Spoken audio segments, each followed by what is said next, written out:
Rich Dad on Brilliance Audio presents the unabridged recording of Rich Dad's Guide to Investing. What the rich invest in that the poor and middle class do not. By Robert T. Kiyosaki. Performed by Tim Wheeler. A father's advice on investing. Years ago, I asked my rich dad, "What advice would you give to the average investor?" His reply was, "Don't be average." The 90-10 rule of money. Most of us have heard of the 80-20 rule. In other words, 80% of our success comes from 20% of our efforts.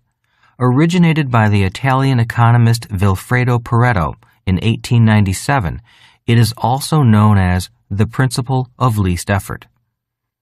Rich Dad agreed with the 80-20 rule for overall success in all areas but money. When it came to money, he believed in the 90-10 rule. Rich Dad noticed that 10% of the people had 90% of the money. He pointed out that in the world of movies, 10% of the actors made 90% of the money. He also noticed that 10% of the athletes made 90% of the money, as did 10% of the musicians. The same 90-10 rule applies to the world of investing, which is why his advice to investors was, "Don't be average." An article in the Wall Street Journal recently validated his opinion. It stated that 90% of all corporate shares of stock in America are owned by just 10% of the people. This audiobook explains how some of the investors in the 10% have gained 90% of the wealth and how you might be able to do the same. Introduction. What you will learn from listening to this audiobook. The Securities and Exchange Commission, SEC, of the United States defines an individual as an accredited investor if the individual has $200,000 or more in annual income or $300,000 or more in annual income as a couple or $1 million or more in net worth. The SEC established these requirements to protect the average investor from some of the worst and most risky investments in the world. The problem is that these investor requirements also shield the average investor from some of the best investments in the world, which is one reason why Rich Dad's advice to the average investor was, "Don't be average." Starting with nothing. This audiobook begins with my return from Vietnam in 1973. I had less than a year to go before I was going to be discharged from the Marine Corps. That meant that in less than a year I was going to have no job, no money, and no assets. So, this audiobook begins at a point that many of you may recognize, and that is a point of starting with nothing. All I had in 1973 was the dream of someday being very rich and becoming an investor who could qualify to invest in the investments of the rich. These are investments that few people ever hear about, that are not written about in the financial newspapers, and are not sold over the counter by investment brokers. This audiobook begins when I had nothing but a dream and my rich dad's guidance to become an investor. This audiobook should be of interest to you, whether you have very little money to invest or have a lot to invest, whether you know very little about investing or you know a lot about investing. It is about a very complex subject, but written as simply as possible. It is written for anyone interested in becoming a better informed investor, regardless of how much money they have. If this is your first audiobook on investing and you are concerned that it might be too complicated, please do not be concerned. All I ask is that you have a willingness to learn and listen to this audiobook from the beginning to the end with an open mind. If there are parts of the audiobook that you do not understand, then just listen to the words and continue on to the end. Even if you do not understand everything, you will know more about the subject of investing than many people who are currently investing in the market just by listening all the way through to the conclusion. In fact, by listening to the entire audiobook, you will know a lot more about investing than many people who are being paid to give their investment advice. This audiobook begins with the simple and goes into the sophisticated without getting too bogged down in detail and complexity. In many ways, this audiobook starts simple and remains simple, although it covers some very sophisticated investor strategies. This is a story of a rich man guiding a young man, with pictures and diagrams to help explain the often confusing subject of investing. The 90-10 Rule of Money. My rich dad appreciated the Italian economist Vilfredo Pareto's discovery of the 80-20 rule, also known as the principle of least effort. Yet when it came to money, rich dad was more aware of the 90-10 rule, which says that 10% of the people make 90% of the money. I am personally concerned because more and more families are counting on their investments to support them in the future. The problem is that while more people are investing, very few of them are well-educated investors. When the market crashes, what will happen to all these new investors? The federal government of the United States insures our savings from catastrophic loss, but it does not insure our investments. That is why, when I asked my rich dad, what advice would you give the average investor, his reply was, don't be average. How not to be average. I became very aware of the subject of investing when I was just 12 years old. Up until that age, the concept of investing was not really in my head. Baseball and football were on my mind, but not investing. I had heard the word, but I had not really paid much attention until I saw what the power of investing could do. I remember walking along a beach with the man I call my rich dad and his son Mike, my best friend. Rich dad was showing his son and me a piece of real estate he had just purchased. Although only 12 years old, I realized that my rich dad had just purchased one of the most valuable pieces of property in our town.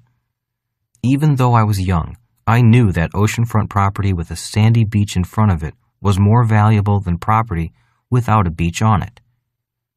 My first thought was, how can Mike's dad afford such an expensive piece of property? I stood there with the waves washing over my bare feet, looking at a man the same age as my real dad, who was making one of the biggest financial investments of his life. I was in awe of how he could afford such a piece of land. I knew that my dad made much more money because he was a highly paid government official with a bigger salary. But I also knew that my real dad could never afford to buy land right on the ocean. So, how could Mike's dad afford this land when my dad couldn't? Little did I know that my career as a professional investor had begun the moment I realized the power built into the word investing. Some 40 years after that walk on the beach with my rich dad and his son Mike, I now have people asking me many of the same questions I began asking that day. In the investment classes I teach, people ask me questions similar to those I began asking my rich dad. Questions such as, how can I invest when I don't have any money? I have $10,000 to invest. What would you recommend I invest in? Do you recommend investing in real estate, mutual funds, or stocks? Can I buy real estate or stocks without any money? Doesn't it take money to make money? Isn't investing risky? How do you get such high returns with low risk? Can I invest with you? People are beginning to realize the power hidden in the word investing. Many want to find out how to acquire that power for themselves. Many of these questions will be answered for you by the time you've finished listening to this audiobook. And if some are not answered here, it is my hope that you are inspired to dig further yourself to find the answers that work for you. Over 40 years ago, the most important thing my rich dad did for me was spark my curiosity on this subject of investing.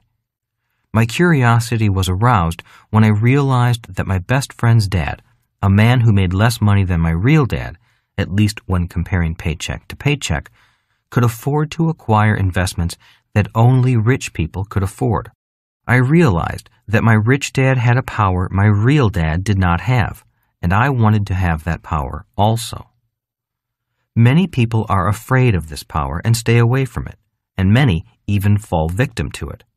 Instead of running from the power or condemning it by saying such things as, the rich exploit the poor, or investing is risky, or I'm not interested in becoming rich, I became curious. It is my curiosity and my desire to acquire this power, also known as knowledge and abilities, that set me off on a lifelong path of inquiry and learning. Investing like a rich person.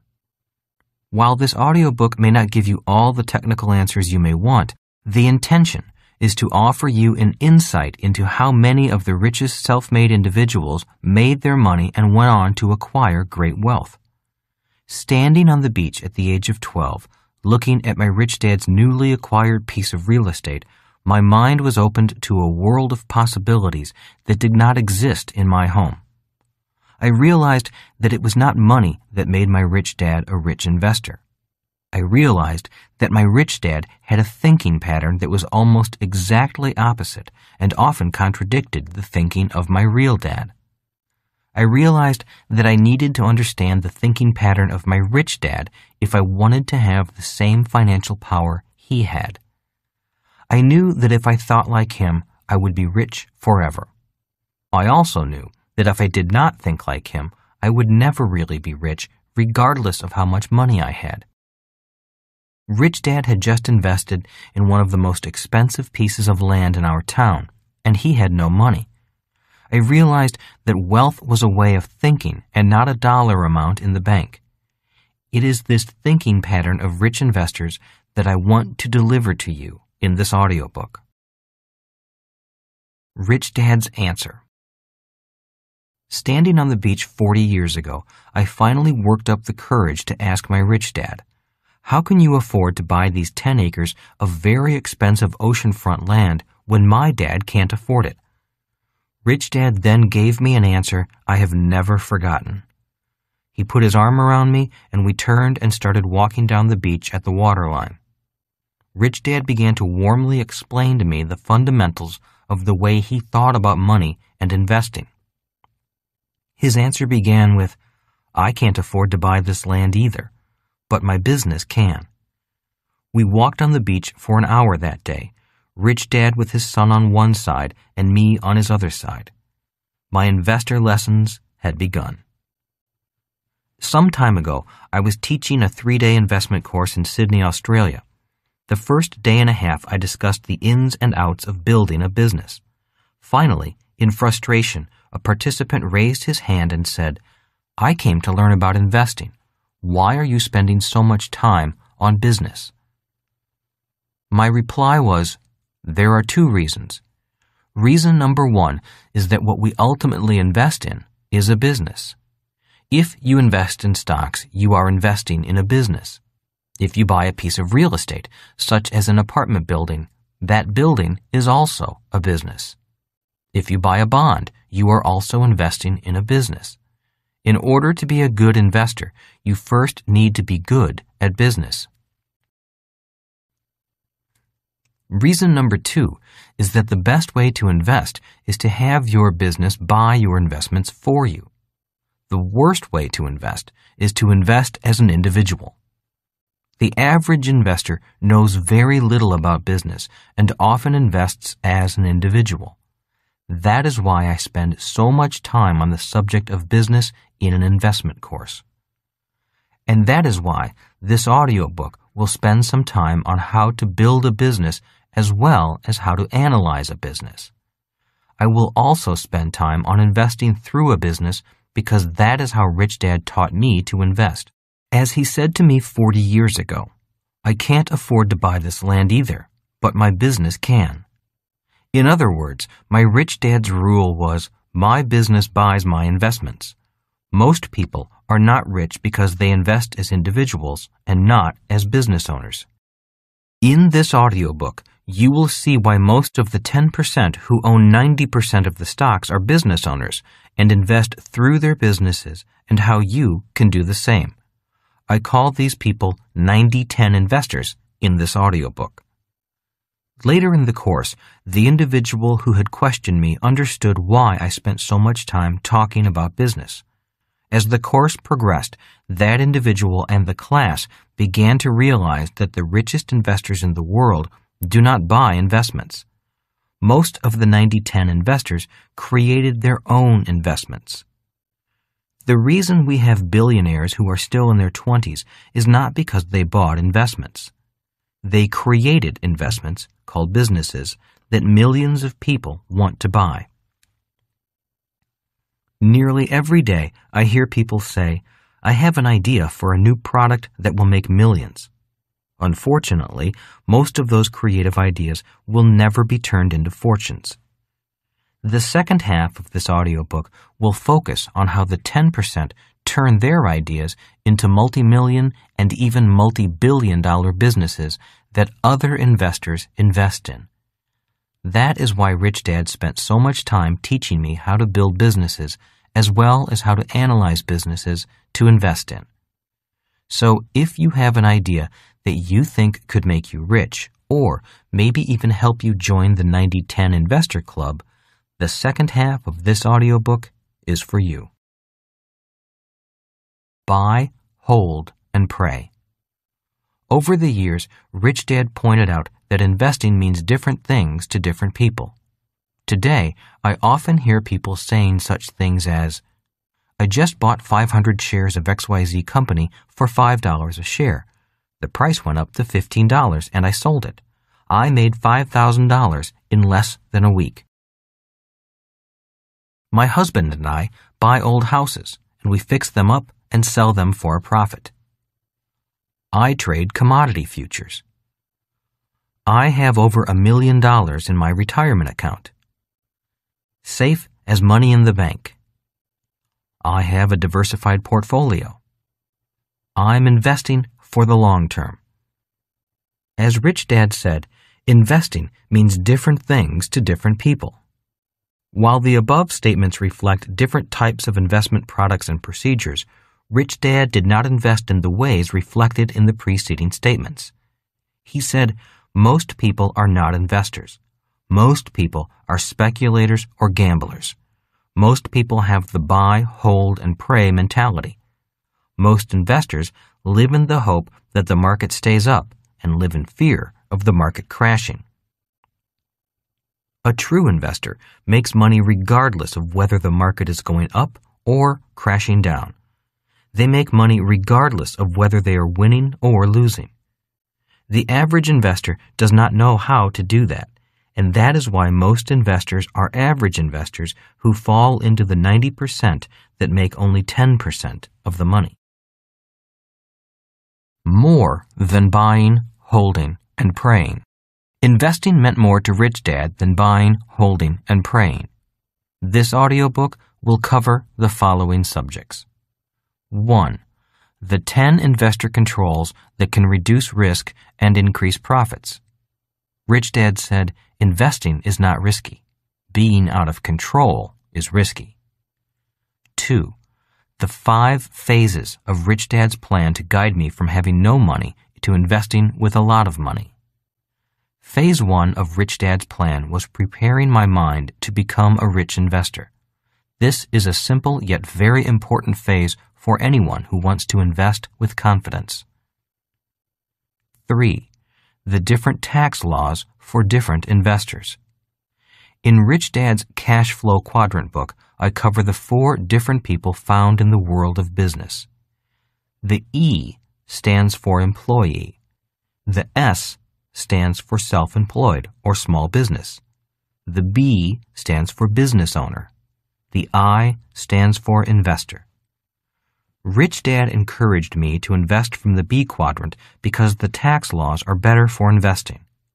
Rich Dad always said, the tax laws are not fair.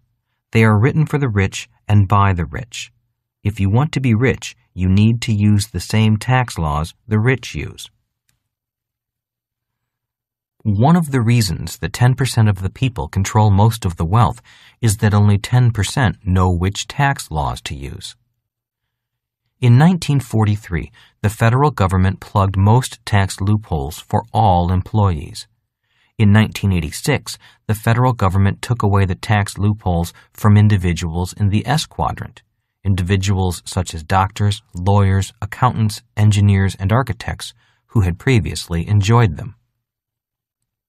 In other words, another reason that 10% of the investors make 90% of the money is that only 10% of all investors know how to invest from the different quadrants in order to gain different tax advantages.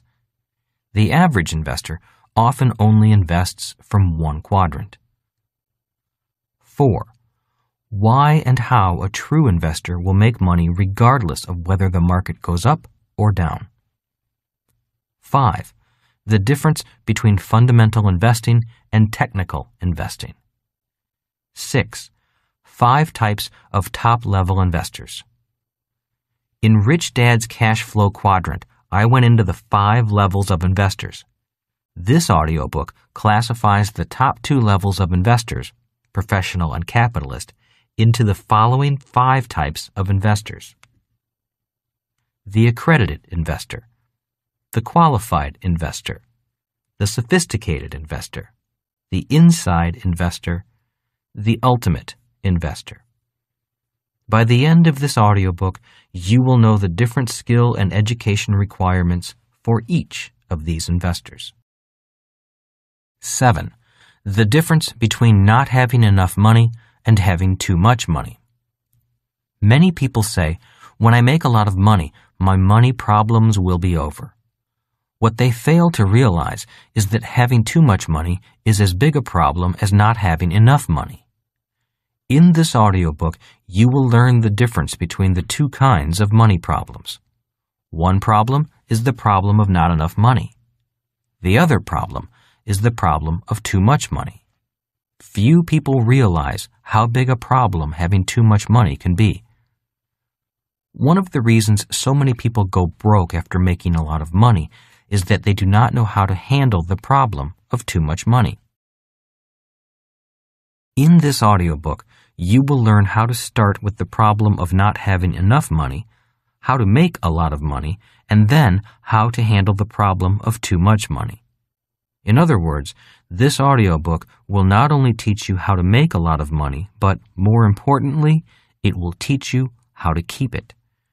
As Rich Dad said, what good is making a lot of money if you wind up losing it all? A stockbroker friend of mine once said to me, "The average investor does not make money in the market. I have seen so many investors make money one year and give it all back the next year." 8. How to make much more than just $200,000, the minimum income level to begin investing in the investments of the rich. Rich Dad said to me, "Money is just a point of view. How can you be rich if you think $200,000 is a lot of money? If you want to be a rich investor, you need to see that $200,000, the minimum dollar amount to qualify as an accredited investor, is just a drop in the bucket. And that is why Phase 1 of this audiobook is so important. Phase 1 of this audiobook, which is preparing yourself mentally to be a rich investor, has a short mental quiz for you at the end of each chapter. Although the quiz questions are simple, they are designed to have you think and maybe discuss your answers with the people you love.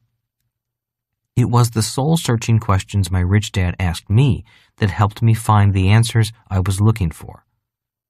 In other words, many of the answers I was looking for regarding the subject of investing were really inside me all along. What makes the 90-10 investor different? One of the most important aspects of this audiobook is the mental differences between the average investor and the 90-10 investor. Rich Dad often said, if you want to be rich, just find out what everyone else is doing and do exactly the opposite. As you listen to this audiobook, you will find out that most of the differences between the 10% of investors who make 90% of the money and the 90% that make only 10% of the money are not what they invest in, but the different ways they think. For example, most investors say, "Don't take risks." The rich investor takes risks. Most investors say, "Diversify." The rich investor focuses. The average investor tries to minimize debt. The rich investor increases debt in their favor. The average investor tries to decrease expenses. Rich investors know how to increase expenses to make themselves richer. The average investor has a job. The rich investor creates jobs. The average investor works hard. The rich investor works less and less to make more and more. The other side of the coin. So, an important aspect of listening to this audiobook is to notice when your thoughts are often 180 degrees out from the guiding thoughts of my rich dad. Rich Dad said, one of the reasons so few people become rich is that they become set in one way of thinking. They think there is only one way to think or do something. While the average investor thinks, play it safe and don't take risks, the rich investor must also think about how to improve skills so he or she can take more risks. Rich Dad called this kind of thinking on both sides of the coin. He went on saying, the rich investor must have more flexible thinking than the average investor. For example, while both the average investor and rich investor must think about safety, the rich investor must also think about how to take more risks. While the average investor thinks about cutting down debt, the rich investor is thinking about how to increase debt. While the average investor lives in fear of market crashes, the rich investor looks forward to market crashes. While this may sound like a contradiction to the average investor, it is this contradiction that makes the rich investor rich. As you listen to this audiobook, be aware of the contradictions in thinking between average investors and rich investors. As Rich Dad said, the rich investor is very aware that there are two sides to every coin.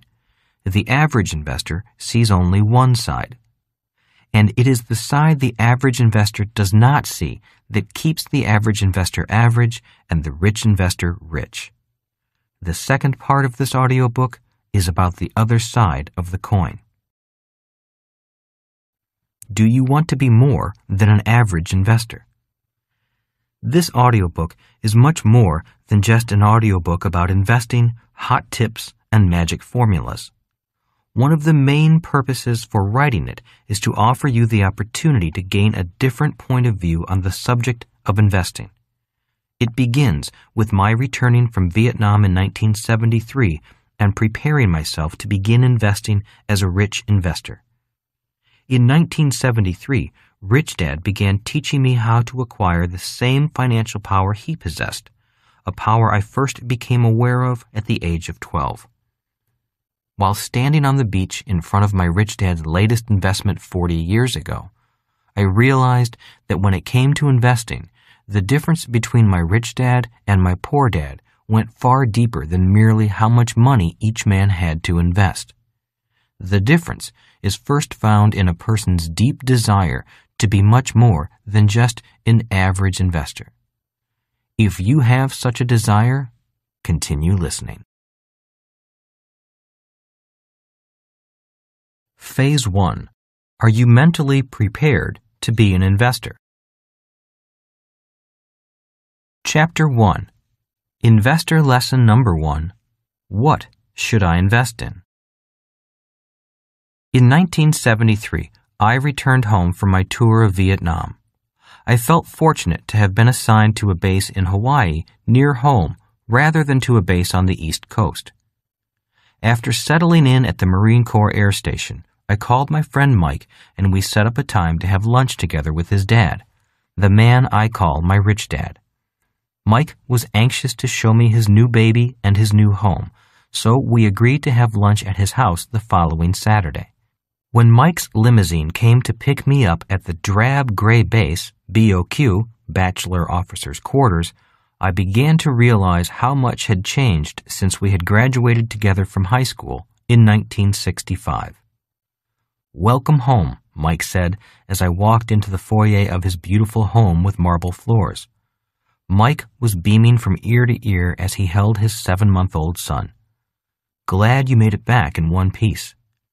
"So am I replied as I looked past Mike at the shimmering blue Pacific Ocean, which touched the white sand in front of his home. The home was spectacular.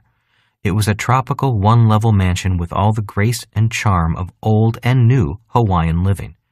There were beautiful Persian carpets, tall green potted plants, and a large pool that was surrounded on 3 sides by his home, with the ocean on the 4th side. It was very open, breezy, and the model of gracious island living, with the finest of detail. The home fit my fantasies of living the luxurious life in Hawaii. "Meet my son James," said Mike. "Oh," I said in a startled voice. I had slipped into a trance taking in the stunning beauty of this home. My jaw must have been hanging open. "What a cute kid," I replied, as any person should reply when looking at a new baby. But as I stood there making faces at a baby blankly staring back at me, my mind was still in shock at how much had changed in 8 years. I was living on a military base in old barracks, sharing a room with 3 other messy beer-drinking young pilots, while Mike was living in a multi-million-dollar estate with his gorgeous wife and newborn baby. "Come on in," Mike continued. "Dad and Connie are waiting for us on the patio." The lunch was spectacular and served by their full-time maid. I sat there enjoying the meal, the scenery, and the company when I thought about my 3 roommates who were probably dining at the officers' mess hall at that very moment. Since it was Saturday, lunch on the base was probably a sub sandwich and a bowl of soup. After the pleasantries and catching up on old times, Rich Dad said, "As you can see, Mike has done an excellent job investing the profits from the business. We have made more money in the last 2 years than I made in the first 20. There is a lot of truth to the statement that the first million is the hardest." "So, business has been good?" I asked, encouraging further disclosure on how their fortunes had jumped so radically. "Business is excellent," said Rich Dad. "These new 747s bring so many tourists from all over the world to Hawaii that business cannot help but keep growing. But our real success is from our investments more than from our business, and Mike is in charge of the investments." "Congratulations," I said to Mike. "Well done." "Thank you," said Mike, "but I can't take all the credit. It's Dad's investment formula that is really working. I'm just doing exactly what he has been teaching us about business and investing for all these years." "It must be paying off," I said. "I can't believe you live here in the richest neighborhood in the city.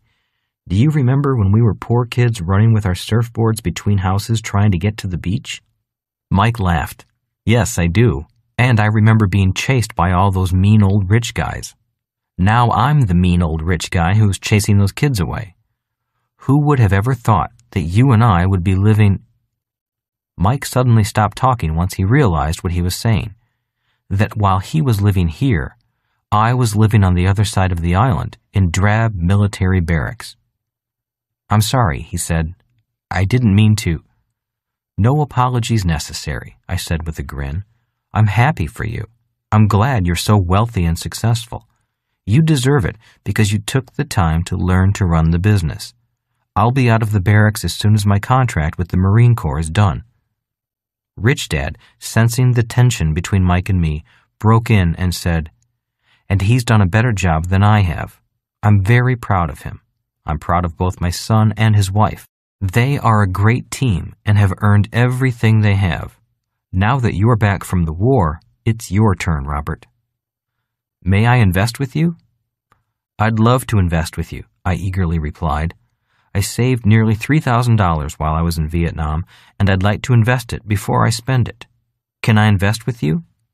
"Well, I'll give you the name of a good stockbroker," Rich Dad said. "I'm sure he'll give you some good advice, maybe even a hot tip or two." No, I said. "I want to invest in what you are investing in. Come on, you know how long I've known you two. I know you've always got something that you're working on or investing in. I don't want to go to a stockbroker. I want to be in a deal with you guys." The room went silent as I waited for Rich Dad or Mike to respond. The silence grew into tension. "Did I say something wrong?" I finally asked. "No," said Mike.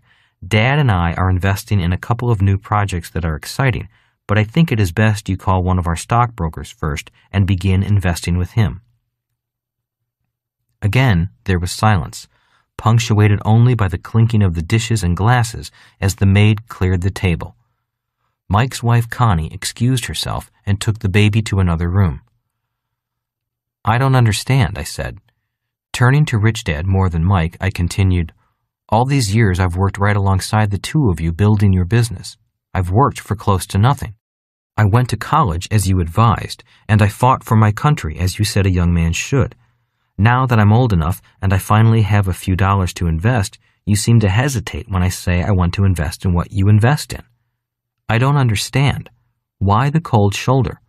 Are you trying to snub me or push me away? Don't you want me to get rich like you?" "It's not a cold shoulder," Mike replied, "and we would never snub you or not wish you to attain great wealth. It's that things are different now." Rich Dad nodded his head in slow and silent agreement. "We'd love to have you invest in what we invest in," Rich Dad finally said, "but it would be against the law." "Against the law?" I echoed in loud disbelief. "Are you two doing something illegal?" No, said Rich Dad with a chuckle. "We would never do anything illegal. It's too easy to get rich legally to ever risk going to jail for something illegal. And it is because we want to always remain on the right side of the law that we say it would be illegal for you to invest with us," said Mike. "It's not illegal for Mike and me to invest in what we invest in, but it would be illegal for you," Rich Dad tried to summarize. "Why?" I asked. "Because you are not rich," said Mike softly and gently. "What we invest in is for rich people only." Mike's words went straight through me.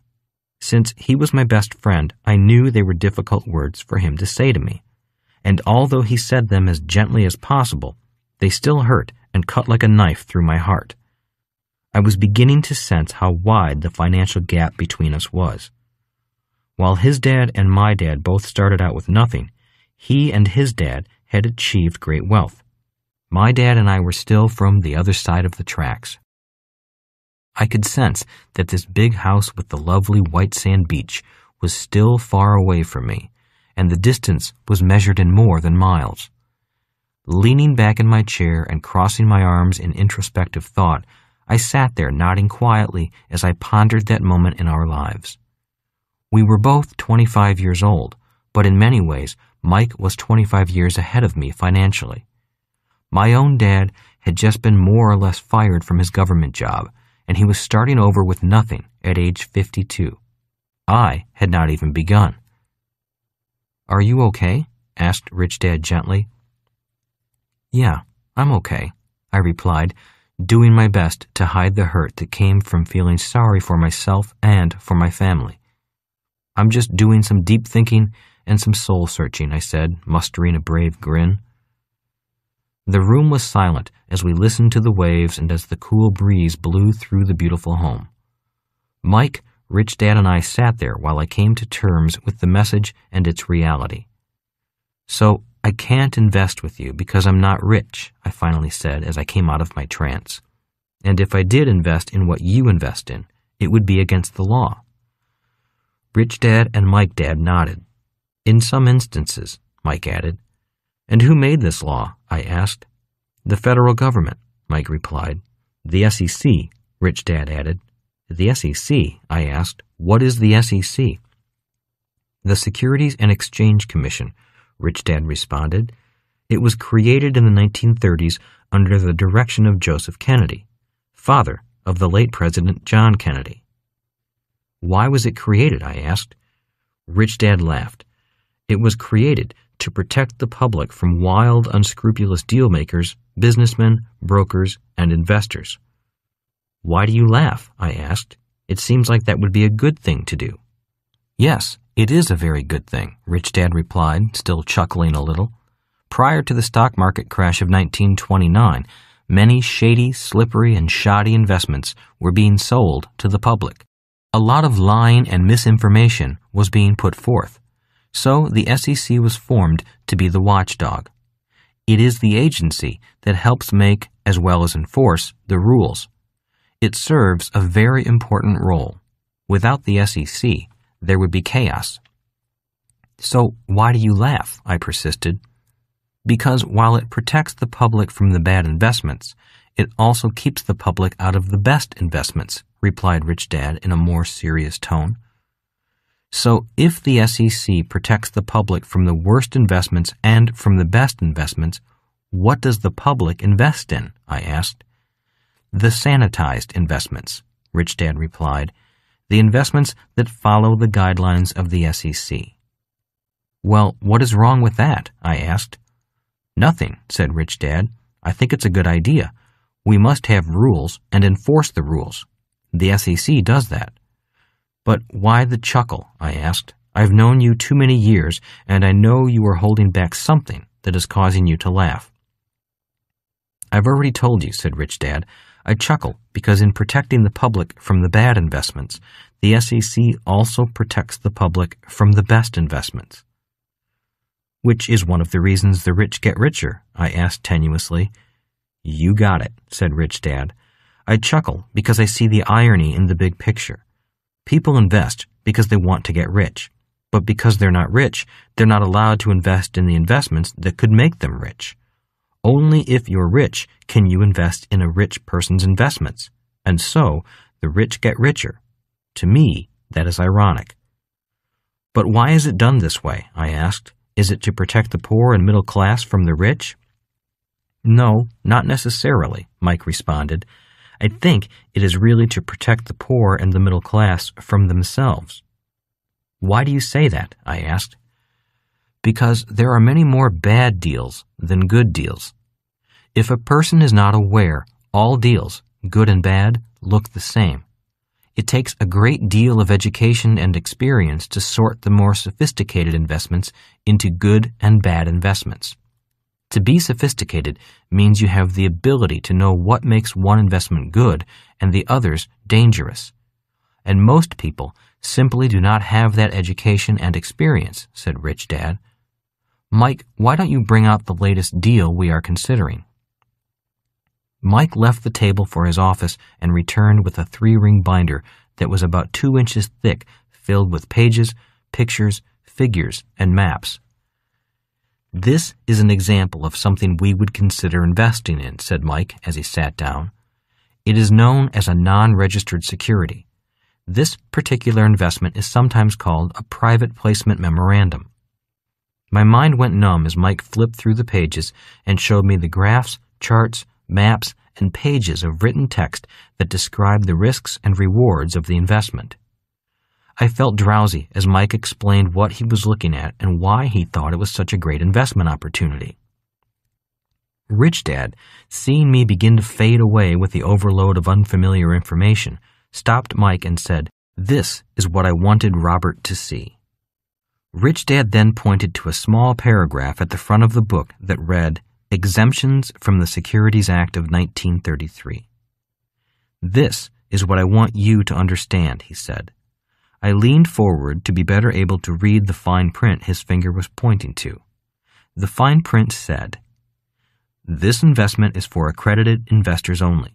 An accredited investor is generally accepted to be someone who has a net worth of $1 million or more, or has had an annual income of $200,000 or more in each of the most recent years, or $300,000 jointly with a spouse, and who has a reasonable expectation of reaching the same income level in the current year."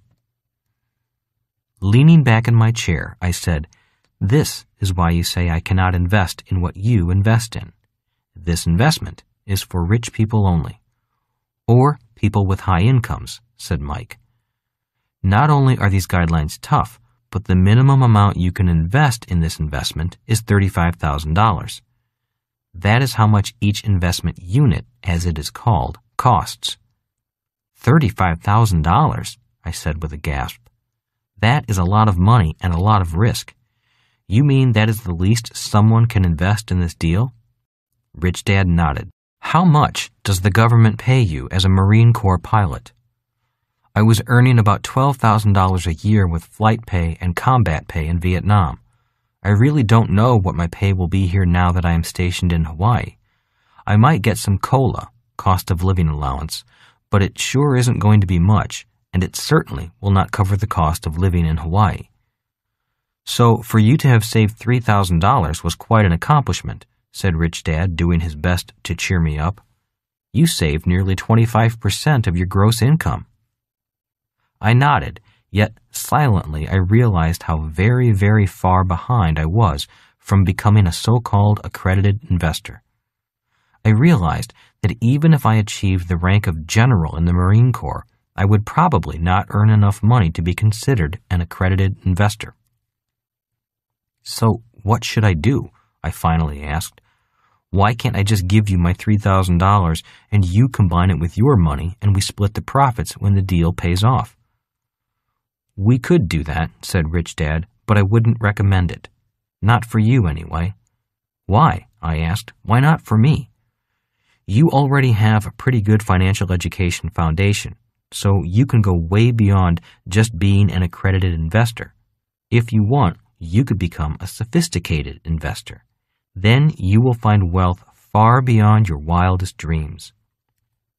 Accredited investor? Sophisticated investor. What's the difference? I asked, actually feeling a spark of renewed hope. Good question, Mike said with a smile, sensing that his friend was coming out of a slump. An accredited investor is by definition someone who qualifies because he or she has money. That is why an accredited investor is often called a qualified investor, Rich Dad explained. But money alone does not qualify you to be a sophisticated investor. What is the difference? I asked. Well, did you see the headlines in yesterday's newspaper about the Hollywood movie star who lost millions in an investment scam? Asked Rich Dad. I nodded my head. Yes, I did. Not only did he lose millions, he had to pay the tax department for untaxed income that went into that deal. Well, that is an example of an accredited or qualified investor, Rich Dad continued. But just because you have money does not mean you're a sophisticated investor. This is why we often hear of so many high-income people such as doctors, lawyers, rock stars, and professional athletes losing money in less than sound investments. They have the money, but they lack the sophistication. They have money, but don't know how to invest it safely and for high returns. All the deals look the same to them. They can't tell a good investment from a bad one. People like them should stay only in sanitized investments or hire a professional money manager they trust to invest for them. So what is your definition of a sophisticated investor? I asked. A sophisticated investor knows the 3 E's, said Rich Dad. The 3 E's, I repeated. What are the 3 E's? Rich Dad then turned over the private placement memorandum we were looking at and wrote the following on the back of one of the pages. Education, experience, excess cash. Those are the 3 E's, he said, looking up from the page. Achieve those 3 items, and you will be a sophisticated investor. Looking at the 3 items, I said, so the movie star had excess cash, but he lacked the first 2 items. Rich Dad nodded. And there are many people with the right education, but they lack the experience. And without real-life experience, they often lack the excess cash. People like that often say, I know, when you explain things to them, but they do not do what they know, added Mike. Our banker always says, I know, to what Dad and I do, but for some reason, he does not do what he claims he knows. And that is why your banker lacks the excess cash, I said. Rich Dad and Mike nodded. Again, the room went silent as the conversation ended. All 3 of us were deep in our own private thoughts. Rich Dad signaled the maid for more coffee, and Mike closed the 3-ring binder. I sat with my arms crossed, gazing out upon the deep blue Pacific Ocean at Mike's beautiful home, and contemplating the next direction my life would take. I had finished college as my parents had wished, my military obligation would soon be over, and then I would be free to choose the path that was best for me. "What are you thinking about?" asked Rich Dad, sipping from his fresh cup of coffee. "I'm thinking about what I want to become now that I have grown up," I replied. "And what is that?" asked Mike. "I'm thinking that maybe I should become a sophisticated investor," I replied quietly, "whatever that is." "That would be a wise choice," said Rich Dad. "You've got a pretty good start, a solid financial education foundation. Now it's time to get some experience." "And how will I know when I have enough of both?" I asked. "When you have excess cash," smiled Rich Dad. With that, the three of us laughed and raised our water glasses, toasting to excess cash. Rich Dad then toasted, "And to being a sophisticated investor." "To being a sophisticated investor and to excess cash," I repeated again, silently to myself. I liked the ring of those words in my head. Mike's limousine driver was summoned, and I returned to my dingy bachelor officer's quarters to think about what I was going to do with the rest of my life.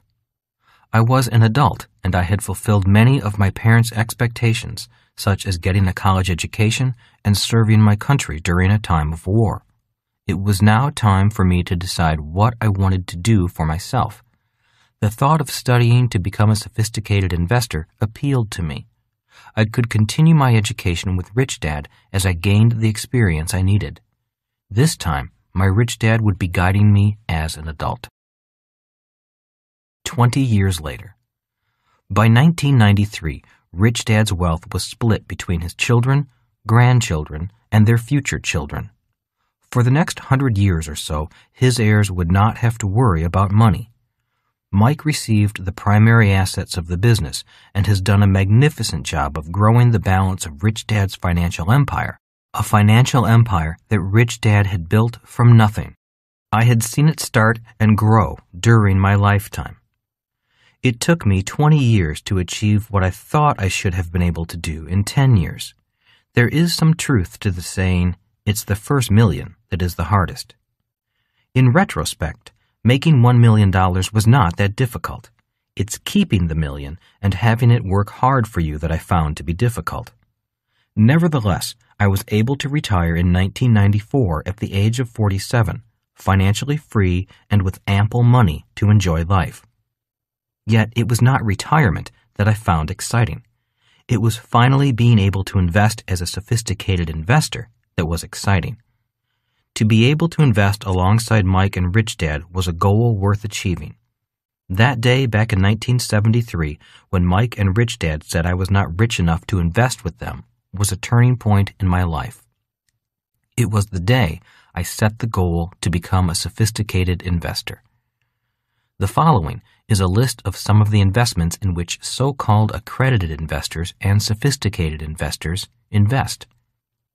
Private placements, real estate syndication and limited partnerships, pre-initial public offerings, IPOs. IPOs. While available to all investors, IPOs are not usually easily accessible. Subprime financing, mergers and acquisitions, loans for startups, hedge funds. For the average investor, these investments are too risky, not because the investment itself is necessarily risky, but because all too often the average investor lacks sufficient education, experience, and excess capital to handle the exigencies of the investment. I now tend to side with the SEC and agree that it is better to protect unqualified investors by restricting their access to these types of investments.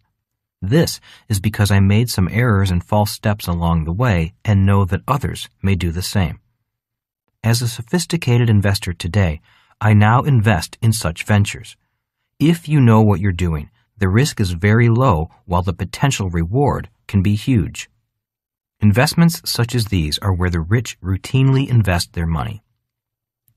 Although I have taken some losses, the returns on the investments that do well have been spectacular, far exceeding the few losses. A 35% return is normal, but returns of 1,000% and more are occasionally achieved. I would rather invest in these investments than in others because I find them more exciting and more challenging. It's not simply a matter of buy 100 shares of this or sell 100 shares of that, nor is the PE high or is the PE low. That is not what being a sophisticated investor is about. Investing in these investments is about getting very close to the engine of capitalism. In fact, some of the investments listed here are venture capital investments which, for the average investor, are far too risky. In reality, the investments are not risky. It's the lack of education, experience, and excess cash that makes it risky for the average investor. The Path. This audiobook is not necessarily about investments. This audiobook is specifically about the investor and the path to becoming a sophisticated investor. It is about your finding the path that's right for you to acquire the 3 E's: education, experience, and excess cash. Rich Dad, Poor Dad is a book about my educational path as a child.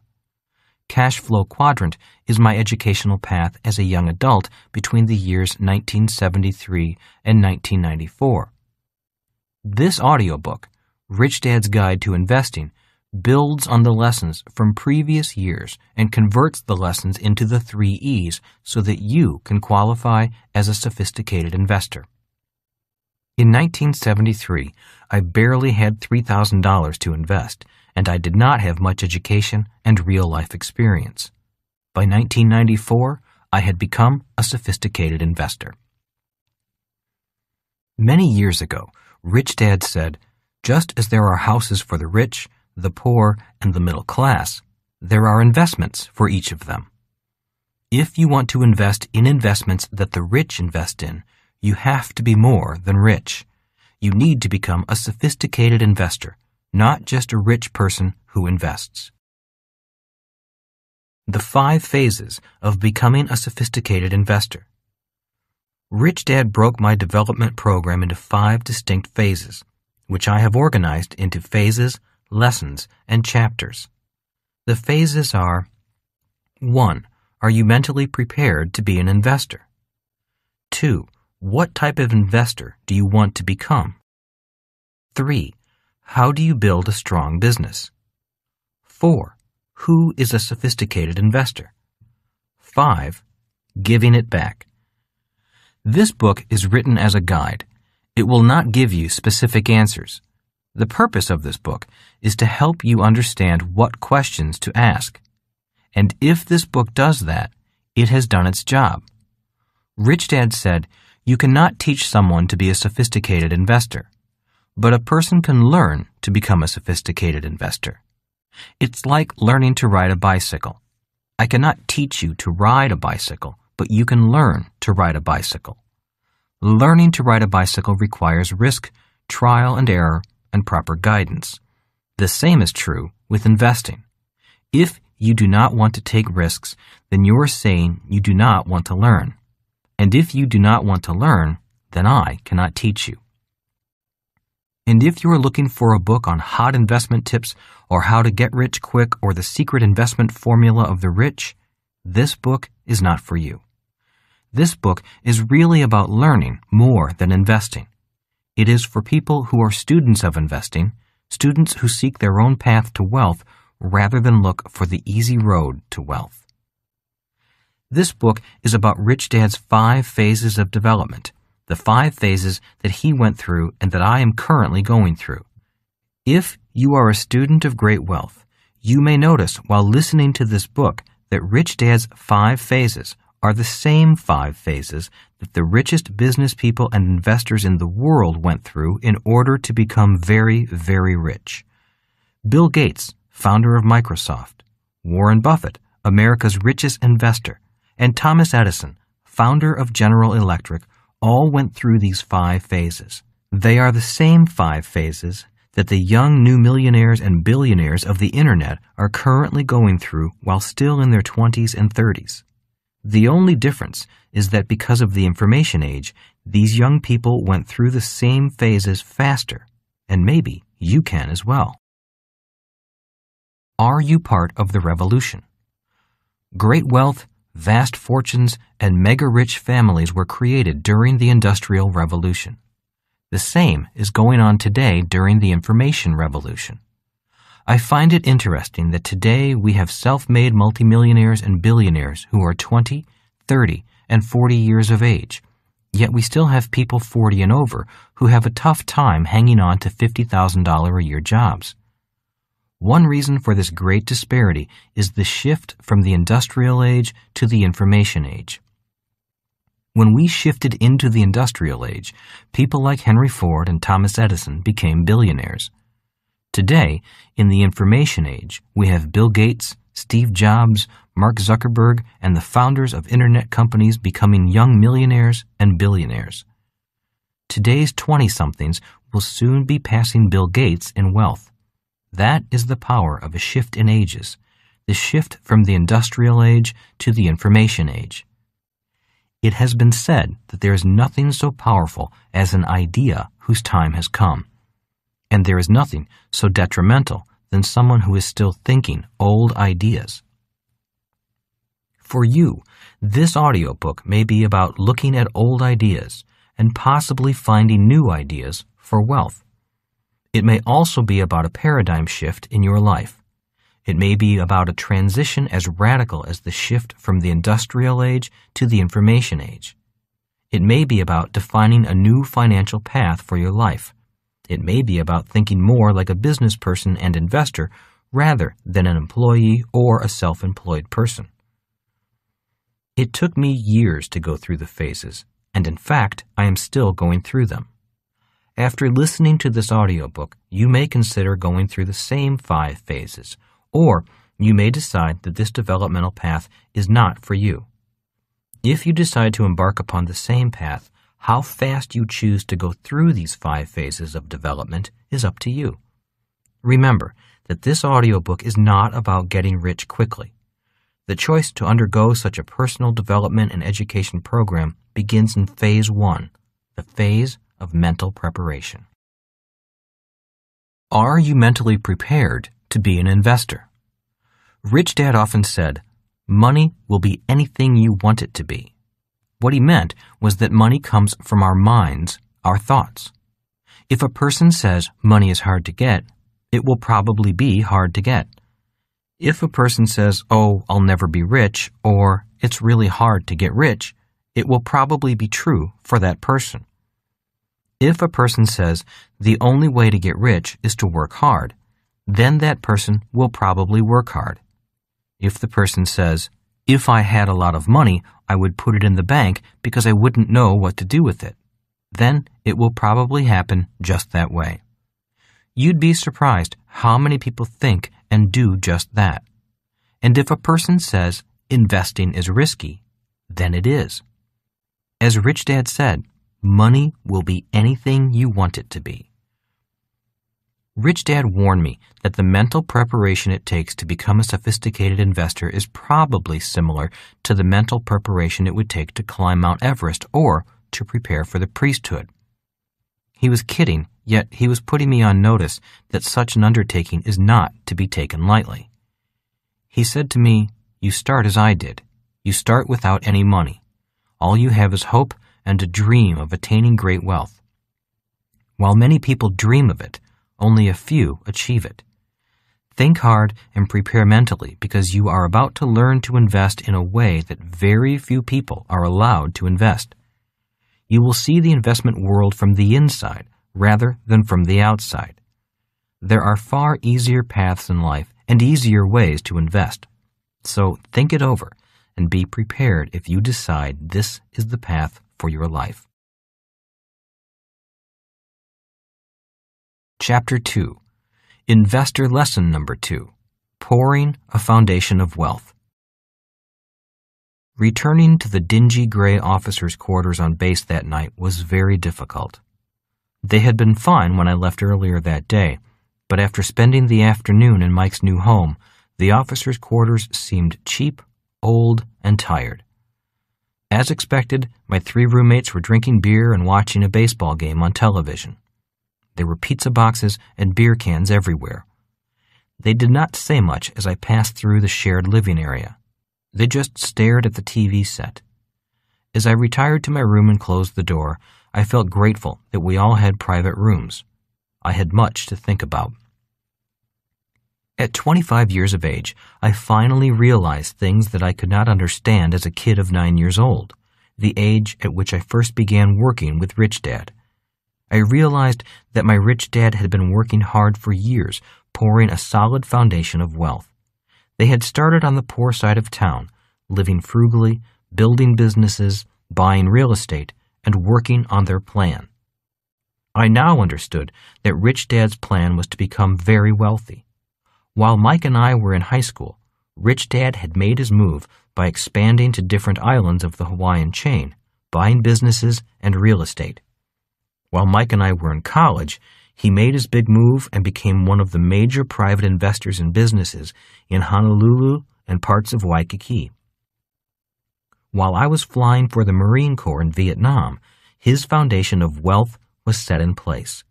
It was a strong and firm foundation. Now, he and his family were enjoying the fruits of their labor. Instead of living in the poorest of neighborhoods on an outer island, they lived in one of the wealthiest neighborhoods in Honolulu.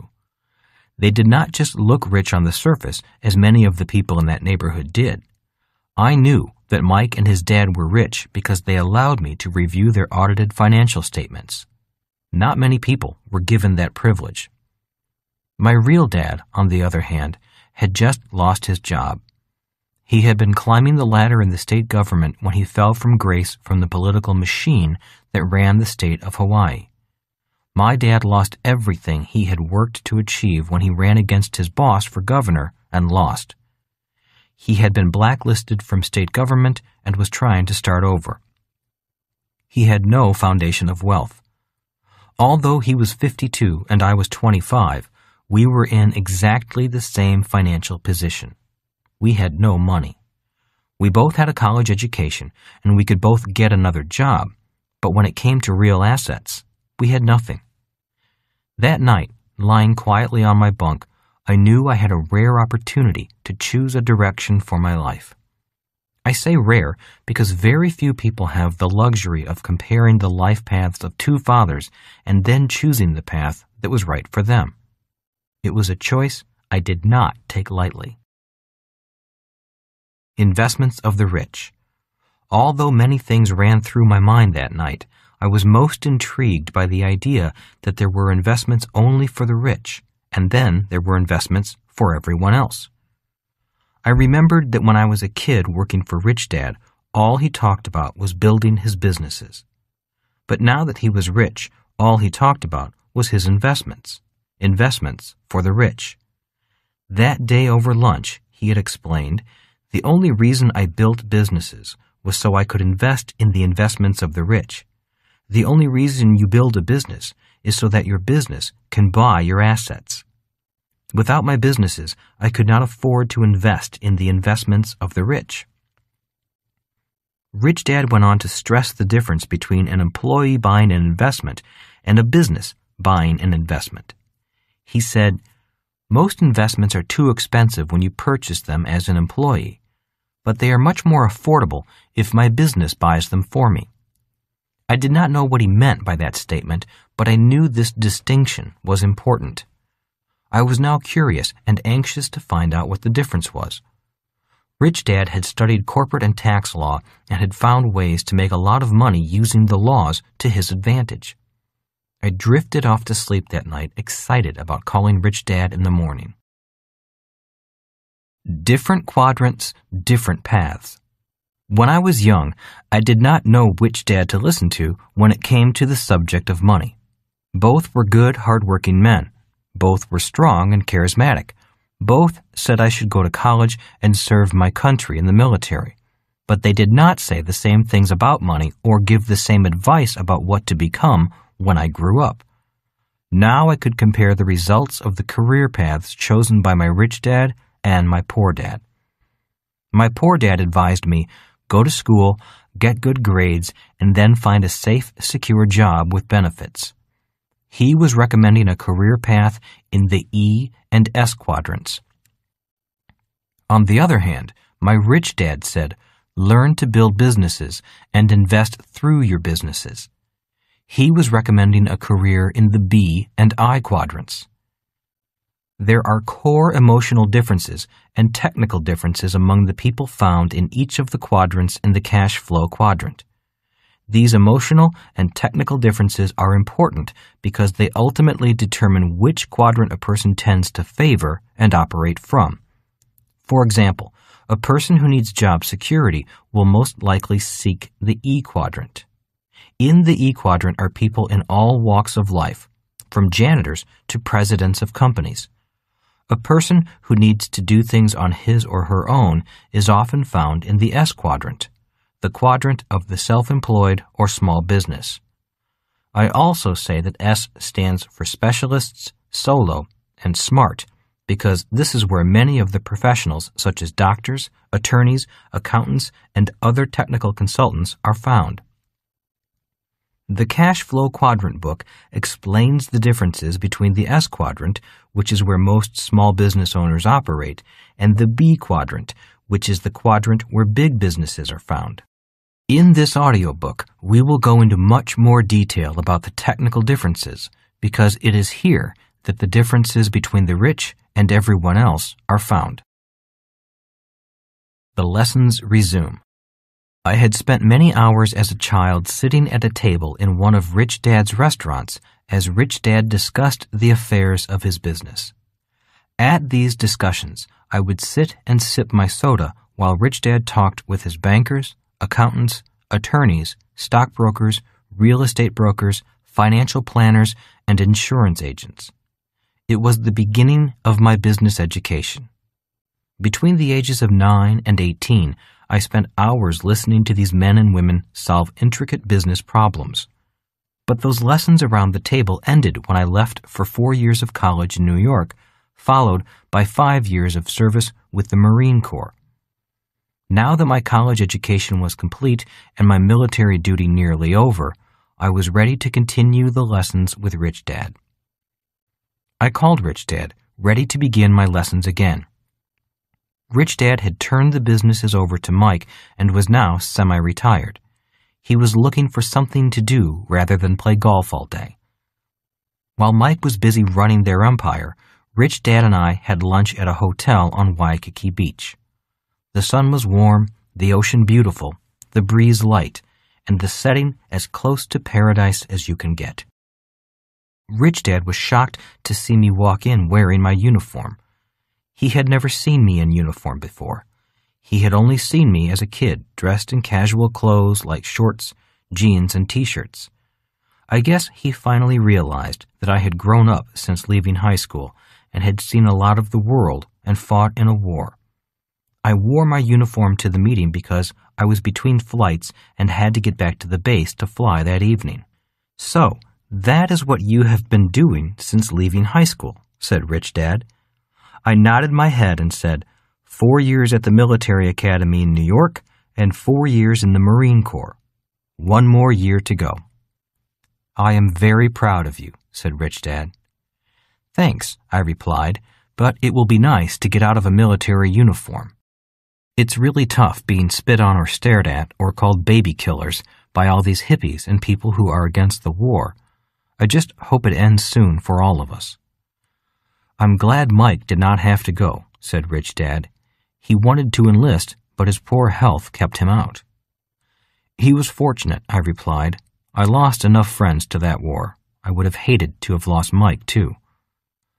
Rich Dad nodded his head and asked, "So what are your plans once your military contract is up next year?" "Well, 3 of my friends have been offered jobs with the airlines as pilots. It's tough getting hired right now, but they say they can get me in through some contacts they have." "So you're thinking of flying with the airlines?" asked Rich Dad. I nodded slowly. "Well, that's all I've been doing, thinking about it. The pay is okay, and benefits are good. And besides, my flight training has been pretty intense," I said. "I've become a pretty good pilot after flying in combat. If I fly for a year with a small airline and get some multi-engine time, I will be ready for the major carriers." "So is that what you think you were going to do?" asked Rich Dad. "No," I replied. "Not after what has happened to my dad and after having lunch with you two yesterday at Mike's house. I lay awake for hours last night, and I thought about what you said about investing. I realized that if I took a job with the airlines, I might someday become an accredited investor. But I realized that I might never go beyond that level." Rich Dad sat in silence, nodding ever so slightly. "So what I said hit home," he said in a low voice. "Very much so," I replied. "I reflected on all the lessons you gave me as a kid. Now I am an adult, and the lessons have a new meaning to me." "And what did you remember?" asked Rich Dad. "I remember your taking away my 10 cents per hour and making me work for free," I replied. "I remember that lesson of not becoming addicted to a paycheck." Rich Dad laughed at himself and said, "That was a pretty tough lesson." "Yes, it was," I replied, "but a great lesson. My dad was really angry with you then, but now he is the one trying to live without a paycheck at 52 years old. I was only 9 when I got that lesson. After lunch at Mike's yesterday, I vowed that I would not spend my life clinging to job security just because I need a paycheck. That is why I doubt that I will seek a job with the airlines, and that is why I'm here having lunch with you. I want to review your lessons on how to have money work for me so I don't have to spend my life working for money. But this time, I want your lessons as an adult. Make the lessons harder and give me more detail." "And what was my first lesson?" asked Rich Dad. "The rich don't work for money," I said promptly. "They know how to have money work for them." A broad smile came over Rich Dad's face. He knew that I had been listening to him all those years as a kid. "Very good," he said, "and that is the basis of becoming an investor. All investors learn how to have their money work hard for them." "And that is what I want to learn," I said quietly. "I want to learn and maybe teach my dad what you know. He is in a very bad way right now, trying to start over again at the age of 52.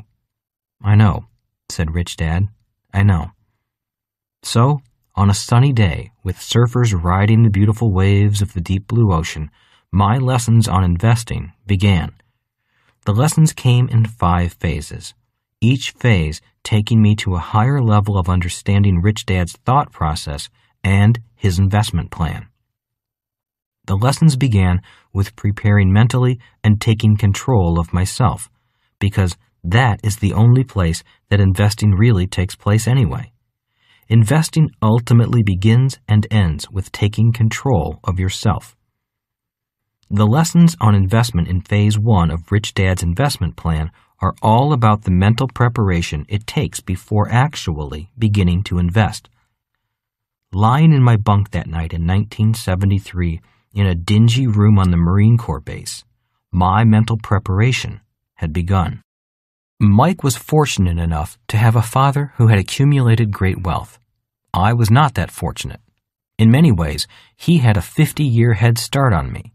I had yet to start. That night, I began my mental preparation by choosing between seeking job security, the road my poor dad chose, and pouring a foundation of real wealth, the road my rich dad chose. That is where the process of investing truly begins and where Rich Dad's lessons on investing start.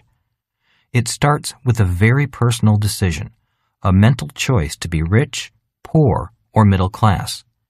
It is an important decision because whichever financial position in life you choose, be it rich, poor, or middle class, everything in your life then changes. Chapter 3. Investor Lesson Number 3.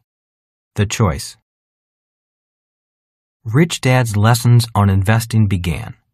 When it comes to money and investing, people have 3 fundamental reasons or choices for investing. To be 1, secure, 2, comfortable, or 3, rich. Rich Dad continued, all 3 choices are important. The difference in one's life occurs when the choices are prioritized. He continued by saying that most people make their money and investment choices in that exact order. In other words, their first choice when it comes to money decisions is security. Second is comfort. And third is to be rich. That is why most people make job security their highest priority. After they have a secure job or profession, then they focus on comfort. The last choice for most people is to be rich. That day in 1973, Rich Dad said, "Most people dream of becoming rich, but it is not their first choice. Only 3 out of 100 people in America are rich because of this priority of choices. For most people, if becoming rich disturbs their comfort or makes them feel insecure, they will forsake becoming rich. That is why so many people want that one hot investment tip. People who make security and comfort their first and second choices look for ways to get rich quick that are easy, risk-free, and comfortable. A few people do get rich on one lucky investment, but all too often, they lose it all." Rich or happy? I often hear people say, "I'd rather be happy than be rich." That comment has always sounded very strange to me. I have been both rich and poor, and in both financial positions, I have been both happy and unhappy. I wonder why people think they have to choose between happiness and being rich. When I reflect upon this lesson, it occurs to me that what people are really saying is that I'd rather feel secure and comfortable than be rich. That is because when they are insecure or uncomfortable, they are not happy. For me, I was willing to feel insecure and uncomfortable in order to be rich. I have been rich and poor as well as happy and unhappy, but I assure you that when I was poor and unhappy, I was much unhappier than when I was rich and unhappy. I have also never understood the statement, "Money does not make you happy." While there is some truth in it, I have always noticed that when I have money, I feel pretty good. The other day, I found a $10 bill in my jeans pocket. Even though it was only $10, it felt great finding it. Receiving money has always felt better than receiving a bill for money I owe. At least, that is my experience with money. I feel happy when it comes in and sad when it leaves. Back in 1973, I put my priorities in this order: to be 1, rich, 2, comfortable, 3, secure. As stated earlier, when it comes to money and investing, all 3 priorities are important. Which order you put them in is a very personal decision that should be made before beginning to invest. My poor dad put to be secure as priority 1, and Rich Dad put to be rich as priority 1. Before beginning to invest, it is important to decide what your priorities are. Mental attitude quiz. To be rich, comfortable, and secure are personal core values. One is not better than the other. I do know, however, that making the choice of which core values are most important to you often has a significant long-term impact upon the kind of life you choose. That is why it is important to know which core values are most important to you, especially when it comes to the subject of money and financial planning. So the mental attitude question is, what are your core values? List in order of importance which core values are most important to you. Some of you may need to work through your true feelings. Talk seriously with your spouse or mentor. Make pro and con lists. Knowing what your personal priorities are will save you many agonizing decisions and sleepless nights later. One of the reasons the 90-10 rule of money applies may be because 90% of the people choose comfort and security over being rich. Chapter 4. Investor Lesson Number 4. What kind of world do you see? One of the most startling differences between my rich dad and poor dad was the kind of world they saw. My poor dad always saw a world of financial scarcity. That view was reflected when he said, "Do you think money grows on trees?" Or, "Do you think I'm made of money?" Or, "I can't afford it."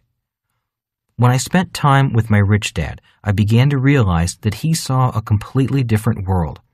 He would see a world of too much money. That view was reflected when he said, "Don't worry about money. If we do the right things, there will always be plenty of money. Don't let not having money be an excuse for not getting what you want." In 1973, during one of Rich Dad's lessons, he said, "There are only two kinds of money problems. One problem is not enough money. The other problem is too much money. Which type of money problem do you want?" In my classes on investing, I spend a lot of time on this subject. Most people come from families where the money problem was not enough money. Since money is only an idea, if your idea is that there is not enough money, then that is what your reality will be. One of the advantages I had, coming from two families, was that I could see both types of problems. And rest assured, both are problems. My poor dad always had problems of not enough money, and my rich dad always had problems of too much money. Rich Dad had a comment on that strange phenomenon. He said, "People who suddenly become rich by things such as inheritance, a big jackpot from Las Vegas, or the lottery, suddenly become poor again because, psychologically, all they know is a world of not enough money. So they lose all their suddenly found wealth and go back to the only world of money they know, a world of not enough money." One of my personal struggles was shaking the idea that the world was a world of not enough money. From 1973 on, Rich Dad had me become very aware of my thoughts when it came to the subjects of money, working, and becoming rich.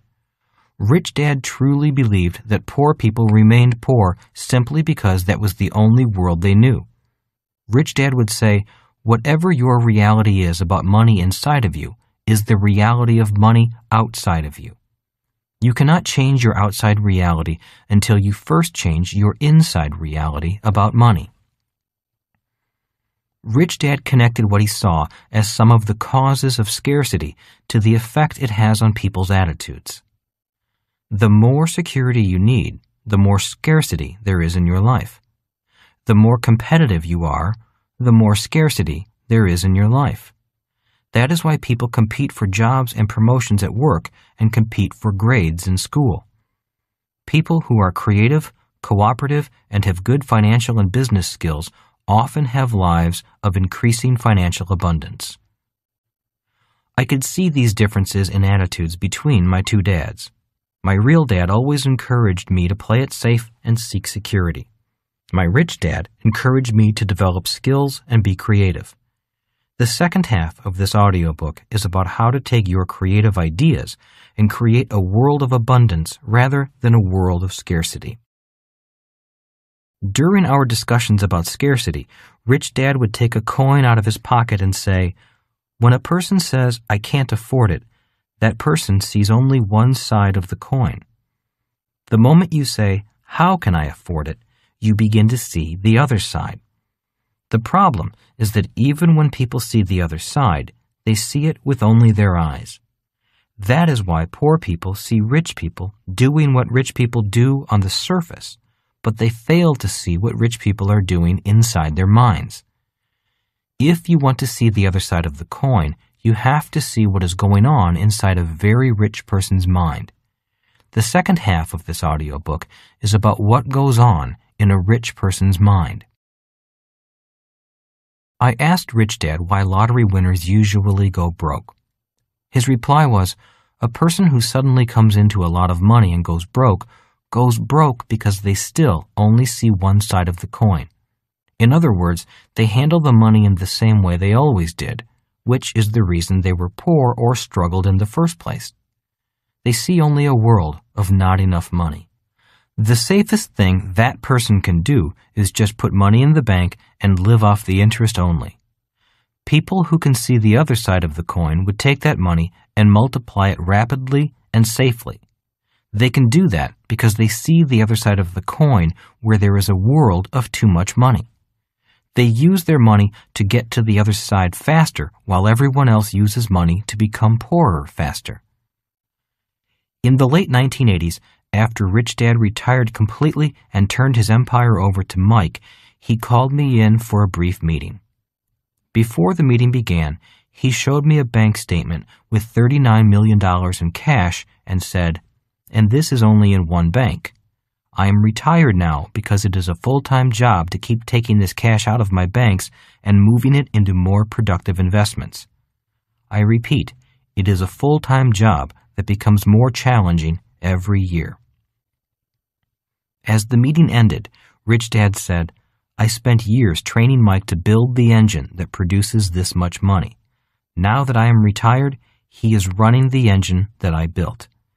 The reason I can retire with confidence is because Mike knows not only how to run the engine, but how to fix it if it breaks."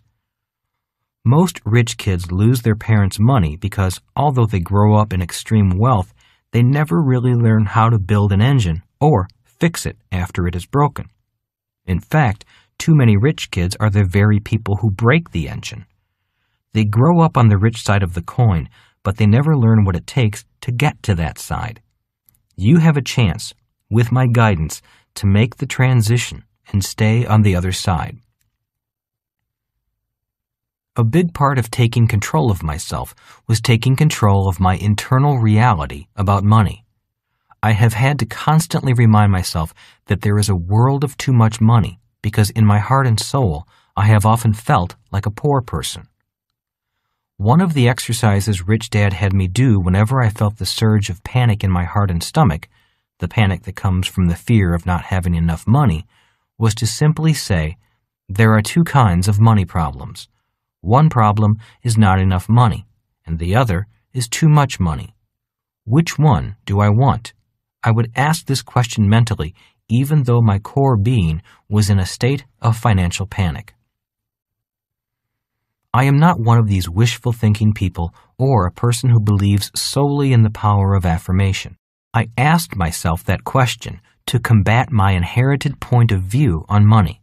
Once my gut was calmed down, I would then ask my mind to begin finding solutions to whatever was financially challenging me at the time. Solutions could mean seeking new answers, finding new advisors, or attending a class on a subject I was weak on. The main purpose for combating my core panic was to allow me to calm down so I could move forward again. I have noticed that most people let their panic about money defeat them and dictate the terms and conditions of their lives. Hence, they remain terrified about risk and money. As I wrote in Cash Flow Quadrant, people's emotions often run their lives. Emotions such as fear and doubt lead to low self-esteem and a lack of self-confidence. In the early 1990s, Donald Trump was nearly $1 billion in debt personally and $9 billion in debt corporately. An interviewer asked him if he was worried. He replied, "Worrying is a waste of time.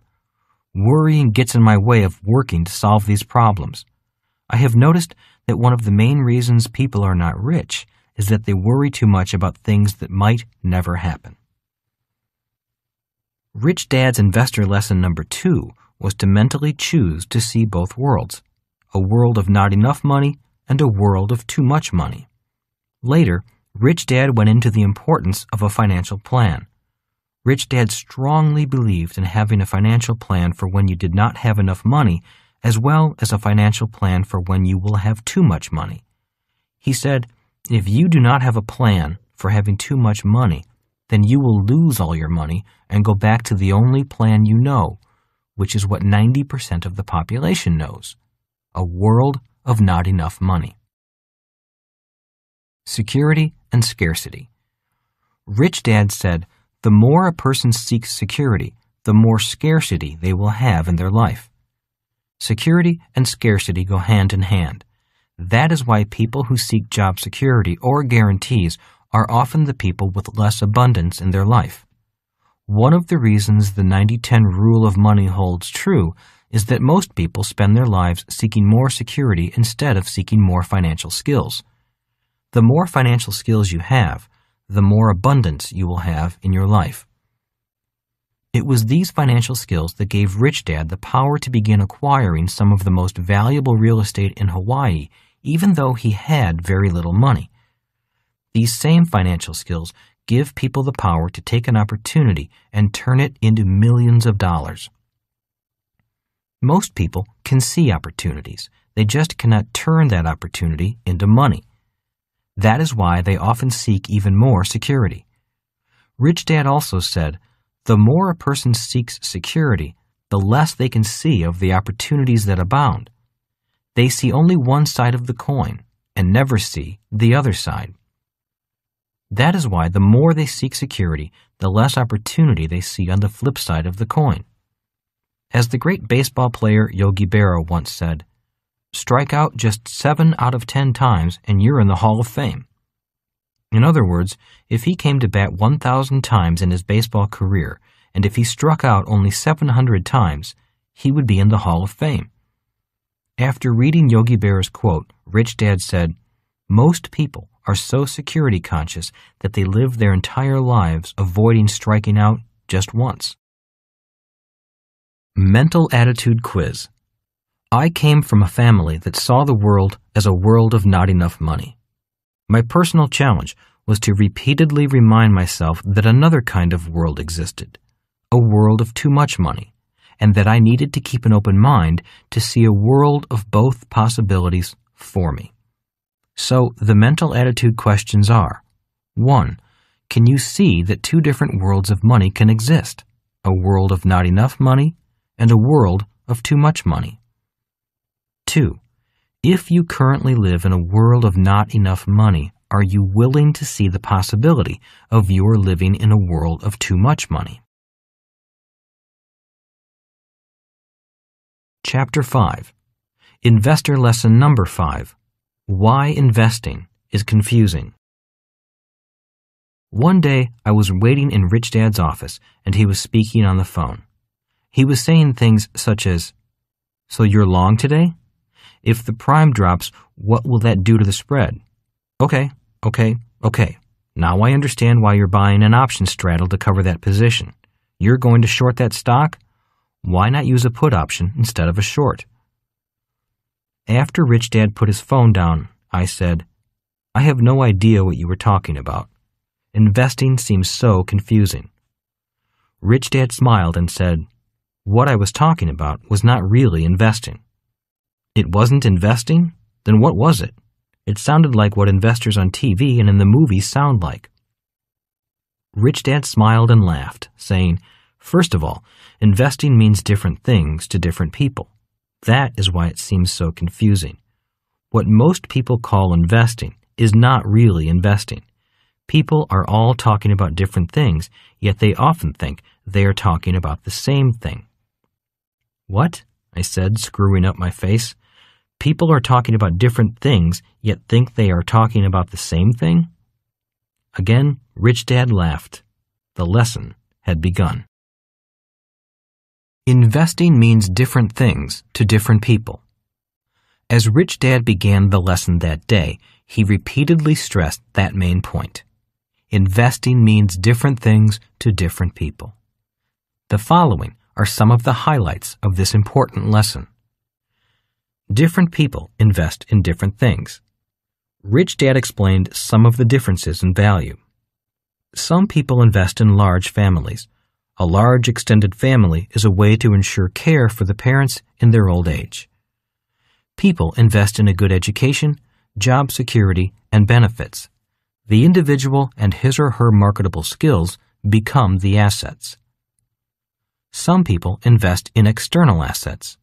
In America, about 45% of the population owns shares in companies. This number is growing as people realize that job security and lifetime employment are no longer guaranteed. There are many different investment products.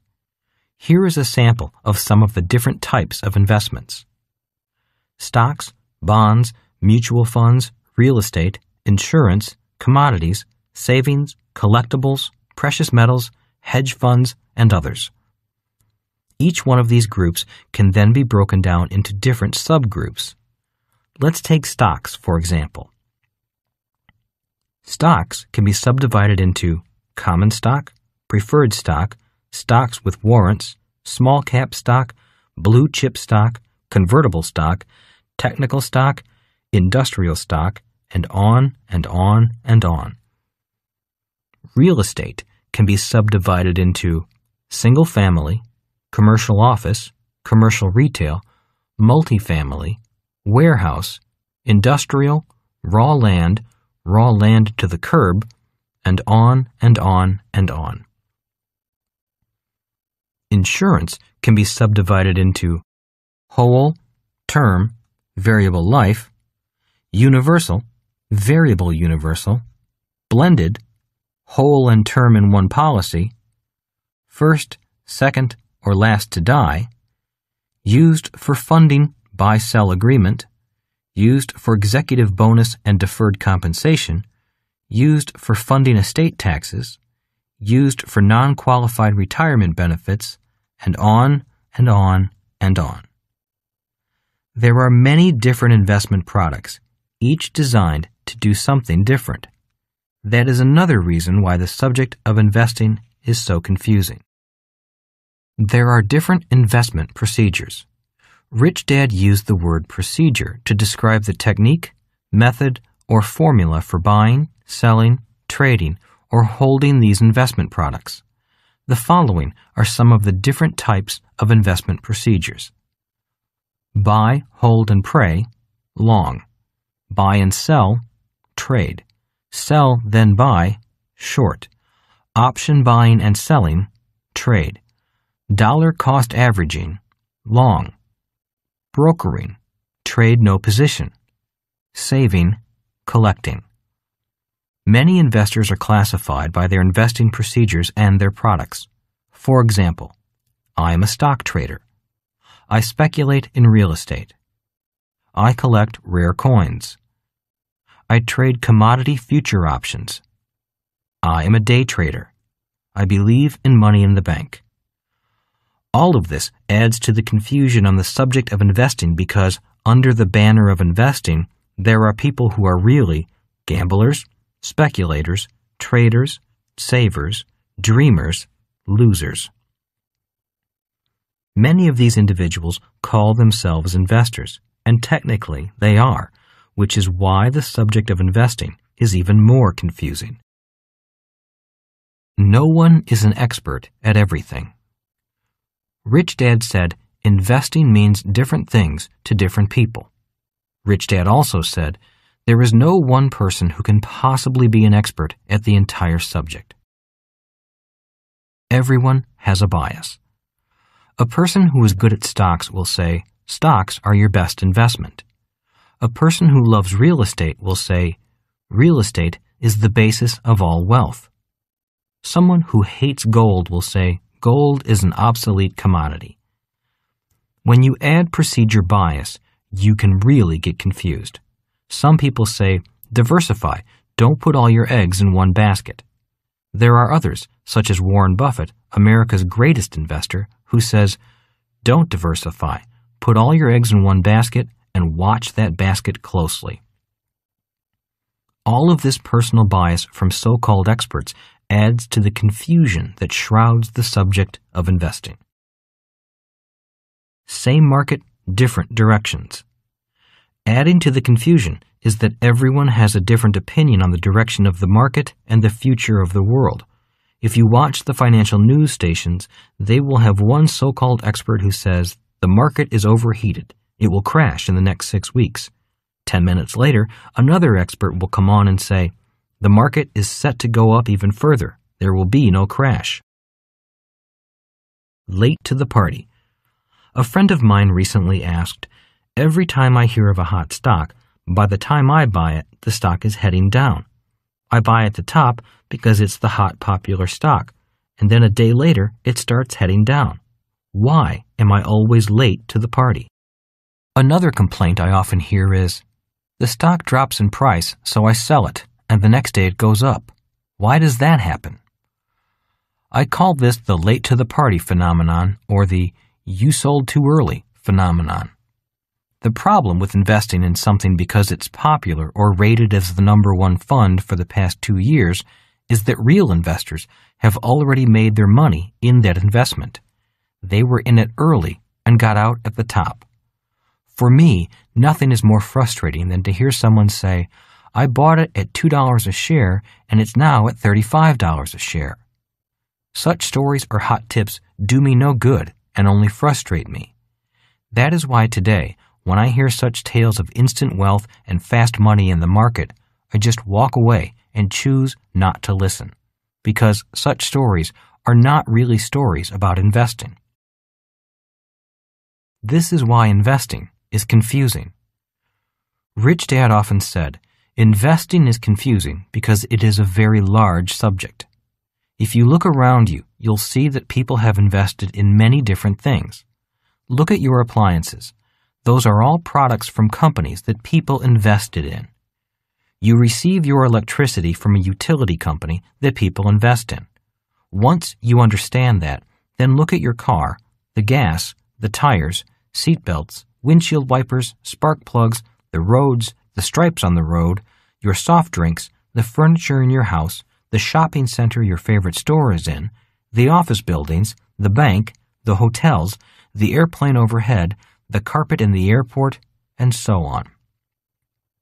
All of these things are there because someone invested in the business that delivers you the things that make life civilized. That is what investing really is all about. Rich Dad often ended his lessons on investing with this statement. Investing is such a confusing subject for most people because what most people call investing is not really investing.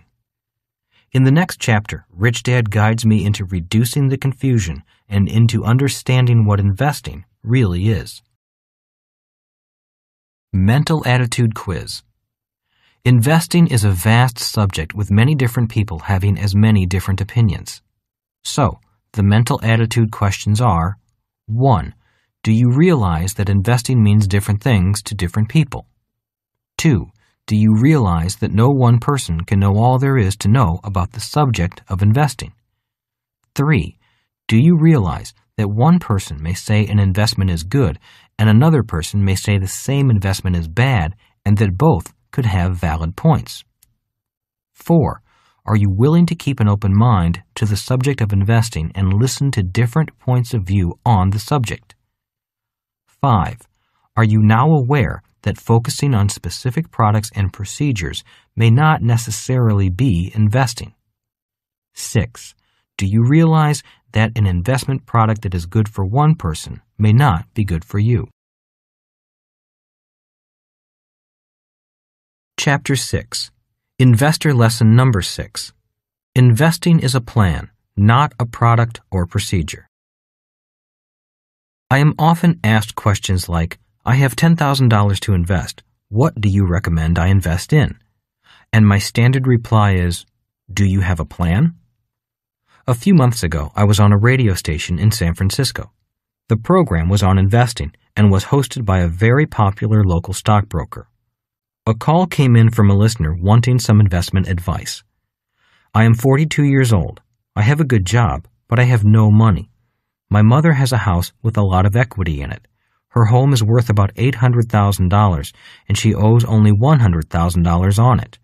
She said she would let me borrow some of the equity so I could begin investing. What do you think I should invest in? Should it be stocks or real estate? Again, my reply was, do you have a plan? I don't need a plan, was the reply. I just want you to tell me what to invest in. I want to know if you think the real estate market is better or the stock market. I know that is what you want to know, but do you have a plan? I again asked as politely as possible.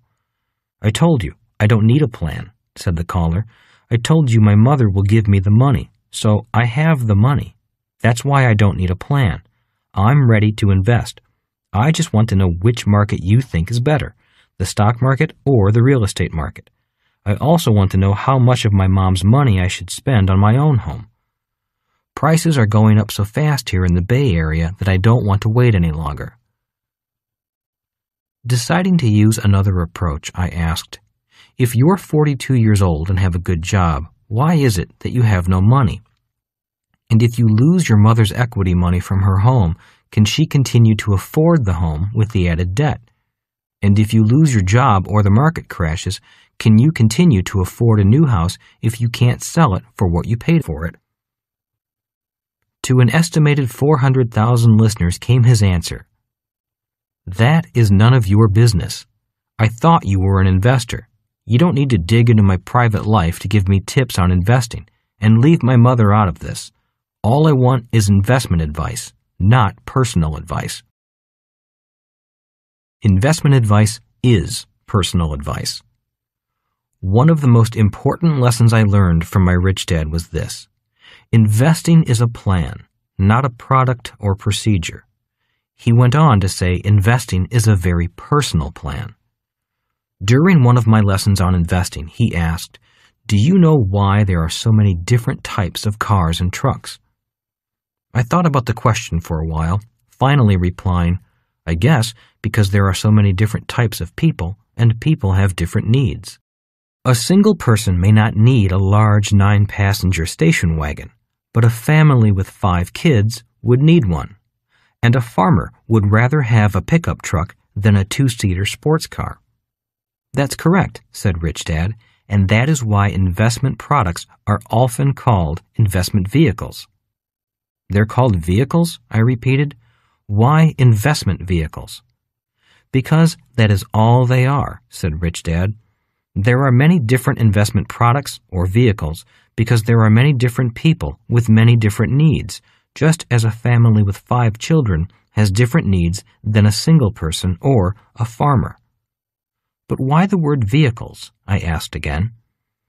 "Because all a vehicle does is get you from point A to point B," said Rich Dad. "An investment product or vehicle simply takes you from where you are financially to where you want to be sometime in the future financially." "And that is why investing is a plan," I said, nodding my head quietly. I was beginning to understand. Investing is like planning a trip, let's say, from Hawaii to New York. Obviously, you know that for the first leg of your trip, a bicycle or car will not do. That means you will need a boat or a plane to get across the ocean, said Rich Dad. And once I reach land, I can walk, ride a bike, travel by car, train, or bus to New York, I added. All are different vehicles. Rich Dad nodded his head, and one is not necessarily better than the other.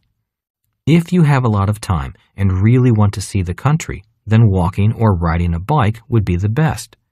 Not only that, you will be much healthier at the end of the trip.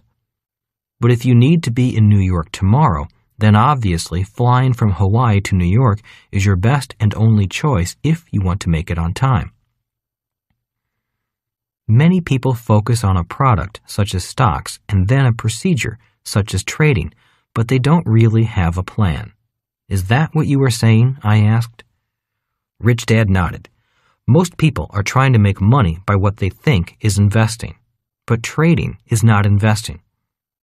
What is it if it is not investing? I asked. It's trading, said Rich Dad, and trading is a procedure or technique. A person trading stocks is not much different than a person who buys a house, fixes it up, and sells it for a higher profit. One trades stocks, the other trades real estate. It's still trading. In reality, trading is centuries old. Camels carried exotic wares across the desert to consumers in Europe, so a retailer is also a trader in a sense. And trading is a profession, but it is not what I call investing. And to you, investing is a plan to get you from where you are to where you want to be, I said, doing my best to understand Rich Dad's distinctions. Rich Dad nodded and said, I know it's picky and seems a minor detail. Yet I want to do my best to reduce the confusion around this subject of investing. Every day I meet people who think they're investing, but financially they're going nowhere. They might as well be pushing a wheelbarrow in a circle. It takes more than one vehicle. In the previous chapter, I listed a few of the different types of investment products and procedures available. More are being created every day because so many people have so many different needs. When people are not clear on their own personal financial plans, all these different products and procedures become overwhelming and confusing. Rich Dad used the wheelbarrow as his vehicle of choice when describing many investors.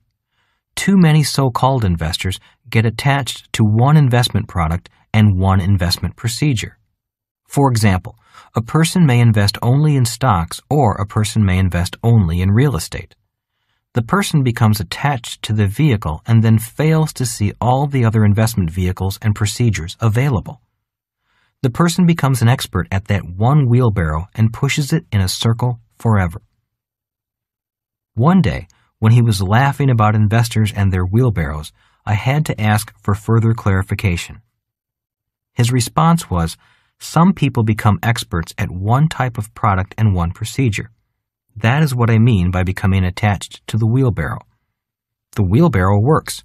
It hauls a lot of cash around, but it is still a wheelbarrow. A true investor does not become attached to the vehicles or the procedures.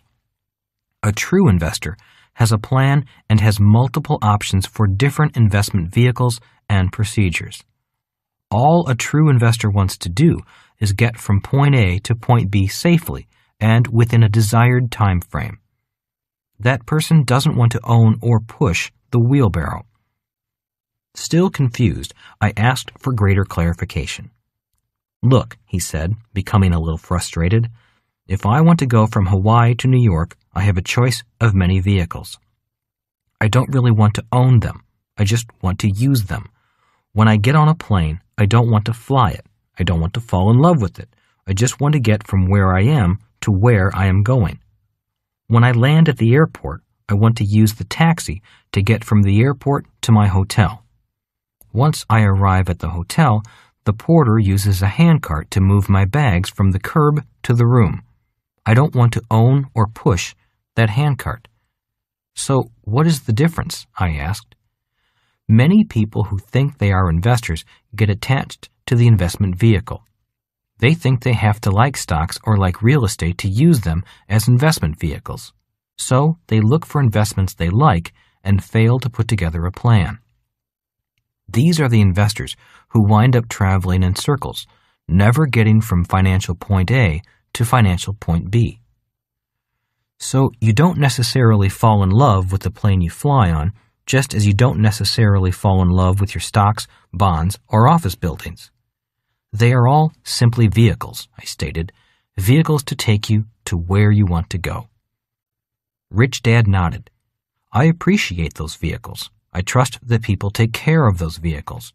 I just don't get attached to the vehicles, nor do I necessarily want to own or spend my time driving them. What happens when people get attached to their investment vehicles? I asked. They think that their investment vehicle is the only vehicle, or that it is the best vehicle. I know people who invest only in stocks as well as people who invest only in real estate. That is what I mean by getting attached to the wheelbarrow. There is not anything necessarily wrong with that type of thinking. It's just that they often focus on the vehicle rather than their plan. So even though they may make a lot of money buying, holding, and selling investment products, that money may not take them to where they want to go. So I need a plan, I said, and my plan will then determine the different types of investment vehicles I will need. Rich Dad nodded, saying, in fact, don't invest until you have a plan. Always remember that investing is a plan, not a product or procedure. That is a very important lesson. Mental Attitude Quiz. Before a person builds a house, he or she usually calls in an architect to draw up the plans. Could you imagine what could happen if someone just called in some people and began to build a house without a plan? Well, that is what happens to many people's financial houses. Rich Dad guided me in writing out financial plans. It was not necessarily an easy process, nor did it make sense at first. But after a while, I became very clear on where I was financially and where I wanted to go. Once I knew that, the planning process became easier. In other words, for me, the hardest part was figuring out what I wanted. The mental attitude questions are: 1. Are you willing to invest the time to find out where you are financially today and where you want to be financially? And are you willing to spell out how you plan to get there? In addition, always remember that a plan is not really a plan until it is in writing and you can show it to someone else. 2. Are you willing to meet with at least one financial professional and find out how his or her services may help you with your long-term investment plans? You may want to meet with 2 or 3 professionals just to find out the differences in their approaches. Chapter 7. Investor Lesson Number 7. Are you planning to be rich or are you planning to be poor? Most people are planning to be poor, said Rich Dad. What? I replied in disbelief. Why do you say that? How can you say that? Just listen to what people say, said Rich Dad. If you want to see a person's past, present, and future, just listen to his or her words. The power of words. Rich Dad's lesson on the power of words was very powerful. He asked, "Have you ever heard someone say, 'It takes money to make money'?" Standing to get 2 soft drinks from the refrigerator, I replied, "Yes, I hear it all the time." Why do you ask? Because the idea that it takes money to make money is one of the worst ideas there is, especially if a person wants more money, said Rich Dad. Handing Rich Dad his soft drink, I said, "I don't understand. You mean it doesn't take money to make money?" "No," said Rich Dad, shaking his head. "It does not take money to make money. It takes something available to all of us and is a lot less expensive to obtain than money. In fact, in many cases, what it takes is free." That statement made me very curious, but he would not tell me what it was. Instead, as the lesson on investing ended, he gave me an assignment. "Before we meet again, I want you to invite your dad out to dinner, a long, slow dinner.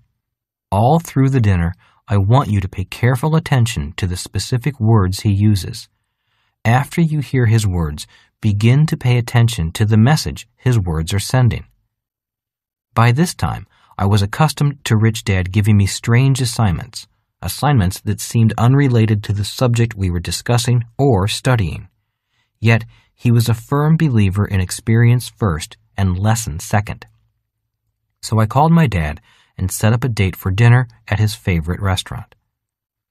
About a week later, Rich Dad and I met again. "How was dinner?" he asked.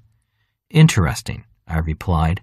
I listened very carefully to his choice of words, the meaning of the words, and the thoughts behind the words. "And what did you hear?" "I heard, 'I'll never be rich,'" I said. "But I've heard that most of my life. In fact, he often said to the family, 'The moment I decided to become a school teacher, I knew I'd never be rich.'" "So you've heard some of the same lines before?" inquired Rich Dad. I nodded, saying, "Many times, over and over again." "What else have you heard repeatedly?" asked Rich Dad. "Do you think money grows on trees? Do you think I'm made of money? The rich don't care about people like I do. Money is hard to get, and I'd rather be happy than be rich," I replied. "Now do you know what I mean when I say you can see people's past, present, and future by listening to their words?" asked Rich Dad. Nodding, I said, "And I noticed something else." "And what was that?" asked Rich Dad. "You have the vocabulary of a businessman and an investor. My dad has the vocabulary of a school teacher. You use words such as capitalization rates, financial leverage, EBIT, producer price index, profits, and cash flow. He uses words such as test scores, grants, grammar, literature, government appropriations, and tenure." Rich Dad smiled as he said, "It does not take money to make money. It takes words. The difference between a rich person and a poor person is the person's vocabulary. All a person needs to do to become richer is to increase his or her financial vocabulary. And the best news is that most words are free. During the 1980s, I spent much time teaching entrepreneurship and investing and became acutely aware of people's vocabulary and how their words related to their financial well-being. I did some research and found out that there are approximately 1 million words in the English language. The average person has command of only a few thousand words. If people want to begin increasing their financial success, it begins with increasing their vocabulary in a certain subject. For example, when I was investing in small real estate deals such as single-family rental properties, my vocabulary increased in that subject area. When I shifted to investing in private companies, my vocabulary had to increase before I felt comfortable investing in such companies. In school, lawyers learn the vocabulary of law, medical doctors learn the vocabulary of medicine, and teachers learn the vocabulary of teachers. If a person leaves school without learning the vocabulary of investing, finance, money, accounting, corporate law, and taxation, it is difficult to feel comfortable as an investor. One reason I created the cash flow board game was to familiarize non-investors with the vocabulary of investing. In all our games, players quickly learn the relationships behind the words of accounting, business, and investing.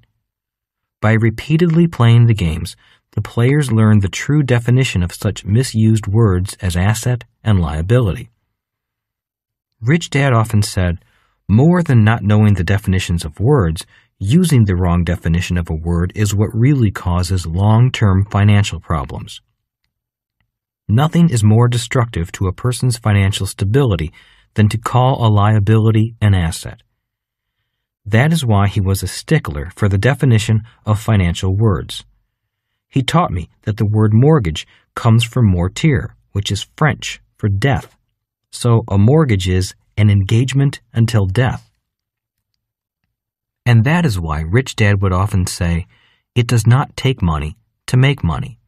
It takes a rich person's vocabulary to make money, and more importantly, to keep money. As you listen to this audiobook, please be aware of the different words that may be used. And always remember that one of the fundamental differences between a rich person and a poor person is his or her words. And words are free. Planning to be poor. After this lesson with Rich Dad, by simply listening to others' words, I began to notice why most people are unconsciously planning to be poor. Today, I often hear people say, when I retire, my income will go down. And it does. They also often say, my needs will go down after I retire, so that is why I will need less income. But what they often fail to realize is that while some expenses do go down, other expenses go up. And often these expenses, such as full-time nursing home care when they are very old, if they are lucky enough to become very old, are large. An average nursing home for the elderly can cost more than many people's monthly incomes today. Other people say, I don't need a plan. I have a retirement and medical plan from my work. The problem with such thinking is that there is more to an investment plan than simply investments and money. A financial plan is important before someone begins to invest because it needs to take into consideration many different financial needs. These needs include college education, retirement, medical costs, and long-term health care. Many of these often large and pressing needs can be provided for by investing in products other than stocks and bonds or real estate, such as insurance products and different investment vehicles. The future. I talk about money to help educate people to provide for their long-term financial well-being. Ever since the advent of information age retirement plans, which are 401ks in America, superannuation plans in Australia, and registered retirement savings plans, RRSP, in Canada, I have grown concerned about the people who are not prepared for the information age. At least in the industrial age, a company and the government did provide some financial aid for a person after his or her working days were over. Today, when a person's 401k or cash balance retirement plan, which isn't a traditional pension, is drained dry, it will be the individual's problem, not the company's. It is imperative that our schools begin to teach young people to invest for their long-term health and financial well-being. If we do not, we will have a massive socioeconomic time bomb on our hands. I often say to my classes, be sure you have a plan. First, ask yourself if you are planning to be rich or if you are planning to be poor. If you are planning to be poor, the older you get, the more difficult you will find the financial world. Rich Dad said to me many years ago, the problem with being young is that you don't know what it feels like to be old. If you knew what being old felt like, you would plan your financial life differently. Planning for being old. It is important to plan as early in life as possible. When I say this to my classes, most of my students nod in agreement. No one disagrees on the importance of planning. The problem is that very few people actually do it. Realizing that most people agreed that they needed to write a financial plan, but that few were going to actually take the time to do it, I decided to do something about it. About an hour before lunch in one of these classes, I found a cotton clothesline and cut it into different lengths. I asked the students to take one piece of line and tie each end around one of their ankles, much like one would hobble a horse. With their ankles tied about a foot apart, I gave them another piece of the line and had them loop it around their neck and tie it back down at their ankles. The overall result was that they were hobbled at the ankles, and instead of standing erect, they stooped over at about a 45-degree angle. One of the students asked if this was a new form of torture. No, I replied, I'm just taking each of you into the future, if you are lucky to live so long. The ropes now represent what old age could feel like. A slow moan came from the class. A few were getting the picture. The hotel staff then brought in lunch on long tables. The lunch consisted of sandwiches, salads, and beverages. The problem was that the cold cuts were simply stacked, the bread was not sliced, the salad was not made, and the beverages were the dry mix type that had to be combined with water. The students, now stooped and aged, had to prepare their own lunch. For the next 2 hours, they struggled to slice their bread, stack their sandwiches, make their salads, mix their drinks, sit, eat, and clean up. Naturally, many also needed to go to the restroom during the 2 hours. When the 2 hours were up, I asked them if they wanted to take a few minutes to write out a financial plan for their life. The answer was an enthusiastic yes. It was interesting to observe them actively taking an interest in what they planned to do once the ropes came off. Their interest in planning had increased dramatically once their point of view on life had been changed. As Rich Dad said, the problem with being young is that you don't know what it feels like to be old. If you knew what being old felt like, you would plan your financial life differently. He also said, the problem with many people is that they plan only up to retirement. Planning up to retirement is not enough. You need to plan far beyond retirement. In fact, if you're rich, you should plan for at least 3 generations beyond you. If you don't, the money could be gone soon after you're gone. Besides, if you don't have a plan for your money before you depart from this earth, the government does. Mental Attitude Quiz. We frequently do not pay close attention to our silent and seemingly unimportant thoughts. Rich Dad said, it's not what we say out loud that determines our lives. It's what we whisper to ourselves that has the most power. So the mental attitude questions are, 1.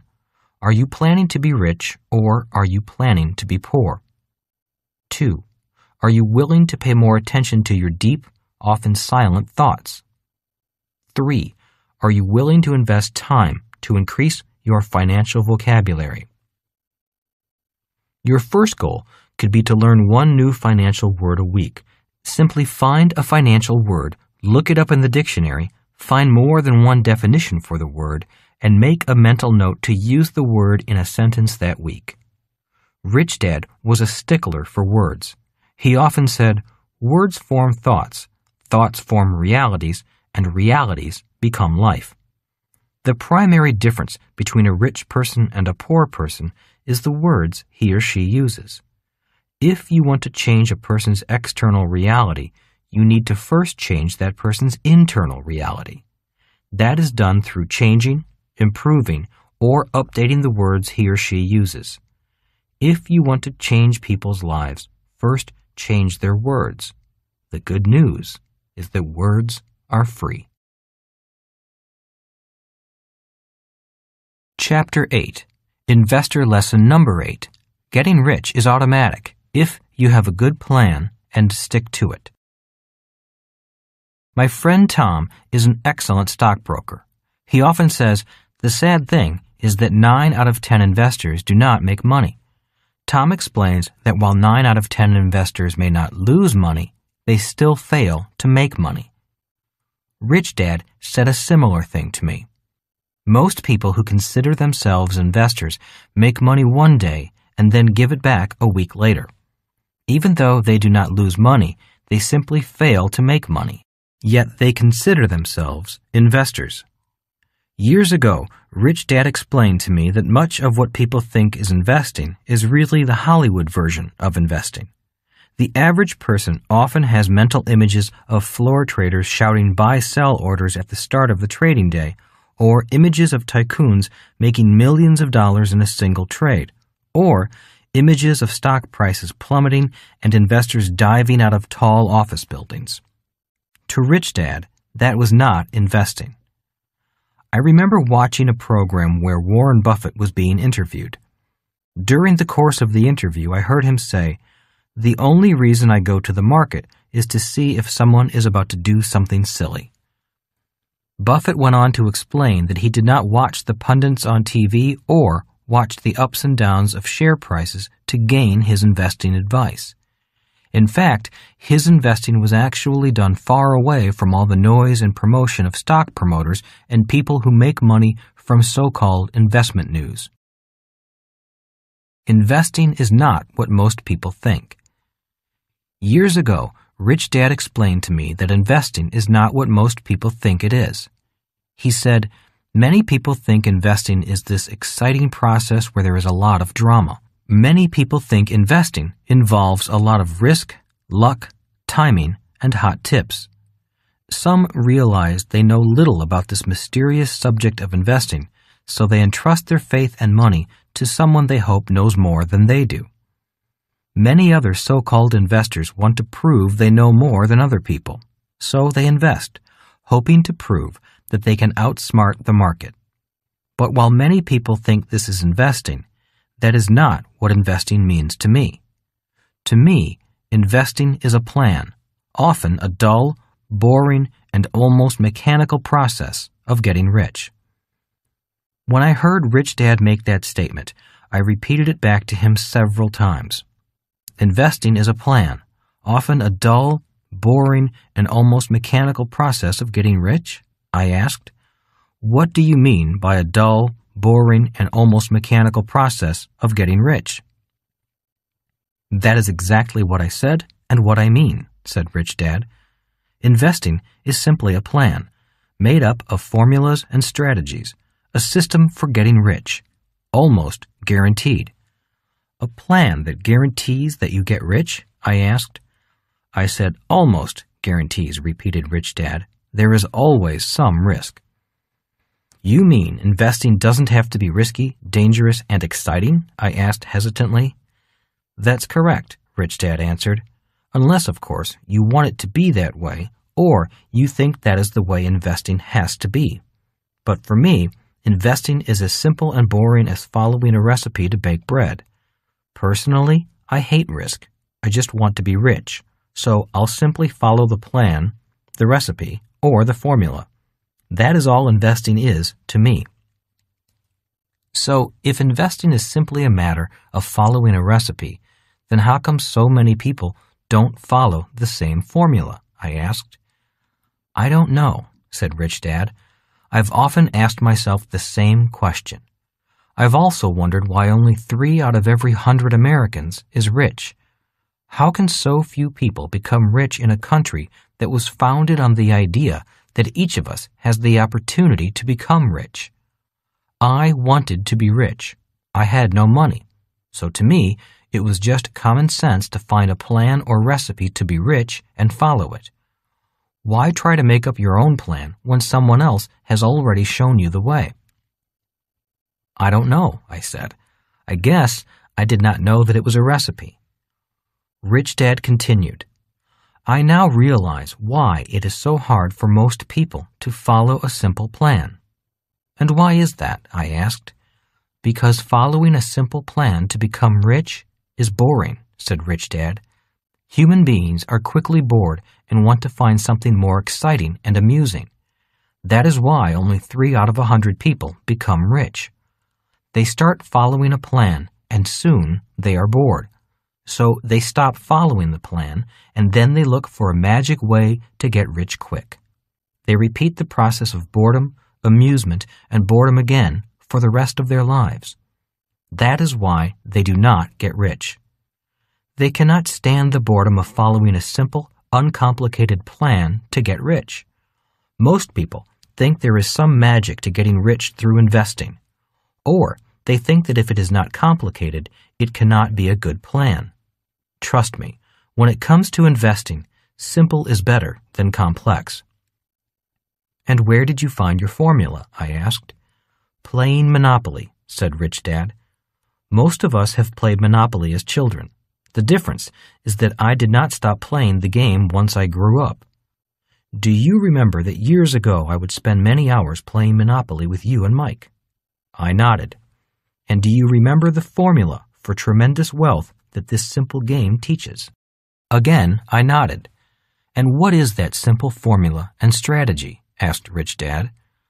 Buy 4 greenhouses, then exchange the 4 greenhouses for a red hotel, I said quietly as my childhood memories came rushing back. You told us over and over again while you were poor and just starting out that playing Monopoly in real life was what you were doing. And I did, said Rich Dad. Do you remember when I took you to see my greenhouses and red hotels in real life? I do, I replied. I remember how impressed I was that you actually played the game in real life. I was only 12 years old, but I knew that for you, Monopoly was more than a game. I just didn't realize that this simple game was teaching you a strategy, a recipe, or a formula to become rich. I did not see it that way. Rich Dad then said, once I learned the formula, the process of buying 4 greenhouses and then exchanging them for 1 red hotel, the formula became automatic. I could do it in my sleep, and many times it seemed like I did. I did it automatically without much thinking. I just followed the plan for 10 years, and one day I woke up and realized I was rich. Was that the only part of your plan? I asked. No, it wasn't. But that strategy was one of the simple formulas I followed. To me, if the formula is complex, it is not worth following. If you can't do it automatically after you learn it, you shouldn't follow it. That is how automatic investing and getting rich is as long as you have a simple strategy and follow it. A great book for people who think investing is difficult. In my investment classes, there is always a cynic or doubter of the idea that investing is a simple and boring process of following a plan. This type of person always wants more facts, more data, and more proof from smart people. Since I am not a technical specialist, I did not have the scholarly proof that these types of individuals demand. That is, until I read a great book on investing. James P. O'Shaughnessy wrote the perfect book for people who think that investing has to be risky, complex, and dangerous.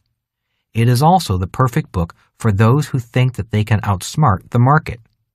This book has the academic and numerical proof that a passive or mechanical system of investing will, in most cases, beat a human system of investing, even a system using professional investors such as fund managers. This book also explains why 9 out of 10 investors do not make money.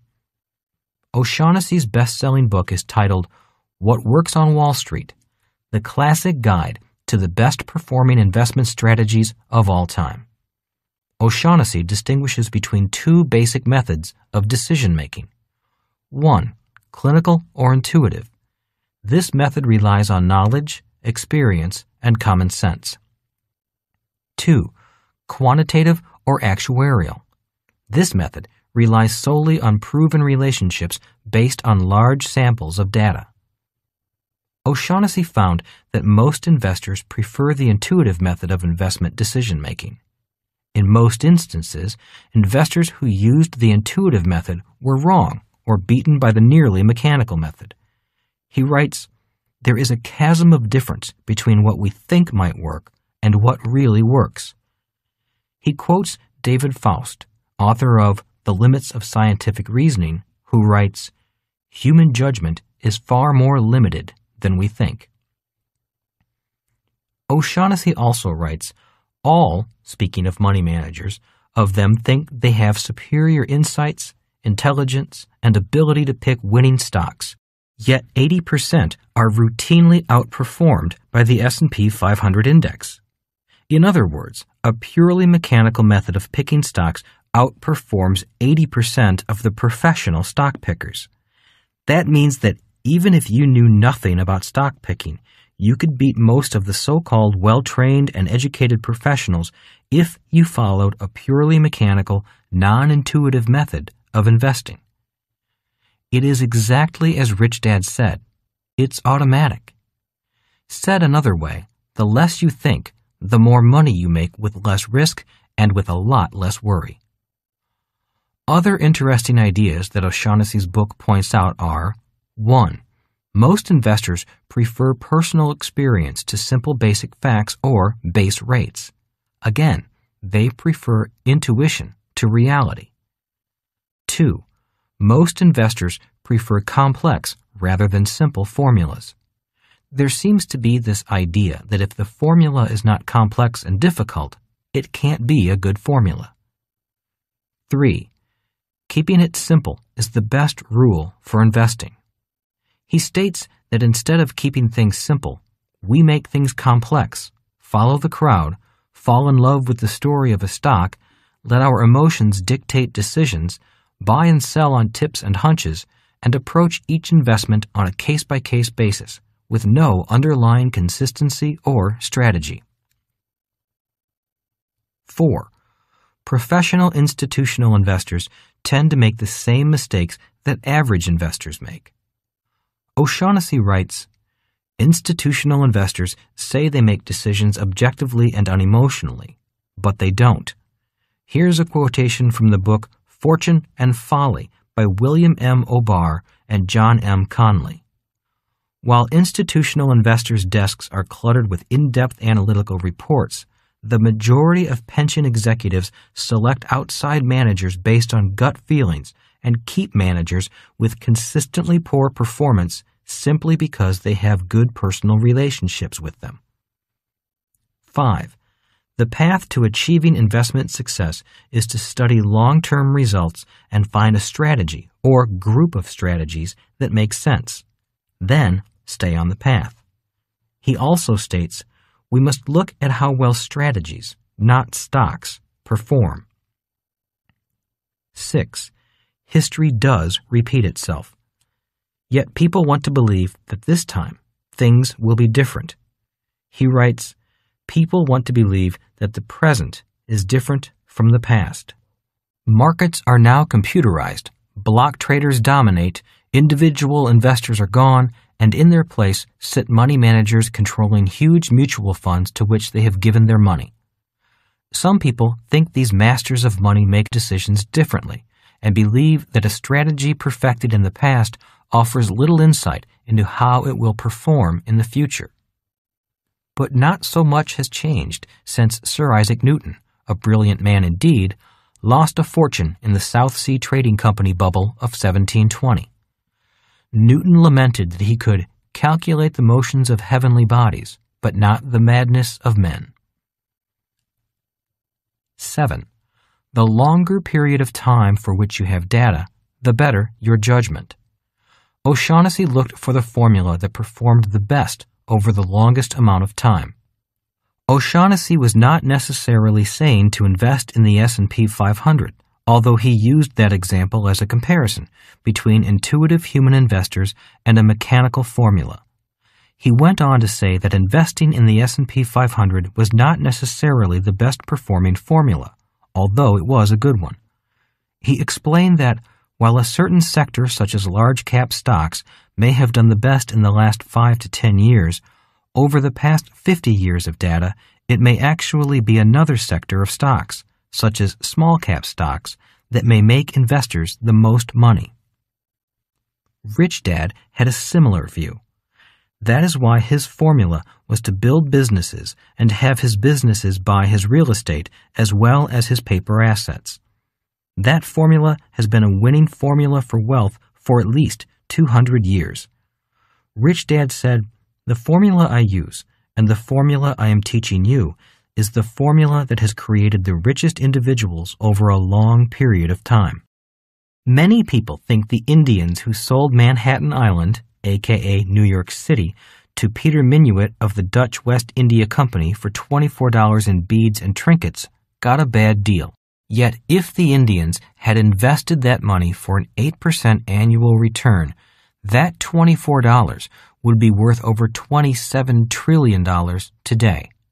They could buy Manhattan back and have plenty of money left over.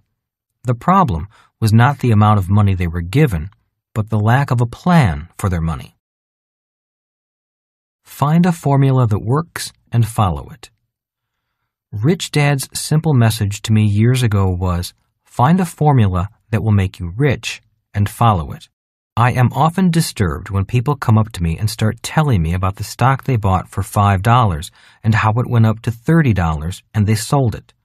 I find myself disturbed because those kinds of stories distract from their plan, their success. Such stories of hot tips and quick cash often remind me of a story Rich Dad told me. He said, "Many investors are like a family taking a drive in the country. Suddenly, on the road ahead of them appear several large deer with massive horns.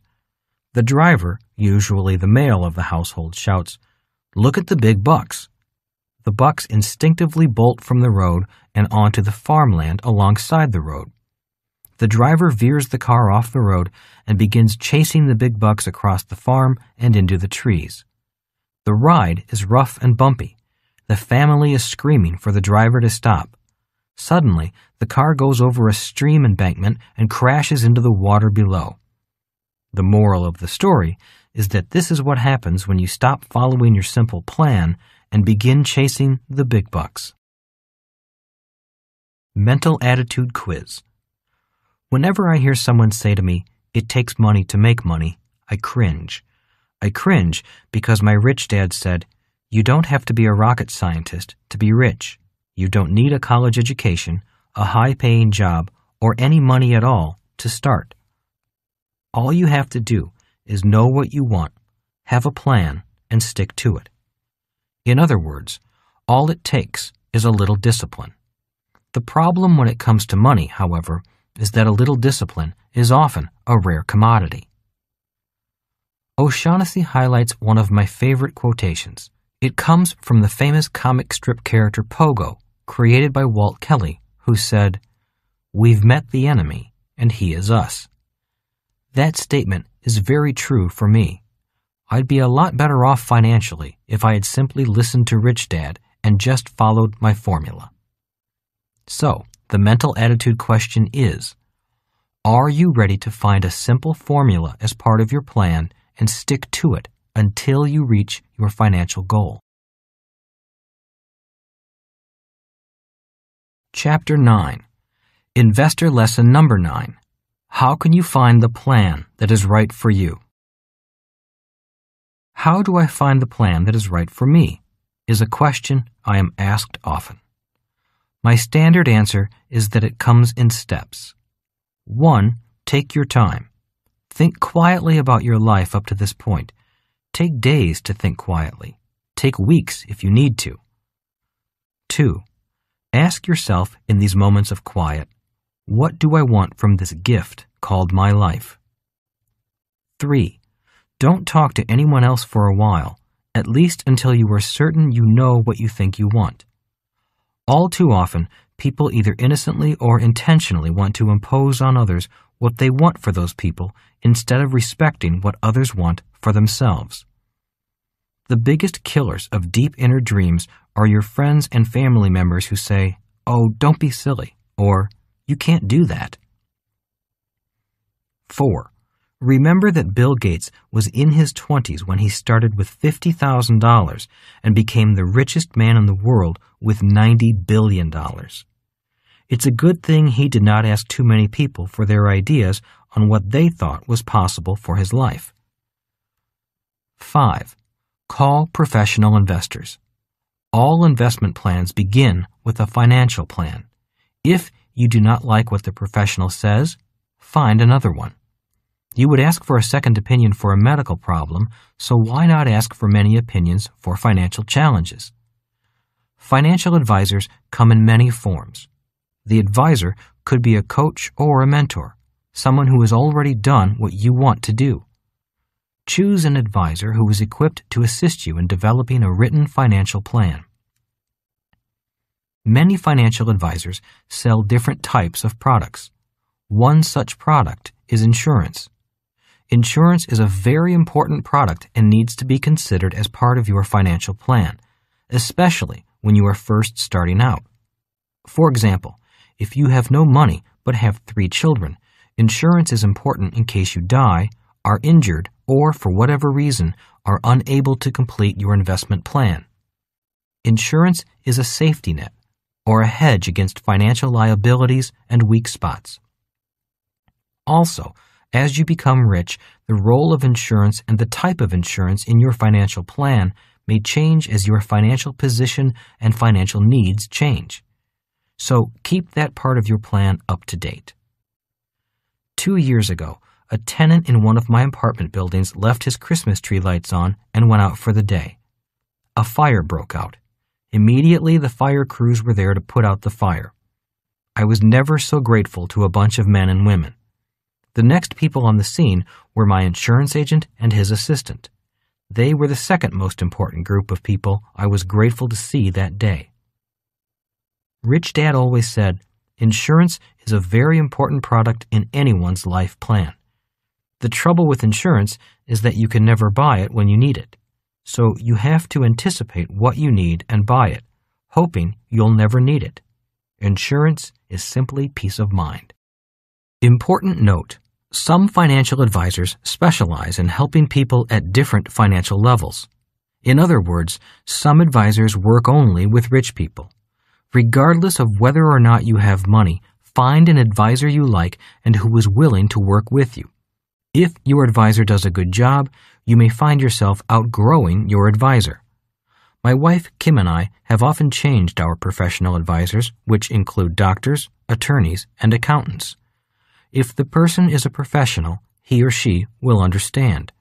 But even if you change advisors, be sure you stick to your plan. So, how do you find your plan? I had a goal of being a multimillionaire before I was 30 years old. That was the end result of my plan. Even though I achieved my goal by the time I was 30, the problem was that I then immediately lost all my money. Through that experience, I discovered flaws in my plan which needed to be corrected, but I kept my overall strategy. After I lost my money, I simply needed to refine my plan according to what I had learned from that experience. I then reset my goal, which was to be financially free and a millionaire by age 45. It took me until age 47 to reach the new goal. The point is that my plan remained the same. I just improved upon it as I learned more and more. So, how do you find your own plan?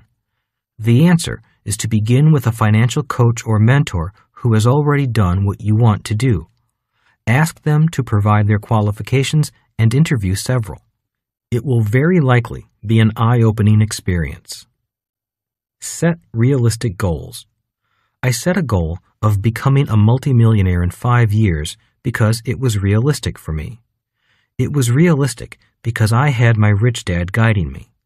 Yet, even though he guided me, it did not mean I was free from making mistakes, and I made many of them, which is why I lost my money so quickly. As I said, life would have been easier if I had just followed Rich Dad's plan. Being young, however, I had to do things my way. So start with realistic goals, and then improve upon or add to the goals as your education and experience increase. Always remember that it is best to start by walking before you run in a marathon. You find your own plan first by taking action. Begin by calling a professional and set realistic goals, knowing the goals will change as you change, but stick to the plan. For most people, the ultimate plan is to find a sense of financial freedom, freedom from the day-to-day drudgery of working for money. Realize that investing is a team sport. In this audiobook, I will go into the importance of my financial team. I have noticed that too many people think they need to do things on their own. Well, there are definitely things you need to do on your own, but sometimes you need a team. Financial intelligence helps you know when to do things on your own and when to ask for help. When it comes to money, many people often suffer alone and in silence. It's likely their parents did the same thing. As your plan evolves, you will begin to meet the new members of your team who will assist you by helping make your financial dreams come true. Members of your financial team may include banker, accountant, lawyer, broker, bookkeeper, insurance agent, successful mentor. You may want to hold meetings over lunch with all these people on a regular basis. That is what Rich Dad did, and it was at these meetings that I learned the most about business, investing, and the process of becoming very rich. Remember that finding a team member is much like finding a business partner, because that is what team members are in many ways. They are partners in minding the most important business of all, the business of your life. Always remember what Rich Dad said. Regardless of whether you work for someone else or for yourself, if you want to be rich, you've got to mind your own business.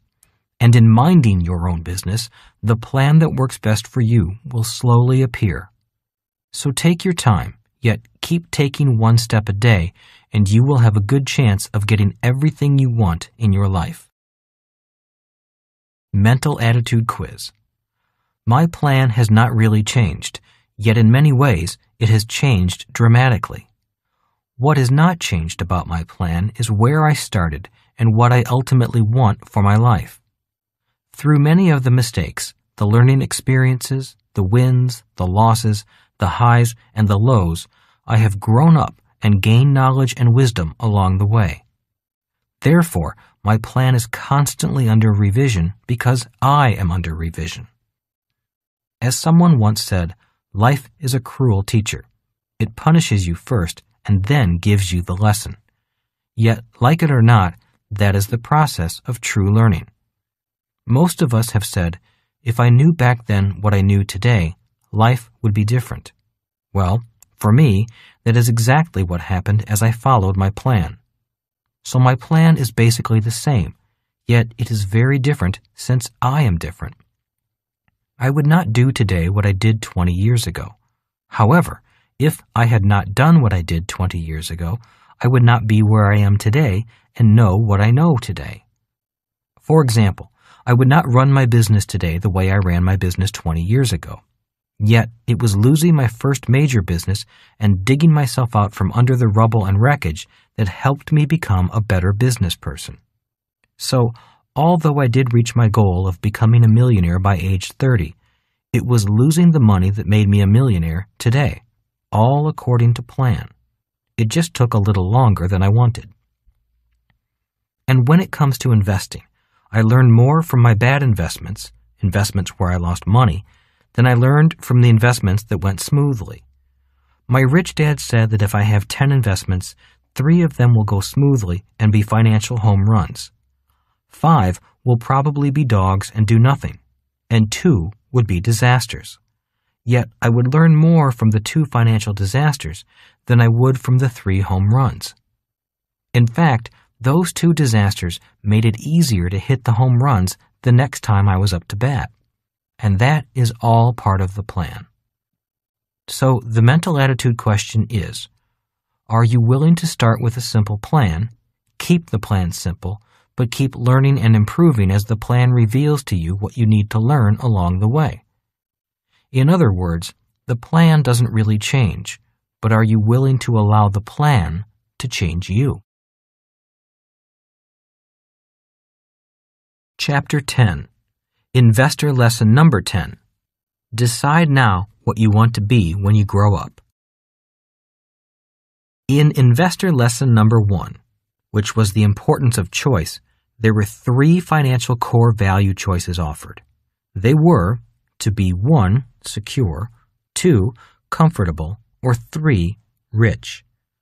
These are very important personal choices and should not be taken lightly. In 1973, when I returned from the Vietnam War, I was faced with these choices. When Rich Dad had discussed my option of taking a job with the airlines as a pilot, he said, "A job with the airlines may not be that secure. I suspect that they will be having a rough time in the next few years. Yet, if you keep your record clean, you might find job security in that profession, if that is what you really want." He then asked me if I wanted to get my job back with Standard Oil of California, a job I held for only 5 months, the 5 months before I went to flight school for the Marine Corps. "Didn't you receive a letter saying that Standard Oil would take you back as an employee once your military duty was over?" "They said they would be happy to have me reapply," I replied, "but they guaranteed nothing." "But wouldn't that be a good company to work for? Wasn't the pay pretty good?" asked Rich Dad. "Very good," I said. "It is an excellent company to work for, but I don't want to go back. I want to move on." "And what do you want most?" asked Rich Dad as he pointed to the 3 choices. "Do you want security, comfort, or to be rich the most?" From deep inside me, the answer was a loud, "to be rich." It had not changed in years, although that desire and core value was pushed down quite a bit in my family, a family where job and financial security was the highest priority, and rich people were considered evil, uneducated, and greedy. I grew up in a family where money was not discussed at the dinner table because it was an unclean subject, a subject not worthy of intellectual discussion. But now that I was 25 years old, I could let my personal truth out. I knew that the core values of security and comfort were not highest on my list. To be rich was the number 1 core value for me. My rich dad then had me list my core financial priorities. My list went in this order: to be 1, rich, 2, comfortable, 3, secure. Rich Dad looked at my list and said, "Okay, step 1 is to write out a financial plan to become financially secure." "What?" I asked. "I just told you I wanted to be rich. Why should I bother with a plan to be secure?" Rich Dad laughed. "Just as I thought," he said. "The world is filled with guys like you who only want to be rich. The problem is that most guys like you don't make it because you don't understand what being financially secure or financially comfortable really means. While a few people like you do make it, the reality is that the road to wealth is littered with wrecked lives of reckless people. People just like you." I sat there ready to scream. All my life, I had lived with my poor dad, a man who valued security above all. Now that I was finally old enough to be outside of my poor dad's values, my rich dad was telling me the same thing. I was ready to scream. I was ready to get rich, not be secure. It was 3 weeks before I could talk to Rich Dad again. I was very upset. He had thrown back in my face everything I had done my best to get away from. I finally calmed down and called him for another lesson. "Are you ready to listen?" Rich Dad asked when we met again. I nodded, saying, "I'm ready, but not really willing." "Step 1, Rich Dad started, call my financial advisor. Say, I want a written financial plan for lifetime financial security." "Okay," I said. "Step 2, said Rich Dad, after you have written a plan for basic financial security, call me and we'll go over it. Lesson is over. Goodbye." It was a month before I called him. I had my plan and I showed it to him. "Good," he said. "Are you going to follow it?" "I don't think so," I said. "It's just too boring and automatic." "That is what it is supposed to be," said Rich Dad. "It's supposed to be mechanical, automatic, and boring. But I can't make you follow it, although I do recommend you do so." I was calming down as I said, "Now what?" "Now find your own advisor and you write a plan on how to be financially comfortable," said Rich Dad. "You mean a long-term financial plan that is a little bit more aggressive?" I asked. "That is correct," said Rich Dad. "That is more exciting," I said. "That one I can get into." "Good," said Rich Dad. "Call me when you have that one ready." It was 4 months before I could meet with Rich Dad again. This plan was not that easy, or as easy as I thought it would be. I checked in by phone with Rich Dad every so often, but the plan was still taking longer than I wanted. Yet the process was extremely valuable because I learned a tremendous amount by talking to different financial advisors. I was gaining a better understanding of the concepts Rich Dad was trying to teach me. The lesson I learned was that unless I am clear about what I want, it is hard for the advisor to be clear about it and help me achieve my goals. Finally, I was able to meet with Rich Dad and show him my plan. "Good," was all he said for a while. He sat there looking at the plan and then asked, "So, what did you learn about yourself?" I learned that it is not that easy to really define what it is I want from my life because today we have so many choices, and so many of them look exciting. "Very good," he said, "and that is why so many people today go from job to job or from business to business, never really getting to where they want to go financially. So they often spend their most precious asset, their time, and wander through life without much of a plan. They may be happy doing what they are doing, but they really do not know what they are missing out on." "Exactly," I agreed. This time, instead of just being secure, I really had to think what I wanted to do with my life. And surprisingly, I had to explore ideas that would never have occurred to me before. "Like what?" asked Rich Dad. "Well, if I really want to be comfortable with my life, then I have to think about what I want to have in my life. Things like travel to faraway lands, fancy cars, expensive vacations, nice clothes, big houses, and so on. I really have to expand my thoughts into the future and find out what I want for my life." "And what did you find out?" asked Rich Dad. "I found out that security was so easy because I was planning on being secure only. I did not know what true comfort meant. So security was easy. Defining comfort was more difficult, and I now cannot wait to define what rich means and how I plan to achieve great wealth." "That's good," said Rich Dad. "Very good." He continued by saying, "So many people have been conditioned to live below their means or save for a rainy day that they never know what could be possible for their lives. So people splurge or get into debt by taking the annual vacation or buying a nice car, and then they feel guilty. They never take the time to figure out what could be financially possible if only they had a good financial plan. And that is a waste." "That is exactly what happened," I said. By meeting with advisors and discussing what was possible, I learned a lot. I learned that I was really selling myself short. In fact, I felt like I have been walking in a house with a low ceiling for years, trying to scrimp, save, be secure, and live below my means. Now that I have a plan of what is possible relative to being comfortable, I am excited about defining what the word rich means. Good, said Rich Dad with a smile. The key to staying young is to decide what you want to be when you grow up, and then keep growing up. Nothing is more tragic than to see people who have sold themselves short on what is possible for their lives. They try to live frugally, scrimping and saving, and they think that is being financially smart. In reality, it is financially limiting, and it shows up in their faces and in their attitude in life the older they get. Most people spend their lives mentally caged in financial ignorance. They begin to look like wild lions trapped in small cages at the zoo. They just pace back and forth, wondering what happened to the life they once knew. One of the most important discoveries people can make by taking the time to learn how to plan is finding out what is financially possible for their lives. And that is priceless.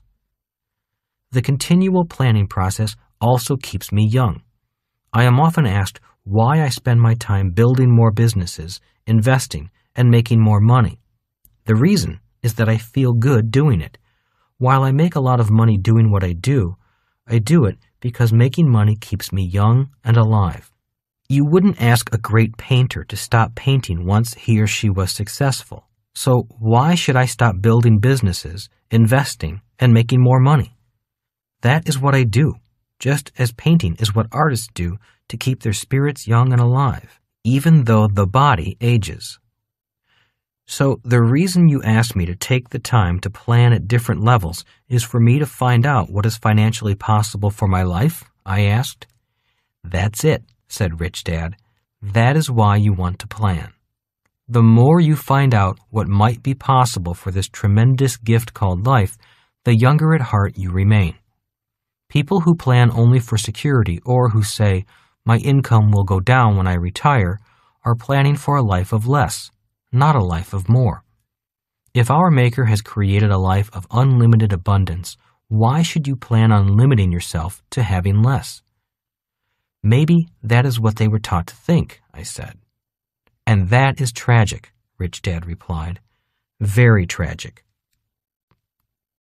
As Rich Dad and I sat there, my mind and heart drifted to my poor dad. I knew he was hurting and struggling to start his life over again. Many times, I had sat down with him and attempted to show him a few of the things I knew about money. However, we usually got into an argument. I think there is often that kind of breakdown in communication when two parties communicate from two different core values, one of security and the other of being rich. As much as I loved my dad, the subject of money, wealth, and abundance was not a subject we could communicate about. Finally, I decided to let him live his life and I would focus on living mine. If he ever wanted to know about money, I would let him ask, rather than trying to help when my help had not been requested. He never asked. Instead of trying to help him financially, I decided to just love him for his strengths and not get into what I thought were his weaknesses. After all, love and respect are far more important than money. Mental Attitude Quiz. In retrospect, my real dad had a plan only for financial security via job security. The problem was that his plan failed when he ran for public office against his boss. He failed to update his plan and continued to plan only for security. Luckily, he did have his financial security needs covered by a teacher's pension, Social Security, and Medicare. If not for those safety nets, he would have been in very bad financial shape. The reality was that he planned for a world of scarcity, a world of bare minimum survival, and that is what he got. My rich dad, on the other hand, planned for a world of financial abundance, and that is what he achieved. Both lifestyles require planning. Sadly, most people plan for a world of not enough, although a parallel world of financial plenty is also possible. All it requires is a plan. So the mental attitude question is, do you have a written financial plan to be 1, secure, 2, comfortable, 3, rich? Please remember Rich Dad's lesson that all three plans are important, but security and comfort still come before being rich, even though being rich may be your first choice. The point is that if you want to be rich, you will need all three plans: a plan to be secure, a plan to be comfortable, and a plan to be rich. To be comfortable, you need only 2 plans, and to be secure, you need only 1 plan. Remember that only 3 out of every 100 Americans are rich. Most fail to have more than 1 plan. Many don't have any kind of written financial plan at all. Chapter 11. Investor Lesson Number 11. Each plan has a price. What is the difference between the plan to be rich and the plan to be comfortable or secure? I asked. Rich Dad turned to his yellow legal tablet, wrote down the following words: 1. Secure, 2. Comfortable, 3. Rich, and then asked, "You mean the difference between rich and secure and comfortable?" "That's what I am asking," I responded. "The difference is the price," said Rich Dad. "There is a tremendous price difference between a financial plan to be rich and the other 2 positions." "You mean the investments in the rich financial plan cost more money?" I asked. "Well, to most people, it looks like the price is measured in terms of money. But if you look closer, you'll see that the price is not measured in money. It is really measured in time. And of the assets of time and money, time is really the more precious asset." A scowl came over my face as I tried to comprehend what Rich Dad was telling me. "What do you mean by the price is measured in time? Give me an example." "Sure," said Rich Dad. "If I want to go from Los Angeles to New York, how much would a bus ticket cost?" "I don't know. I'd guess under $100, I replied. "I've never purchased a bus ticket from L.A. to New York." "Neither have I," said Rich Dad. "Now, tell me how much an airplane ticket from L.A. to New York would cost." "Again, I don't really know, but I guess it would be around $500, I replied. "That's close enough," said Rich Dad. "Now, let me ask you, why the difference in price? You're traveling from Los Angeles to New York in both instances. Why would you pay so much more for a plane ticket?" "Oh, I got it," I said as I began to understand what Rich Dad was getting at. "I pay more for the plane ticket because I am saving time. Think of it more like buying time than saving time. The moment you begin to think of time as precious and that it has a price, the richer you will become." I sat thinking. I really was not getting what Rich Dad was talking about, yet I knew that it was important to him. I wanted to say something, but I did not know what to say. I did understand the idea that time was precious, but I never really thought of it as having a price. And the idea of buying time rather than saving time was important to Rich Dad, but it was not important to me yet. Finally, sensing my mental struggle, Rich Dad broke the silence by saying, "I'll bet your family uses the words save or saving a lot. I'll bet your mom often says she's going shopping and tries to save money. And your dad thinks that how much money he has in savings is important." "Yes, they do," I replied. "So what does that mean to you?" "Well, they may work hard at trying to save, but they waste a lot of time. I've seen shoppers in grocery stores spend hours trying to save a few dollars," said Rich Dad. "They may save money, but they waste a lot of time." "But isn't saving important?" I asked. "Can't you get rich by saving?" "I'm not saying that saving is not important," Rich Dad continued. "And yes, you can become rich by saving. All I am saying is that the price is really measured in time." Again, I scrunched up my face, struggling with what he was saying. "Look," said Rich Dad, "you can get rich by saving, and you can become rich by being cheap, but it takes a heck of a long time, just as you can go from Los Angeles to New York by bus so you can save some money. However, your real price will be measured in time. In other words, it takes 5 hours by plane for $500, or it can take up to 5 days by bus for $100. Poor people measure in money. Rich people measure in time. That may be why there are more poor people who ride buses. Because they have more time than money? I asked. Is that why they ride the bus? That is part of it, said Rich Dad, shaking his head, indicating that he was not happy with the way our conversation was going. Because they value money more than time? I asked, guessing in the dark. Closer, said Rich Dad. I have noticed that the less money a person has, the harder that person clings to it. I have met a lot of poor people with a lot of money. Poor people with a lot of money? I asked. Yes, said Rich Dad. They have a lot of money because they cling to money like it has some magical value. So they have a lot of money, but they are just as poor as if they had no money.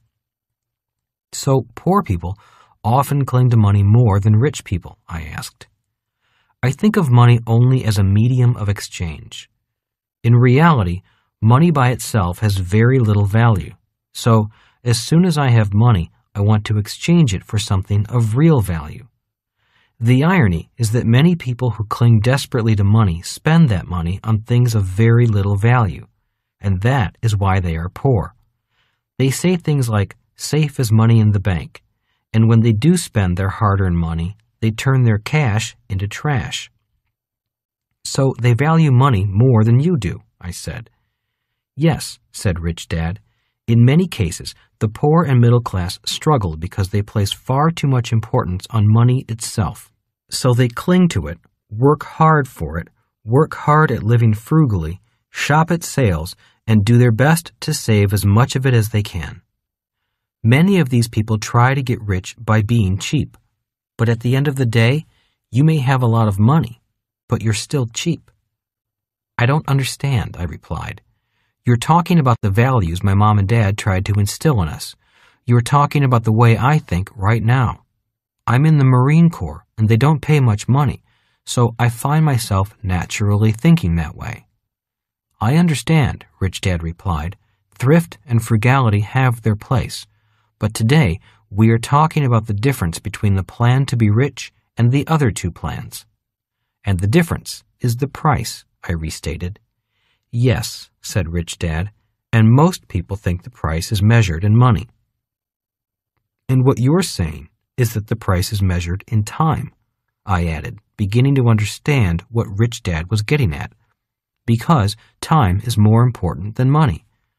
Nodding, Rich Dad said, many people want to get rich or invest in the investments the rich invest in, but most are not willing to invest the time. That is why only 3 out of 100 Americans are rich, and one of those 3 inherited that money. Rich Dad again wrote on his yellow legal tablet the 3 core values we had been discussing.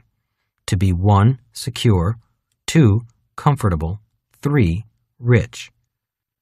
You can invest to be secure and comfortable using an automatic system or plan. In fact, I recommend that for most people. Simply work and turn your money over to professional managers or institutions and invest for the long term. People who invest in this manner will probably do better than the individual who thinks he or she is the Tarzan of Wall Street. A steady program of putting money away following a plan is the best way to invest for most people. But if I want to be rich, I have to invest in something more valuable than money, and that is time. Is this what you've been getting at with this lesson? I wanted to make sure you understood the lesson, said Rich Dad. You see, most people want to be rich, but they are not willing to first invest the time. They operate on hot tips or wild get-rich-quick schemes, or they want to start a business, so they rush out and start a business without the basic skills of business. And then we wonder why 95% of all small businesses fail in the first 5 to 10 years. They are in such a hurry to make money that they eventually lose both time and money, I added. They want to do things on their own rather than invest in a little study. Or follow a simple long-term plan, Rich Dad repeated. You see, almost anyone in the Western world can easily become a millionaire if he or she simply follows a long-term plan. But again, most people aren't willing to invest the time. They want to get rich now. Instead of investing the time, they say things like, investing is risky. It takes money to make money. Or, I don't have the time to learn to invest. I'm too busy working and I have bills to pay. I added as I began to understand Rich Dad's point. Rich Dad nodded. And those very common ideas or excuses are why so few people achieve great wealth in a world that is filled with money. Those ideas or words are why 90% of the population has the problem of not having enough money rather than the problem of having too much money. Their ideas about money and investing cause their money problems. All they have to do is change a few words, a few ideas, and their financial world will change like magic. But most people are too busy working, and they do not have the time. Many often say, I'm not interested in learning to invest. It is a subject that does not interest me.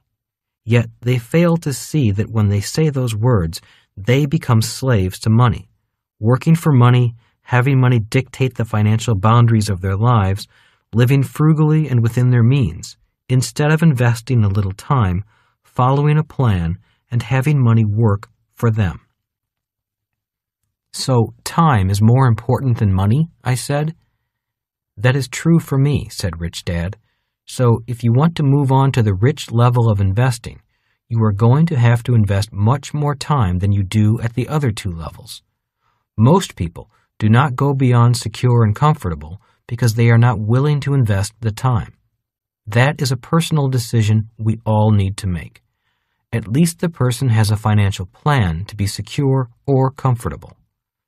There is nothing more high risk than a person who does not have those two basic plans, who is focused only on becoming rich.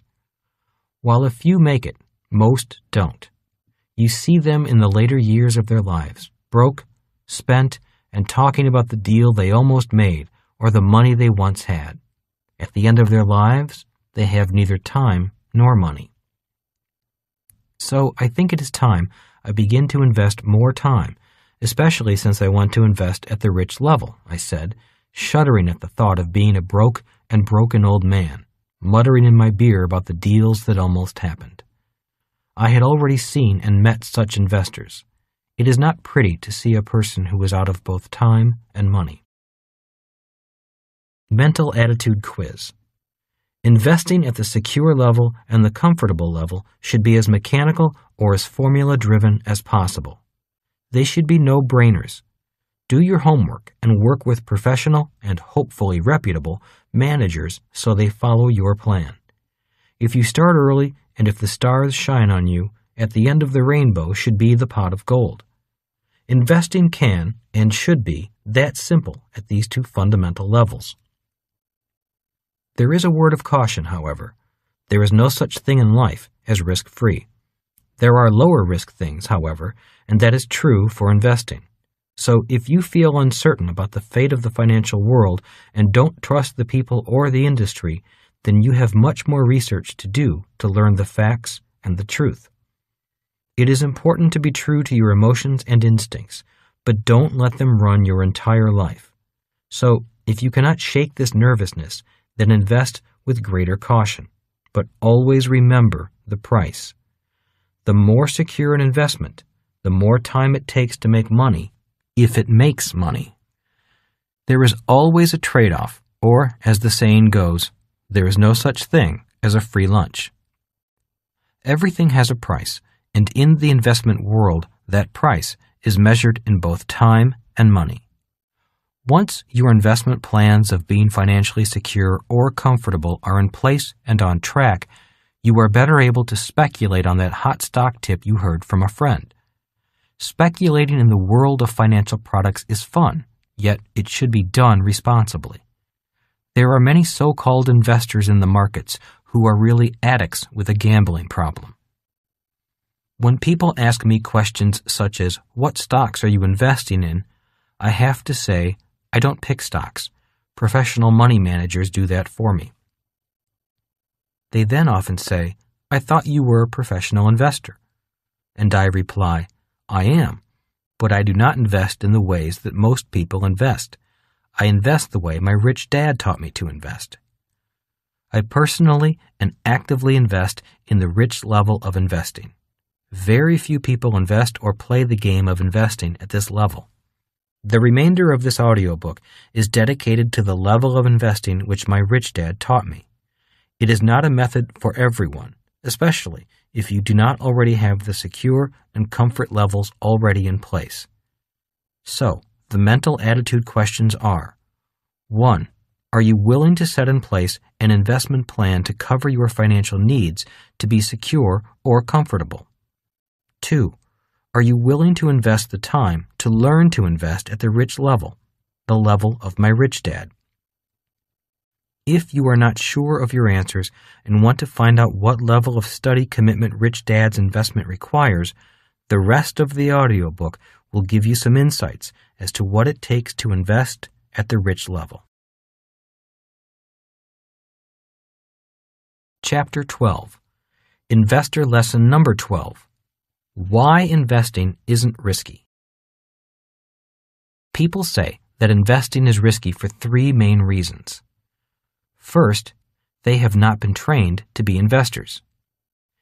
If you have read or listened to Cash Flow Quadrant, the sequel to Rich Dad Poor Dad, you will recall that most people go to school to be trained for the left side of the cash flow quadrant rather than for the right side.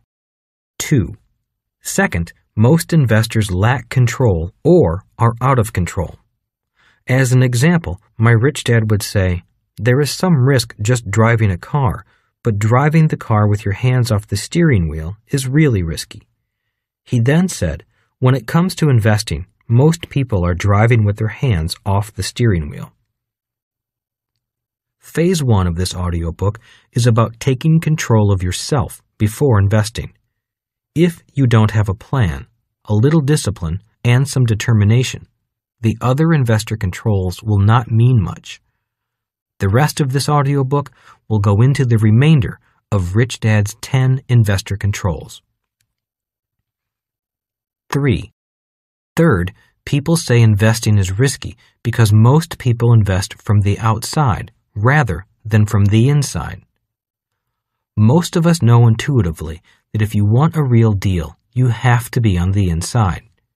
You often hear someone say, "I have a friend in the business." It does not matter what the business is. It could be to buy a car, tickets to a play, or a new dress. We all know that on the inside is where the deals are made. The investment world is no different. As Gordon Gekko, the villainous character played by Michael Douglas in the movie Wall Street, said, "If you're not on the inside, you're outside." We will review this relationship between being on the outside or inside later. What is interesting to note at this time is that people on the left side of the cash flow quadrant usually invest from the outside. In contrast, B's and I's are able to invest from the inside as well as from the outside. An important note. As this audiobook progresses, many sacred money cows may be slaughtered. Inside investing is one of them. In the real world, there is legal inside investing and there is illegal inside investing. That is an important distinction. What makes the news is the illegal insider investing. Yet there is more legal insider investing in the real world that does not make the news, and that is the type of inside investing I am talking about.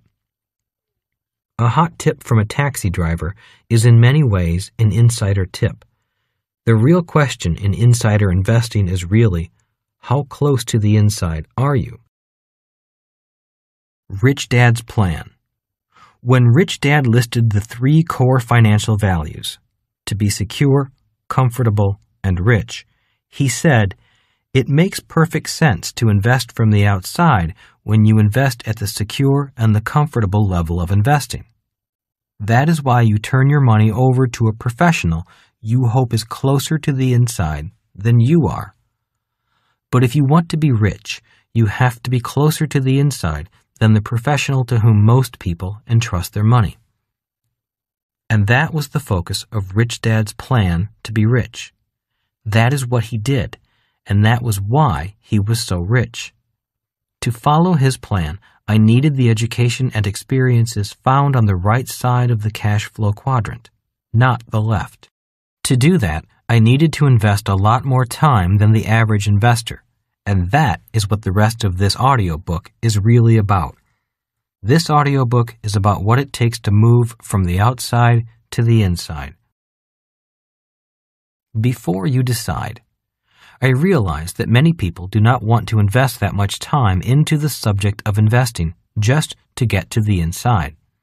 But before you decide, and before getting into more detail about Rich Dad's plan, I thought I would give you a very simplified overview of the subject of investing.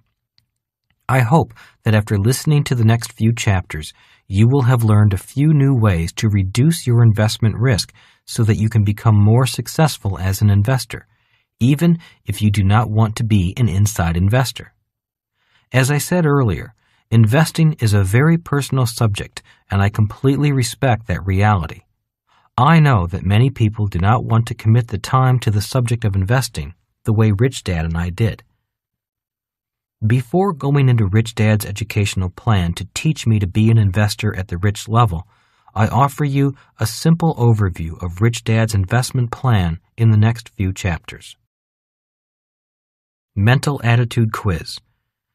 The business of investing has many parallels to the business of professional sports. For example, let's use the game of professional football. At Super Bowl time, millions of football fans watch the game. On the field are the players, the fans, the cheerleaders, the vendors, the sports commentators, and the fans at home watching the event on TV. Today, for many investors, the world of investing looks like a professional football game. You have the same cast of characters. You have the TV commentators describing the play-by-play battle of the blue-chip giants on the field. There are the adoring fans purchasing shares instead of tickets, cheering for their favorite team. You also have the cheerleaders telling you why the stock price is going up. Or, if the market goes down, they want to keep cheering you up with new hope that the price will soon rise. There are the bookmakers, called stockbrokers, who give you stock quotes over the phone and record your bets. Instead of reading the sports page, you read the financial pages. Financial ticket scalpers don't sell overpriced tickets to latecomers. They sell overpriced financial tip sheets to people who want to get closer to the inside game. Then there are the hot dog vendors, who also dispense antacid pills, as well as the people who sweep up the mess after the trading day is over. And of course, we have the viewers at home. What most people do not see in both arenas of the sports world and the investment world is what is going on behind the scenes. And that is the business behind both games. Oh, you may see the owner of the team occasionally, just as you may see a CEO or the president of the company. But the figurehead is not really the business. So, as Rich Dad said, the business behind the business is the real game. It's the business behind the business that makes money regardless of who wins the game or which way the market goes, up or down. It's the business that sells the tickets to the game. It does not buy the tickets. That is the investment game Rich Dad taught me that creates the richest people in the world. So, the mental attitude questions are: 1. Are you willing to start taking control over yourself? 2. Based on what you know so far, are you willing to invest the time to gain the education and experience to become a successful investor as an insider? Chapter 13. Investor Lesson Number 13. On which side of the table do you want to sit? My poor dad always said, work hard and save money.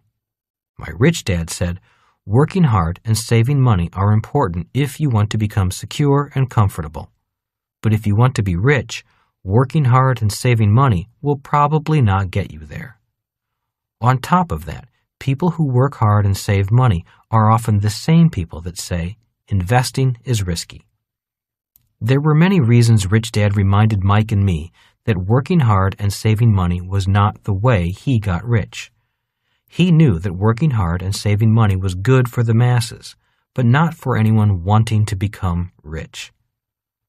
There were 3 reasons why he recommended finding a different plan for becoming rich. 1. First, he would say, people who work hard and save money have a hard time getting rich because they pay more than their fair share of taxes. The government taxes these people when they earn, when they save, when they spend, and when they die. If you want to be rich, you will need greater financial sophistication than merely working hard and saving money. Rich Dad explained further by saying, if you want $1,000 in savings, plan on the government taking its share out in taxes. So it might take $1,300 or more in earnings just to save $1,000. Then that $1,000 is immediately being eaten away by inflation. So each year your $1,000 is worth less. The meager sum of interest you are paid is also eaten by inflation as well as taxes.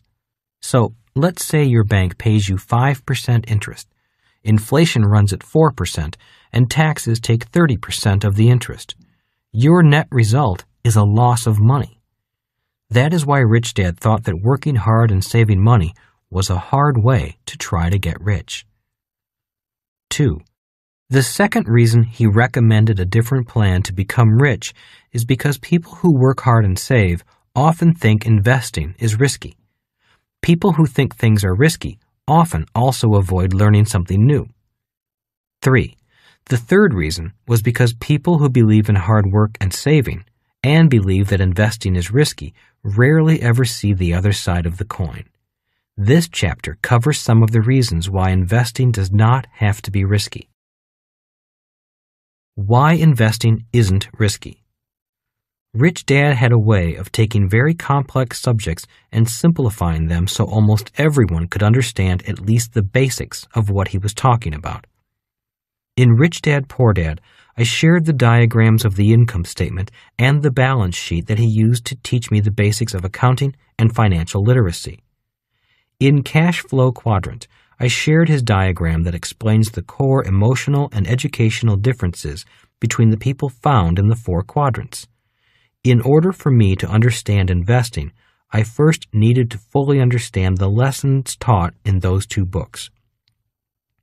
When I was between the ages of 12 and 15, Rich Dad would occasionally have me sit at his side while he interviewed people who were looking for a job. At 4:30 p.m., which was the time he did all his interviews, I would sit behind a large brown wooden table in a chair next to Rich Dad. Across the table was a single wooden chair for the person who was being interviewed. One by one, his secretary would let the prospective employees into the large room and instruct each person to sit in the lone open chair. I saw grown adults asking for jobs that paid $1 an hour with minimal benefits. Even though I was a young teenager, I knew that it was difficult to raise a family, much less get rich, on $8 a day. I also saw people with college degrees, even several with doctorates, asking Rich Dad for managerial or technical jobs that paid less than $500 a month. After a while, the novelty of sitting behind the table on Rich Dad's side of the table wore off. Rich Dad never said anything to me before, during, or after these interviewing days. Finally, when I was 15 and bored of sitting behind the table, I asked him, "Why do you want me to sit here and watch people ask for jobs? I'm not learning anything, and it's getting boring. Besides, it is painful to see grown-ups so needy for a job and money. Some of those people are really desperate. They can't afford to quit their present job unless you give them another job. I doubt some of them could last 3 months without a paycheck. And some of them are older than you and obviously have no money. What's happened to them? Why do you want me to see this? It hurts me every time I do this with you. I have no problem with their asking for a job, but it's the desperation for the money. I can see it in their eyes, and that really bothers me." Rich Dad sat still at the table for a moment, collecting his thoughts. "I've been waiting for you to ask this question," he said. "It hurts me too, and that is why I wanted you to see this before you got much older. Rich Dad took his legal pad and drew the cash flow quadrant. You are just starting high school. You are soon going to be making some very important decisions about what you will be when you grow up, if you haven't already made them. I know your dad is encouraging you to go to college so you can get a high-paying job. If you listen to his advice, you will be going in this direction. Rich Dad then drew an arrow to the E and S side. If you listen to me, you will be studying to become a person on the right side of the cash flow quadrant. He then drew an arrow to the B and I side. You've shown me this and told me this many times, I replied quietly. Why do you continue to go over it? Because if you listen to your dad, you will soon find yourself sitting in that solitary wooden chair on the other side of the table. If you listen to me, you will be sitting in the wooden chair on my side of the table. That is the decision you are making, consciously or unconsciously, as you enter high school. I've had you sit on my side of the table because I wanted you to know that there is a difference in points of view. I'm not saying one side of the table is better than the other side. Each side has its pluses and minuses. I just want you to start choosing now which side you want to sit on, because what you study from this day forward will determine which side of the table you wind up on. Will you wind up on the E and S side or the B and I side of the table? A gentle reminder 10 years later. In 1973, Rich Dad reminded me of that discussion we had when I was 15 years old. Do you remember me asking you which side of the table you wanted to sit on? He asked. I nodded and said, who could have predicted back then that my dad, the proponent for job security and lifelong employment, would be sitting on the other side of the table again at the age of 52? He had everything going for him at 40, and it was all over just 10 years later. Well, your dad is a very courageous man. Unfortunately, he did not plan for this happening to him, and now he's getting into professional as well as financial trouble. It could get worse if he does not make some rapid changes. If he keeps going with his old beliefs about jobs and job security, I'm afraid he will waste the last years of his life. I cannot help him right now, but I can help guide you, said Rich Dad. So you're saying choose which side of the table to sit on, I asked. You mean I should choose a job as a pilot with the airlines or make my own path? Not necessarily, said Rich Dad. All I want to do in this lesson is point something out to you. And what is that? I asked. Rich Dad again drew the cash flow quadrant. He then said, too many young people focus on only one side of the cash flow quadrant. Most people are asked as children, what do you want to be when you grow up? If you notice, most children will reply with such things as a fireman or a ballerina or a doctor or a teacher. So most kids choose the E and S side, I added. Yes, said Rich Dad, and the I quadrant, the investor quadrant, is an afterthought, if any thought is given to it at all. In many families, the only thought given to the I quadrant is when parents say, make sure you get a job with excellent benefits and a strong retirement plan. In other words, the idea is to let the company be responsible for your long-term investment needs.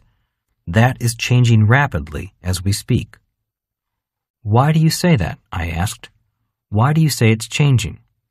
We are entering a period of a global economy, said Rich Dad. For companies to compete in the world, they need to get their costs down. And one of their major costs is employee compensation and employee retirement plan funding. You mark my words, in the next few years, businesses will begin shifting the responsibility of investing for retirement to the employee. You mean people will have to provide for their own pension instead of relying on their employer or the government? I asked. Yes. The problem will be the worst for poor people. They are the people I worry about, said Rich Dad. That is why I reminded you about sitting across the table from people whose only financial support was a job. By the time you are my age, figuring out what to do with people who have no financial and medical support when they are older will be a massive problem. and your generation, the baby boomer generation, will probably be tasked with solving that problem. The severity of this problem will be very prominent starting around 2010. So what should I do? I asked. Make the I quadrant the most important quadrant. Choose to be an investor when you're grown up. You'll want to have your money working for you so you don't have to work if you don't want to work or if you cannot work. You don't want to be like your dad at 52, starting all over again, trying to figure out which quadrant he can earn the most money from and realizing he is trapped in the E quadrant, said Rich Dad. You want to learn how to operate from all quadrants. Being able to sit on both sides of the table allows you to see both sides of the coin, Rich Dad said in summary, referring to his two-sided coin story. The most important quadrant. Rich Dad explained to me that one of the differences between rich people and poor people comes from what the parents teach their kids at home. He said, Mike already had a personal investment portfolio of over $200,000 by the time he was 15. You had nothing. All you had was the idea of going to school so you could get a job with benefits. That is what your dad thought was important. Rich Dad reminded me that his son Mike knew how to be an investor before he left high school. I never tried to influence him in his choice of careers, said Rich Dad. I wanted him to follow his interests, even if it meant he did not take over my business. But whether he chose to be a policeman, politician, or a poet, I wanted him to first be an investor. You'll become far richer if you learn to be an investor, regardless of what you do to earn the money along the way. Years later, as I met more and more people who came from well-to-do families, many of them said the same thing. Many of my wealthy friends said that their families started an investment portfolio for them when they were very young and then guided them in learning to be investors before they decided what type of profession they wanted to enter. Mental Attitude Quiz. In the industrial age, the rules of employment were that your company would employ you for life and take care of your investing needs once your working days were over. In 1960, the average length of retirement before death was only 1 year for men and 8 years for women. In other words, all you had to do was focus on the E quadrant and your employer would take care of the I quadrant. That message was very comforting, especially to my parents' generation, since they lived through a horrible world war and the Great Depression. Those events had a tremendous impact upon our mental attitude and financial priorities. Many lived with that financial attitude, and they often taught that same attitude to their children. Many people also continue to believe that their home is an asset and their most important investment. That idea is an industrial age way of thinking. In the industrial age, that was all a person needed to know about money management because the company or labor union and the government took care of the rest. The rules have changed. In today's information age, most of us need greater financial sophistication. We need to know the difference between an asset and a liability. We are living much longer and therefore need more financial stability for our retirement years. If your home is your biggest investment, then you're probably in financial trouble. Your financial portfolio needs to be a much bigger investment than your home. The good news is that the I quadrant is a great quadrant to place as a top priority and to learn to be responsible for, because freedom comes from this quadrant. So, the mental attitude questions are: 1. Which quadrant will you place first? Which is the most important to you? 2. Which side of the table do you eventually plan to sit on? I have asked question 2 because of this phenomenon. You may have noticed that when a major company announces a layoff of thousands of employees, the company's share price often goes up. That is an example of the two sides of the table. When a person shifts to the other side of the table, his or her point of view of the world also changes. And when a person shifts quadrants, if only mentally and emotionally, then loyalties often change. I believe that this shift is brought on by the change of ages, the change from industrial age thinking to information age thinking. This shift will create some of the biggest challenges in the future for businesses and business leaders. The rules have just begun to change. Chapter 14, Investor Lesson Number 14, Basic Rules of Investing. One day, I was feeling frustrated about my financial progress in life. I had about 4 months before I was to leave the military and enter the civilian world. I had stopped all efforts to get a job with the airlines. I had decided that I was going to enter the business world in June of 1974 and see if I could make it in the B quadrant. It was not a hard decision since Rich Dad was willing to guide me, but the pressure to become financially successful was building. I felt that I was so far behind financially, especially when I compared myself to Mike. During one of our meetings, I shared my thoughts and frustrations with Rich Dad. I've got my 2 plans in place. One plan is to ensure that I have basic financial security, and the other, more aggressive investment plan is so I will be comfortable financially. But at the rate those plans will be successful, if they even are successful, I'll never be rich like you and Mike, I said. Rich Dad grinned when he heard that. Smiling and laughing quietly to himself, he said, "Investing is not a race. You are not in competition with anyone else. People who compete usually have huge ups and downs in their financial life. You are not here to try to finish first. All you need to do to make more money is simply focus on becoming a better investor. If you focus on improving your experience and education as an investor, you will gain tremendous wealth. If all you want to do is get rich quickly or have more money than Mike, then chances are you will be the big loser. It's okay to compare and compete a little, but the real objective of this process is for you to become a better and more educated investor. Anything other than that is foolish and risky." I sat there nodding and feeling a little bit better. I knew then that rather than try to make more money and take bigger risks, I would focus on studying harder. That made more sense to me. It seemed less risky, and it certainly took less money, and money was not something I had much of then. Rich Dad went on to explain his reasons for starting Mike out in the I quadrant rather than the B or E quadrant. Since the objective of the rich is to have your money work for you so you don't have to work, why not start where you want to wind up? He went on to explain why he encouraged Mike and me to play golf when we were 10 years old. He said, "Golf is a game you can play all your life. Football is a game you can play for only a few years. So why not start with the game you will end up with?" Of course, I had not listened to him. Mike continued playing golf. I went on to baseball, football, and rugby. I was not very good at any of them, but I loved the games, and I am glad I played them.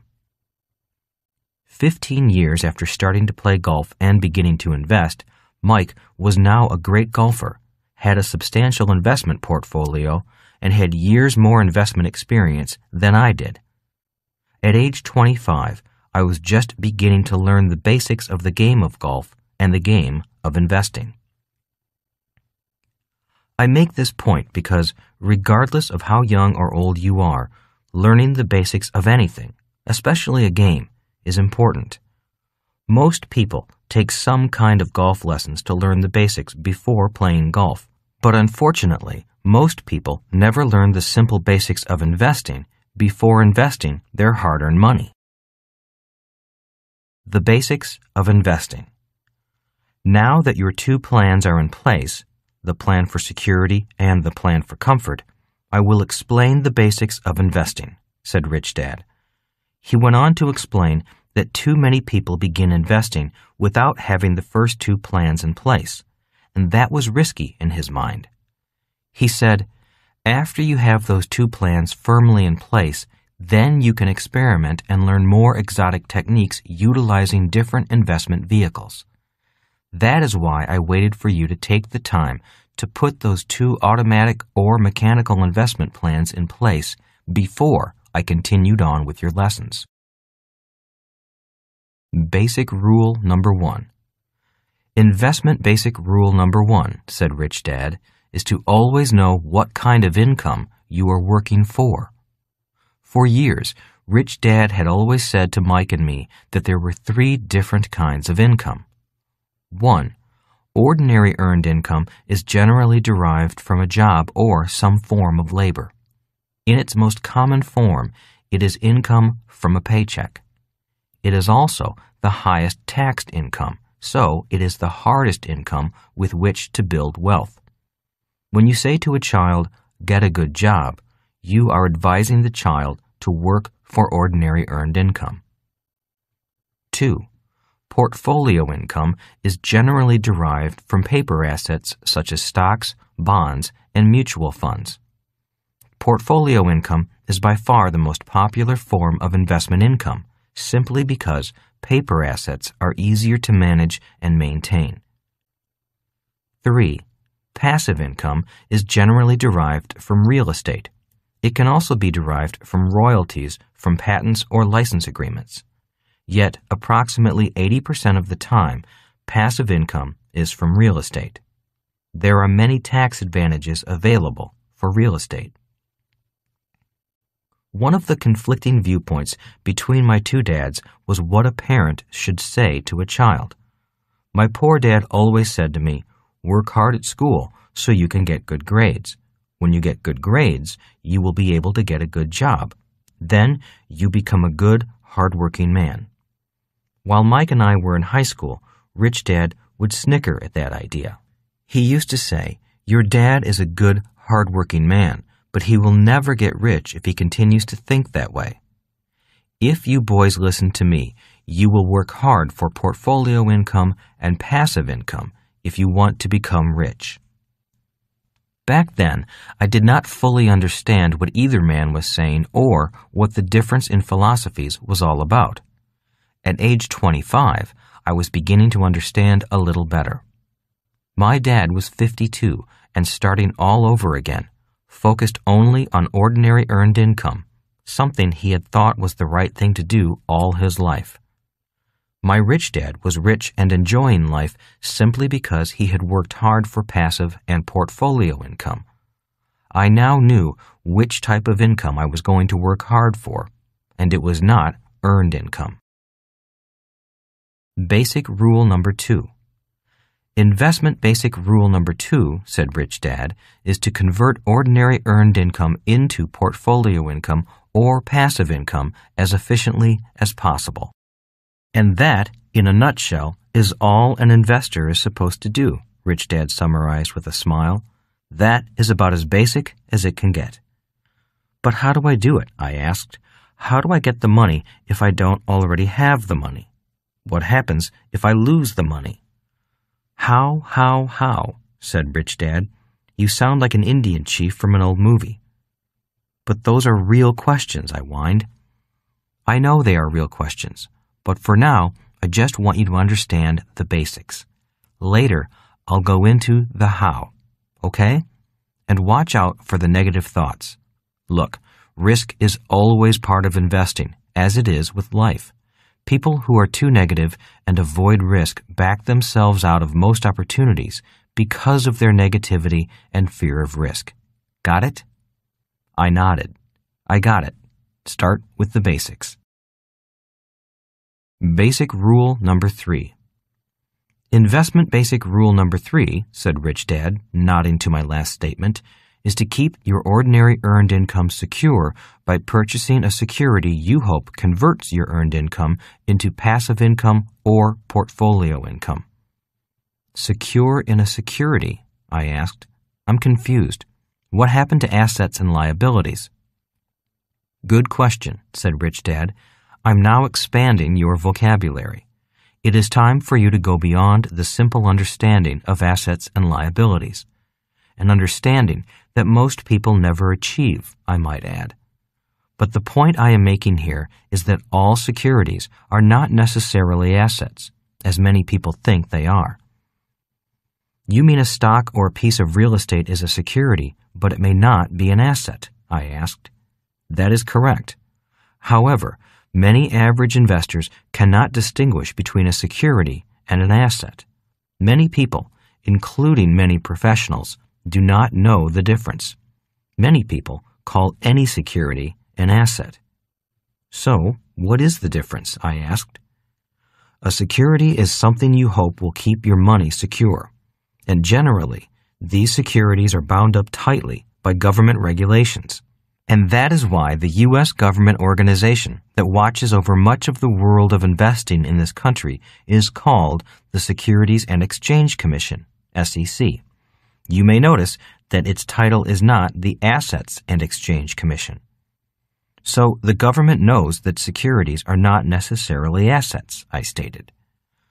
Rich Dad nodded and said, and neither is it called the Securities and Guarantees Commission.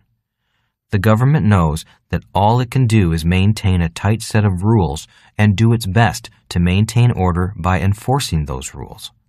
It does not guarantee that everyone who acquires a security will make money. That is why securities are not called assets.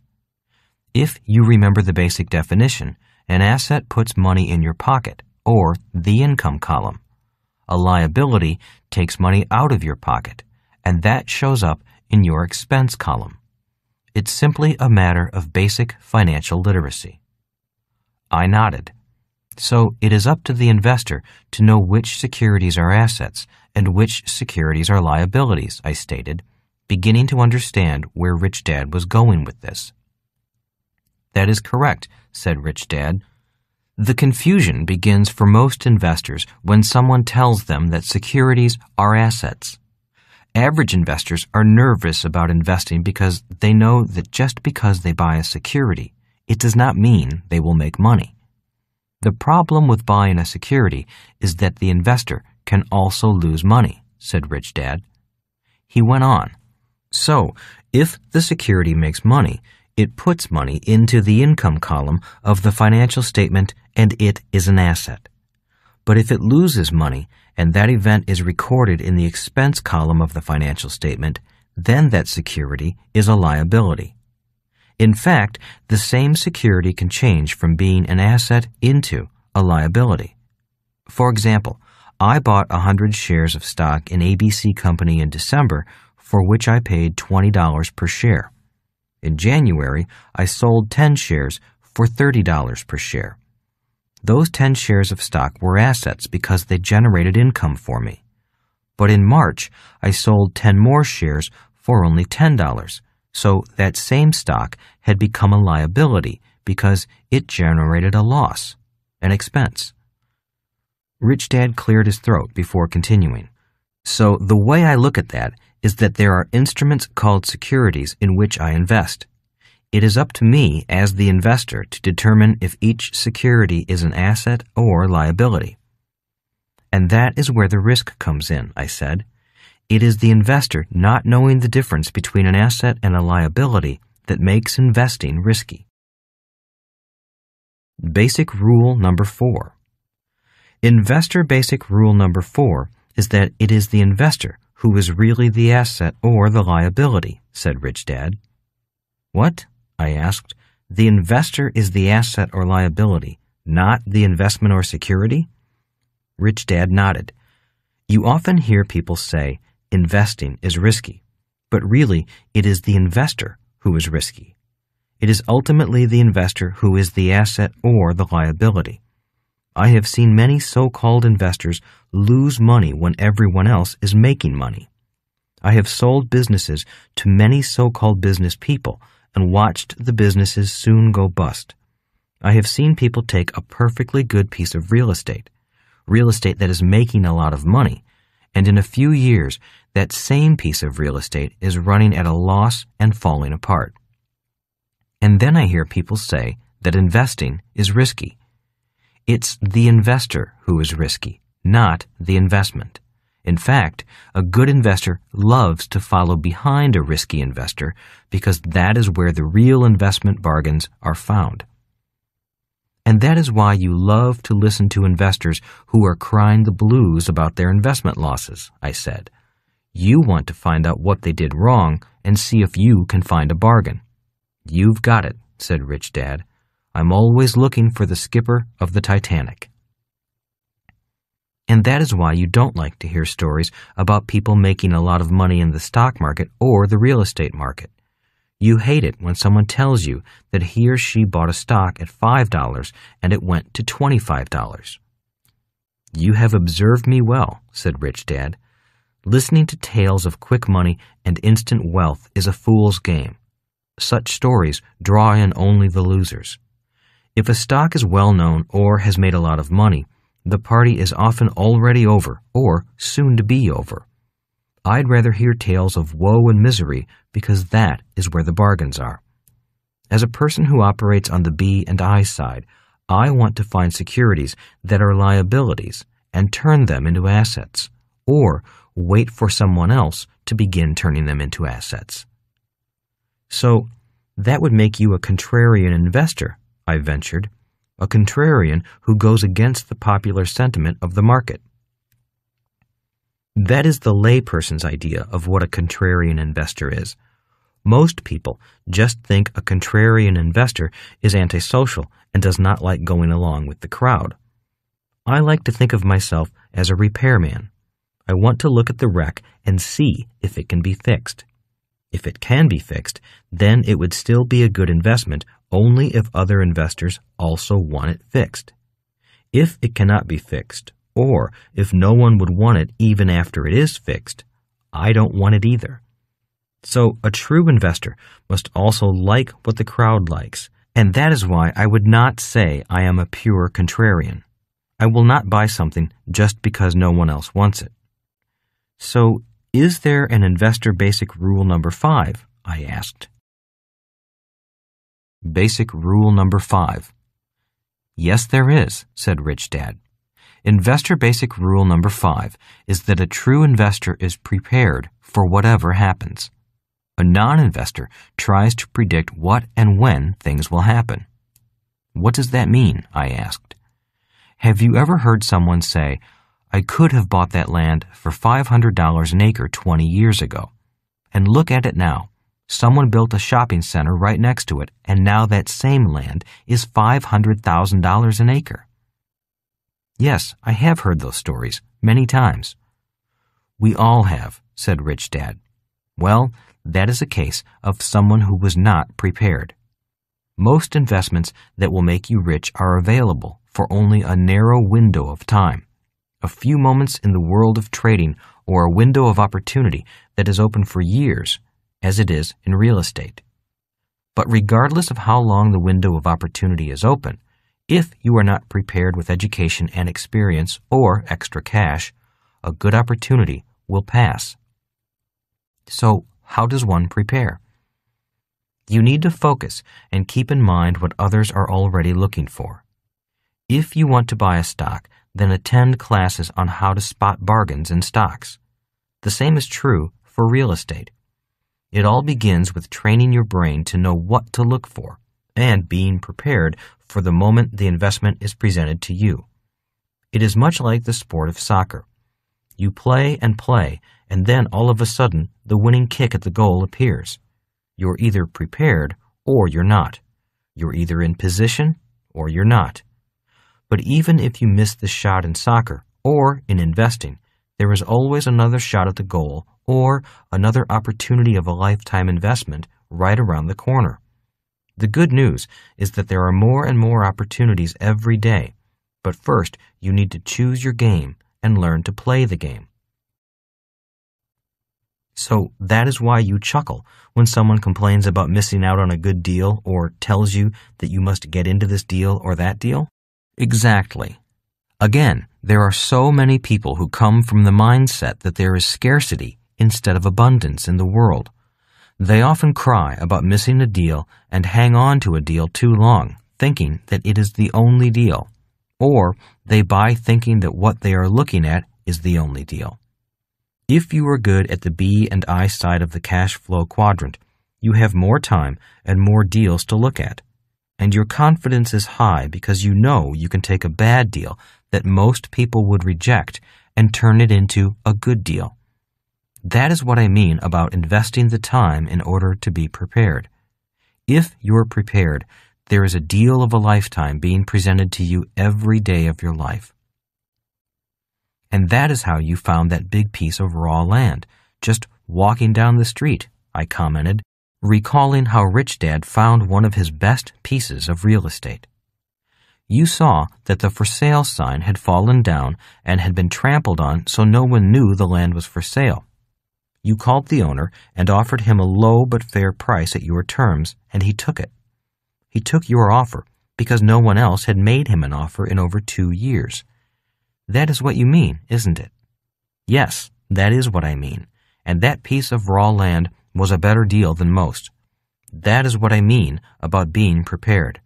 I knew what the land was worth, and I also knew what was going to happen in that neighborhood in a few months, so there was very low risk coupled with a very low price. I would love to find 10 more pieces of land today in that same neighborhood. And what do you mean by don't predict? I asked. Well, have you ever heard someone say, what if the market crashes? What will happen to my investment then? That is why I am not going to buy. I am going to wait and see what happens. Many times, I said. Rich Dad said, I have heard many people, when presented with a good investment opportunity, back away from the investment because their core fears begin to predict the disasters that will occur. They send out their negative vibes and never invest, or they sell when they shouldn't sell, and they buy something they shouldn't buy based on either optimistic or pessimistic emotional predictions. They could have handled that investment opportunity more wisely if they were a little educated, had a little experience, and were prepared, I said. Exactly, said Rich Dad. Besides, one of the basics of being a good investor is being prepared to profit when the market moves up or if it moves down. In fact, the best investors make more money in a down market simply because the market falls faster than it rises. As the saying goes, the bull comes up the stairs and the bear goes out the window. If you are not covered for either direction, you as the investor are too risky, not the investment. That means many people predict themselves right out of being rich investors. Rich Dad nodded. I have heard so many people say, I don't buy real estate because I don't want calls at midnight to fix toilets. Well, I don't either. That is why I have property managers. But I do love the tax advantages of cash flow from real estate that do not come from stocks. So people often predict themselves right out of opportunities instead of being prepared, I echoed, beginning to understand why being prepared was so important. How do I learn to be prepared? I'll teach you some basic trading techniques that all professional investors should know. Techniques such as shorts, call options, put options, straddles, and so on. But that will come later. Right now, that is enough about the advantages of preparation over prediction for you. But I have one more question about preparation, I protested. And what is that? Asked Rich Dad. What if I find a deal and I don't have any money? I asked. Basic rule number 6. That is investment basic rule number 6, said Rich Dad. If you are prepared, which means you have education and experience, and you find a good deal, the money will find you, or you will find the money. Good deals seem to bring out the greed in people. So when a person finds a good deal, the deal, because it promises great rewards, attracts the cash. If the deal is bad and doesn't promise great rewards, then it is really hard to raise the cash. Have you ever seen a good deal that did not attract the money? I asked. Many times, Rich Dad said, but it was not the deal that did not attract the cash. The person controlling the deal did not attract the cash. In other words, the deal would have been good if the guy in charge of the deal had stepped aside. It is like having a world-ranked race car with an average driver. No matter how good the car is, no one would bet on it with an average driver at the wheel. In real estate, people often say the key to success is location, location, location. I think differently. In reality, in the world of investing, regardless of whether it is real estate, business, or paper assets, the key is always people, people, people. I have seen the best real estate in the best location lose money because the wrong people were in charge. I said, so again, if I am prepared, if I have done my homework and have some experience and a track record, and I find something that is a good investment, then finding the money is not that hard. That has been my experience, Rich Dad said.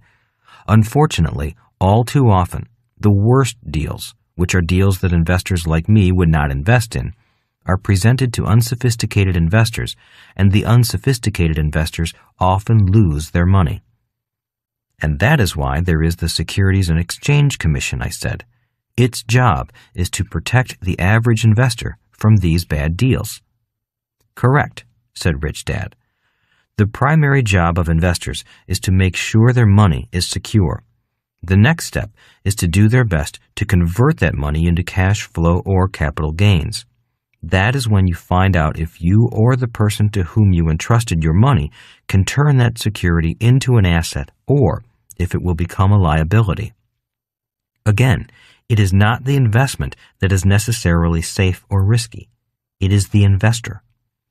So, is that the last investor basic rule? I asked. No, not by a long shot, said Rich Dad. Investing is a subject you can learn the basics of for the rest of your life. The good news is that the better you are at the basics, the more money you make and the less risk you have. But there is one more investor basic rule I would like to leave you with, and that is investor basic rule number 7. Basic rule number 7. And what is number 7? It is the ability to evaluate risk and reward, said Rich Dad. Give me an example, I requested. Let's say your 2 basic investment plans are in place. Your nest egg is doing well, and you happen to have, let's say, an extra $25,000 you can invest on something more speculative. I wish I had $25,000 right now, I commented dryly. But tell me more about evaluating the risk and reward. So you have this $25,000 that you can more or less afford to lose, which means that if you lost it all, you would cry a little, but you could still put food on the table and gas in the car and save another $25,000. Then you begin to evaluate risk and rewards of the more speculative investments. And how do I do that? Let's say you have a nephew who has an idea for a hamburger stand. The nephew needs $25,000 to start. Would this be a good investment? Emotionally, it could be, but financially, it would not be, I replied. Why not? Asked Rich Dad. Too much risk and not enough reward, I replied. On top of that, how would you get your money back? The most important thing here is not return on investment. The most important thing here is return of investment. As you said, security of capital is very important. Very good, said Rich Dad. But what if I told you that this nephew has been working for a major burger chain for the past 15 years, has been a vice president of every important aspect of the business, and is ready to go out on his own and build a worldwide burger chain? And what if for a mere $25,000 you could buy 5% of the entire company? Would that be of interest to you? Yes, I said, definitely, because there is more reward for the same amount of risk, yet it is still a high-risk deal. That is correct, said Rich Dad, and that is an example of an investor basic, which is to evaluate risk and reward. So, how does a person evaluate such speculative investments? I asked. Good question, said Rich Dad. That is the rich level of investing, the level of investing that follows the investment plans to be secure and comfortable. You're now talking about acquiring the skills to invest in investments that the rich invest in. So again, I summarized, it is not the investment that is risky. It is the investor who doesn't have the adequate skills that makes the investment a higher risk. The 3 E's. Correct, said Rich Dad. At this level, the level at which the rich invest in, the investor should have the 3 E's. And the 3 E's are 1. Education, 2. Experience, 3. Excess cash. Excess cash, I asked. Not just extra cash? No, I use the words excess cash for a reason. Investing in the investments of the rich takes excess cash, which means you can truly afford to lose and still profit from the loss. Profit from the loss, I asked. What does that mean? We will get into that, said Rich Dad. In the rich level of investing, you will find out that things are different. At the rich level, you will find out that there are good losses and bad losses, good debt and bad debt, good expenses and bad expenses. At the rich level, your educational requirements and experience will need to go up dramatically. If not, you will not be there for long. Got it? I'm getting it, I replied. Rich Dad went on to explain that if things do not follow the KISS, keep it simple, sweetheart, formula, then the risk is probably high. He said, if someone cannot explain the investment to you in less than 2 minutes in a way that allows you to understand it, then either you don't understand, he doesn't understand, or you both don't understand. Whatever the case, it is best that you pass on the investment. He also said, all too often, people try to make investing sound complex, so they use intelligent-sounding jargon. If someone does that, ask him or her to use simple English. If he or she can't explain the investment so a 10-year-old can understand at least the overall concept, chances are he or she does not understand it either.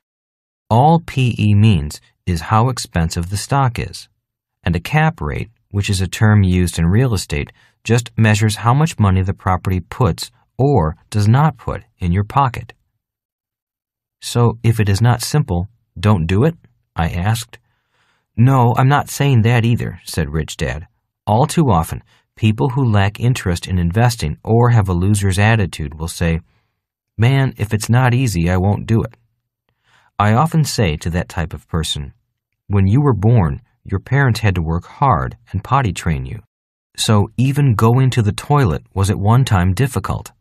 Today, hopefully, you are potty trained, and going to the potty by yourself is just part of the basics. Mental attitude quiz. I have found that too many people want to invest in the investments of the rich without first having a strong financial foundation under them.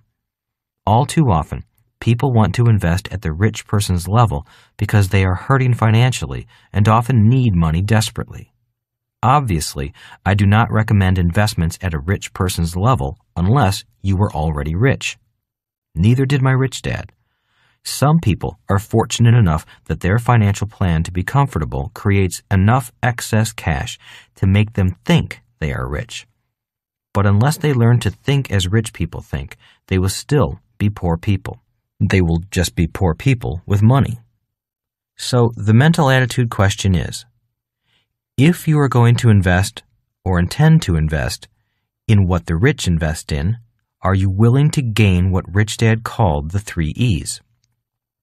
Again, they are education, experience, excess cash.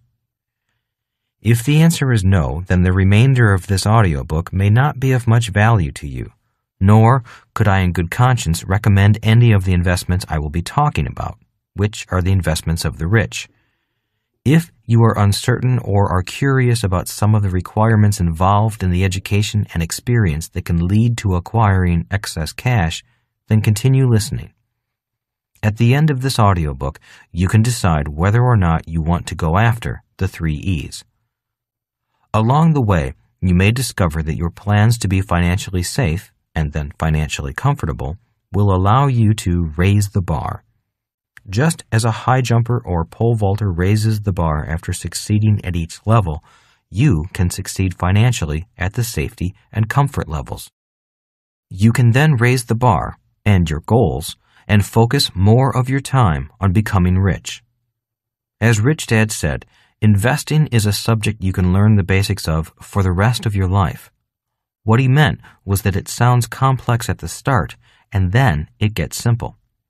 The simpler you can make this subject or the more basics you learn, the richer you can become while reducing risk. But the challenge for most people is to invest the time. Chapter 15. Investor Lesson Number 15. Reduce risk through financial literacy. It was still early in the spring of 1974. I only had a couple of months to go before I would be discharged from my military contract. I still did not know what I was going to do once I drove off the base for the last time. President Nixon was in trouble with Watergate, and the trials were about to begin, so I realized that he had larger concerns than I did at that moment. We all knew the war in Vietnam was over, and we had lost. I still had a very short military haircut, and I stood out each time I went into the civilian world where long hippie hair was the style. I began to wonder what I would look like in shoulder-length hair. I had worn a military haircut since 1965, ever since I entered the military academy for college. It was the wrong period of time to have short hair. The stock market had been going down for the past 4 days, and people were nervous. Even in the pilot's ready room on base, the few pilots that did play the market were nervous and edgy. One had sold all his stock to stand aside with cash. I was not invested in the stock market at the time, so I could objectively watch the effect that the ups and downs of the market had on people. Rich Dad and I met for lunch at his favorite beachside hotel. He was as happy as ever. The market was falling, and he was making even more money. I thought it strange that he would be calm and happy while everyone else, even the commentator on the radio, was nervous. How is it that you are happy and everyone else I meet who is in the stock market is nervous? Well, we talked about it earlier, said Rich Dad. We talked about how one of the basics of being an investor is to be prepared for whatever happens, rather than attempt to predict what is about to happen. I doubt if anyone can predict the market, although there are many people who claim they can. A person can predict something happening maybe once, maybe even twice, but I have never seen anyone predict anything regarding the market 3 times in a row. If there is such a person, he or she must have a high-powered crystal ball. I knew we had covered this, but I needed to ask Rich Dad the questions anyway.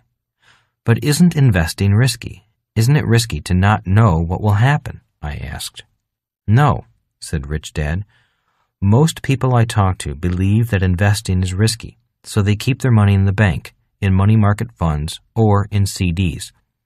As they should, said Rich Dad, pausing for a moment and then continuing. For most people, investing is risky, but always remember that it is not necessarily investing that is risky. It is the investor who is risky. Many people who think they are investors are not really investors. In reality, they are speculators, traders, or, even worse, gamblers. There are final lines of distinction between those characters and a true investor. Don't get me wrong, there are speculators, traders, and gamblers who do very well financially, but they are not who I would categorize as investors. So how does an investor become less risky? I asked. Good question, said Rich Dad. Or maybe a better question might be, how do I become an investor who makes a lot of money with very little risk, and then hangs on to the money I make? Yes, that is definitely a more accurate question, I replied. My answer is the same. It is to keep things simple and understand the basics. Begin with having your investment plans for security and comfort in place. Those plans are often handled by someone else you hope is competent and following an automatic no-brainer formula. Then, you have to pay the price to become an investor who wants to make more money with less risk. "And what is that price?" I asked. "Time," said Rich Dad. "Time is your most important asset.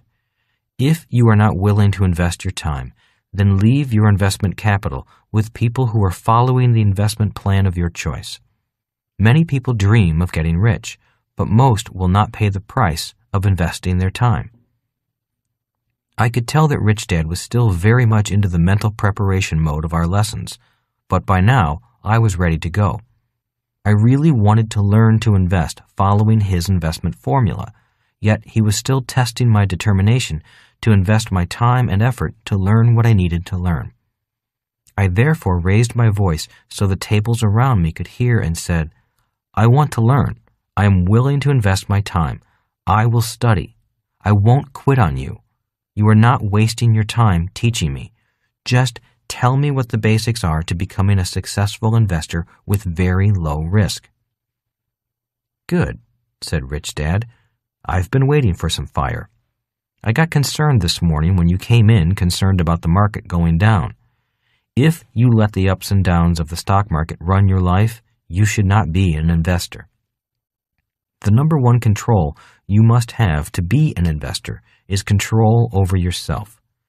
If you cannot control yourself, the highs and lows of the market will run you, and you will lose during one of those ups or downs. The number one reason people are not good investors is that they lack control over themselves and their emotions. Their desire for security and comfort takes control of their heart, their soul, their mind, their view of the world, and their actions. As I said, a true investor does not care which direction the market goes. A true investor will make money in either direction. So control over yourself is the first and most important control. Got it? "I got it," I said as I backed up in my chair a little. I had come in a little wimpy and concerned. Yet I had been studying with Rich Dad for years, and I knew that his intensity was letting me know that the lessons on investing were just about to begin. Rich Dad continued at a rapid-fire pace. "So if you want to invest with very low risk and high returns, you have to pay the price. And the price involves study. Lots of study. You need to study the basics of business. So, to be a rich investor, you also have to either be a good business owner or know what a business owner knows. In the stock market, investors want to invest in successful bees. If you possess the skills of a bee, you can either create your own business as a bee or analyze other businesses as potential investments as an eye. The problem is that most people are trained to be E's or S's in school. They do not have the skills needed by a B.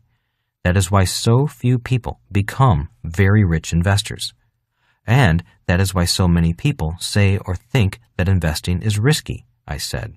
"Exactly," said Rich Dad. "This is what fundamental investing is. In the world of investing, there are 3 basic asset classes you can invest in. We already covered the idea of ordinary earned income, passive income, and portfolio income. Building a business is probably the best investment of all if you want to become a rich investor. Roughly 80% of the very rich became rich through building a business. Most people work for people who build businesses or invest in businesses. Then they wonder why the person who built the business is so rich. The reason is that the builder of a business will always trade money for the asset." "You mean the builder or owner of the business values the asset more than the money?" I asked. "That is part of the picture because all an investor really does is trade time, expertise, or money for a security that they hope or intend will become an asset. So, just as you trade money to buy an investment piece of real estate, like a rental house, or pay money for a share or stock, a business owner will pay people money to build a business asset. One of the main reasons the poor and middle class struggle is that they value money over true assets." "So the poor and the middle class value money and the rich don't really value it? Is that what you're saying?" "Partially," said Rich Dad. "Always remember Gresham's Law." "Gresham's Law?" I replied. "I've never heard of Gresham's Law." What is that? Gresham's law is an economic law that states that bad money will always drive out good money. Good money? Bad money? I asked, shaking my head. Let me explain, said Rich Dad. Gresham's law has been in effect since humans began valuing money. Back in Roman times, people used to clip silver and gold coins. Clipping coins meant that people would shave a little bit off the coin before handing it to someone else, so the coin began to lose value. The Roman people were not stupid and soon noticed that the coins were lighter. Once the Roman people knew what was happening, they hoarded the coins with high silver and gold content and spent only the lighter coins. That is an example of bad money driving good money out of circulation. To combat this clipping of coins, the government began distributing coins with reeded or grooved edges. That is why coins of value have the tiny grooves on the edge. If a coin had the grooves filed down, a person knew the coin had been tampered with.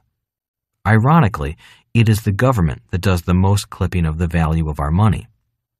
But that was back in Roman times. How does that law apply today? I asked. In 1965, less than 10 years ago, Gresham's law began working in the United States when the government stopped producing coins with silver in them. In other words, the government began producing bad coins, or coins without any real value to them.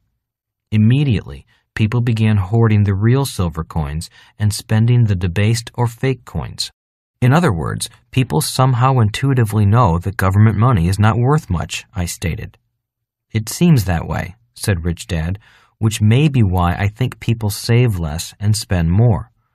Unfortunately, the poor and middle class buy things that have even less value than their money. They turn cash into trash. Meanwhile, the rich buy things like businesses, stocks, and real estate with their money. They are looking for secure securities in a time when money has an ever-decreasing real value. That is why I've constantly said to you and Mike, the rich do not work for money. If you want to be rich, you have to know the difference between good money and bad money, assets and liabilities. Good securities and bad securities, I added. Rich Dad nodded. I say that the rich don't work for money because the rich are smart enough to know that money is worth less and less. If you work hard for bad money and do not know the difference between assets, liabilities, good securities, and bad securities, you may struggle financially all your life. It is truly a shame that those who work the hardest and are paid the least suffer the most from this constant erosion of money's value. People who do the hardest work have the hardest time getting ahead due to the effects of Gresham's law. Since money has ever-declining value, a financially wise person must constantly seek things that do have value and can also produce more and more debased money. If you don't do that, you fall behind financially over time rather than get ahead. Your dad has chosen to work hard for job security. So when he lost his job, he found out that he had worked hard for nothing. And worst of all, he was successful. He worked himself all the way to the top of the state education system, but then he bucked the system. There goes his job security with the state government. I feel for your dad almost as much as you do, but you cannot talk to someone who has very set core values and is not willing to change. He is out looking for another job rather than asking himself if a job will get him what he really wants. So he clung to job security and false assets. However, he failed to convert his ordinary earned income into real assets so he could have a rich person's income, which is passive income or portfolio income, I said. He should have done that, converting his paycheck into real securities before taking on the system. Your dad is a brave man and highly educated, but not financially well educated, and that was his downfall. If he were rich, he could influence the system with campaign contributions. But since he had no money, all he could do was protest and defy the government. Protest is effective, but it takes a heck of a lot of people protesting to make any change in the government. Just look at how many protesting people it is taking to stop this war in Vietnam. The irony is that he was protesting against the power of the rich to influence government by campaign contributions, I said. He saw the power that people with money have over politicians and the favors the rich receive or the laws that are passed in favor of the rich. My dad saw the money involved in politics, and so he ran for lieutenant governor to try to stop that financial abuse. Now it has cost him his position in the government. He knows the laws are written in favor of the rich. Well, that is another subject on money, but not our subject today, said Rich Dad. Why investing is not risky. I've already made up my mind, I said. I have not followed up on any of the jobs for pilots. I will soon begin looking for a job with a company that has sales training so I can overcome my fear of rejection and learn to sell or communicate, as you recommend. Good, said Rich Dad. Both IBM and Xerox have excellent sales training programs. If you're going to be in the B quadrant, then you must know how to sell as well as market. You also have to have a very thick skin and not mind people saying no to you. But you also have to be able to change their mind if it is appropriate to do so.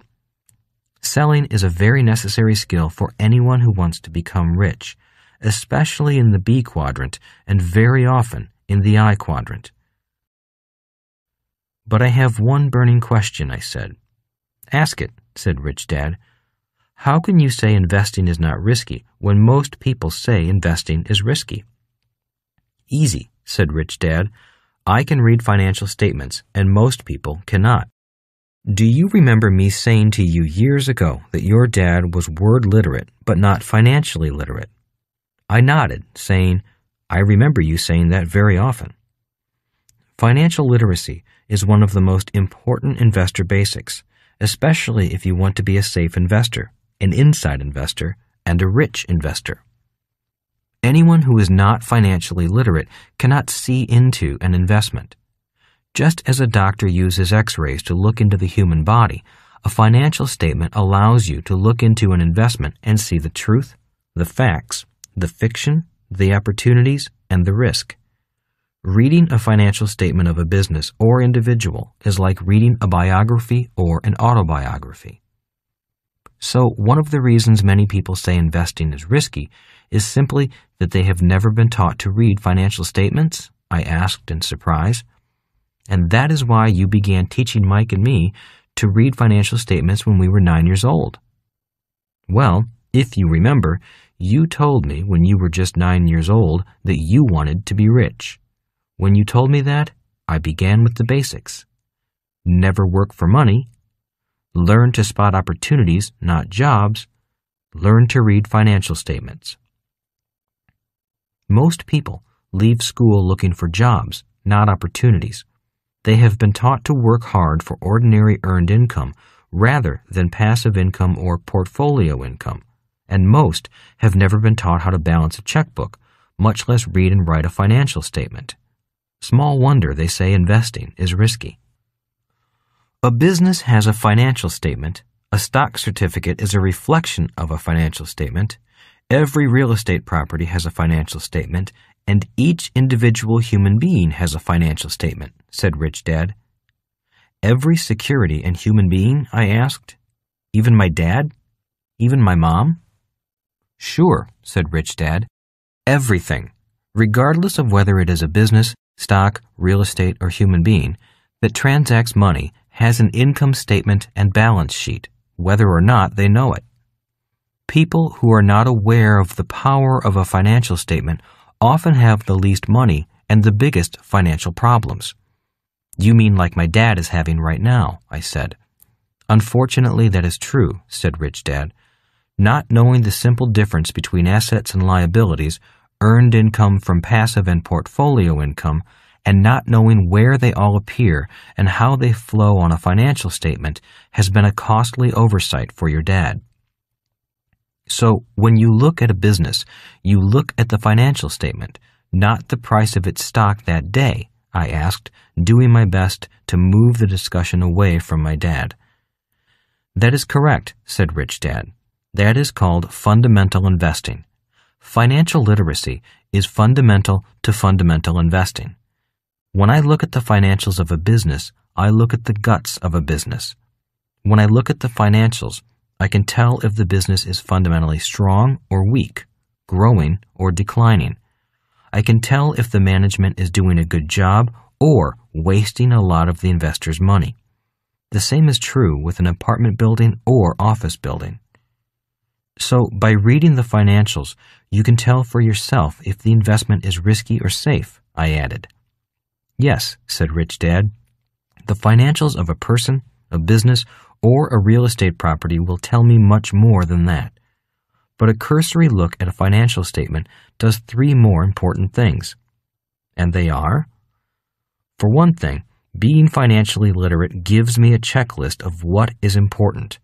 I can look at each line and determine what is not being done right, or what I can do to improve the business and make things right. Most investors look at the price and then the stock's PE, or price-earnings ratio. The PE of a stock is an outsider's indicator of the business. An insider needs other indicators, and that is what I will teach you. Those indicators are part of a safety checklist to make sure that all the parts of the business are functioning well. If you are not financially literate, you cannot tell the differences. Then, of course, investing becomes risky for that person. And the second thing? I asked. The second thing is that when I look at an investment, I overlay it on my personal financial statement and see where it fits.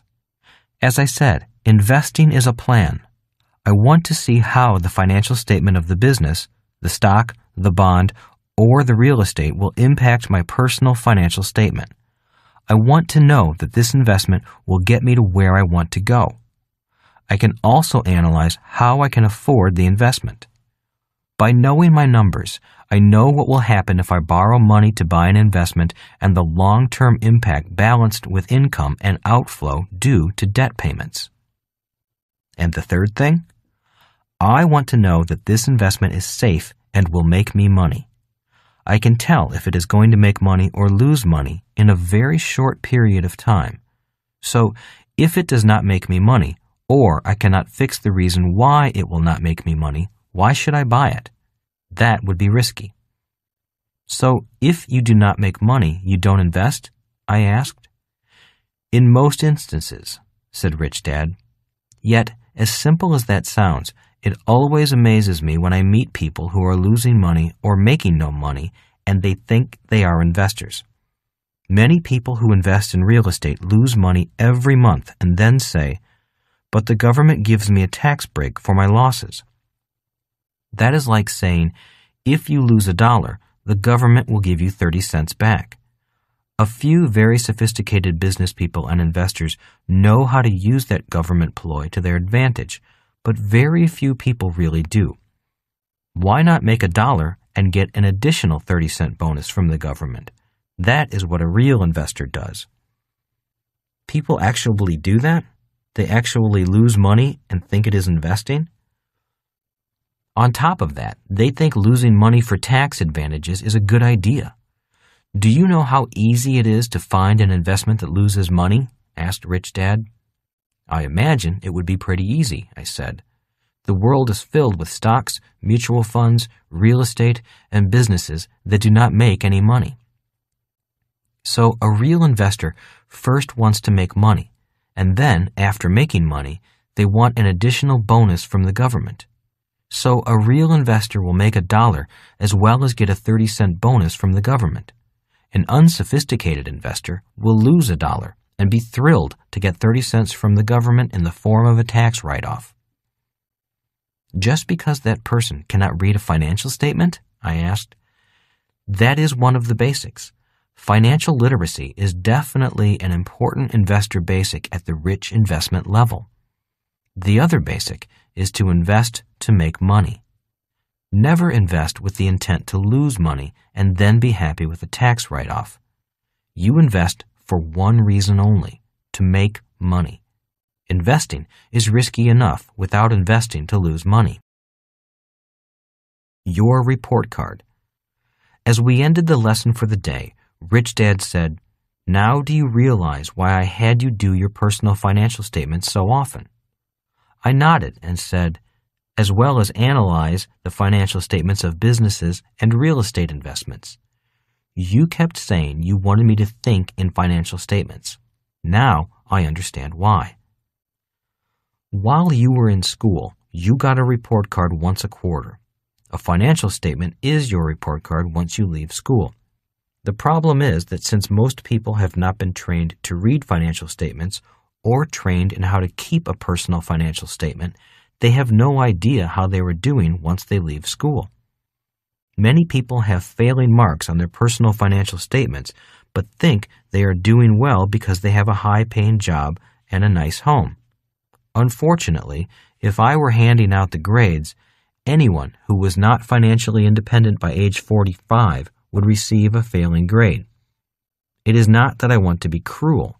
I just want people to wake up and maybe do a few things differently before they run out of their most important asset, time. So you reduce risk by being able to read financial statements, I replied. A person needs to get his or her personal financial statement under control before investing. Definitely, said Rich Dad. This whole process I have been talking about is the process of taking control of yourself, which also means your financial statement. So many people want to invest because they are deep in debt. Investing in the hopes of making more money so you can pay bills or buy a bigger house or a new car is a fool's investment plan. You should invest for only one reason: to acquire an asset that converts ordinary earned income into passive income or portfolio income. That conversion of one form of income into another form of income is the primary objective of a true investor. To do that requires a higher degree of financial literacy than simply balancing a checkbook. So you're not concerned about the price of a stock or a real estate property as much as the operating fundamentals that you can see with the financial statement. Right, said Rich Dad. That is why I got upset when you were concerned about the stock market prices. While price is important, it is far from the most important thing in fundamental investing.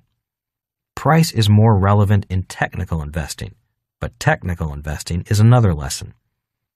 Now do you understand why I had you do so many personal financial statements and analyze businesses and real estate investments? I nodded. I hated it at the time, but now I'm glad you had me do so many of them. I realize now how much I analyze things using mental pictures of my financial statement. I visualize how what I do with my money is affecting my financial statement. I did not realize that most people do not think with these types of visual reference points. The magic carpet. You are far ahead of the game, said Rich Dad, the game of getting rich. I have a term for the income statement and the balance sheet, the two primary reports that make up financial statements. The magic carpet. Why do you call them the magic carpet? I asked. Because they seem to magically take you behind the scenes into any business, any piece of real estate, and any country in the world. It is much like taking a diving mask and suddenly looking below the surface of the water. The mask, symbolizing the financial statement, lets you see clearly what is going on beneath the surface. Alternatively, a financial statement is like having Superman's X-ray vision. Instead of trying to jump over the tall building, a financially literate person can see right through the building's concrete walls. Another reason I call them the magic carpet is that they free you to see and do so many things in so many parts of the world while sitting at your desk. You can invest in so many parts of the world or just in your backyard with so much more knowledge and insight. Improving my financial literacy ultimately reduces my risk and improves my investment returns. A financial statement lets me see what the average investor cannot see. It also gives me control over my personal finances, and that allows me to go where I want to go in my life. Having control over financial statements also allows me to operate multiple businesses without being in the business physically. Truly understanding financial statements is one of the keys necessary for a person in the S quadrant to move to the B quadrant. And that is why I call the income statement and balance sheet the magic carpet. Mental attitude quiz.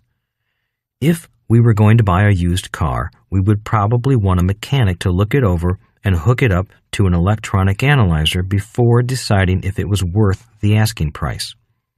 If we were looking at a house, we would ask a home inspector to go through a checklist and check out the condition of the foundation, plumbing, electricity, roof, and so on before buying the house.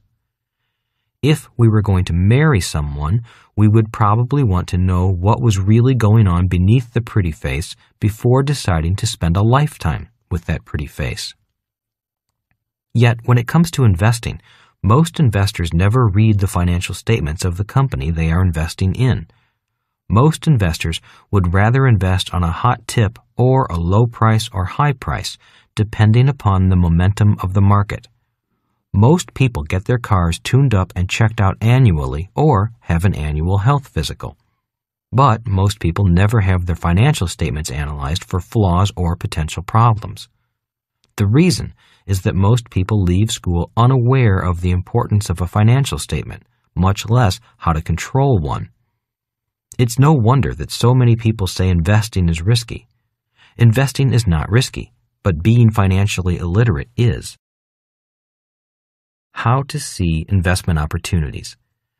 If you plan to become rich by being an investor, I would say that having a good working knowledge of a financial statement is a minimum requirement. It will not only improve your safety factor, but it will also allow you to make much more money in a shorter period of time. Being able to read a financial statement will allow you to see investment opportunities that the average investor misses. The average investor looks primarily at price as the opportunity to buy or sell. The sophisticated investor has trained his or her brain to see opportunities other than price. The sophisticated investor knows that most of the best investment opportunities are not visible to the untrained eye. Rich Dad taught me that you make the most money as an investor by being financially literate as well as knowing internal strengths and weaknesses of the investment. He said, where you find the best investment opportunities is from understanding accounting, the tax code, business law, and corporate law. It is in these invisible realms where the real investors shop for the biggest investment bargains. That is why I call the income statement and balance sheet the magic carpet. So, the mental attitude question is, if you plan to become wealthy as an investor and invest in the investments of the rich, are you willing to keep an updated personal financial statement and practice reading other financial statements on a regular basis? Chapter 16, Investor Lesson Number 16, Financial Literacy Made Simple. Your dad struggles financially because he is word literate, but not financially literate, Rich Dad often said to me. If he just took the time to learn how to read numbers and the vocabulary of money, his life would change dramatically. Financial literacy was one of Rich Dad's 6 lessons in Rich Dad, Poor Dad. To Rich Dad, financial literacy was crucial for anyone who was sincere about being a business owner or a professional investor. I will quickly review financial literacy in the simple and easy to understand way that Rich Dad explained it to me. The basics. A sophisticated investor should be able to read many different financial documents. The income statement and balance sheet are at the center of all the documents. I am not an accountant, but I have attended several classes on accounting. In most of those classes, what struck me was how the instructors focused on either one of the documents, but not the relationship between the income statement and the balance sheet. In other words, the instructors never explained why one document was important to the other or how one affected the other. Rich Dad thought the relationship between the income statement and the balance sheet was everything. He would say, how can you understand one without the other? How can you tell what an asset or liability really is without the income column or the expense column? He would go on and say, just because something is listed under the asset column does not make it an asset. I think that statement was the single most important point he made. He would say, the reason most people suffer financially is that they purchase liabilities and list them under the asset column. That is why so many people call their home an asset when it is really a liability. If you understand Gresham's law, you can see why such a seemingly minor oversight can cause a lifetime of financial struggle instead of financial freedom. He would also say, if you want to be rich for generations, you and the ones you love must know the difference between an asset and a liability. You must know the difference between something of value and something of no value. After Rich Dad, Poor Dad was published, many people asked, is he saying that a person should not buy a house? The answer to that question is no, he was not saying not to buy a house. Rich Dad was only emphasizing the importance of being financially literate. He was saying, don't call a liability an asset, even though it is your house. The next most asked question was, if I pay off the mortgage on my house, will that make it an asset? Again, the answer in most cases is no. Just because you have no debt on your home, that does not necessarily make it an asset. The reason for that answer is again found in the term cash flow. For most personal residences, even if you have no debt, there still are expenses and property taxes. In fact, you never truly own your real estate outright. Real estate will always ultimately belong to the government. The word real in real estate comes from the Spanish word royal. It does not mean physical or tangible here. That's because property has always belonged to the royals. Today, it belongs to the government. If you doubt that statement, just stop paying your property taxes and you will find out who really owns your property, with or without a mortgage.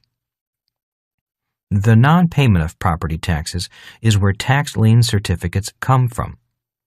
In Rich Dad, Poor Dad, I talked about the high interest that investors obtain from tax liens. Tax liens are the government's way of saying, you may control your real estate, but the government will always own it. Rich Dad was very much in favor of home ownership. He thought that a home was a secure place to put your money, even though it was not necessarily an asset. In fact, once he had acquired enough real assets, he lived in a big, beautiful home. Those real assets generated the cash flow that allowed him to buy his big, beautiful home. The point he was making was that people should not call a liability an asset or buy liabilities that they think are assets. He thought that was one of the biggest mistakes a person could make. He would say, if something is a liability, you'd better call it a liability and watch it closely. The magic words are cash flow. To Rich Dad, the most important words in business and investing were cash flow. He would say, just as fishermen must watch the ebb and flow of the tides, an investor and business person must be keenly aware of the subtle shifts in cash flow. People and businesses struggle financially because they have poor control of their cash flow. Financial literacy for a child. Rich Dad may not have been formally educated, but he had a way of taking complex subjects and making them simple enough for a 9-year-old child to understand, because that is how old I was when he began explaining these things to me. I must confess that I have not progressed much beyond the simple line drawings Rich Dad drew for me. I still like to keep things simple. Yet, Rich Dad's simple explanations allowed me to better understand money and its flow and guided me to a financially secure life. Today, my accountants do the hard work. Leave the technical accounting work to the accountants who are trained to do such important work. Your job is to take control of your financial numbers and guide them to increasing your wealth. Rich Dad's Basics of Financial Literacy. Literacy lesson number 1. It is the direction of cash flow that determines if something is an asset or a liability at that moment. In other words, just because your real estate broker calls your house an asset does not mean it is an asset. Rich Dad's definition of an asset is, an asset puts money in your pocket. Rich Dad's definition of a liability is, a liability takes money out of your pocket.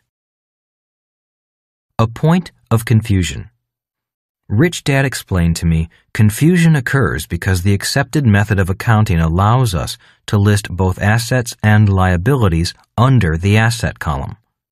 He would then draw a diagram to explain and say, this is why it is confusing.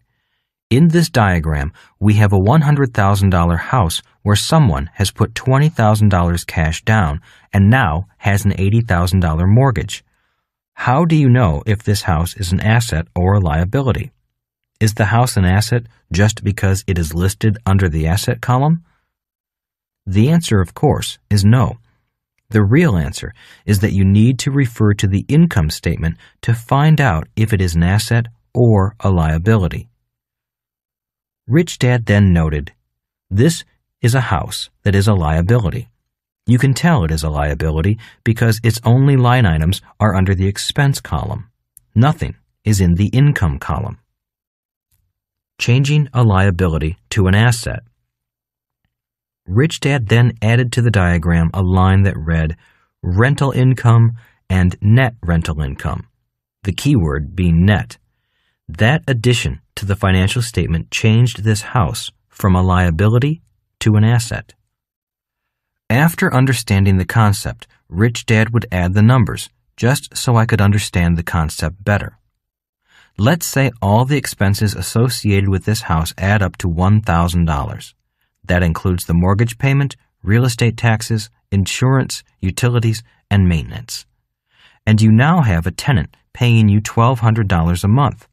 So, you now have a net rental income of $200 a month, which makes it an asset because this house is now putting money in your pocket, as verified by the $200 monthly income.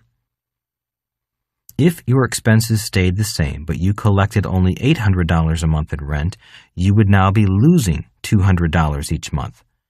Even though you would have a gross rental income of $800 a month, the property would become a liability.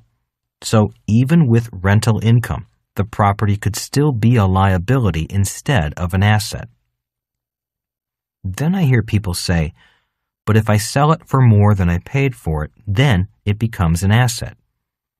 Yes, that could eventually become true, but only when that event occurs sometime in the future. Contrary to popular belief, the price of real estate does go down on occasion. So the saying, don't count your chickens before they hatch, is a wise bit of financial wisdom. The government changed the rules. Literally billions of dollars were lost on real estate after the 1986 Tax Reform Act.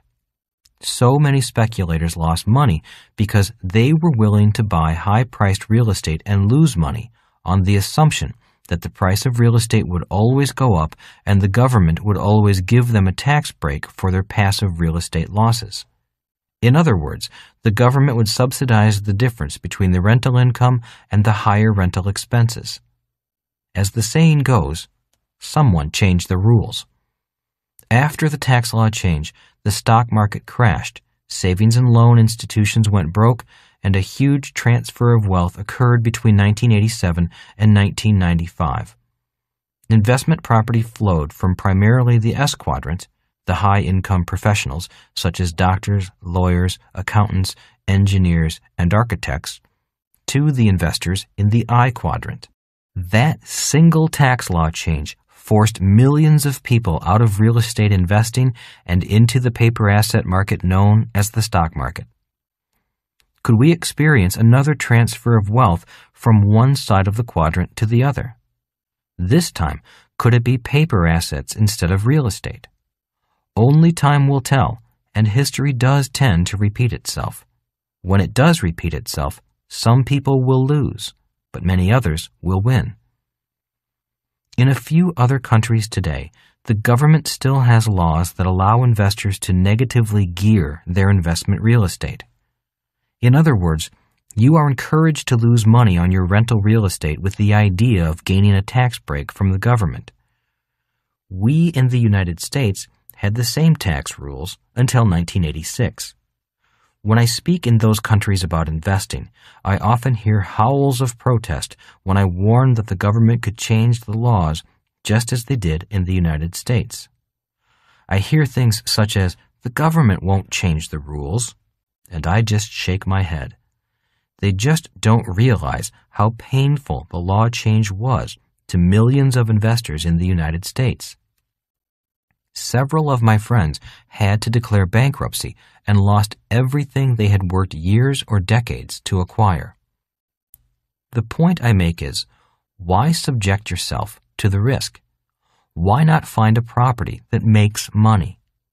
Any person can find a property or investment that loses money. You don't have to look too far to find an investment that loses money. You don't have to be smart or financially literate to find an investment that loses money. The problem that I have, and that Rich Dad had with the idea that losing money is a good idea because of the tax breaks, is because such ideas often cause people to be sloppy. I often hear people say, "It's okay that I am losing money. The government gives me a tax break for losing money." That means for every dollar you lose, the government gives you back approximately 30 cents, depending on your tax bracket. To me, there is something missing in that logic. Why not invest so you can have it all? Security, income, appreciation, and tax breaks.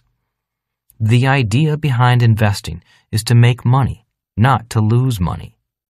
You can still gain many tax breaks and make money if you are a sophisticated investor.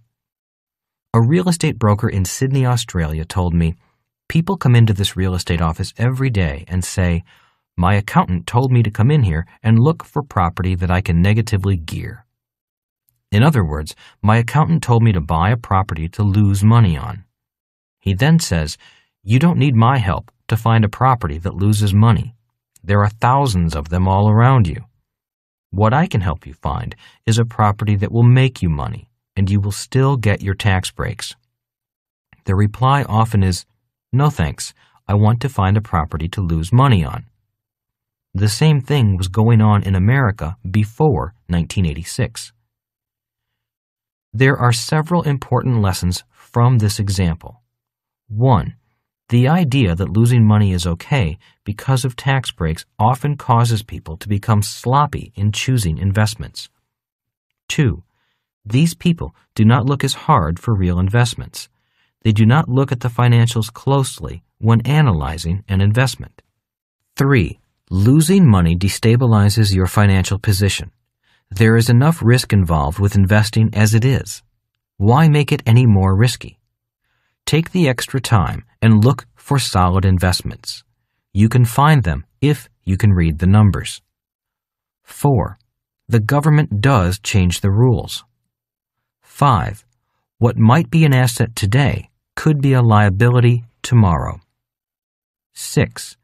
While millions of investors lost money in 1986, there were other investors who were prepared for the change. Those who were prepared made the millions that the unprepared investors lost. The biggest risk of all. Rich Dad said, "The riskiest investor of all is a person who has no control over his or her personal financial statement. The riskiest of all investors are those who have nothing but liabilities that they think are assets, who have as much in expenses as they have in income, and whose only source of income is their labor. They are risky because they are often desperate investors." In my investment classes, I still have people come up to me and argue that their home is an asset. Recently, one man said, "I bought my house for $500,000, and today it's worth $750,000. I then asked him, "How do you know that?" His reply was, "Because that is what my real estate broker said it was worth." To which I asked, "Will your broker guarantee you that price for 20 years?" Why no, he said. He just said that was the comparable average price of houses in the neighborhood being sold today. And that is exactly why my rich dad said the average investor does not make much money in the market. Rich Dad said the average investor has the count your chickens before they hatch mentality. They buy items that cost them money each month, yet call them assets based upon opinions. They count on their house going up in value in the future. Or they act like their house can be sold immediately for what their real estate broker told them it is worth. Have you ever ended up selling your home for less than what your broker or banker thought it was worth? I have. Because people base their financial decisions on other people's opinions and expectations, they lose control over their personal finances.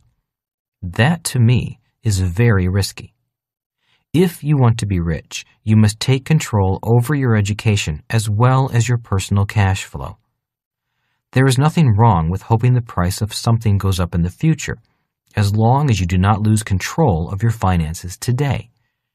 He would also say, if you're so certain the price is going up, why not buy 10 of those houses? This mentality also applies to people who say, my retirement account is worth $1 million today. It will be worth $3 million when I retire. Again, I would ask, how do you know that? What I learned from my rich dad was that the average investor often counts their chickens before they hatch. Or they bet everything on one event, which means they literally wait for their ship to come in sometime in the future. It is true that many eggs do hatch and most ships do eventually come in, yet the professional investor does not want to take that chance. The sophisticated investor knows that being financially educated gives you more control today and, if you keep studying, greater financial control tomorrow. The sophisticated investor knows that sometimes eggs get eaten or stepped on, and sometimes the ship people are waiting for is the Titanic. I meet many investors who are new to the world of investing. They have been investing for less than 20 years. Most have never been through a market crash or owned real estate worth much less than they paid for it. These new investors come up to me and spout off industry averages such as, the stock market on average has been going up 8% every year since 1974, or real estate over time has averaged over 4% per year for the last 20 years. As Rich Dad said, averages are for average investors. A professional investor wants control, and that control begins with yourself, your financial education, your sources of information, and your own cash flow. That is why Rich Dad's advice to the average investor is, don't be average. To him, being an average investor is being a risky investor. Why people don't have control over their finances. People leave school not even knowing how to balance a checkbook, much less how to prepare a financial statement. They never learn how to control their finances. You can tell if people are in control of themselves by looking at their financial statements. Just because people have high-paying jobs, big houses, and nice cars does not necessarily mean they are in control financially. If people knew how a financial statement worked, they would be more financially literate and more in control of their money. By understanding financial statements, people can better see how their cash is flowing. When people write checks, they are depleting an asset. When people use their credit cards, they are increasing their liabilities.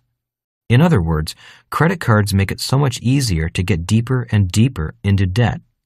Most people cannot see it happening to them simply because they have not been trained to fill out and analyze a personal financial statement.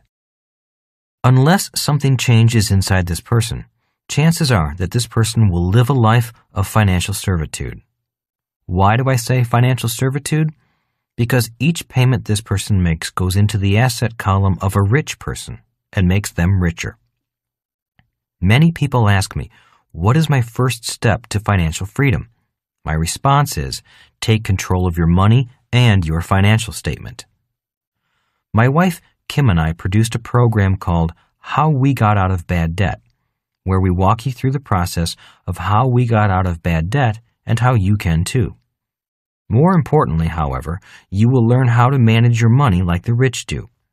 This is important because most people think that making more money will solve their money problems. In most instances, it does not. Learning to manage the money you do have like a rich person is how you can solve your short-term money problems. Doing so also gives you the opportunity to become financially free. Who are you making rich? Literacy lesson number 2. It takes at least 2 financial statements to see the entire picture. Rich Dad said sophisticated investors must see at least 2 financial statements simultaneously if they want a true picture. Always remember that your expense is someone else's income. People who are out of control of their cash flow make the people who are in control of their cash flow rich. What an investor does.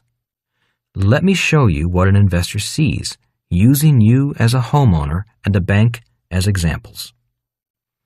I sat there looking at the diagram for a moment and then said, the mortgage appears on 2 financial statements. The difference is that this same mortgage appears under 2 columns, the asset column and the liability column. Rich Dad nodded. Now you are seeing a true financial statement. That is why you say it takes at least 2 different financial statements to see the entire picture, I added. Each one of your expenses is someone else's income, and each one of your liabilities is someone else's asset. Rich Dad nodded, saying, and that is why people who leave school and have not been trained to think in terms of financial statements often fall prey to those who do. That is why each time people use their credit card, they are actually adding to their own liability column and simultaneously adding to the bank's asset column. I was beginning to more fully understand the importance of financial statements and why it takes at least 2 statements to gain a more accurate picture. And when a banker says to you, your home is an asset, they are not really lying to you. They're just not saying whose asset it really is. Your mortgage is the bank's asset, but it is your liability, I said. Rich Dad nodded and said, now let's add cash flow to this picture and we begin to see how an asset really works. In this example, the mortgage takes money out of your pocket and puts it in the bank's pocket. That is why the mortgage is a liability to you and an asset to the bank. The point I am making is that it is the same legal document. So the bank has created an asset that for you is a liability, I added. What an investor does is acquire an asset that someone else pays for. That is why investors own apartment houses. Every month, cash flows into the investor's income statements from the rent, just as their mortgage payments flow into the bank's income statement. Rich Dad nodded and grinned. You are beginning to get it. You definitely want to be on one side of the equation more than the other. But it is a two-way street. Oh, I said. This time my savings are my asset and the bank's liability. Again, it takes a minimum of 2 financial statements to see the complete picture. Yes, said Rich Dad. And what else did you notice about these diagrams? I stared at the diagrams for a while, looking at the examples of the mortgage and the savings. I don't know, I said slowly. I just see what you have drawn there. Rich Dad smiled and said, this is why you need to practice reading financial statements. Just as you learn more the second and third time you read or listen to someone, you learn more the more you practice being financially literate. More things come into your mind that your eyes often miss. So what have I missed? What have I not seen? I asked. What is not visible from my diagrams is that the government gives you a tax incentive to acquire liabilities. That is why it gives you a tax break for buying a house. I forgot about that, I said. And it taxes you for your savings, said Rich Dad. The government gives me a tax break for having a liability and taxes me for having an asset, I asked. Rich Dad nodded, saying, now think about what that does to a person's thinking and financial future. The average person gets excited about being in debt and not excited about acquiring assets. People get a tax break for losing money, I asked in bewilderment. Why do they do that? Rich Dad chuckled. As I said, the professional investor must think beyond the price of an investment going up or down. A sophisticated investor reads the numbers to get the true story and begins to see things that the average investor does not see. A sophisticated investor must see the impact of government regulations, tax codes, corporate law, business law, and accounting law. One reason it is hard to find accurate investment information is because gaining a full picture requires financial literacy, an accountant, and an attorney. In other words, you need two different professionals to get the real picture. The good news is that if you take your time and invest the time to learn the ins and outs of what goes on behind the scenes, you will find investment opportunities and great wealth. Wealth that very few people ever find. You will find out the truth about why the rich get richer and the poor and middle class work harder, pay more in taxes, and get deeper in debt. Once you know the truth, you can then decide which side of the cash flow quadrant you want to operate from. It's not hard. It just takes time. Time that people who just want a hot investment tip do not want to invest. I did not have to think about which side of the quadrant I wanted to operate from. I knew I wanted to invest legally from the inside, not the outside. I wanted to know what the truths were, regardless of whether I became rich or not. I now wanted to know how and why the rich got richer. The need for financial education. In the early 1980s, I began teaching entrepreneurship and investing to adults as a hobby. One of the problems I ran into immediately was that most people who wanted to start businesses or invest with greater confidence lacked the basics of financial literacy. I believe that this lack of financial education is why 9 out of 10 new businesses fail in the first 5 years, and why most investors think investing is risky and do not make or keep much money. When I recommended that people take classes in accounting, finance, and investing before starting a business or investing, most of them groaned and did not want to go back to school. That is when I began to search for a way that individuals could gain the basic knowledge in an easy and fun way. In 1996, I created the cash flow games that teach the basics of financial literacy, accounting, and investing. Teaching versus learning. I created cash flow as a game because investing and financial analysis are subjects that you cannot learn by reading. My poor dad, the school teacher, often said, "A teacher must know the difference between what can be taught and what must be learned." He would go on to say, "You can teach a child to memorize the word bicycle, but you cannot teach a child to ride one. A child needs to learn how to ride a bicycle by doing." I have observed thousands of people learning to be investors by playing the cash flow games. They learn the basics by doing things I could never teach by writing or by lecturing. The games teach in a few hours what took me 30 years to learn with my rich dad guiding me. And that is why this book is titled Rich Dad's Guide to Investing. That is what he did. He guided me because that was the best method for me to learn the material. Investing and accounting are subjects that he could not teach me. I had to want to learn. The same is true for you. Improving your results. The more you read financial statements, annual reports, and prospectuses, the more your financial intelligence or financial vision will increase. Over time, you will begin to see things that the average investor never sees. We all know that repetition is how we learn and retain what we learn. For years, Rich Dad had me review financial statements. Today, I think automatically in terms of financial statements. When we learn to ride a bicycle, we train our subconscious mind to ride our bike. Once that is done, we don't have to think or remember how to ride a bike as we ride. When we learn to drive a car, we also train our subconscious mind. That is why, Once we have trained our subconscious mind to drive, we can drive and talk to someone else, eat a hamburger, think about problems at work, or listen to the radio and sing along. Driving is automatically handled. The same can happen with reading financial statements. What takes the longest time to find a good investment is analyzing the numbers. Learning to read financial statements is a tedious process, especially when you first begin to learn. The good news is that it gets easier and faster as you practice. Not only does it get easier, but you can also review many more investment opportunities almost automatically without thinking, just like riding a bike or driving a car. Mental Attitude Quiz.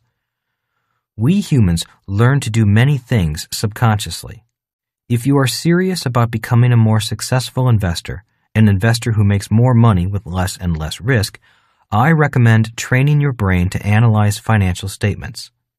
Analyzing financial statements is basic to the world's best fundamental investors such as Warren Buffett. The way this is done is by something called deal flow. Every professional investor has a continuous number of potential business or real estate investments that need investment capital.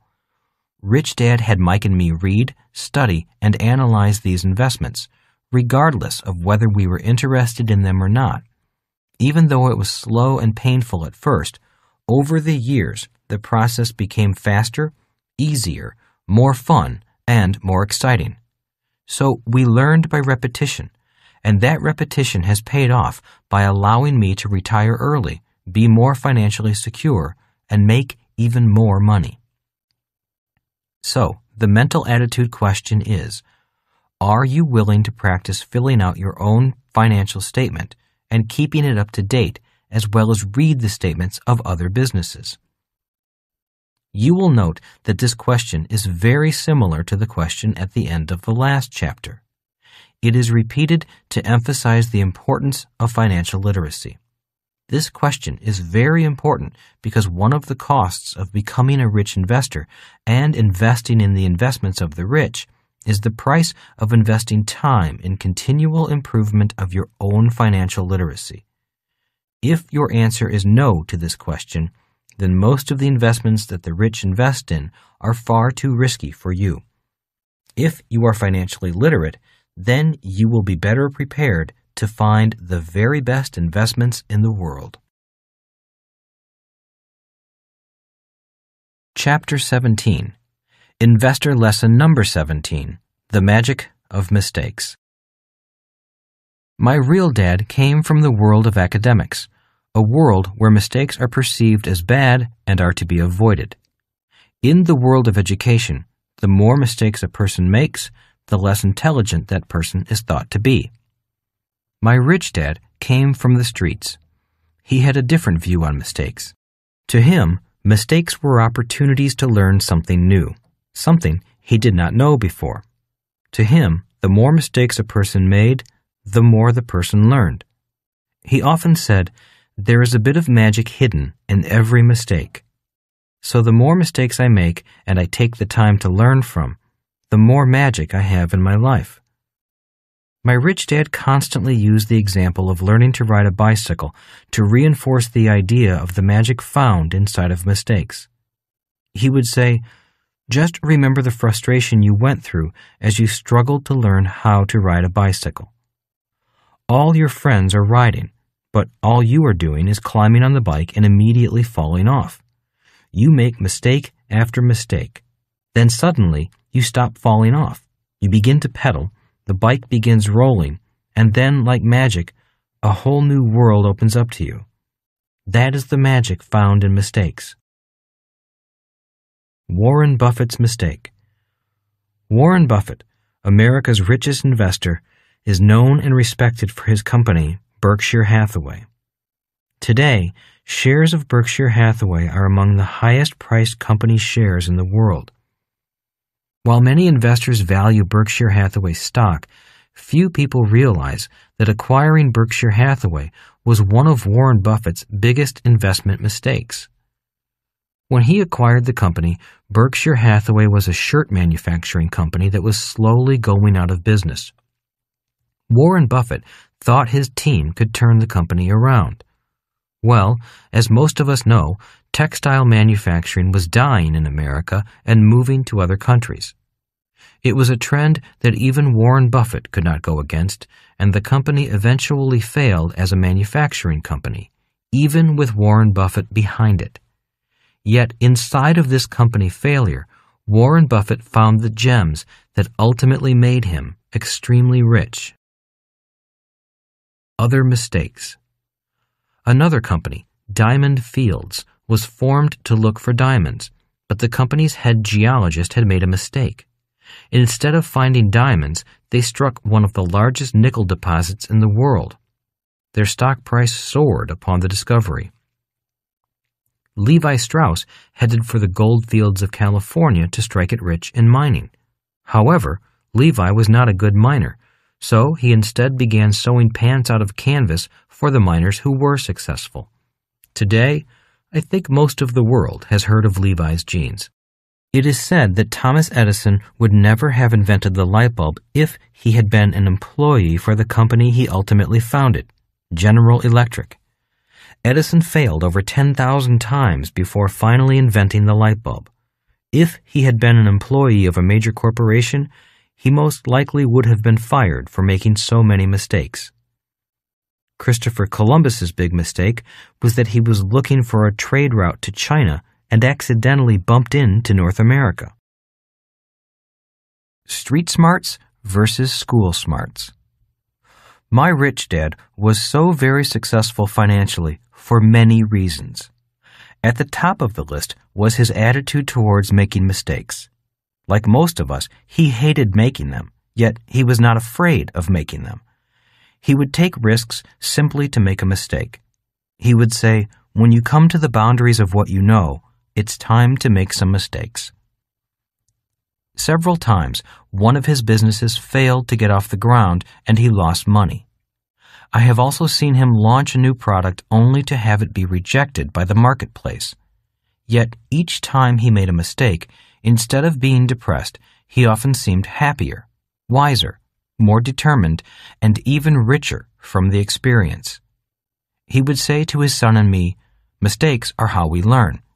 Every time I make a mistake, I always learn something about myself.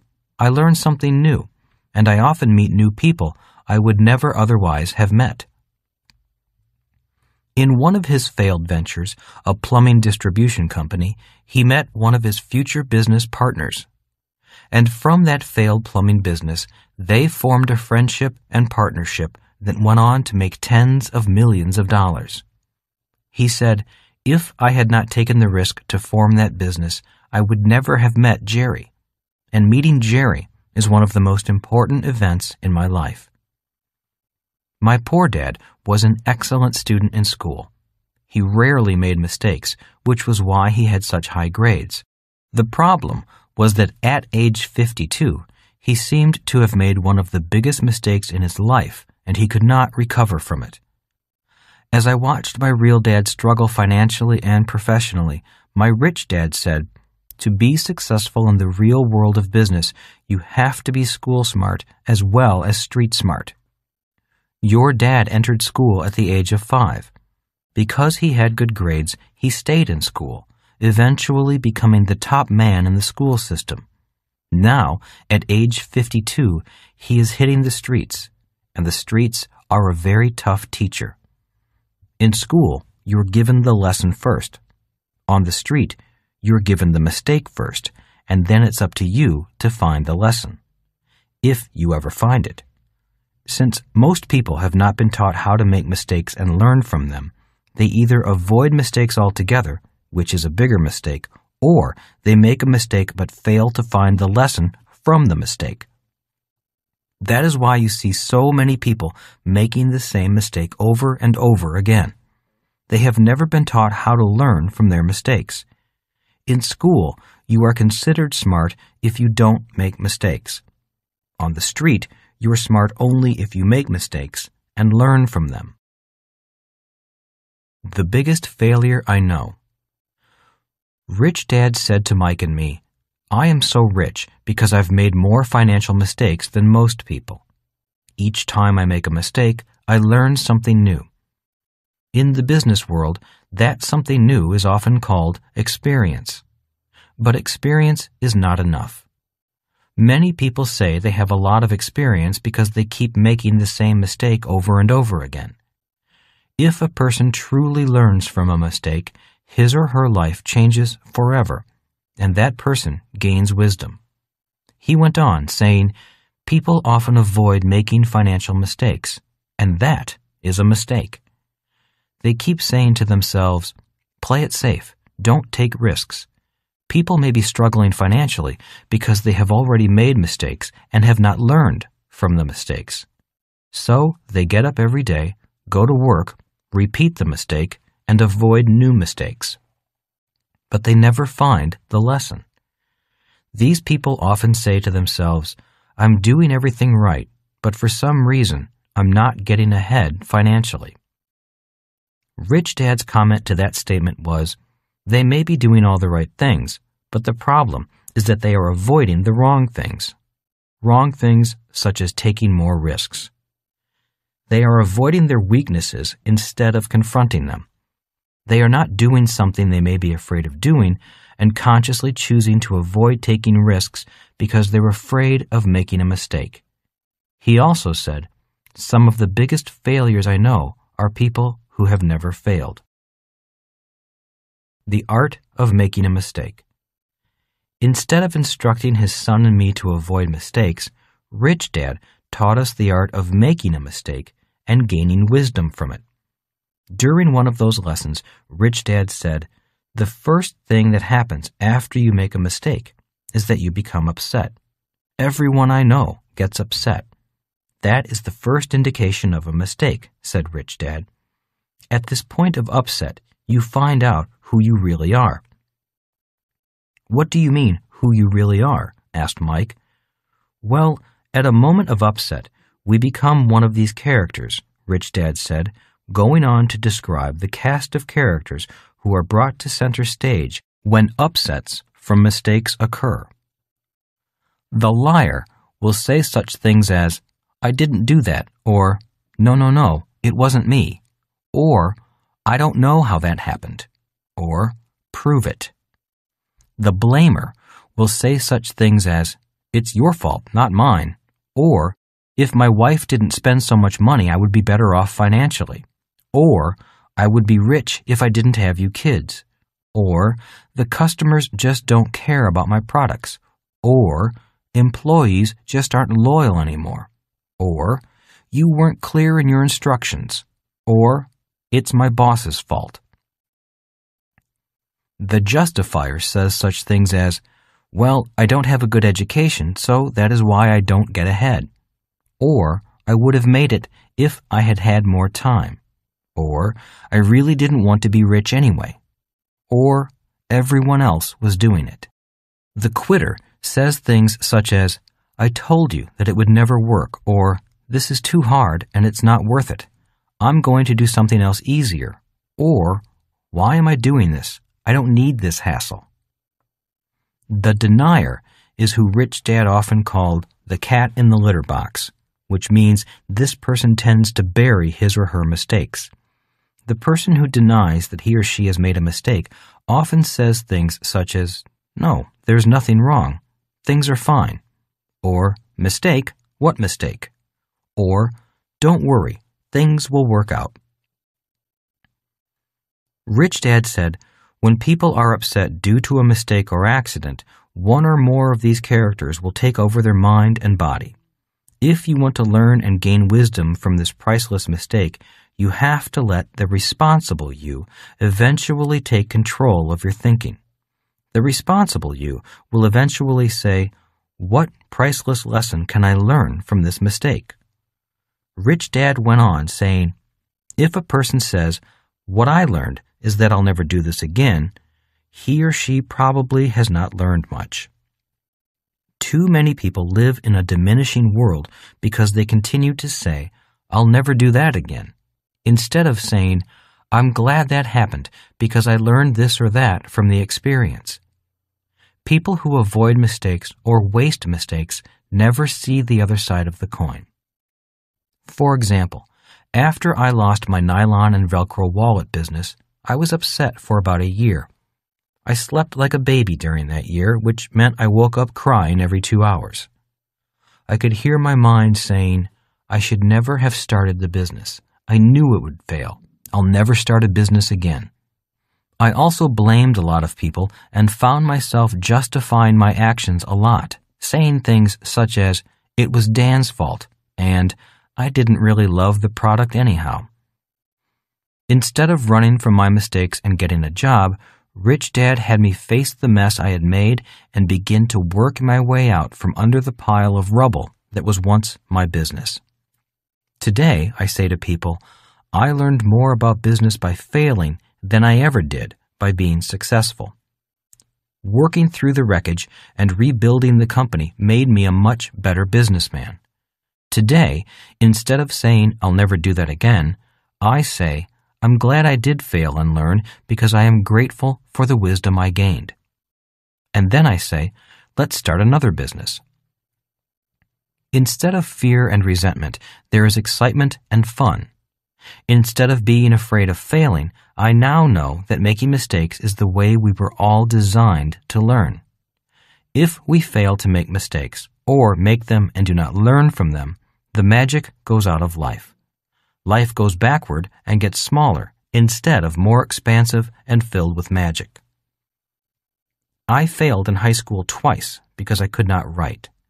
To have my books on bestseller lists, such as those of the New York Times, the Sydney Morning Herald, and the Wall Street Journal, is magical. It is ironic that I am well known for subjects I initially failed at: writing, business, selling, speaking, accounting, and investing. I am not known for the subjects that were easy and enjoyable for me: surfing, economics, rugby, and painting. What is the lesson? Whenever I hear people saying, investing is too risky, or I don't like taking risks with my money, or what if I fail, or what if I lose my money, I am often reminded of my poor dad, because what he was really saying was, I don't want to make a mistake. In his world, the world of academics, people who make mistakes are considered stupid. In Rich Dad's world, risk, mistakes, and failure are integral parts of human development. So instead of avoiding risk and mistakes, he learned to manage risk and mistakes. He believed that a mistake was simply a lesson with emotions attached to it. He said, whenever we make a mistake, we become upset. An upset is our maker's way of telling us that we need to learn something. It is a tap on our shoulder saying, pay attention. You have something important to learn. If you lie, blame, justify, or deny the upset, you waste the upset and will waste a precious gem of wisdom. Rich Dad taught me to count to 10 if I was angry, or to 100 if I was very angry. After cooling off, I simply say, I apologize, and never blame the other person, no matter how angry I am. If I blame, I give power to the other person. If I take responsibility for whatever happened, I will learn a precious lesson that I obviously need to learn. If I lie, blame, justify, or deny, I learn nothing. Rich Dad also said, unsuccessful people blame the other person. They often want the other person to change, and that is why they stay upset for so long. They are upset because they fail to learn their personal lesson. Instead of being upset, such people should be grateful for the other person being there to teach them something they need to learn. People come together to teach each other lessons. The problem is that we often do not know what lesson we are teaching. To be upset or hold a grudge against the other person is like being upset with your bicycle because you fell off once or twice while trying to learn something new, Rich Dad would say. Learning from mistakes. When markets go up, Individuals who have never invested before will get into the market and start investing. You'll hear them say things like, "I have made so much money in the market," or "I'm in early and the price has gone up 20%. Those are often enthusiastic words of new investors who have never lost in a down market. When markets go down, the same new investors will find out what it feels like to make a mistake in the market. That's when you'll see who the real investors are. As Rich Dad said, it's not how much your investment goes up that matters. It's how much it can come down that is most important. Real investors must be prepared to profit as well as learn when things do not go as they want them to in the market. The best thing a market can teach you is how to learn from your mistakes. For me, learning to control my temper has been a lifelong process. So has the process of being willing to take risks, make mistakes, and be grateful for the other person, even though I may no longer speak to or do business with that person. When I reflect back on my life, I would say that it is this mental attitude that has made me the most money, has brought me the most success, and has ultimately allowed me to have the most magic in my life. Mental Attitude Quiz. I learned from both dads that both school smarts and street smarts are important. Being intelligent is recognizing the differences between the two. As Rich Dad said, school smarts are important, but street smarts make you rich. So, the mental attitude questions are: 1. What are your attitudes about risk, making mistakes, and learning? 2. What are the attitudes of the people around you about risk, making mistakes, and learning? 3. Are there still some financial, professional, or business upsets that remain unresolved for you? 4. Are you still angry with someone else in regard to money? 5. If you are upset with someone else or yourself, what lesson can you learn and be grateful for because you were courageous enough to take a risk and maybe learn something? I always remember my rich dad saying, "I have so much money because I was willing to make more mistakes than most people and learn from them." Most people have not made enough mistakes or continue to make the same mistakes over and over again. Without mistakes and learning, there is no magic in life. This subject of the magic of mistakes is one of Rich Dad's most important lessons, especially in this brave new world we enter. It is the people who fear mistakes who will be left behind financially and professionally as the information age continues to expand. As Winston Churchill said, success is the ability to go from one failure to another with no loss of enthusiasm. Chapter 18, Investor Lesson Number 18. What is the price of becoming rich? Rich Dad would tell me that there are many ways a person can become rich, and each one has a price. 1. You can become rich by marrying someone for his or her money. Rich Dad would scrunch up his face and say, "Both men and women marry for money, but can you imagine spending your life with someone you don't love?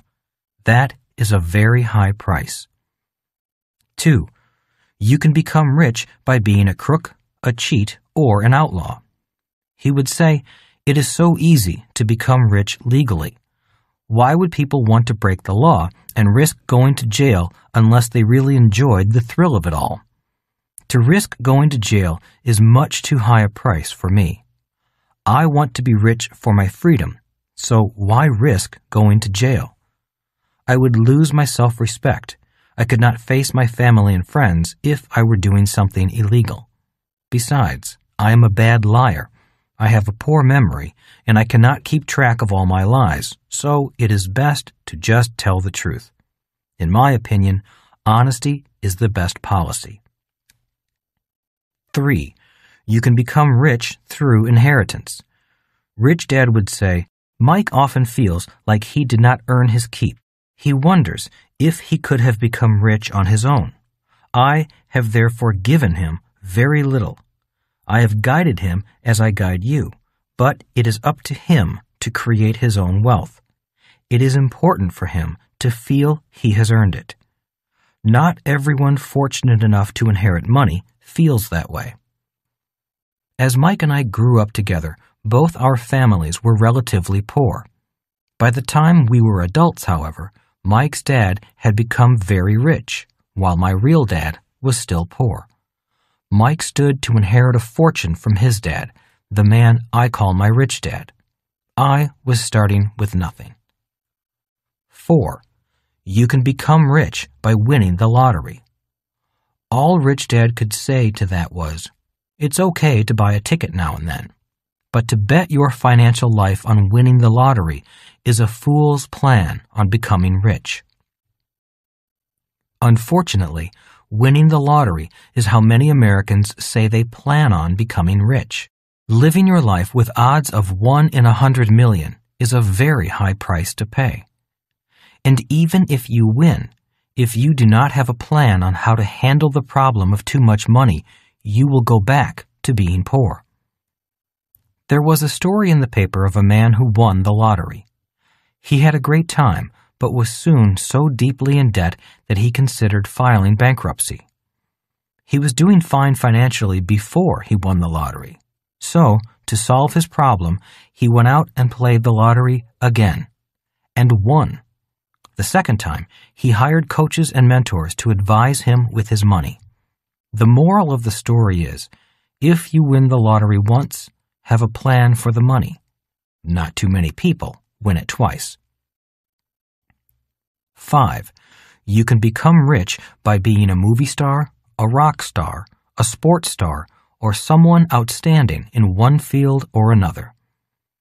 Rich Dad would say, "I am not smart, talented, good-looking, or entertaining, so becoming rich by being outstanding is not realistic for me."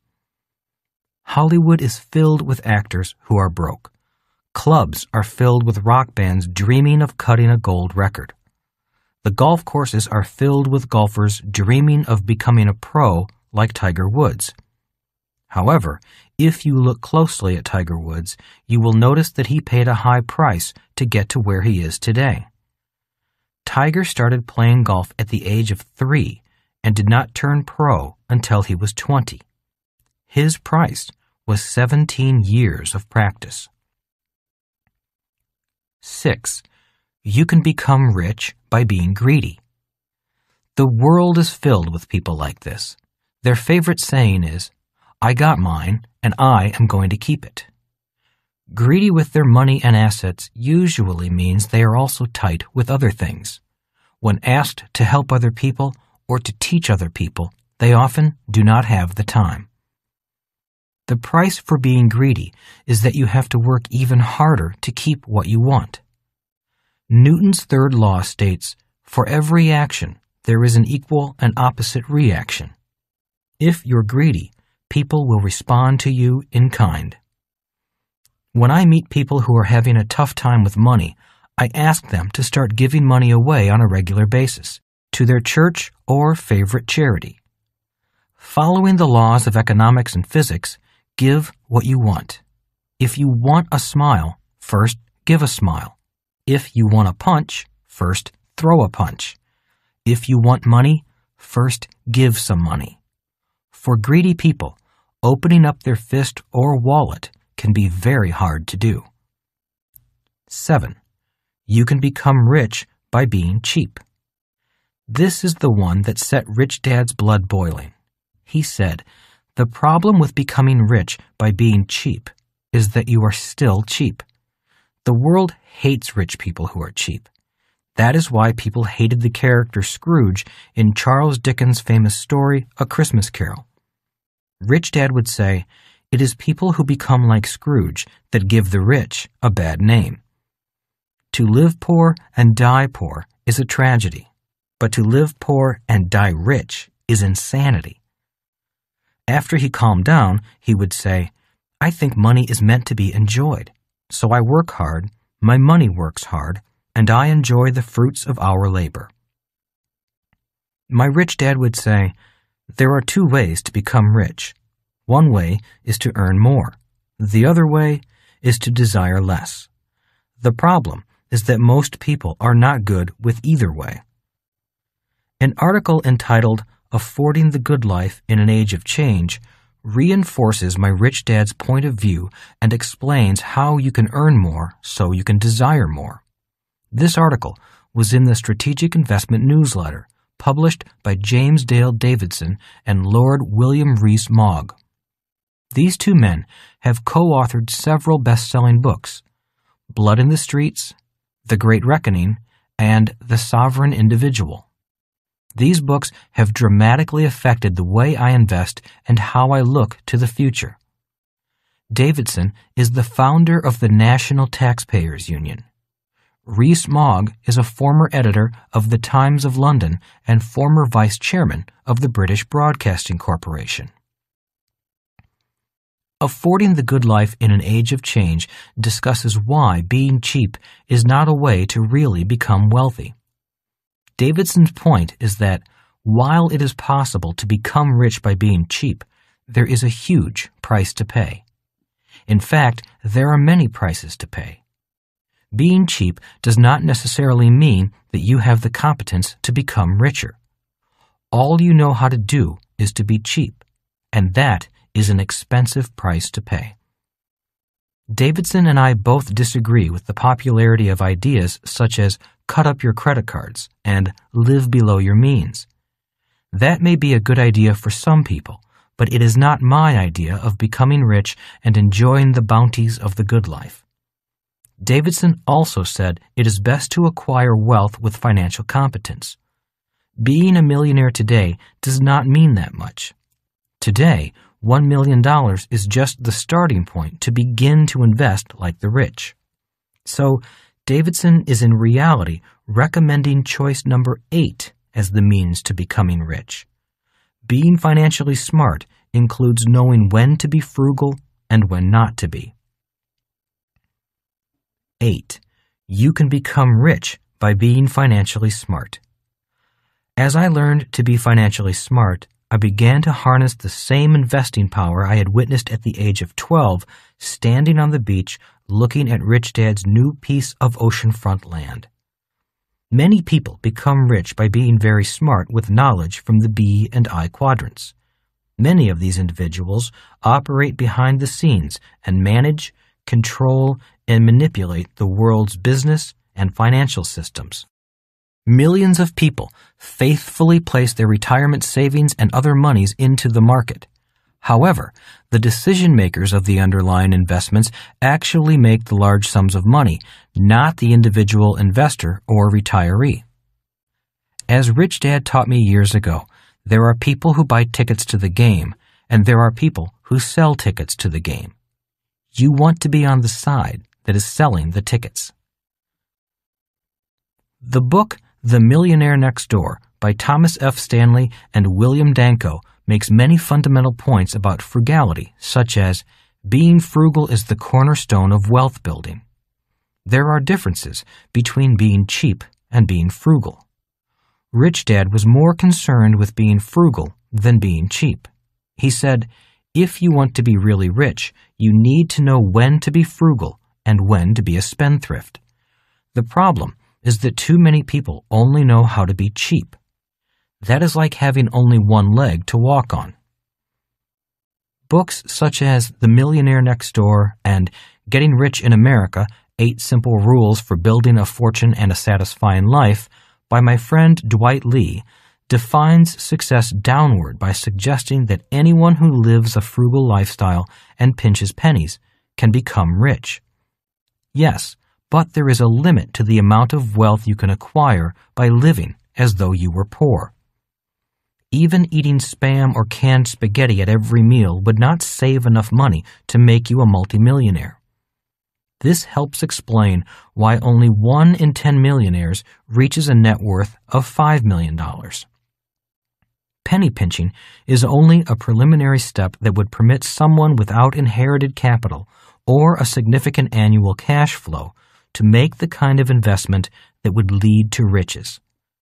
For Americans, becoming a millionaire is a necessary step to allow you to participate as an accredited investor in private placements for private, high-growth companies. This is the main route to riches. I was a millionaire in my early 20s, but I quickly recognized even then that a few million did not amount to much. I could not afford my preferred lifestyle on such a small fortune. My conclusion is that the best way to make real money is to undertake private stage investments in private companies. Why the rich get richer. When I was younger, my rich dad said to me, "The rich get richer partly because they invest differently than others. They invest in investments that are not offered to the poor and the middle class. Most importantly, however, they have a different educational background. If you have the education, you will always have plenty of money." Davidson points out that the dollar has lost 90% of its value in the last century. Being a cheap millionaire is therefore not enough. To qualify to invest in the investments of the rich, the price is at least $1 million of net worth. Even then, you may not be competent enough to safely invest in what the rich invest in. Rich Dad said, if you want to invest in the same investments the rich invest in, you need education, experience, and excess cash. At each level of what Rich Dad called the 3 E's, you find a different type of investor with a different level of education, experience, and excess cash. The price of being financially free requires time and dedication to gain the education, experience, and excess cash to invest at those levels. You know you are financially smarter or increasing in sophistication when you can tell the differences between good debt and bad debt, good losses and bad losses, good expenses and bad expenses, tax payments versus tax incentives, corporations you work for versus corporations you own, how to build a business, how to fix a business, and how to take a business public. The advantages and disadvantages of stocks, bonds, mutual funds, businesses, real estate, and insurance products, as well as the different legal structures and when to use which product. Most average investors know only about bad debt, which is why they try to pay it off, bad losses, which is why they think losing money is bad, bad expenses, which is why they hate paying bills, taxes they pay, which is why they say that taxes are unfair, job security and climbing the corporate ladder instead of owning the ladder, investing from the outside and buying shares of a company rather than selling shares of a company they own, investing only in mutual funds or picking only blue-chip stocks. You can become rich by being generous. This was the way Rich Dad became rich. He often said, "The more people I serve, the richer I become." He also said, "The problem with being in the E and S quadrants is that you can serve only so many people. If you build large operating systems in the B and I quadrants, you can serve as many people as you want. And if you do that, you will become richer beyond your dreams." Serving more and more people. Rich Dad shared this example on how to become rich by serving more and more people. If I am a doctor and I know how to work with only one patient at a time, there are just 2 ways for me to make more money. One is to work longer. The other is to raise my rates. But if I keep my job and work in my spare time to find a drug that cures cancer, then I will become rich by serving many more people. The definition of rich. Forbes magazine defines rich as $1 million in income and $10 million in net worth. Rich Dad had a tougher definition. A consistent $1 million in passive income, which is income that comes in regardless of whether you work or not, and $5 million in assets, not net worth, since net worth can be an elusive and much manipulated figure. Rich Dad also felt that if you could not maintain a 20% return from capital invested, you were not really an investor. The price to reach Rich Dad's goal, starting from nothing, is actually measured in Rich Dad's 3 E's: education, experience, and excess cash. When I returned from Vietnam in 1973, I had very little of any of the 3. I had to make a choice. Was I willing to invest my time to attain all 3 of the E's? Rich Dad did, his son Mike did, and many of my friends are still investing their time to gain the 3 E's. That is why they got richer and richer. It starts with a plan. To be a rich investor, you must have a plan, be focused, and play to win.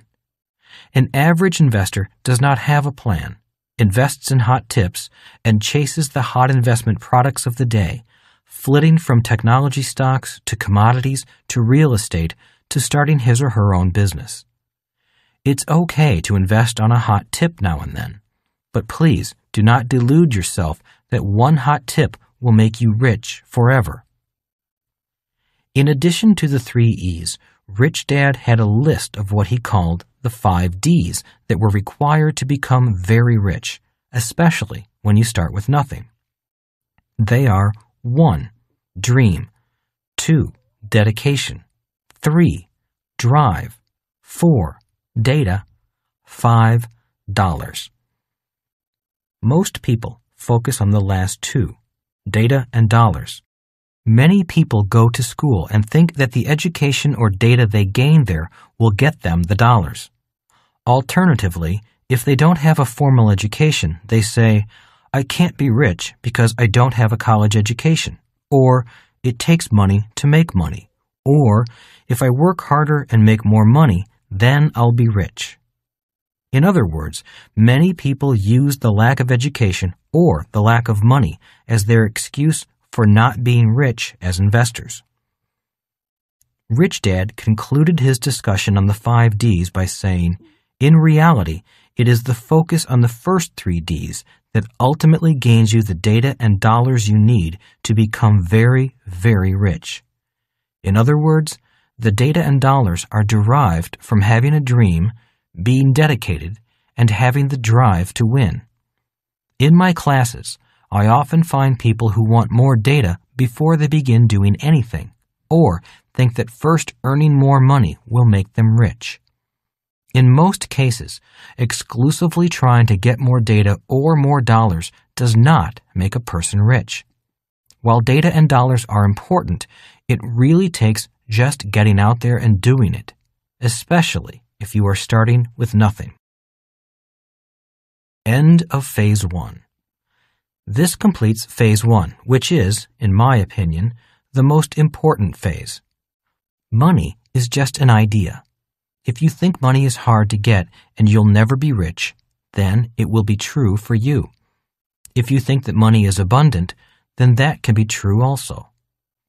The remaining 4 phases cover the specifics of Rich Dad's plan and how they were similar to the plans of some of the richest people in the world. As you listen, consider how Rich Dad's plan conflicts, adds to, subtracts from, or agrees with your personal financial plan. I caution you to use the information provided as a guide and not as hard data. Much of it is subject to legal interpretation and should be evaluated based on your individual circumstances. Its application is not always black and white and should be carefully reviewed. We advise you to consult with your legal and financial advisors to make sure you develop the plan most appropriate for your needs and goals. Chapter 19. The 90-10 Riddle. I was working with a group of very bright graduate students at Thunderbird School of Global Management. During the 3-hour session, I asked one of the young students, "What is your investment plan?" Without hesitation, he replied, When I graduate, I will find a job that pays me at least $150,000 a year and will put aside at least $20,000 a year to buy investments. I thanked him for his willingness to share his plan with me. Then I said, "Do you remember my discussion of Rich Dad's 90-10 principle of money?" "Yes," said the young man with a smile, knowing that I was about to challenge the way he was thinking. He was enrolled in the entrepreneurship program of this very prestigious school where I was a guest instructor. By now, he knew that my style of teaching is not to give students answers. My style is to challenge core beliefs and ask students to evaluate old thought patterns. "What does the 90-10 principle of money have to do with my investment plan?" he asked cautiously. "Everything," I replied.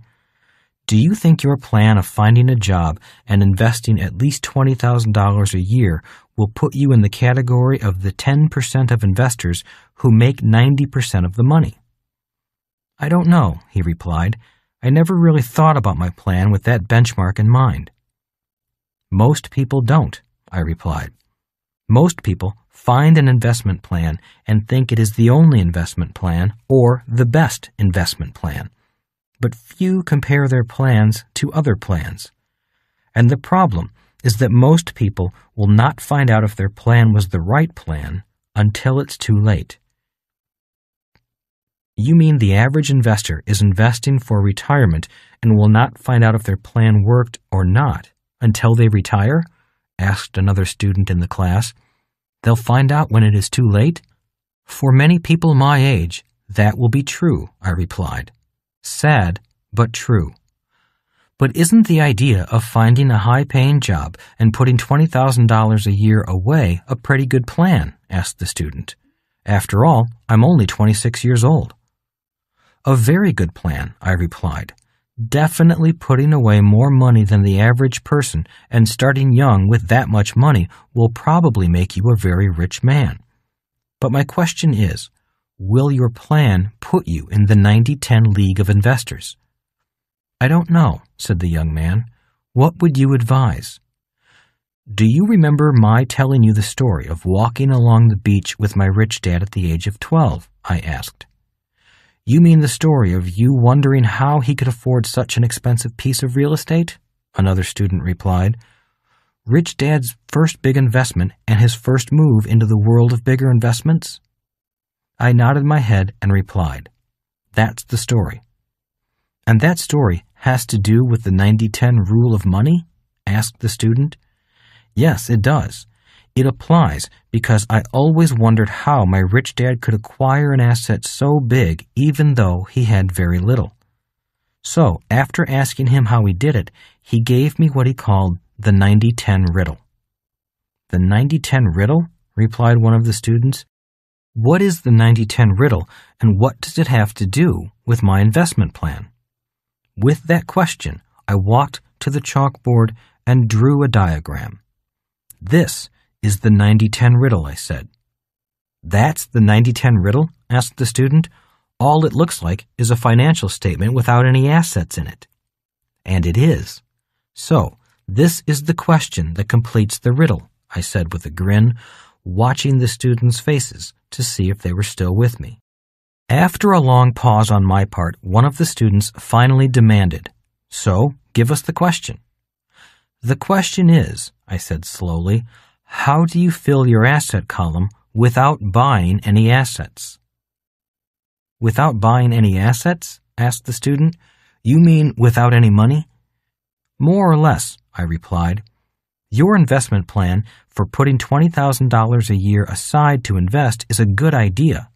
But my challenge to you is the idea of buying assets with money a 90-10 idea, or is it an average investor idea?" So you're saying to create assets in the asset column instead of buying the assets with money, which is what most people do. I nodded my head. You see, this diagram, the diagram I call the 90-10 riddle, is the riddle that my rich dad would challenge me with on a regular basis. He would ask me for my ideas on how I could create assets in the asset column without buying them with money. The students were silent, looking at the riddle on the chalkboard. Finally, one student turned and said, "Is that why you often say it doesn't take money to make money?" I nodded my head and replied, "You're catching on. Most people in the 90% who own the 10% often say it takes money to make money. Many often give up on investing if they do not have any money." So your rich dad's 90-10 riddle was to give you a blank asset column and ask you how you would fill it with assets without having to buy the assets. Constantly. After I came back from Vietnam, he would routinely have a lunch or dinner with me and ask me for new ideas on how to fill the asset column by creating assets instead of buying assets. He knew that this is how many of the ultra-rich got rich in the first place. That is how Bill Gates, Michael Dell, and Richard Branson all became billionaires. They did not become billionaires by looking for a job and putting a few dollars aside. So you're saying the way to become rich is by being an entrepreneur. No, I am not saying that. I just use those examples because you are all in the entrepreneurship program at Thunderbird. The Beatles became ultra-rich by creating a different kind of asset, but they created assets that still produce money today. All I am saying is that Rich Dad put this financial statement with a blank asset column in front of me on a regular basis and asked me how I would create assets inside the asset column without having to spend money to acquire them. He began giving me this 90-10 quiz when I asked him how he found the power to acquire a piece of the most expensive beachfront land without any money. So he said his business bought the land, another student chimed in. As I said, that is one way, but there are many ways you can create assets inside an asset column without buying them. Inventors do it by inventing something of great value. Artists paint paintings that are priceless. Authors write books that pay them royalties for years. Creating a business is the way an entrepreneur does it, but you don't have to be an entrepreneur to create an asset inside the asset column. I've done it with real estate without using any money. All you have to do is be creative, and you can be rich for life. You mean I can invent something with new technology and become rich? Asked one of the students. You could, but it does not have to be an invention or new technology, I said, pausing for a while. It is a way of thinking that creates assets. Once you have that way of thinking, you will be richer than you ever dreamed possible. What do you mean it doesn't have to be a new invention or technology? What else could it be? Doing my best to make my point, I asked, "Do you remember the story about the comic books in my book, Rich Dad, Poor Dad?" "Yes," said one of the students, "the story of your rich dad taking away your 10 cents an hour and asking you to work for free after you asked for a raise. He took away the 10 cents because he did not want you to spend your life working for money." "Yes, that story," I replied. "That is a story about filling the asset column with an asset without buying the asset." The students stood quietly for a while, thinking about what I had just said. Finally, one spoke up and said, "So you took old comic books and turned them into assets?" I nodded my head. "But were the comic books the asset?" I asked. "Not until you turned them into an asset," replied another student. "You took something that was being thrown out as trash and turned it into an asset." "Yes, but were the comic books the asset, or were the comic books merely the part of the asset you could see?"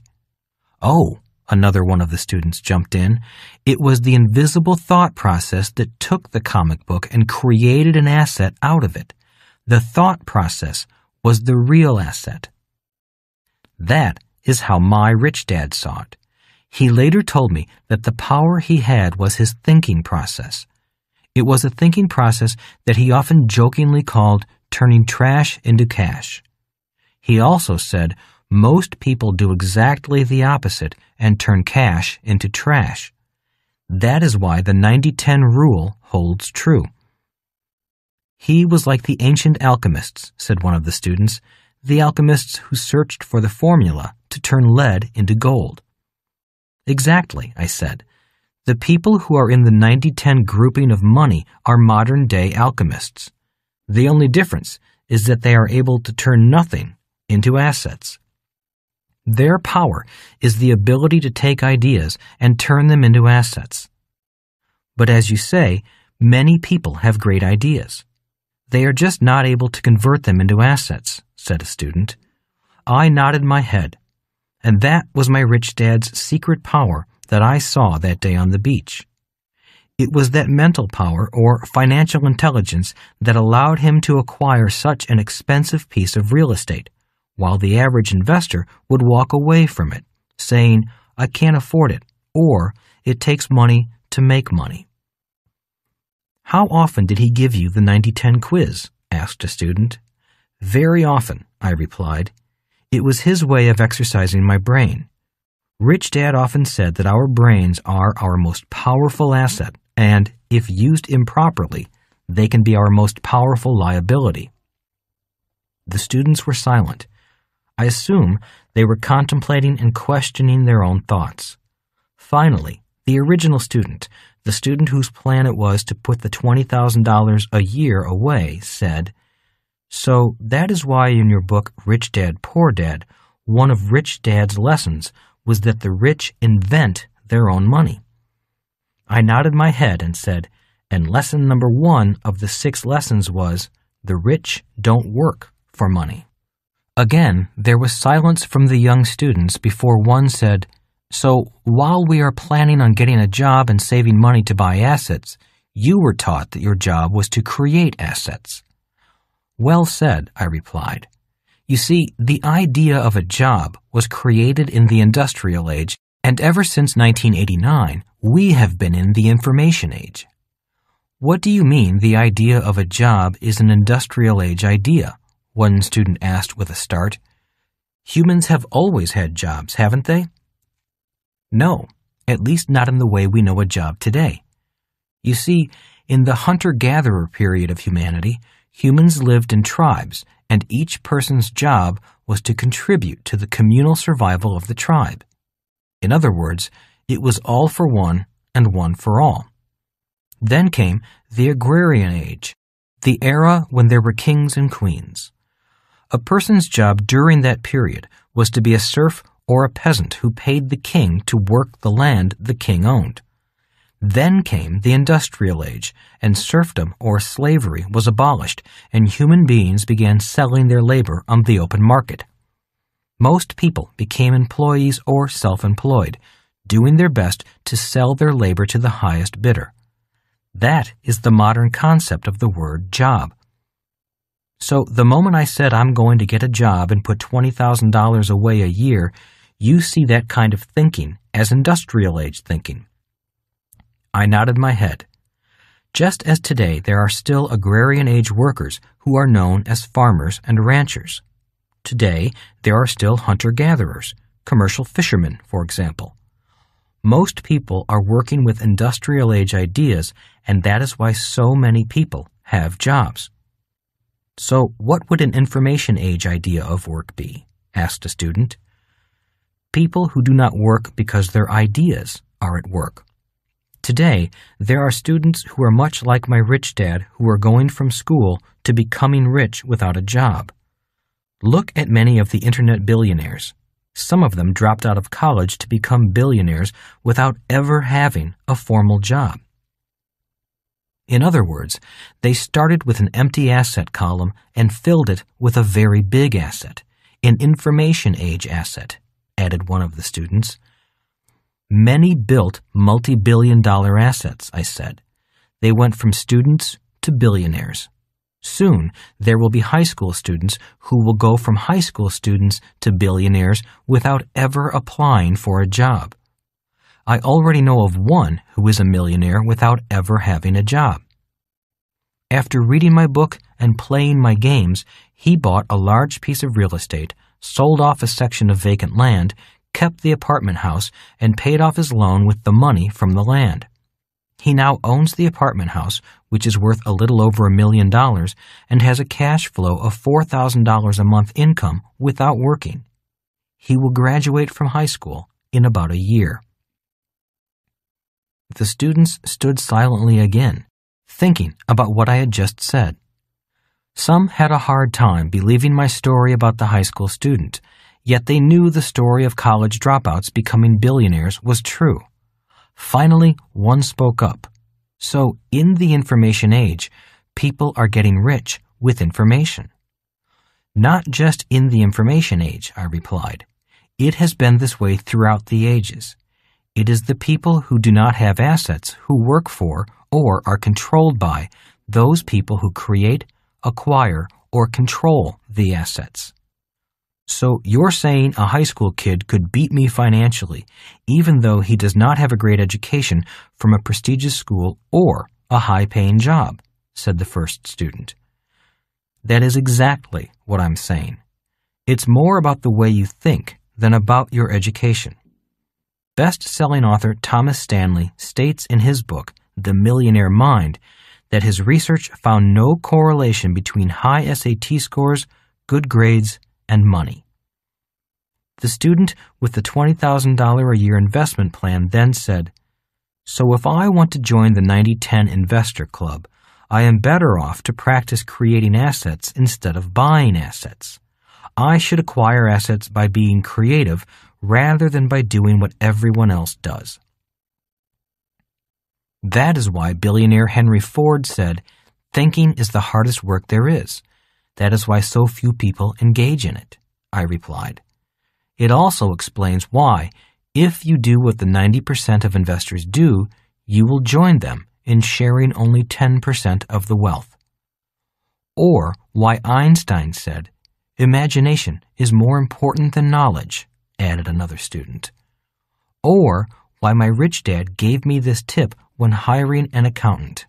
He said that when you're interviewing an accountant, ask him or her, "What is 1 plus 1? If the accountant answers 3, don't hire the person. They're not smart.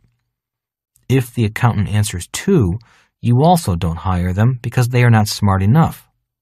But if the accountant answers, "What do you want 1 plus 1 to be?" you hire them immediately. The students laughed as we began packing up our materials. "So you create assets that buy other assets and liabilities. Is that correct?" asked a student. I nodded my head.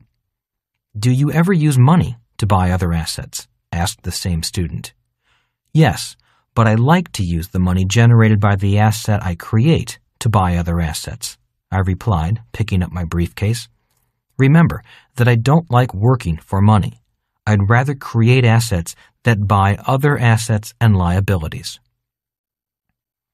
A young student from China gave me a hand with my bags and said, "And is that why you recommend network marketing so much? For very little money and risk, a person can build an asset in their spare time." I nodded my head. An asset they can pass on to their kids if their kids want it. I don't know of too many companies that will let you pass on your job to your kids. That is one test of an asset. You can hand it on down to the people you love. My dad, the man I call my poor dad, worked very hard to climb the government ladder. Even if he had not been fired, he would not have been able to pass on his years of hard work to his kids. Not that any of us wanted the job or were qualified to take the job anyway. The students gave me a hand out to my car. "So think about creating assets rather than working hard and buying assets," said the $20,000 student. "If you want to get into the 90-10 Investor Club," I replied. "That is why my rich dad constantly challenged my creativity to create different types of assets in the asset column without buying them. He said it was better to work years at creating an asset rather than to spend your life working hard for money to create someone else's asset." As I climbed into my car, the $20,000 student then said, "So all I have to do is take an idea and create an asset, a big asset that makes me rich. If I do that, I will solve the 90-10 riddle and join the 10% of all investors who control 90% of the wealth. Laughing, I pulled my door shut and replied to his last comment. If you solve the 90-10 riddle in real life, you will have a good chance of joining the 10% that control 90% of the money. If you don't solve the 90-10 riddle in real life, you will probably join the 90% that control just 10% of the money. I thanked the students and drove away. Mental Attitude Quiz. As Henry Ford said, thinking is the hardest work there is. That is why so few people engage in it. Or, as my rich dad said, your brain can be your most powerful asset. But if not used properly, it can be your most powerful liability. My rich dad had me repeatedly create new assets in an empty asset column. He would sit down with his son and me and ask us how we could create a new and different asset. He really did not care if the idea was crazy. He just wanted us to be able to substantiate how our idea could be turned into an asset. He would ask us to defend our thoughts and challenge his challenges. In the long run, it was a lot better than him telling us to work hard, save money, and live below our means, which was what my poor dad recommended. So, the mental attitude quiz question is, are you willing to consider creating your own assets rather than buying them? There are many books and educational programs written on how to buy assets wisely. For most people, buying assets is the best plan for them. I would also recommend that you buy assets for the secure and comfortable levels of your investment plan. Invest in such assets as blue-chip stocks for the secure and comfortable level. But if you have dreams of becoming a very rich investor, the question is, are you willing to create your assets rather than buy someone else's assets? If not, then, as I said, there are many books and educational programs about how to purchase assets. If you are willing to consider how to create assets, then the remainder of this audiobook will be valuable, maybe priceless. It is about how to take an idea and turn it into an asset that will acquire other assets. It is not only about how to make a lot of money in the asset column. It is also about how to keep the money that asset makes and have it acquire even more assets, as well as the luxuries of life. It reveals how many of the 10% came to acquire 90% of the money. So, if this is of interest to you, then please continue listening. Again, this is the 90-10 riddle.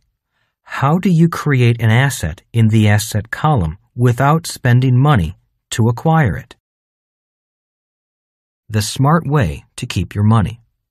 My first big business was the nylon and Velcro surfer wallet business in 1977.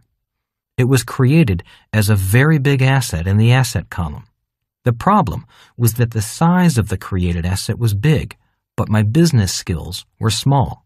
So, while I was technically a millionaire in my 20s, I also lost it all in my 20s. I repeated the same process 3 years later in the rock and roll business. When MTV hit, our little company was in the perfect position to capitalize on the craze. Again, the asset created was bigger than the people who created it. We went up like a rocket ship and came down like a rocket ship without gas. The rest of this audiobook is dedicated to creating big assets, having the professional talent to match the size of the asset, and keeping the money made by investing in other, often more stable, assets. As my rich dad said, what good is making a lot of money if you don't keep it? Investing is the way smart people keep their money. Phase 2. What type of investor do you want to become? Chapter 20. Solving the 90-10 riddle. My rich dad said there are investors who buy assets and there are investors who create assets. If you want to solve the 90-10 riddle for yourself, you need to be both types of investors. In the introduction, I told the story of Rich Dad walking along a beach with Mike and me, looking at a very expensive piece of beachfront real estate he had just purchased. You may recall that I asked Rich Dad how he could afford such an expensive piece of real estate when my poor dad could not. Rich Dad's reply was, "I can't afford to buy this land either, but my business can." All I could see was a piece of land with old abandoned cars, an old building falling down, lots of brush and debris, and a large "for sale" sign sticking up from the middle of the property. At the age of 12, I could not see any business on this land, but my rich dad could. The business was being created in his head. That ability to create businesses in his head was the reason he would go on to be one of the richest men in Hawaii. In other words, Rich Dad solved his 90-10 riddle by creating assets that in turn purchased other assets. That plan was not only Rich Dad's investment plan. It is the investment plan for most of the 10% who make 90% of the money, in the past, in the present, and into the future. For those of you who read or listened to Rich Dad, Poor Dad, you may recall the story of Ray Kroc saying to my friend's MBA class that McDonald's, the company he founded, was not in the business of hamburgers. Their business was the business of real estate. Again, the formula is to create an asset that buys other assets. That formula is the reason why McDonald's owns the most expensive real estate in the world. It was all part of the plan. And that is why Rich Dad repeatedly said to me, once he knew I was serious about becoming rich, if you want to solve the 90-10 riddle for yourself, you need to be both types of investors. You need to be a person who knows how to create assets, as well as a person who knows how to buy assets. The average investor is not generally aware of the different processes and is not good at either process of investing. The average investor usually does not even have a formally written plan. Making millions, maybe billions, from your ideas. Much of the second half of this audiobook is about how people create assets. Rich Dad spent many hours with me teaching me the process of how a person takes an idea and turns it into a business that creates assets that buy other assets. During one of these lessons with Rich Dad, he said, "Many people have ideas that could make them rich beyond their wildest dreams. The problem is that most people have never been taught how to put a business structure inside their ideas, and so many of their ideas never take shape or stand on their own. If you want to be one of the 10% who make 90% of the money, you will need to know how to build a business structure inside your creative ideas." Much of the second half of this audiobook is about what Rich Dad called the BI triangle, which is the mental structure that can give life to your financial ideas. It is the power of the BI triangle that takes an idea and turns it into an asset. Rich Dad often said, more than just knowing how to create assets that buy assets, one of the main reasons the richest of investors are able to become richer is that they know how to turn their ideas into millions and maybe even billions of dollars. The average investor may have excellent ideas, but they often lack the skills to turn their ideas into assets that buy assets. The remainder of this audiobook is dedicated to how ordinary people are able to turn their ideas into assets that buy assets. You can't do that. While teaching me how to turn my ideas into assets, Rich Dad often said, when you first set out to turn your ideas into your personal fortune, many people will say, you can't do that. Always remember that nothing kills your great ideas more than people with small ideas and limited imaginations. Rich Dad gave me 2 reasons he thought people tended to say, you can't do that. 1, they say you can't do that, even if you are doing what they say you cannot do, not because you can't do it, but because they can't do it. 2, They say you can't do it because they cannot see what you are doing. Rich Dad explained that the process of making a lot of money is a mental process more than a physical process. One of Rich Dad's favorite quotes came from Einstein. Great spirits have always encountered violent opposition from mediocre minds. Commenting on Einstein's quote, Rich Dad said, "We all possess both a great spirit and a mediocre mind. The challenge in turning our ideas into $1 million or even $1 billion asset is often the battle between our own great spirits and our own often mediocre minds." When I explain the BI triangle, which is the business structure that gives life to business ideas and is explained in this part of this audiobook, some people become overwhelmed by the amount of knowledge required to make the BI triangle work for them.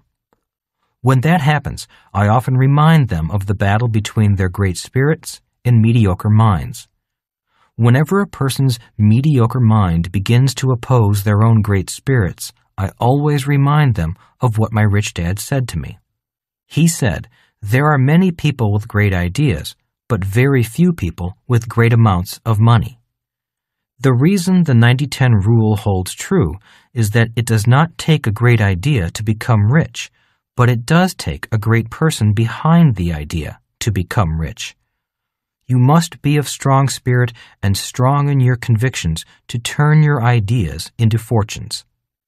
Even if you understand the process via which your ideas can become millions or even billions of dollars, always remember that great ideas only become great fortunes if the person behind the idea is also willing to be great.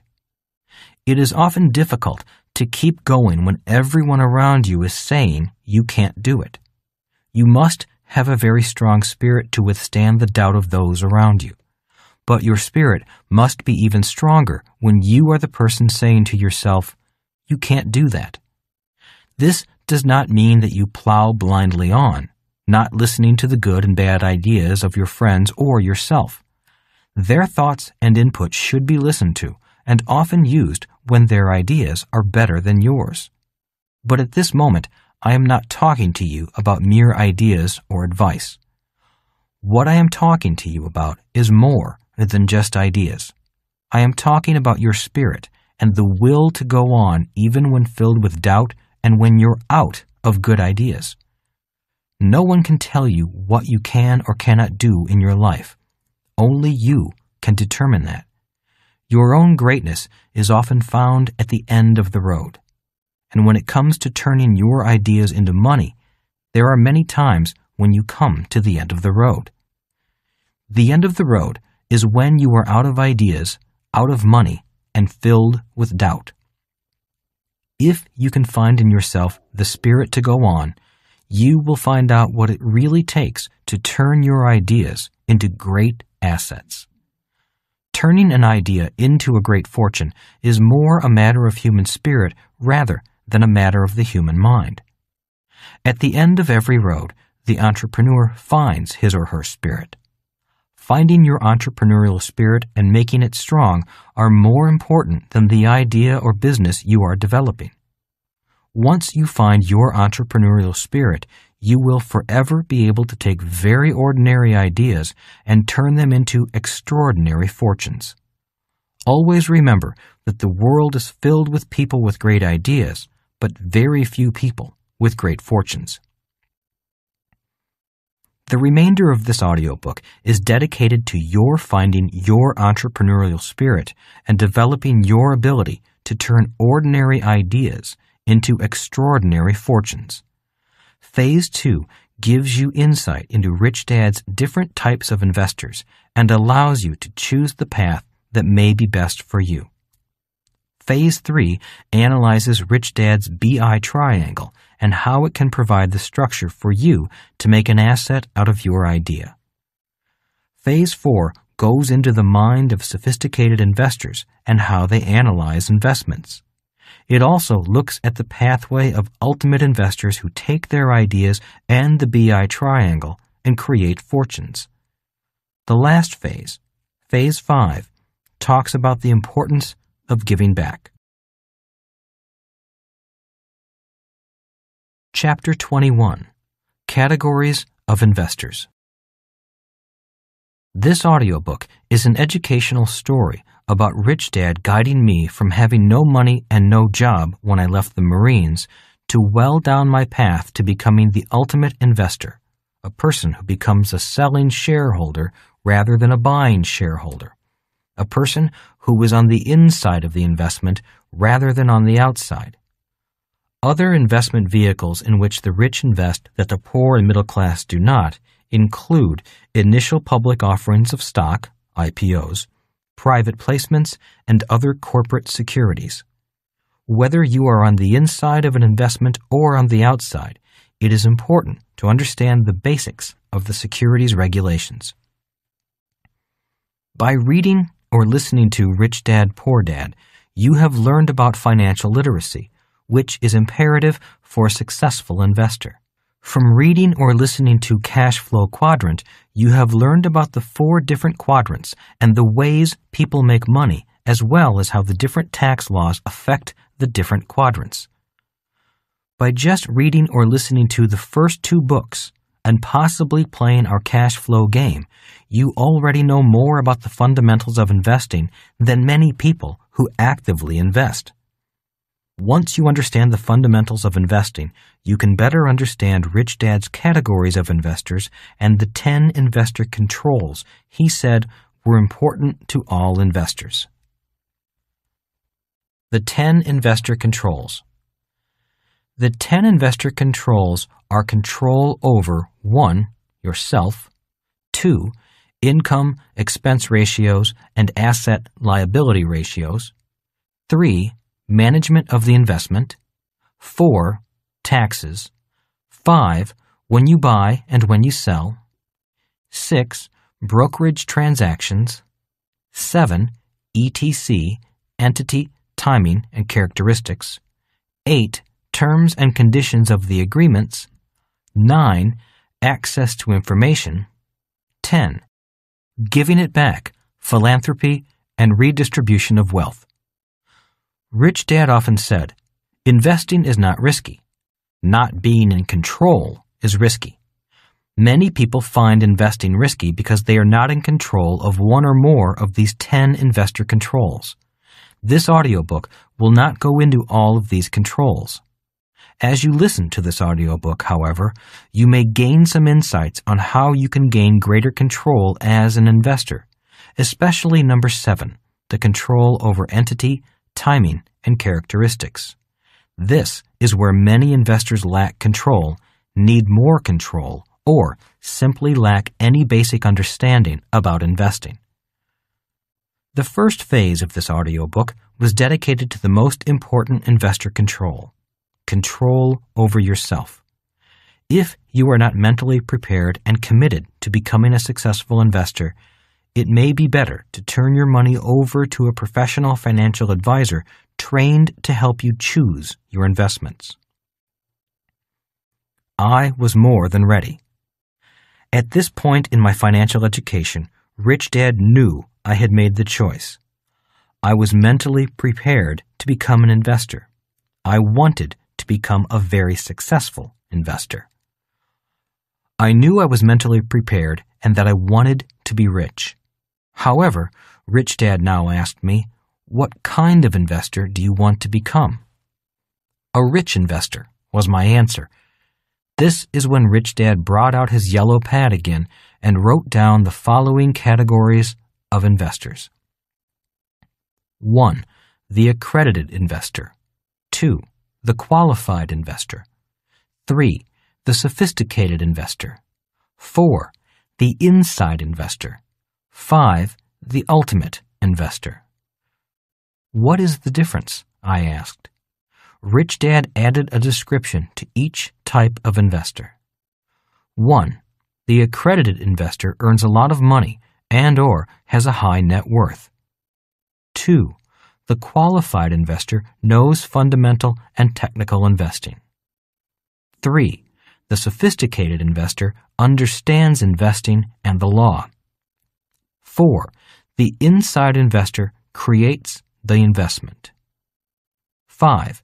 The ultimate investor becomes the selling shareholder.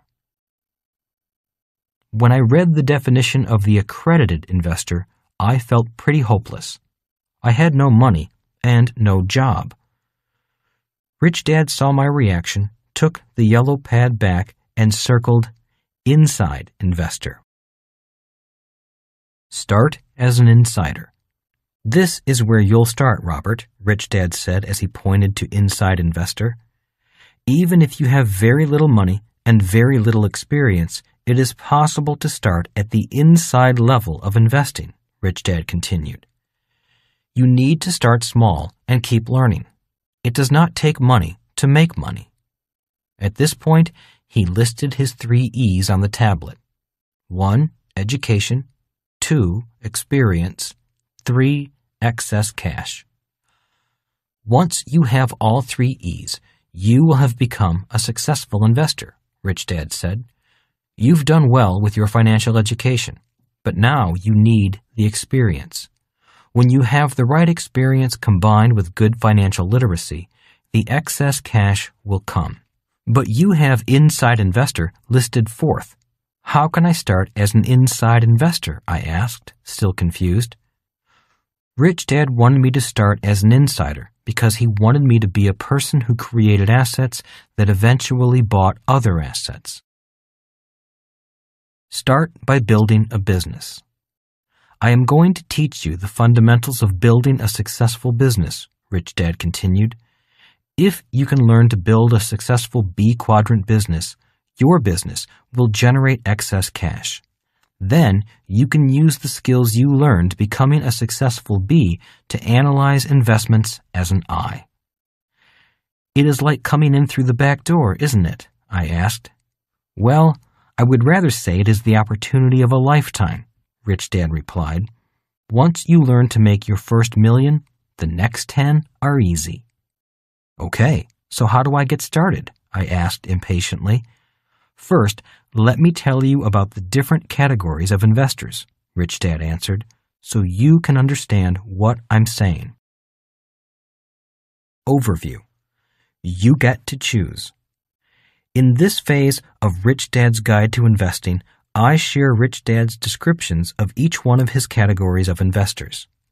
The following mini chapters explain the distinctions, the advantages and disadvantages of each category, because the path I chose may not be the right path for you. The accredited investor. The accredited investor is someone with high income or high net worth. I knew I could not qualify as an accredited investor.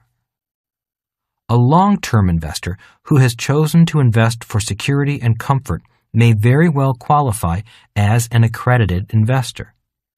There are many E's and S's who are very content with their financial position. They recognized early on the need to provide for their financial future through the I quadrant and adopted a plan for investing with their income earned as E's and S's. Their financial plans, whether to be secure or comfortable, have been met.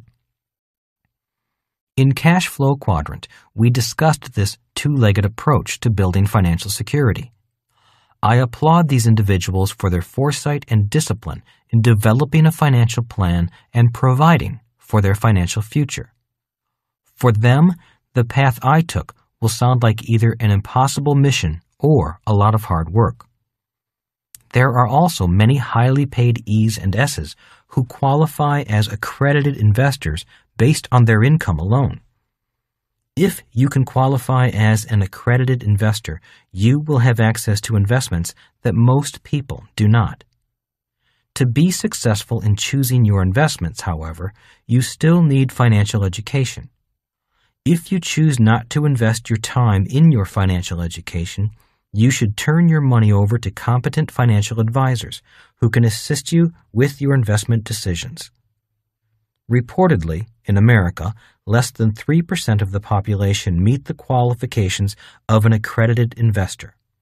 If this statistic is true, then there are even fewer people who will meet the requirements for the following levels of investors: This means there are many unqualified investors investing in high-risk speculative investments they should not be investing in. Again, the SEC definition of an accredited investor today is 1. $200,000 or more annual income for an individual. 2. $300,000 or more for a couple. Or 3. $1 million net worth. Realizing that there are so few people who qualify as accredited investors indicates to me that working hard for money is a very difficult way to qualify to invest in the investments of the rich.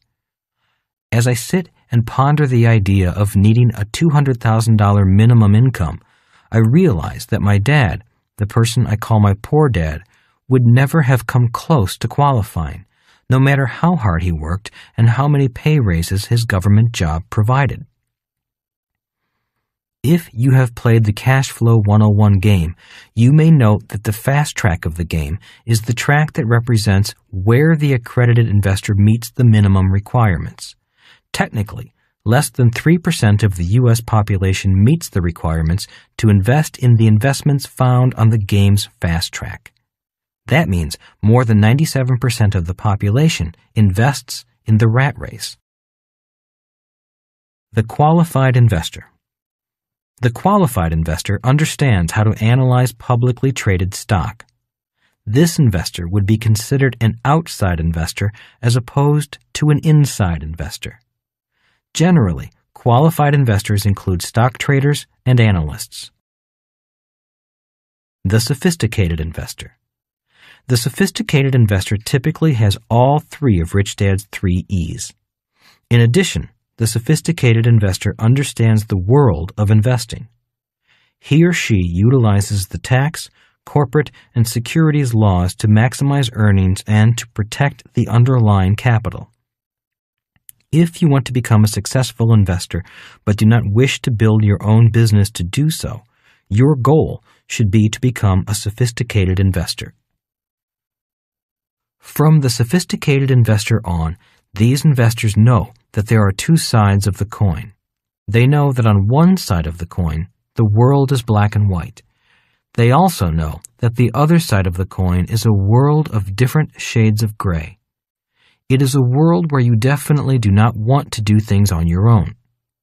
On the black and white side of the coin, some investors can invest on their own. On the gray side of the coin, an investor must enter with their team. The inside investor. To build a successful business is the goal of the inside investor. The business may be a single piece of rental real estate or a multi-million-dollar retail company.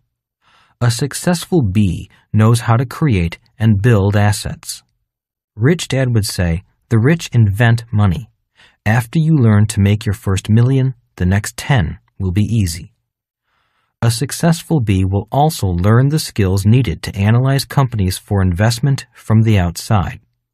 Therefore, a successful inside investor can learn to become a successful, sophisticated investor. The ultimate investor. To become the selling shareholder is the goal of the ultimate investor. The ultimate investor owns a successful business in which he or she sells ownership interest to the public. Hence, he or she is a selling shareholder. Which investor are you? The next few chapters will go into each type of investor in greater detail. After you have studied each type of investor, you may be better prepared to choose your own goal for investing. Chapter 22. The Accredited Investor. Who is an accredited investor? Most developed countries have laws written to protect the average person from bad and risky investments. The problem is that these very same laws can also prevent the masses from being able to invest in some of the best investments. In the United States, we have the Securities Act of 1933, the Securities Exchange Act of 1934, SEC regulations under these laws, and the Securities and Exchange Commission, SEC. These laws and regulations were designed to protect the public from misrepresentations, manipulation, and other fraudulent practices in the buying and selling of securities.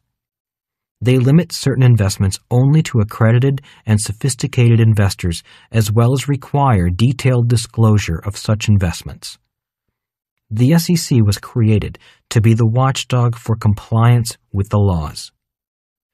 In fulfilling its role as a watchdog over securities transactions, the SEC defined an accredited investor as a person who has earned at least $200,000 or more as an individual, or $300,000 as a couple, in each of the last 2 years, and who expects to earn the same amount in the current year. The individual or couple may also qualify with a net worth of at least $1 million. Rich Dad said, an accredited investor is simply a person who earns significantly more money than the average person. It does not necessarily mean the person is rich or knows anything about investing. The problem with this rule is that less than 3% of all Americans qualify as accredited investors who can invest in these stock issues regulated by the SEC. The other 97% are not allowed to invest in the same investments because they are not accredited investors. I remember when Rich Dad was offered an opportunity to invest in a company called Texas Instruments before it went public. Not having the time to look into the company and do his analysis, he turned the opportunity down, a decision he regretted for years. Yet he did not turn down other opportunities to invest in companies before they went public. He became even wealthier from those investments not available to the general public. Rich Dad qualified as an accredited investor. When I asked to invest in the next pre-public offering of a company, Rich Dad informed me that I was not rich enough or wise enough to invest with him. I still remember him saying, "Wait until you're rich, and the best investments will come to you first." The rich always get first pick of the best investments. In addition, the rich can buy at very low prices, as well as in volume. That is one of the reasons why the rich get richer. My Rich Dad agreed with the SEC. He thought it a smart idea to protect the average investor from the risks of these types of investments, although he had made a lot of money investing as an accredited investor himself. However, Rich Dad cautioned me, even if you are an accredited investor, you still may not get the opportunity to invest in the best investments. To do that requires a completely different type of investor with the right knowledge and access to the information about new investment opportunities.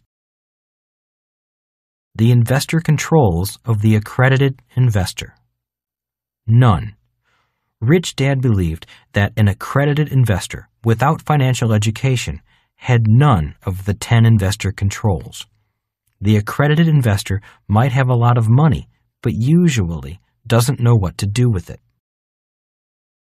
The 3 E's possessed by the accredited investor. Excess cash, maybe. Rich Dad would clarify that, although you might qualify as an accredited investor, you still need the education and experience to progress to the level of qualified, sophisticated, inside, or ultimate investor. In fact, he knew many accredited investors who didn't actually have any excess cash. They met the income thresholds, but didn't know how to manage their cash very well. More thoughts on the accredited investor. Just about anyone can open a brokerage account to buy and sell stocks of companies that are considered public companies. The stock of a public company is traded freely as well as bought and sold by the public, usually through an exchange. The stock market is truly a free market in action. Without government or outside intervention, individuals can decide for themselves whether the price of a stock is fair or not. They can decide to buy it and therefore purchase an ownership interest in the company. One way to true wealth from securities comes from participating in the initial public offering, IPO, of a company's stock. Typically, the company's founders and initial investors already own blocks of stock. To attract additional funding, the company can offer an IPO. This is when the Securities and Exchange Commission, SEC, steps in with detailed filing and disclosure requirements in its attempt to prevent fraud and protect the investor from misrepresentation. This does not mean, however, that the SEC prevents IPOs from being poor deals. An IPO can be legal and still be a poor investment or an outright liability, meaning it goes down in value. The Securities Act of 1933 and the Securities Exchange Act of 1934 were adopted to regulate this type of investment and to protect the investor from fraudulent or high-risk investments as well as broker mismanagement. The SEC was formed to oversee the issuance of securities as well as the securities industry. The regulations for stock issues apply to public issues as well as certain private issues of stock. There are certain exemptions from the regulations that we have not covered. For now, it is important to understand the definition of accredited investor. The accredited investor may invest in certain types of securities that a non-accredited, non-sophisticated investor cannot, because the accredited status implies that the investor can withstand a higher level of monetary risk than the non-accredited investor. We've already discussed the accredited investor requirements of an individual or couple related to income or net worth. Any director, executive officer, or general partner of the issuer of the stock will also be considered an accredited investor, even if that person does not meet the income or net worth requirements. This will become a very important distinction when we discuss the inside investor. In fact, this is the path often taken by the inside and ultimate investor. Chapter 23. The Qualified Investor. Rich Dad defined the qualified investor as a person who has money as well as some knowledge about investing. A qualified investor is usually an accredited investor who has also invested in financial education. As it relates to the stock market, for example, qualified investors would include most professional stock traders. Through their education, they have learned and understand the difference between fundamental investing and technical investing.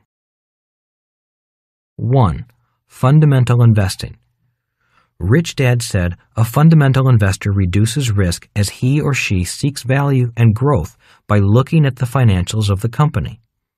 The most important consideration for selecting a good stock for investment is the future earnings potential of the company. A fundamental investor carefully reviews the financial statements of any company before investing in it. The fundamental investor also takes into account the outlook for the economy as a whole, as well as the specific industry in which the company is involved. The direction of interest rates is also a very important factor in fundamental analysis. 2. Technical investing. Rich Dad said, a well-trained technical investor invests on the emotions of the market and invests with insurance from catastrophic loss. The most important consideration for selecting a good stock for investment is based on the supply and demand for the company's stock. The technical investor studies the patterns of the sales price of the company's stock. Will the supply of the shares of stock being offered for sale be sufficient based on the expected demand for those shares? The technical investor tends to buy on price and market sentiment, just like a shopper shops for sales and discounted items. In fact, many technical investors are like my Aunt Doris. Aunt Doris goes shopping for bargains and sales with her lady friends, buying items because they are cheap, marked down, or because her friends are buying them. Then she gets home, wonders why she bought the item, tries it on, and then takes it back for a refund so she can have money to go shopping again. The technical investor studies the pattern of the history of the company's stock price.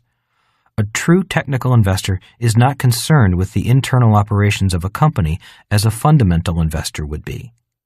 The primary indicators the technical investor is concerned with are the mood of the market and the price of the stock. One of the reasons so many people think the subject of investing is risky is that most people are operating as technical investors, but don't know the difference between a technical investor and a fundamental investor. The reason investing seems risky from the technical side is that stock prices fluctuate with market emotions. Here are just a few examples of things that can cause fluctuations in stock prices. One day, a stock is popular and in the news. The next day, it isn't. The company manipulates supply and demand by either splitting the stock, diluting the pool with additional shares created through such things as secondary offerings, or cutting back the number of shares, or buying them back, or an institutional buyer, like a mutual fund or pension fund, buys or sells the shares of a certain company in such volume that it disturbs the market. Investing seems risky to the average investor because they lack the basic financial education skills to be a fundamental investor and do not have adequate technical investor skills. If they are not on the board of the company changing the supply side of the shares, they have no management control over the fluctuations of supply and demand of the stock's price on the open market. They remain at the whim of the market emotions. Many times, a fundamental investor will find an excellent company with great profits, but, for some reason, the technical investors will not be interested in it, so the price of the company's shares will not go up, even though it is a profitable, well-managed company. During the dot-com bubble, many people invested in IPOs of internet companies that had no sales or profits. That is a case of technical investors determining the value of a company's stock. In a bullish stock market, people who operate strictly as fundamental investors do not do as well as investors who also consider the technical side of the market. In a bullish market, people who take the most risk win, and people with more cautious and value-oriented views lose out. In fact, many of the risk takers frighten many technical investors with their high prices of stock without any value. But in a crash, it is the investors with strong fundamental investments and technical trading skills who do well. The amateur speculators rushing into the market, as well as all the new startup IPOs flush with money, are hurt in a downturn. Rich Dad said, "The trouble with getting rich quickly without a parachute is that you fall farther and faster. Lots of easy money makes people think they are financial geniuses, when in fact they become financial fools." Rich Dad believed that both technical and fundamental skills were important to survive the ups and downs of the world of investing. Charles Dow, of Dow Jones fame, was a technical investor. That is why the Wall Street Journal, the paper he helped found, is primarily a paper written for technical investors and not necessarily for fundamental investors. The difference between the two investment styles is dramatic. The fundamental investor analyzes the company from its financial statements to assess the company's strength and potential for future success. In addition, the fundamental investor tracks the economy and the industry of the company. Warren Buffett has been acknowledged as one of the best fundamental investors. A technical investor invests from charts that track the price and volume trends and patterns of the company's stock. The technical investor may review the put-call ratio for the stock as well as the short positions taken in the stock. George Soros is often recognized as one of the best technical investors. While both types of investors invest from the facts, they find their facts from different sources of data. Also, both types of investors require different skills and a different vocabulary. The frightening thing is that most of today's investors are investing without either technical or fundamental investor skills. In fact, I'll bet most new investors today do not know the difference between a fundamental and technical investor. Rich Dad used to say, qualified investors need to be well-versed in both fundamental analysis as well as technical analysis. Kim and I want people to be able to learn to be financially literate and to teach their children to be financially literate at a young age, as Rich Dad taught me. I am often asked, why does a qualified investor need to understand both fundamental investing and technical investing? My answer is found in one word: confidence. Average investors feel that investing is risky because they are on the outside trying to look into the inside of the company or property they are investing in. If they do not know how to read financial statements, they are totally dependent on others' opinions. If only at a subconscious level, people know that insiders have better information and therefore lower risk. If people cannot read financial statements, their personal financial statements are often a mess.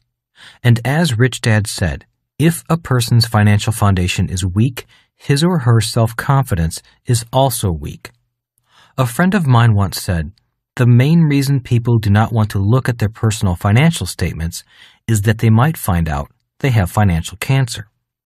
The good news is that once they cure the financial disease, the rest of their lives also improves, and sometimes even their physical health too.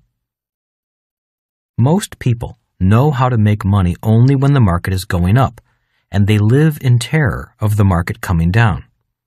If a person understands technical investing, he or she has the skills to make money when the market goes down as well as when it goes up. The average investor without technical skills makes money only in a rising market, often losing all he or she has gained in a falling market. Rich Dad said, a technical investor invests with insurance from huge losses.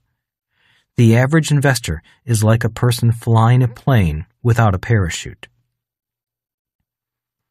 As Rich Dad often said about technical investors, the bull comes up by the stairs and the bear goes out the window. A bull market will rise slowly, but when it crashes, the market is like a bear going out the window. Technical investors are excited about market crashes because they position themselves to make money quickly when average investors are losing their money that often increased very slowly. So the chart of various investors and their returns often looks like this. Losing investor, up market loses. Down market loses. Average investor, up market wins. Down market loses.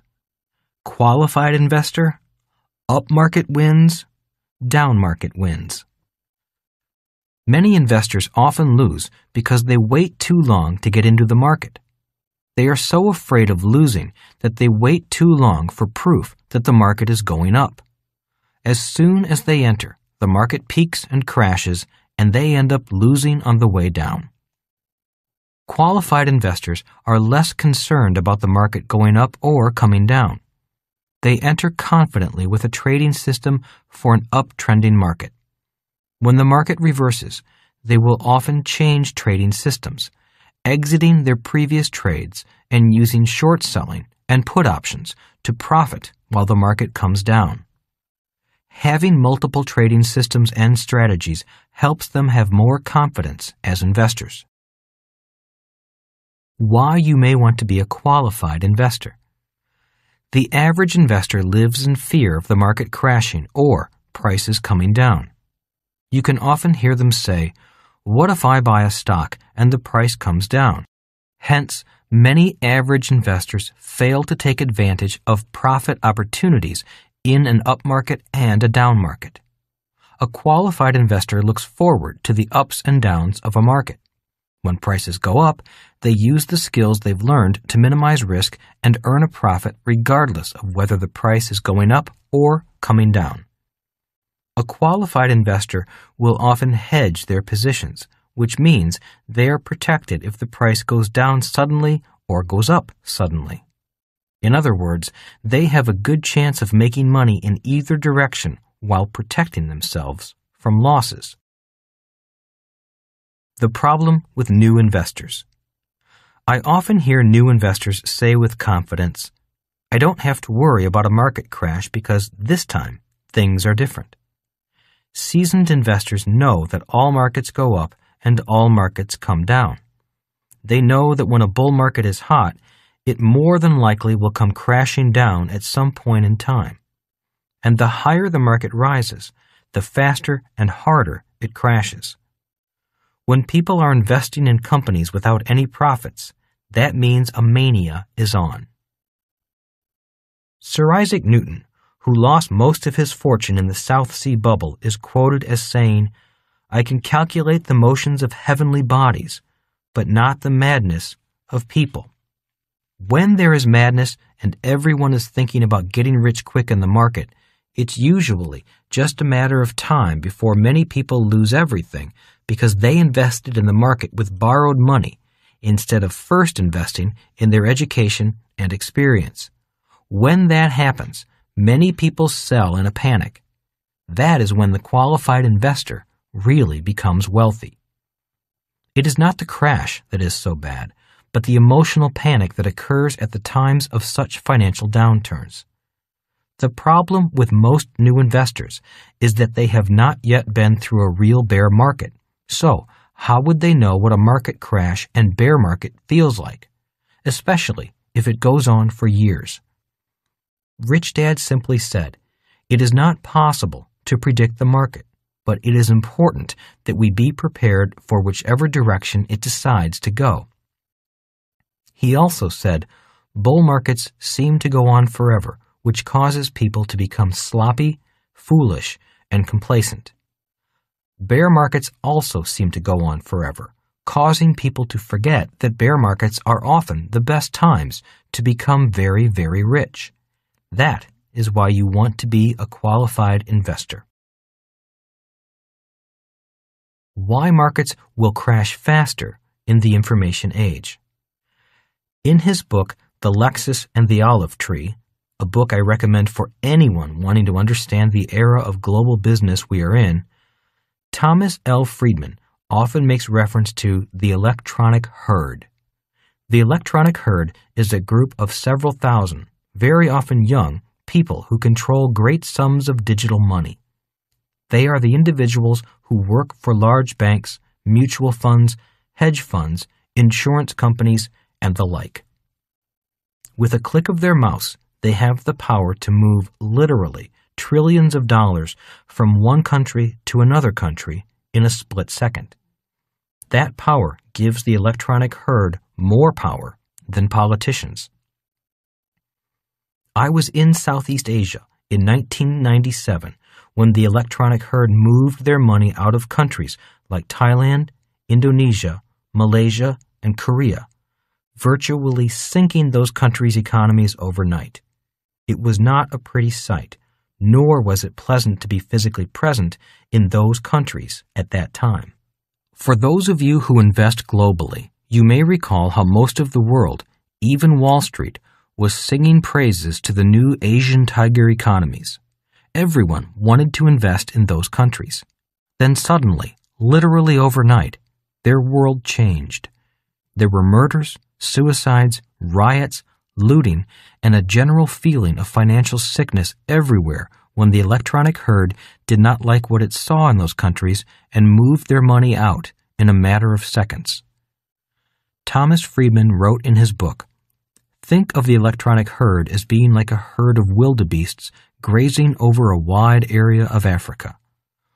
When a wildebeest on the edge of the herd sees something move from the tall, thick brush next to where it's feeding, that wildebeest doesn't say to the wildebeest next to it, 'Gosh, I wonder if that's a lion moving around there in the brush.' No way. That wildebeest just starts a stampede, and those wildebeests don't stampede for a mere 100 yards. They stampede to the next country and crush everything in their path. That is what happened to the Asian tigers in 1997. When the electronic herd did not like what they saw going on in the area, they moved out literally overnight. It went from high optimism to riots and murder in a matter of days. It's my prediction that market crashes will come faster and more severely in the information age. How does one protect oneself from these crashes? The way some of these countries are protecting themselves from the power of the electronic herd is by cleaning up and tightening up their national financial statements and increasing their financial requirements and standards. Thomas Friedman writes in his book that Deputy Treasury Secretary Larry Summers once said, "If you were writing a history of the American capital markets, I would suggest that the single most important innovation shaping that capital market was the idea of generally accepted accounting principles. We need that internationally. It is a minor but not insignificant triumph of the IMF that in Korea, somebody who teaches a night school class in accounting told me that he normally has 22 students in his winter term, but now he has 385. We need that at the corporate level in Korea. We need that at the national level." Rich Dad said a similar thing years ago, but he was not referring to an entire country as Larry Summers was in this quote. Rich Dad was referring to any individual who wants to do well financially. Rich Dad said, "The difference between a rich person and a poor person is much more than how much money they make. The difference is found in their financial literacy and the standards of importance they put on that literacy. Simply put, poor people have very low financial literacy standards, regardless of how much money they make."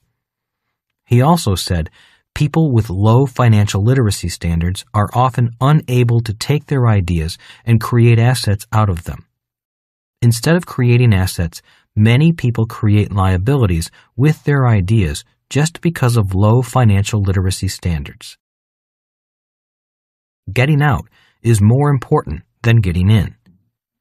Rich Dad often said, "The reason most average investors lose money is that it is often easy to invest into an asset, but it is often difficult to get out.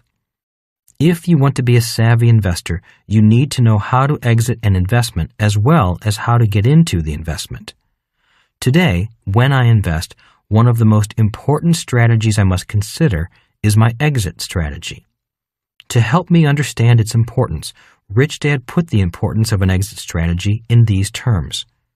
He said, "Buying an investment is often like getting married. In the beginning, things are exciting and fun. But if things do not go well, then the divorce can be much more painful than all that initial excitement and fun. That is why you must really think about an investment almost like a marriage. Getting in is often a lot easier than getting out." Both my dads were very happily married men, so when Rich Dad talked about divorce, he was not encouraging people to get divorced. He was just advising me to think about the long term. He said, "The odds are that 50% of all marriages will end in divorce, and the reality is that nearly 100% of all marriages think they will beat those odds. And that may be why so many new investors are buying IPOs, buying shares from the more seasoned investors."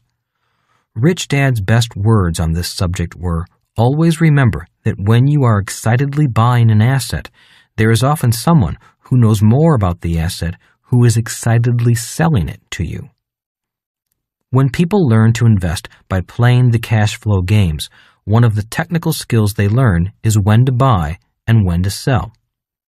Rich Dad said, "When you buy an investment, you should also have an idea of when to sell it, especially investments offered to accredited and higher investors.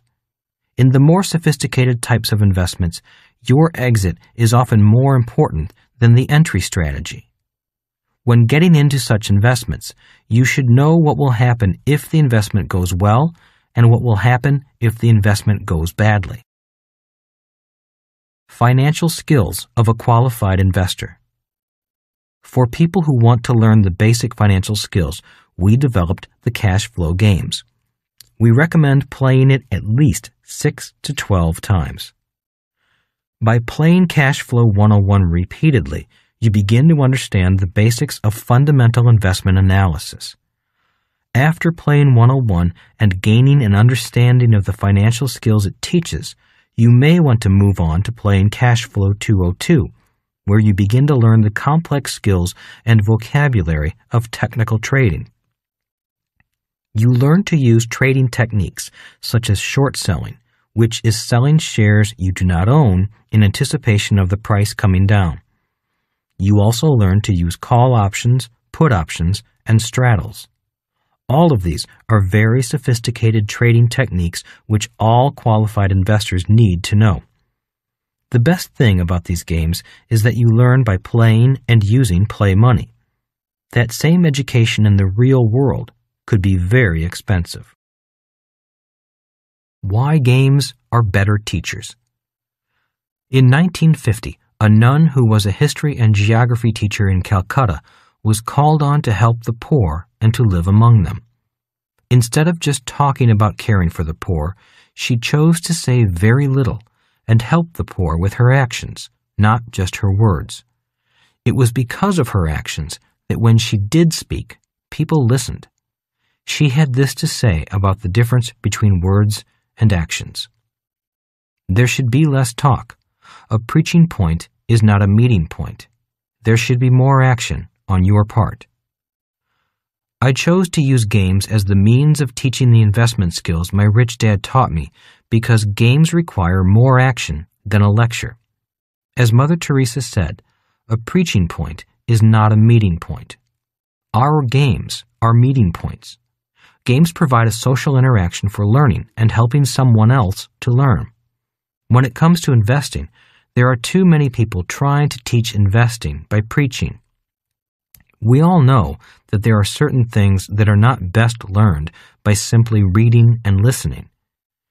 Some things require action to be learned, and games provide this elementary action step to learning. There is an old aphorism that goes, "I hear and I forget. I see and I remember. I do and I understand." My purpose in going beyond just writing books about money and investing and creating games as learning tools is to create more understanding. The more understanding people have, the more they can see the other side of the coin.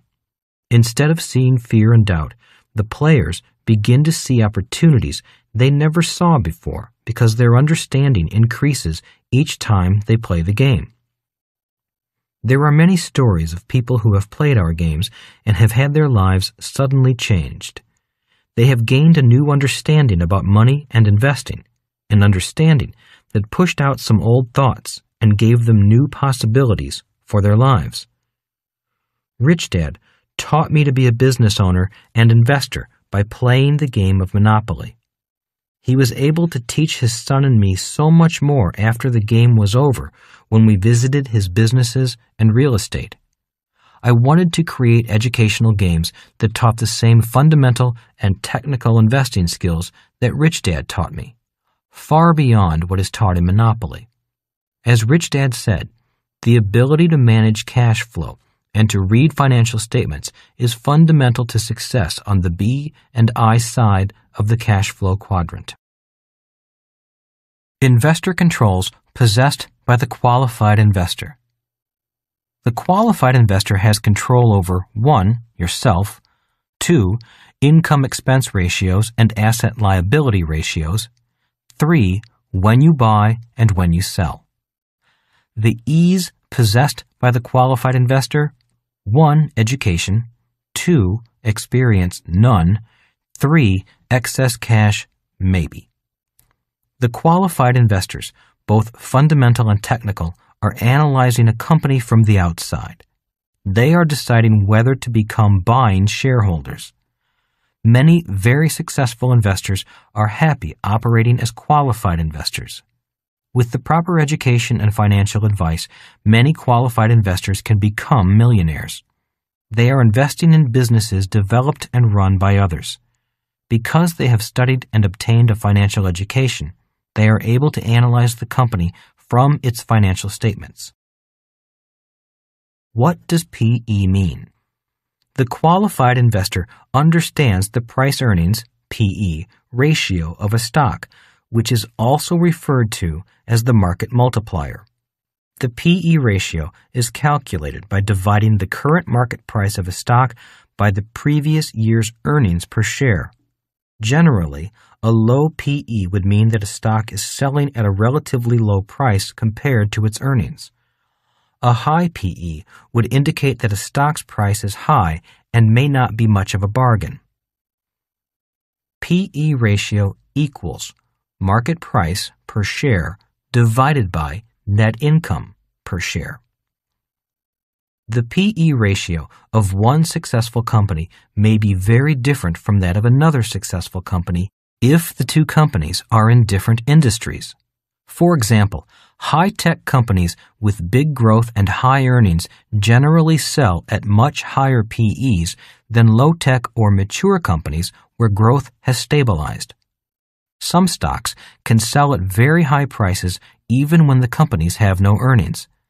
The high prices reflect the market's expectation for high earnings in the future.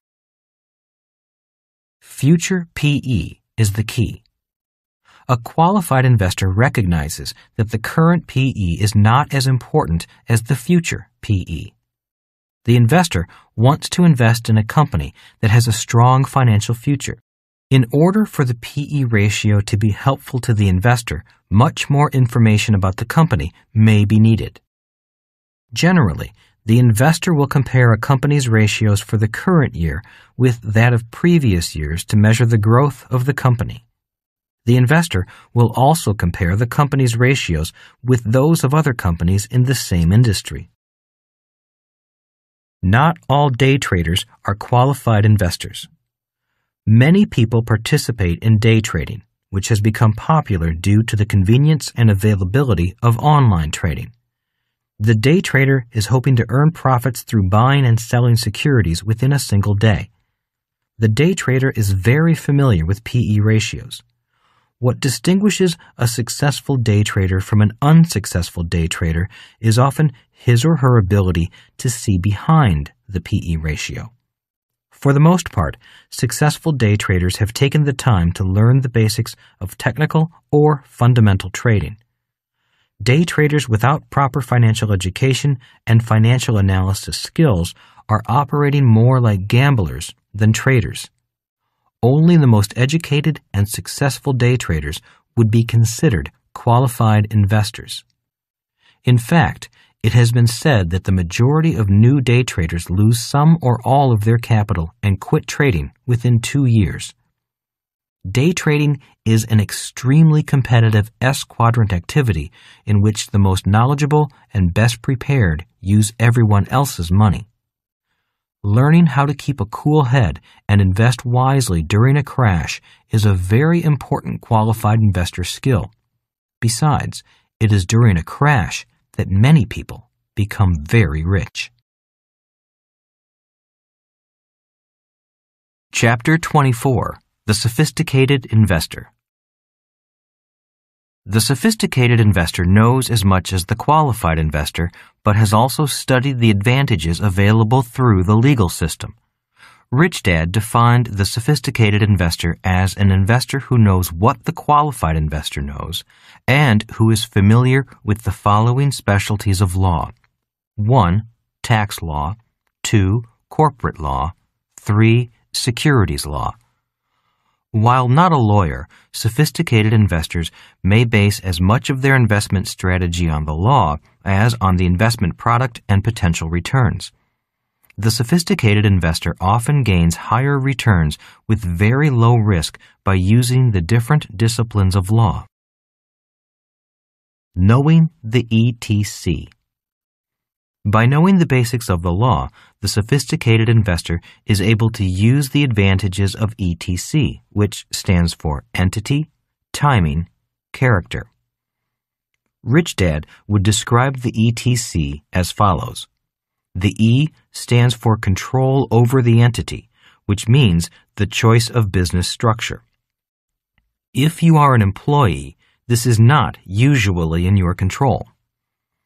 A person from the S quadrant usually can choose from the following entities: a sole proprietorship, a partnership, which is the worst structure because you are entitled to your share of income but are responsible for all the risk, an S corporation, an LLC, limited liability company, an LLP, limited liability partnership, or a C corporation. Today, in the United States, if you are an attorney, doctor, architect, dentist, and so on, and choose the C corporation as your entity, your minimum tax rate is 35% versus 15% for someone like me because my business is a non-licensed professional services business. That additional 20% tax rate differential adds up to a lot of money, especially when measured over years. It means a non-professional would have a 20% financial head start over a professional within a C corporation at the start of each year. Rich Dad would say to me, but just think about people in the E quadrant who cannot elect their choice of entity. For them, regardless of how hard they work and how much they make, the government always gets paid first through income tax withholding. And the harder you work to make more money, the more the government takes. That's because people in the E quadrant have virtually no control over entity, expenses, and taxes. Again, people in the E quadrant cannot pay themselves first because of the Current Tax Payment Act of 1943, which started the withholding of income taxes from employees. After the passage of that act, the government always got paid first. In America, partnerships, S corporations, LLPs, and LLCs are often called pass-through entities because the income passes through the entity's returns and shows up on the owner's return. Consult a tax advisor for applicability of which entity is appropriate for your situation. C corporations. And you always try to operate via a C corporate entity, don't you? I would ask Rich Dad. In most cases, he replied. Remember that the plan precedes the product or, in this case, the corporate entity. The point is that those who operate from the B quadrant tend to have more choices and hence more control over the best entity to make their plan work. Again, those fine points should be discussed with both your tax attorney and your tax accountant. But why a C corporation? I asked. What is the difference that is so important to you? This is the one big difference, he said, having waited a long time to explain it. A sole proprietorship, a partnership, and an S corporation are all part of you. They are, in simple terms, an extension of you. And what is a C corporation? I asked. A C corporation is another you. It is not just an extension of you. A C corporation has the ability to be a clone of you. If you are serious about doing business, then you do not want to do business as a private citizen. That is too risky, especially in this day and age of lawsuits. When you do business, you want a clone of you actually doing the business. You do not want to do business or own anything as a private citizen, Rich Dad guided me. If you want to be a rich private citizen, you need to be as poor and penniless as possible on paper. Rich Dad also said, the poor and the middle class, on the other hand, want to own everything in their name. Pride of ownership, they call it. I call anything with your name on it a target for predators and lawyers. The main point Rich Dad was trying to make was, the rich do not want to own anything, but want to control everything. And they control via corporations and limited partnerships. That is why control of the E in ETC is so important to the rich. I have seen a devastating example of how the choice of entity could have helped prevent the financial destruction of a family. A very successful local hardware store was owned as a family partnership. The family had been in town forever, knew everyone, had become wealthy, and was quite involved in civic and charitable organizations. You could not have asked for a more wonderful, caring, and giving couple. One night, their teenage daughter was drinking and driving, had an accident, and killed a passenger in the other car. Their lives were dramatically altered. Their 17-year-old daughter was sent to an adult prison for 7 years, and the family lost everything they owned, including the business. In sharing this example, I am not trying to make any moral or parenting statements.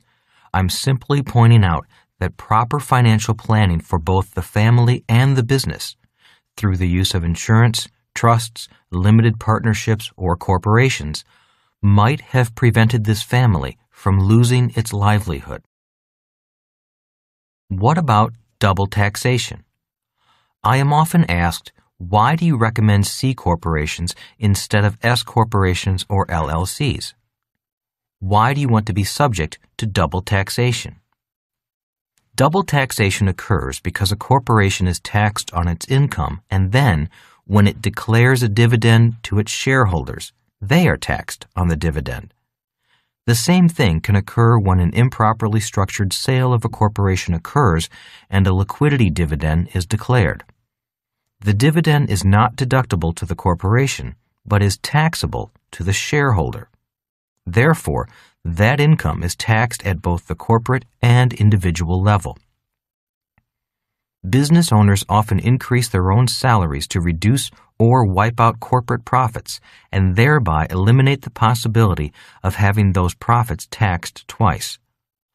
Alternatively, as the corporation continues to grow, the retained profits are used to expand the business and help it grow.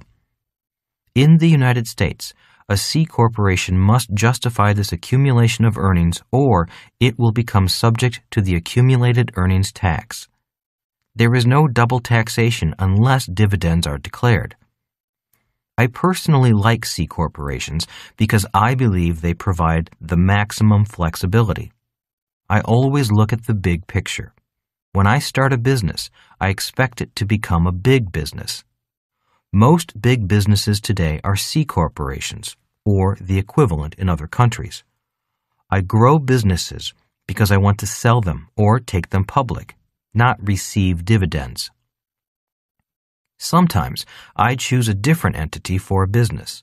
For example, I formed an LLC with partners so that I could buy a building. You should consult with your financial and tax advisors to determine the appropriate structure for your situation. Timing. Rich Dad would describe the T as timing. Timing is important because ultimately we all need to pay taxes.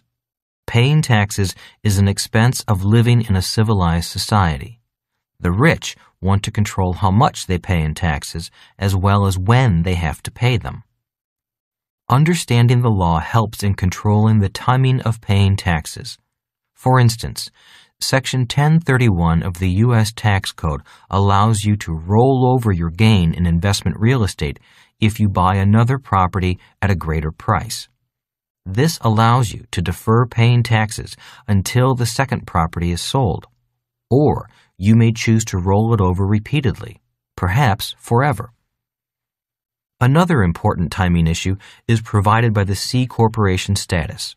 C corporations can elect a different year-end than December 31st for tax and accounting purposes, such as June 30th, for instance. December 31st is required for most individuals, partnerships, S corporations, and LLCs. A different year-end date allows for a certain amount of strategic tax planning as to the timing of distributions between corporations and to individuals.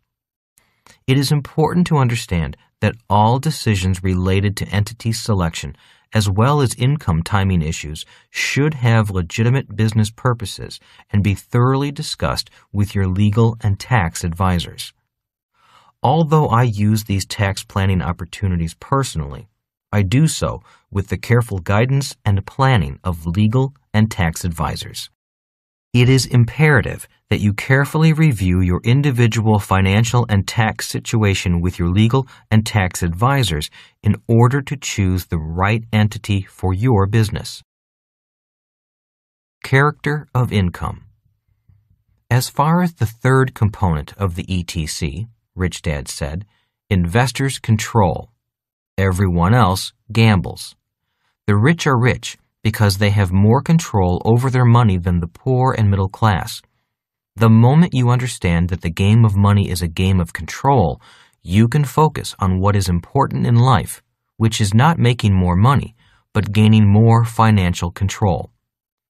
Reaching for his yellow pad, Rich Dad wrote, 1. Ordinary earned income. 2. Passive income. 3. Portfolio income. These are the 3 different kinds of income. Rich Dad stressed that I should know the difference between these 3 different types of income. The C of the ETC stands for the characteristics of the income. Is there a lot of difference? I asked. Very much so, he replied, especially when combined with the E entity and T timing of the ETC. Controlling the characteristics of your income is the most important financial control of all, but you may first want to control the E and the T. It took me a while to fully appreciate and understand why controlling the characteristics of these 3 different types of income is so important. It's important because the characteristics of the income are what separate the rich from the middle class, Rich Dad said. The poor and middle class focus on ordinary earned income, also called wages or paycheck income. The rich focus on passive income and portfolio income. That is the fundamental difference between the rich and the middle class, which explains why control of the C, characteristics, is a fundamental control, especially if you plan on being rich. In America and other advanced economies, even the first dollar of earned income is taxed at higher rates than passive and portfolio income. The higher rates are necessary to provide various forms of social insurance, Rich Dad explained. Social insurance stands for payments the government makes to various people. In the United States, this would include Social Security, Medicare, and unemployment insurance, just to name a few. Income taxes are then calculated on top of social insurance taxes. Passive and portfolio income are not subject to social insurance taxes. So every day that I get up and focus on working hard to earn money, I am focusing on ordinary earned income, which means I pay more in taxes, I said. That is why you have been encouraging me to change my focus on what kind of income I want to earn. I realized Rich Dad was back to lesson number 1 of Rich Dad, Poor Dad. The rich don't work hard for money. They have their money work hard for them. It suddenly all made sense. I needed to learn how to convert ordinary earned income into passive and portfolio income so my money could start working for me. The investor controls of the sophisticated investor. 1.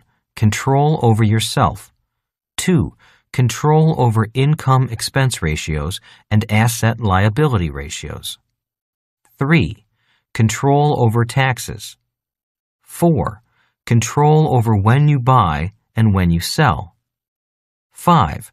Control over brokerage transactions. 6. Control over the ETC, entity, timing, characteristics. The 3 E's possessed by the sophisticated investor. 1. Education. 2. Experience. 3. Excess cash.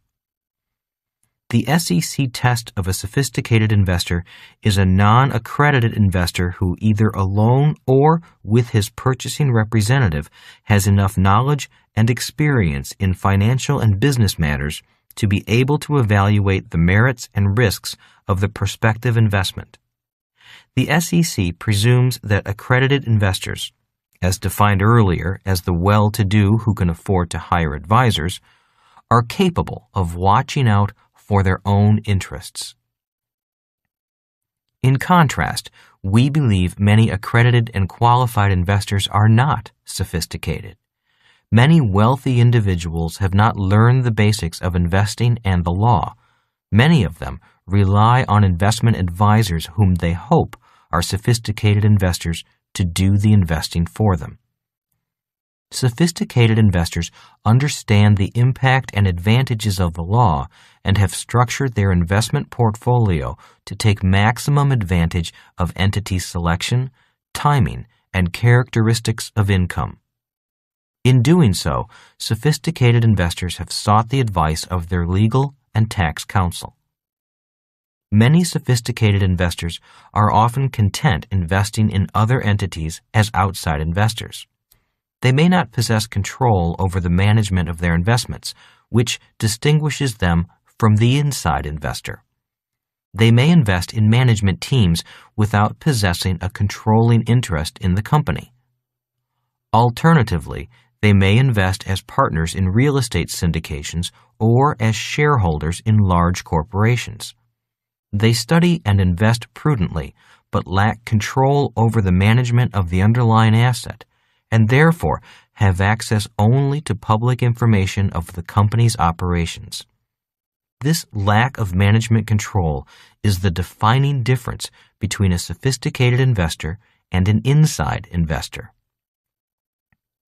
However, sophisticated investors still use the advantages provided by the ETC analysis for their own financial portfolio. In Phase 4, we will discuss how the sophisticated investor applies these principles to obtain the maximum advantage provided by the law. Good versus bad. In addition to the three characteristics of income, three other general principles distinguish a sophisticated investor from an average investor. A sophisticated investor knows the difference between good debt and bad debt, good expenses and bad expenses, good losses and bad losses.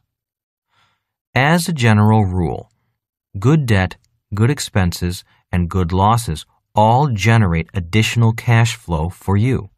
For instance, debt taken to acquire a rental property, which has a positive cash flow each month, would be good debt.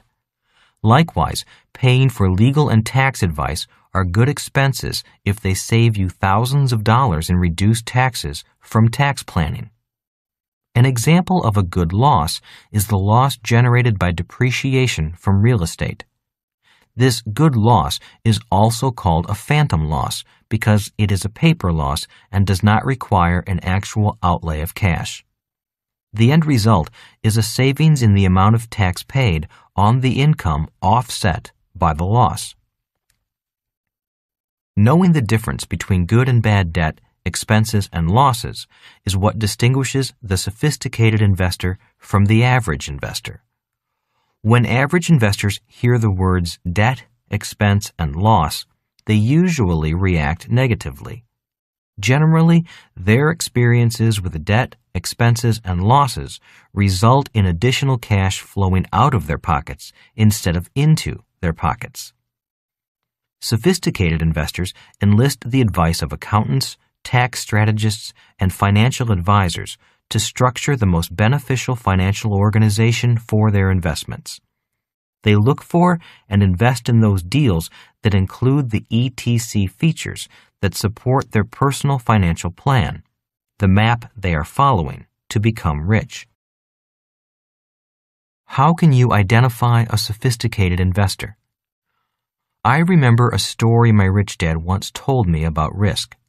While part of it has been covered in other parts of the book, it is worth repeating here. The average investor views risk from a completely different point of view than the sophisticated investor, and it is this view of risk that truly differentiates the sophisticated investor. One day I went to my rich dad and said, "My dad thinks that what you do is far too risky. He thinks that one financial statement is secure, but you think that controlling only one financial statement is risky. It seems like a contradiction in points of view." Rich Dad just chuckled. "It is," said Rich Dad, continuing to chuckle. "Almost exactly opposite and contradictory." Rich Dad paused for a moment to gather his thoughts.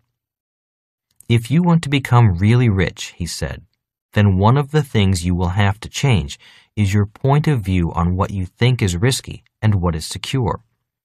What the poor and middle class think is secure, I think is risky. I thought about that statement for a brief moment, letting the idea sink in that what my dad thought was secure, my rich dad thought was risky. I don't fully understand, I finally replied. Can you give me an example? Sure, said Rich Dad. Just listen to our words. Your dad always says, get a safe, secure job. Is that correct? I nodded my head. Yes, he thinks that is a secure way to run your life. But is it really secure? Asked Rich Dad. I guess he thinks it is, I replied. But you see it differently? Rich Dad nodded his head and then asked, what often happens when a public company announces a large layoff of employees? I don't know, I replied. You mean what happens when a company fires a lot of employees? Yes, said Rich Dad. What often happens to the price of their stock? I don't know, I replied. Does the share price go down? Rich Dad shook his head. Quietly, he said, no. Unfortunately, when a publicly listed company announces a large layoff of employees, the share price of that company often goes up. I thought about that statement for a moment and then said, and that is why you have often said there is a big difference between people on the left side of the cash flow quadrant and people on the right. Rich Dad nodded his head. A big difference. What is secure for one side is risky to the other. And that is why so few people become really rich? I asked. Again, Rich Dad nodded his head and repeated, what seems secure to one side seems risky to the other side. If you want to be rich and keep your wealth for generations, you must be able to see both sides of risk and security. The average investor only sees one side. What seems secure is really risky. As an adult, I now see what my rich dad saw. Today, what I think is secure, most people think is risky. The following are some of the differences. Average investor, only one financial statement. Sophisticated investor, multiple financial statements. Average investor, wants everything in their name. Sophisticated investor, wants nothing in their name, uses corporate entities. Often personal residence and automobile are not in their names. Average investor, does not think of insurance as an investment, uses words such as diversify. Sophisticated investor, uses insurance as an investment product to hedge against exposed risk, uses words such as covered, exposure, and hedge. Average investor, holds only paper assets, which include cash and savings. Sophisticated investor, has both paper assets and hard assets, such as real estate and precious metals. Precious metals are a hedge against government mismanagement of the money supply. Average investor, focuses on job security. Sophisticated investor, focuses on financial freedom. Average investor, focuses on professional education, avoids making mistakes. Sophisticated investor, focuses on financial education, understands that mistakes are part of learning. Average investor, does not seek financial information or wants it for free if sought. Sophisticated investor, willing to pay for financial information. Average investor, thinks in terms of good or bad, black or white, right or wrong. Sophisticated investor, thinks in financial gray. Average investor, looks at past indicators such as PEs and capitalization rates. Sophisticated investor, looks for future indicators such as trends, pro formas, and changes in management and products. Average investor, calls brokers first and asks for investment advice, or invests alone, asking no one for advice. Sophisticated investor calls broker last after consulting with plan and team of financial and legal advisors. Brokers are often part of the team. Average investor seeks external security such as job, company, government. Sophisticated investor values personal self-confidence and independence. In conclusion, what looks secure to some investors seems risky to others. Chapter 25. The Inside Investor. The inside investor is someone who is on the inside of the investment and has some degree of management control. Although an important distinction of the inside investor is the aspect of control over management, the most important distinction, Rich Dad pointed out, was that you don't need to have a lot of income or net worth to be considered an inside investor. An officer, director, or owner of 10% or more of the outstanding shares of the corporation is an inside investor. Most investment books are written for people who are on the outside of the world of investing. This book is written for people who want to invest from the inside. Rich Dad always wanted his son and me to be investors on the inside rather than the outside. It is one very important way to reduce risk and increase returns. Someone with the financial education, but not the financial resources, of an accredited investor can still become an inside investor. This is where many people enter the world of investing today. By building their own companies, inside investors are building assets that they can run, sell, or take public. In his book, What Works on Wall Street, James P. O'Shaughnessy analyzes the returns by market capitalization of various types of investments. He shows that the small stocks far outperform the other categories. Almost all of the high returns are found in the small micro-cap stocks with market capitalizations below $25 million. The downside is that these stocks are hard to find for the average investor. As O'Shaughnessy states, they are tantalizingly out of reach of nearly everyone. There is very little trading volume in these stocks, so the ask price and bid price are usually far apart. This is an example of how 10% of the investors gain control of 90% of the shares. If you can't find these stocks to invest in, then consider the next best thing. Build your own small-cap stock company and enjoy the superior returns as an inside investor. How I did it. I found my financial freedom as an inside investor. Remember that I started small, buying real estate as a sophisticated investor. I learned how to use limited partnerships and corporations to maximize the tax savings and asset protection. I then started several companies to gain additional experience. With the financial education I learned from my rich dad, I built businesses as an inside investor. I did not become an accredited investor until I found success as a sophisticated investor. I have never considered myself a qualified investor. I do not know how to pick stocks and do not choose to buy stocks as an outsider. Why would I? Being an insider is much lower risk as well as much more profitable.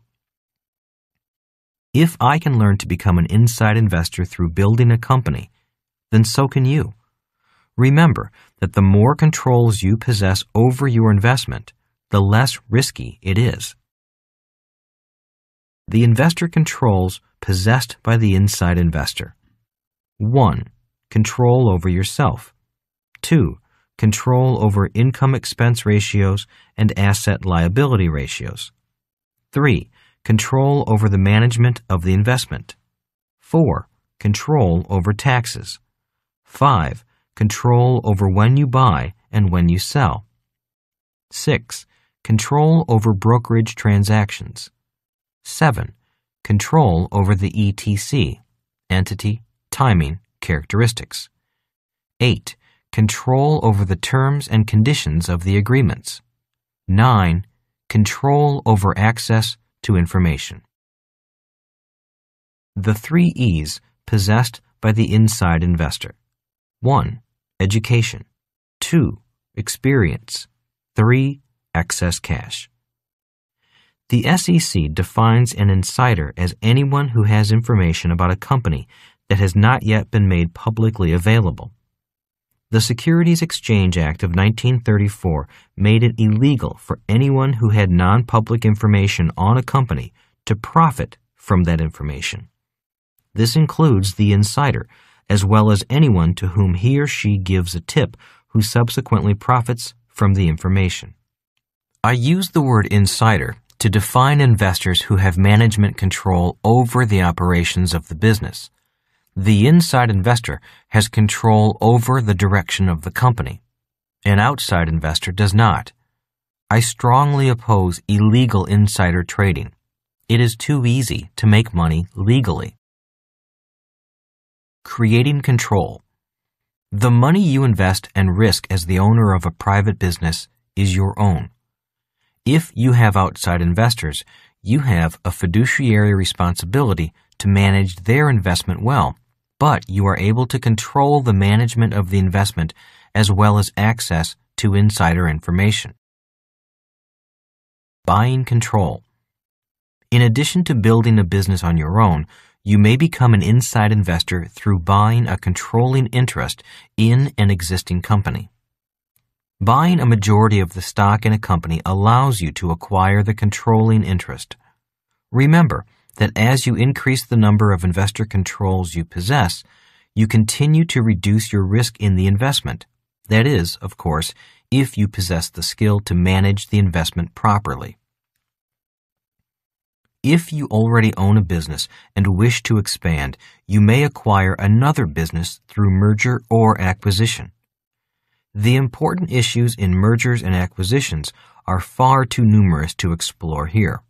However, it is very important to seek competent legal, tax, and accounting advice before any purchase, merger, or acquisition to make sure such transactions are done properly. To move from being an inside investor to an ultimate investor, you must decide to sell a portion or all of your business. The following questions may help you in your decision process. 1. Are you still excited about the business? 2. Do you want to start another business? 3. Do you want to retire? 4. Is the business profitable? 5. Is the business growing too rapidly for you to handle it? 6. Does your company have large capital funding needs that can best be met through selling stock or selling to another business? 7. Does your company have the money and time for a public offering? 8. Can your focus be diverted from the daily operations of the company to negotiate a sale or public offering without hurting the operations of the company? 9. Is the industry that your business is in expanding or contracting? 10. What impact will your competitors have on a sale or public offering? 11. If your business is strong, can you pass it on to your children or other family members? 12. Are there well-trained and managerially strong family members, children, to pass it on to? 13. Does the business need managerial skills that you lack? Many inside investors are extremely happy running their businesses and investment portfolios. They have no desire to sell a portion of their business through a public or private offering, nor do they want to sell the business outright.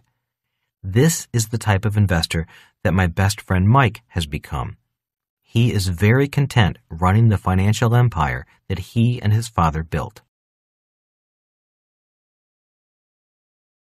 Chapter 26. The Ultimate Investor. The ultimate investor is a person such as Bill Gates or Warren Buffett.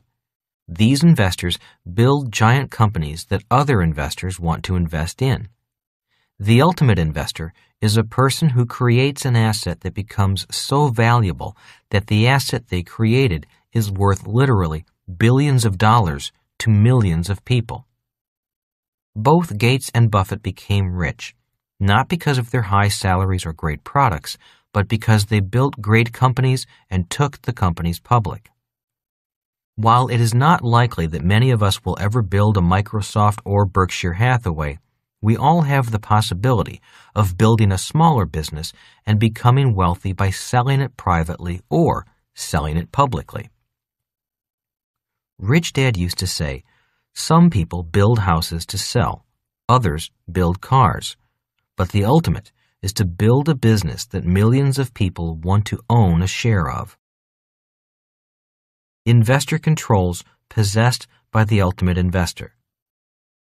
1. Control over yourself. 2. Control over income-expense ratios and asset-liability ratios. 3. Control over the management of the investment. 4. Control over taxes. 5. Control over when you buy and when you sell. 6. Control over brokerage transactions. 7.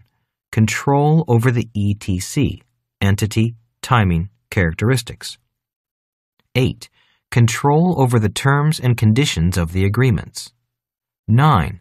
Control over access to information. 10. Control over giving it back, philanthropy, redistribution of wealth. The 3 E's possessed by the ultimate investor. 1. Education. 2. Experience. 3. Excess cash. Advantages and disadvantages of IPOs. There are advantages and disadvantages of going public, which we will discuss in greater detail later. However, here are a few of the advantages and disadvantages of an initial public offering, IPO. Advantages. 1. To allow business owners to cash in some of their equity in the business. For example, Gates' original partner, Paul Allen, sold some of his Microsoft shares in order to buy cable TV companies. 2. To raise expansion capital. 3. To pay off company debt. 4. To raise the company's net worth. 5. To allow the company to offer stock options as benefits to its employees. Disadvantages. 1. Your operations become public. You are forced to disclose information to the public that had previously been private. 2. The IPO is very expensive. 3. Your focus is diverted from running the operations of the business to facilitating and meeting the requirements of being a public company. 4. Compliance with the IPO and ongoing quarterly and annual reporting requirements are extensive. 5. You risk losing control of your company. 6. If your stock does not perform well in the public market, you risk being sued by your shareholders. For many investors, the potential financial reward of taking their company public greatly overshadows any potential disadvantage of an IPO. Starting on my path. The rest of this audiobook is about Rich Dad guiding me as an inside investor and sophisticated investor on my path to becoming the ultimate investor. He no longer had to guide his son Mike. Mike was content being an inside investor. You will gain some insights into what Rich Dad thought was important, what I needed to learn, and some of the mistakes I made along the way. It is my hope that you can learn from my successes as well as from my mistakes on your own path to becoming the ultimate investor. Chapter 27. How to Get Rich Slowly. Rich Dad would regularly review the various levels of investors with me. He wanted me to understand the various ways investors made their fortunes. My Rich Dad had become wealthy by first investing as an inside investor. He had started small and learned the tax advantages available to him. He quickly gained confidence and became a truly sophisticated investor at an early age. he had built an incredible financial empire. My real dad, on the other hand, had worked hard all his life as a government employee and had little to show for it. As I got older, the gap between my rich dad and my poor dad was increasingly evident. I finally asked my rich dad why he was becoming wealthier while my real dad was working harder and harder. In the introduction of this audiobook, I related the story of walking along the beach with my rich dad, looking at the large piece of oceanfront property he had just purchased. During that walk on the beach, I realized that my rich dad had just purchased an investment that only a rich person could acquire. The problem was that my rich dad was not really a rich man yet. That is why I asked him how he could afford such an expensive investment when I knew my real dad, a man who made more money than my rich dad, could not. It was during this walk on the beach that my rich dad shared the basis of his investment plan. He said, "I can't afford to buy this land either, but my business can." As I stated in the introduction, this was when my curiosity about the power of investing began and when I became a student of the profession. During that walk on the beach at the age of 12, I was beginning to learn the secrets of how many of the very richest people in the world invest and why they are the 10% who control 90% of the money. Again, I refer to Ray Kroc, founder of McDonald's, who said virtually the same thing to my friend's MBA class. Ray Kroc said to the class, "My business is not hamburgers. My business is real estate." That is why McDonald's owns the most valuable real estate in the world. Ray Kroc and Rich Dad understood that the purpose of a business is to buy assets. Rich Dad's investment plan. When I was a young boy still in elementary school, Rich Dad was already placing ideas in my head about the differences between being rich, poor, and middle class. During one of our Saturday lessons, he said, "If you want job security, follow your dad's advice. If you want to be rich, you need to follow my advice." The chances of your dad having both job security and becoming rich are slim. The laws are not written in his favor. One of Rich Dad's 6 lessons described in Rich Dad, Poor Dad was a lesson about the power of corporations. In Cash Flow Quadrant, I wrote about how the different quadrants were governed by different tax laws. Rich Dad used these lessons to show me the difference between his investment plan and my real dad's investment plan. These differences greatly affected my life's path after my formal education was complete and my military duty was over. "My business buys assets with pre-tax dollars," said Rich Dad. "Your dad tries to buy assets with after-tax dollars." As a young boy, I really did not fully comprehend what Rich Dad was trying to teach me, yet I recognized the difference. Because I was confused, I spent much time quizzing him on what it meant. "Why?" I asked Rich Dad. "Why do you pay your taxes last, and why does my dad pay his taxes first?" "Because your dad is an employee and I am a business owner," said Rich Dad. "Always remember that we may live in a free country, but everybody does not live by the same laws. If you want to be rich, you had best follow the same laws the rich use." "How much in taxes does my dad pay?" I asked. "Well, your dad is a highly paid government employee, so I estimate that he pays at least 50% to 60% of his total income in taxes in one form or another," said Rich Dad. "And how much do you pay in taxes?" I asked. "Well, that is not really the correct question," said Rich Dad. "The real question is, how much is my taxable income?" I became confused and asked, "What is the difference?" "Well," said Rich Dad, "I pay taxes on net income, and your dad's taxes are withheld from his total income. That is one of the biggest differences between your dad and me. I get ahead faster because I get to buy my assets with gross income and pay taxes on net income. Your dad pays taxes on gross income and then tries to buy assets with his net income. That is why it is very, very hard for him to achieve any kind of wealth. He gives a lot of his money to the government first, money that he could be using to buy assets. I pay my taxes on the net, or what is left over, after I buy my assets. I buy assets first and pay taxes last. Your dad pays taxes first and has very little money left over to buy assets with.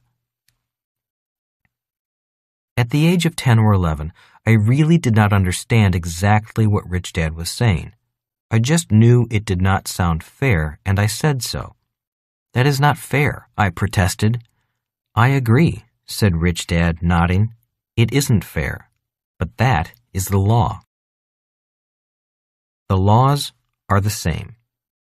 When discussing this issue in my seminars, I often hear, "That may be a law in the United States, but that is not the law in my country." Since I teach in many English-speaking countries, I often reply with, "How do you know? What makes you think the laws are different?" The fact is that most people do not know which laws are similar and which laws are different, so I offer a short lesson in economic history and laws.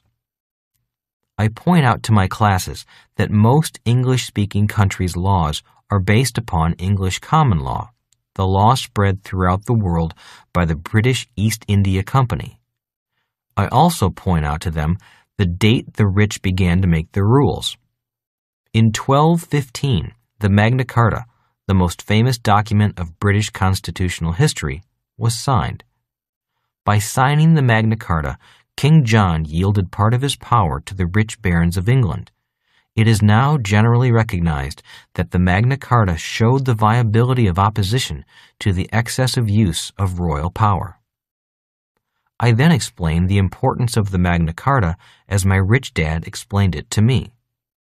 Ever since the signing of the Magna Carta, the rich have been making the rules. The spiritual golden rule is, do unto others as you would have them do unto you. The financial golden rule is, he who has the gold makes the rules. However, I think the real financial golden rule is, he who makes the rules gets the gold. Your business buys your assets. When I was 25 and almost out of the Marine Corps, Rich Dad reminded me of the difference in two life paths. Always remember that the rules are different for the different quadrants. Therefore, make your next career decision carefully. While that job with the airlines might be fun in the short term, in the long run, you might not get to be as rich as you want to be, he said. How the tax laws changed. Although Rich Dad did not finish school, he was an avid student of economics, world history, and the law. When I was attending the U.S. Merchant Marine Academy at Kings Point, New York, studying world trade, Rich Dad was very excited that my studies included admiralty law, business law, economics, and corporate law. Because I had studied these subjects, it was much easier for me to decide to not take a job as an airline pilot. The reason is found in history. One of the differences between America and the rest of the world colonized by the English is that the colonists in America protested excessive taxes by organizing the Boston Tea Party. America grew rapidly from the 1800s to the 1900s simply because we were a low-tax country. Being a low-tax haven, the United States attracted entrepreneurs from all over the world who wanted to get rich quickly.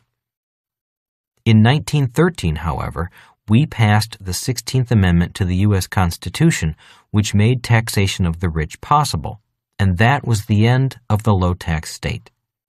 Yet the rich have always found a way out of the trap, which is why the laws are different for the different quadrants, especially favoring the B quadrant, the quadrant of the ultra-rich of America. The rich have gotten even for the tax law change of 1913 by slowly changing the laws and putting pressure back on the other quadrants.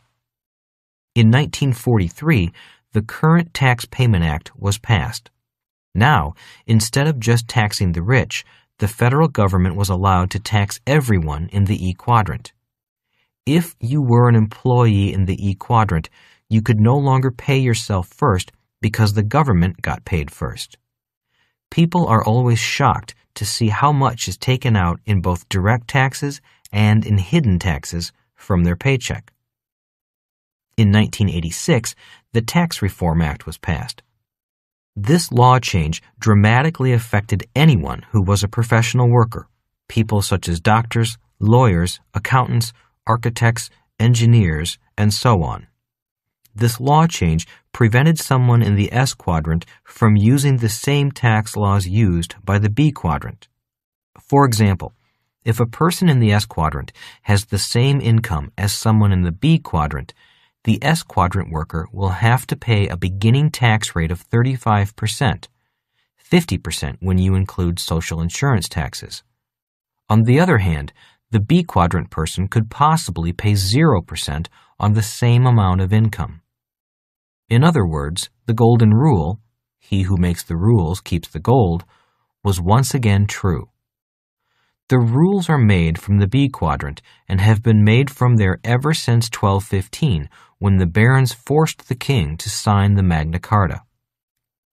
Some of these laws and changes are explained in greater detail in Rich Dad, Poor Dad and in Cash Flow Quadrant.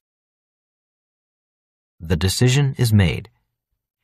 Even after I decided to follow Rich Dad's investment plan instead of my Poor Dad's plan, Rich Dad shared with me a simple analysis about my chances for success in life that reinforced my decision. Drawing the cash flow quadrant, he said, your first decision is to figure out in which quadrant you have the most chance of achieving long-term financial success. Pointing to the E quadrant, he said, you don't have the expertise that employers will pay the big money for, so you'll probably never make enough money as an employee to invest with. Besides, you're sloppy, you get bored easily, you don't have a very long attention span, you tend to argue, and you don't follow instructions well. Therefore, your chances for financial success in the E quadrant don't look very good.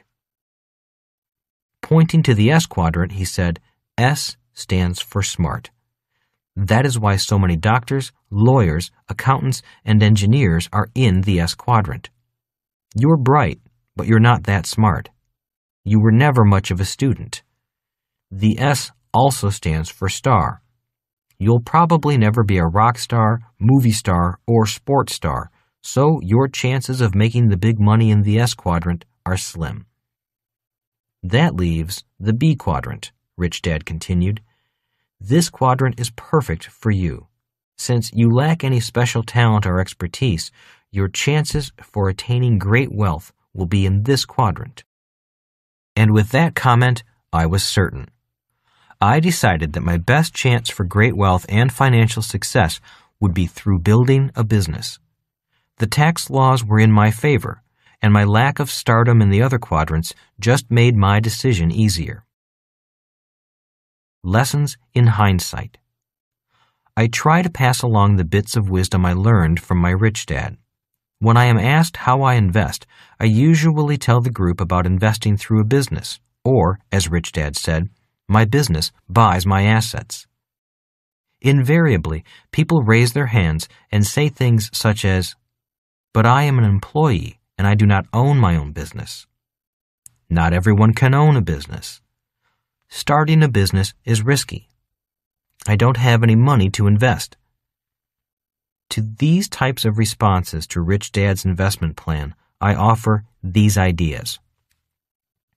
To the statement that not everyone can own a business, I remind people that less than 100 years ago, most people did own their own businesses.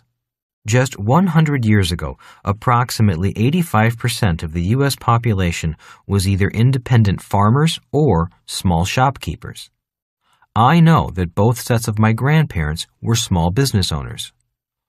Only a small percentage of the population was comprised of employees. I then say, It seems that the industrial age, with its promise of high-paying jobs, job security for life, and pension benefits, has bred that independence out of us. I also add that our educational system was designed to create employees and professional people, not entrepreneurs, so it would be only natural for people to feel that starting a business would be risky. The points I make are: 1. Chances are that you all have the potential to be great business owners if you have the desire to develop the skills. Our ancestors developed and depended upon their entrepreneurial skills. If you do not have a business today, the question is, do you want to go through the process of learning how to build a business? You are the only one who can answer that question. 2. When people say, I have no money to invest, or I need a real estate deal I can buy for no money down, I reply, maybe you should switch quadrants and invest from the quadrant that allows you to invest with pre-tax dollars. Then you might have a lot more money to invest. One of the first considerations in your investment plan should be to decide in which quadrant lies the best opportunity for you to make the most money quickly. That way, you can begin investing for the highest returns with the least risk, and you'll have the best chance of becoming very, very rich. Chapter 28. Keep your day job and still become rich.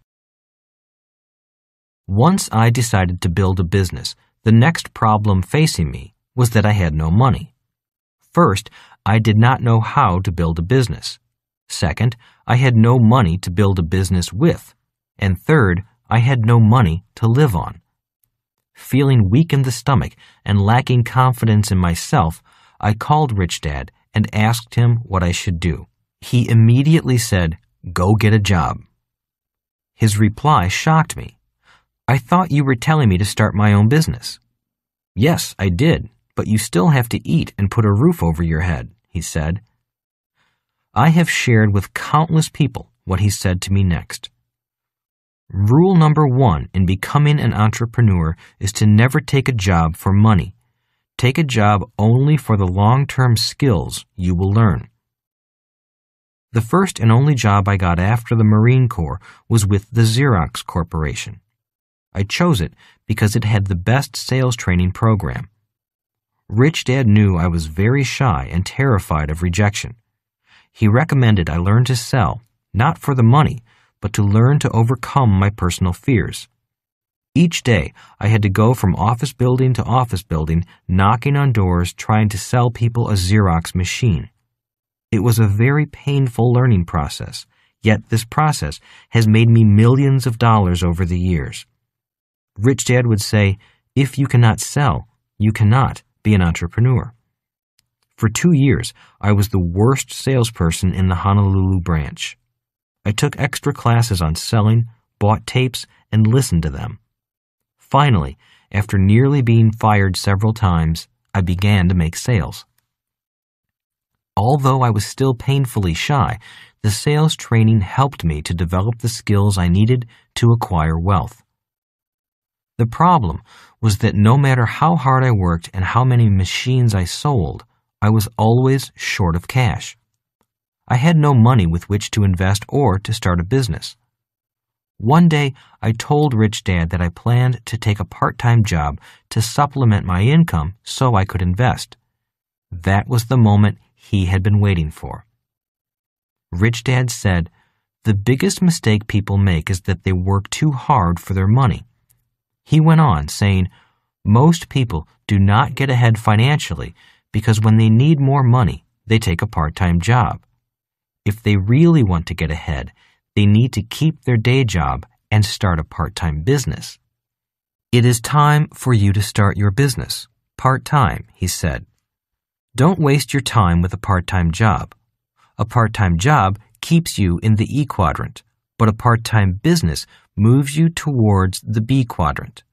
Most big companies are started as part-time businesses."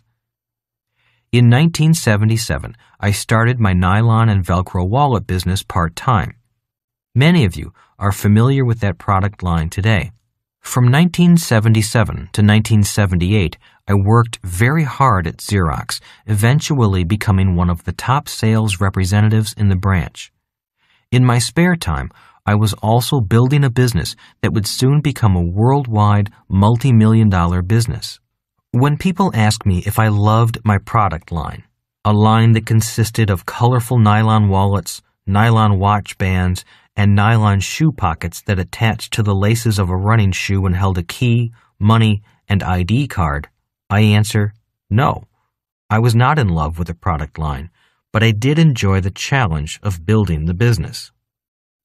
I mention this point specifically because so many people tell me such things as, 1. I have a great idea for a new product. 2. You have to feel passionate about your product. 3. I'm looking for the right product before I begin my business.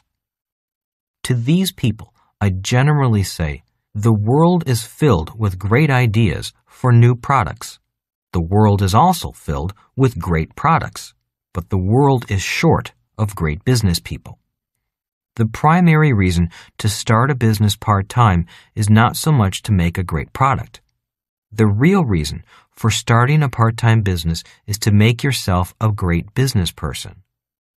Great products are a dime a dozen, but great business people are rare and rich.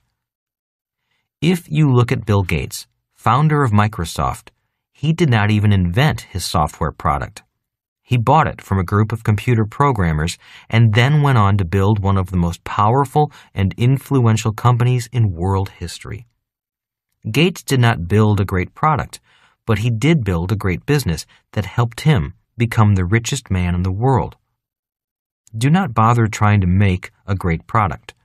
Focus more on starting a business so you can learn to become a great business owner. Michael Dell of Dell Computers started his part-time business in his dormitory at the University of Texas. He had to quit school because his part-time business was making him far richer than any job he was studying for. Jeff Bezos started Amazon.com in a garage on a part-time basis. That young man is a billionaire today. Lessons in hindsight. Many people dream of starting their own business, but never do because they're afraid of failing. Many other people dream of becoming rich, but don't because they lack the skills and experience. The business skill and experience is where money really comes from. Rich Dad said to me, "The education you receive in school is important, but the education you receive on the street is even better." Starting a business at home part-time allows you to learn priceless business skills and subjects such as 1. Communication skills, 2. Leadership skills, 3. Team-building skills, 4. Tax law, 5. Corporate law, 6. Securities law. These skills and subjects cannot be learned in a weekend course or in a single book. I continue to study them today. The more I study them, the more my businesses improve. One reason people learn so much by starting a part-time business is that they start as insiders in their own business. If someone can learn to build businesses, a whole new world with virtually unlimited financial opportunity becomes available. One of the problems with being in the E quadrant or the S quadrant, however, is that the opportunities are often limited by how hard one person can work and how many hours there are in a day. Chapter 29. The Entrepreneurial Spirit. People invest for two basic reasons. 1. To save for retirement. 2. To make a lot of money. While most of us invest for both reasons, and both are important, it seems that the majority of people lean more toward the first reason. They put money away as savers and hope it will increase in value over time. They invest, but they are more concerned about losing than winning. I have met many people whose fear of losing prevents them from acting. People need to be true to their emotional senses when investing. If the pain and the fear of losing are too great, it is best for that investor to invest very conservatively. Yet, if you look at the great wealth of this world, that wealth has not come from cautious investors. The great changes in this world have come from investors backing what my rich dad called the entrepreneurial spirit. One of my favorite stories is that of Christopher Columbus, a brave Italian explorer who believed the world was round and who had a bold plan to find a faster route to the riches of Asia. However, the popular belief of his day was that the world was flat. Everyone thought that Columbus would sail off the edge of the earth if he attempted his plan. In order to test his theory that the world was round, Columbus had to go to the royalty of Spain and convince them to invest in his business venture. King Ferdinand and Queen Isabella put up what is called the front money and invested in his business venture. My history teacher in school tried to tell me that the money was raised to further knowledge via exploration. My rich dad told me that it was purely a business venture that needed capital. The king and queen knew that if this entrepreneur named Columbus succeeded in sailing west to reach the east, they would earn a high return on their investment. Columbus and the king and queen who backed him all had the true spirit of the entrepreneur. The king and queen did not invest to lose money. They invested because they wanted to make more money. It was the spirit of venturing or risk with the possibility of great reward. They invested in that spirit. Why start a business? As I began to formulate my plans to start my part-time business, Rich Dad was adamant about the spirit with which I undertook this new adventure, the adventure of building a worldwide business. He said, "You build a business because of the challenge. You build a business because it is exciting, it's challenging, and it will require everything you've got to make it successful." Rich Dad wanted me to start a business in order to find my entrepreneurial spirit. He often said, "The world is filled with people with great ideas, but only a few people with great fortunes from their ideas." So he encouraged me to start a business, any business. He did not care about what the product was or how much I liked the product. He was not concerned about my failing. He just wanted me to start. Today, I see so many people with great ideas who are afraid to start, or they start, fail, and quit. That is why Rich Dad often quoted Einstein's saying, "Great spirits have always encountered violent opposition from mediocre minds." He wanted me to simply start any business just so that I could challenge my own mediocre mind and, in the process, develop my entrepreneurial spirit. Rich Dad would also say, the main reason so many people buy assets rather than create them is that they have not called upon their own entrepreneurial spirit to take their ideas and turn those ideas into great fortunes. Don't do it for only $200,000. Going back to the definition of the accredited investor, Rich Dad said, all a person needs to do to be an accredited investor is have a salary of $200,000. That is a lot of money to some people, but it is not enough of a reason to start building a business. If all you dream of is a salary of $200,000, then stay in the E or S quadrants. The risks are too great in the B and I quadrants for such a small sum. If you decide to build a business, don't do it for a mere $200,000. The risks are too high for a payoff so low. Do it for a much bigger payday. Do it for millions, maybe billions, or don't do it at all. But if you decide to pursue building a business, you must call on your entrepreneurial spirit. Rich Dad also said, there is no such thing as a successful poor entrepreneur or business owner. You can be a successful and poor doctor or a successful and poor accountant, but you cannot be a successful and poor business owner. There is only one kind of successful business owner, and that is a rich one. Lessons in hindsight. I am often asked, how much is too much? Or, how much is enough? The person who asks that question is often someone who has never built a successful business that made a lot of money.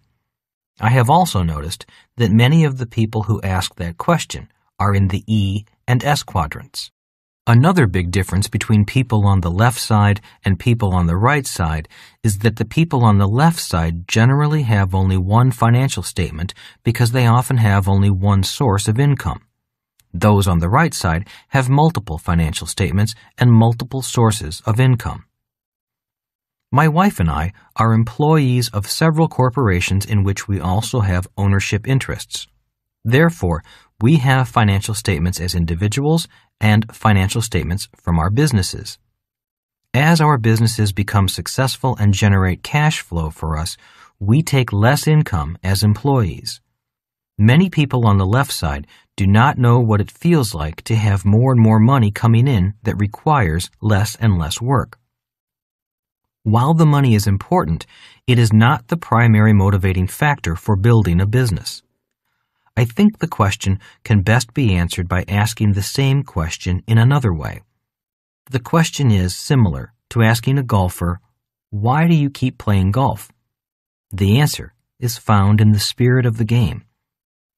Although it took me many years of occasional pain and misery, the challenge and the spirit were always the propelling factors for my desire to build a business.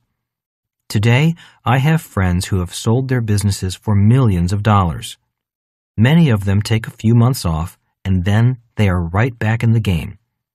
It is the excitement, the challenge, the spirit, and the potential for a big payoff at the end that keeps the entrepreneur going. Before I built my nylon and Velcro wallet business, my rich dad wanted me to make sure I was doing it with that spirit. The entrepreneurial spirit is a valuable asset in building a successful B business. Many successful capitalists today are still entrepreneurs in their hearts. Phase 3. How do you build a strong business? Chapter 30. Why build a business? Rich Dad said, there are 3 reasons for building a business other than to simply create an asset. 1. To provide excess cash flow. In his book, How to Be Rich, Paul Getty states that his first rule is that you must be in business for yourself. He goes on to imply that you will never get rich working for someone else. One of the primary reasons Rich Dad started so many businesses was that he had excess cash flow from his other businesses. He also had the time because his businesses required minimal effort on his part. This allowed him the free time and extra money to keep investing in more and more assets tax-free. That is why he became rich so quickly and why he said to mind your own business. 2. To sell it. The problem with having a job is that you cannot sell the job, regardless of how hard you work.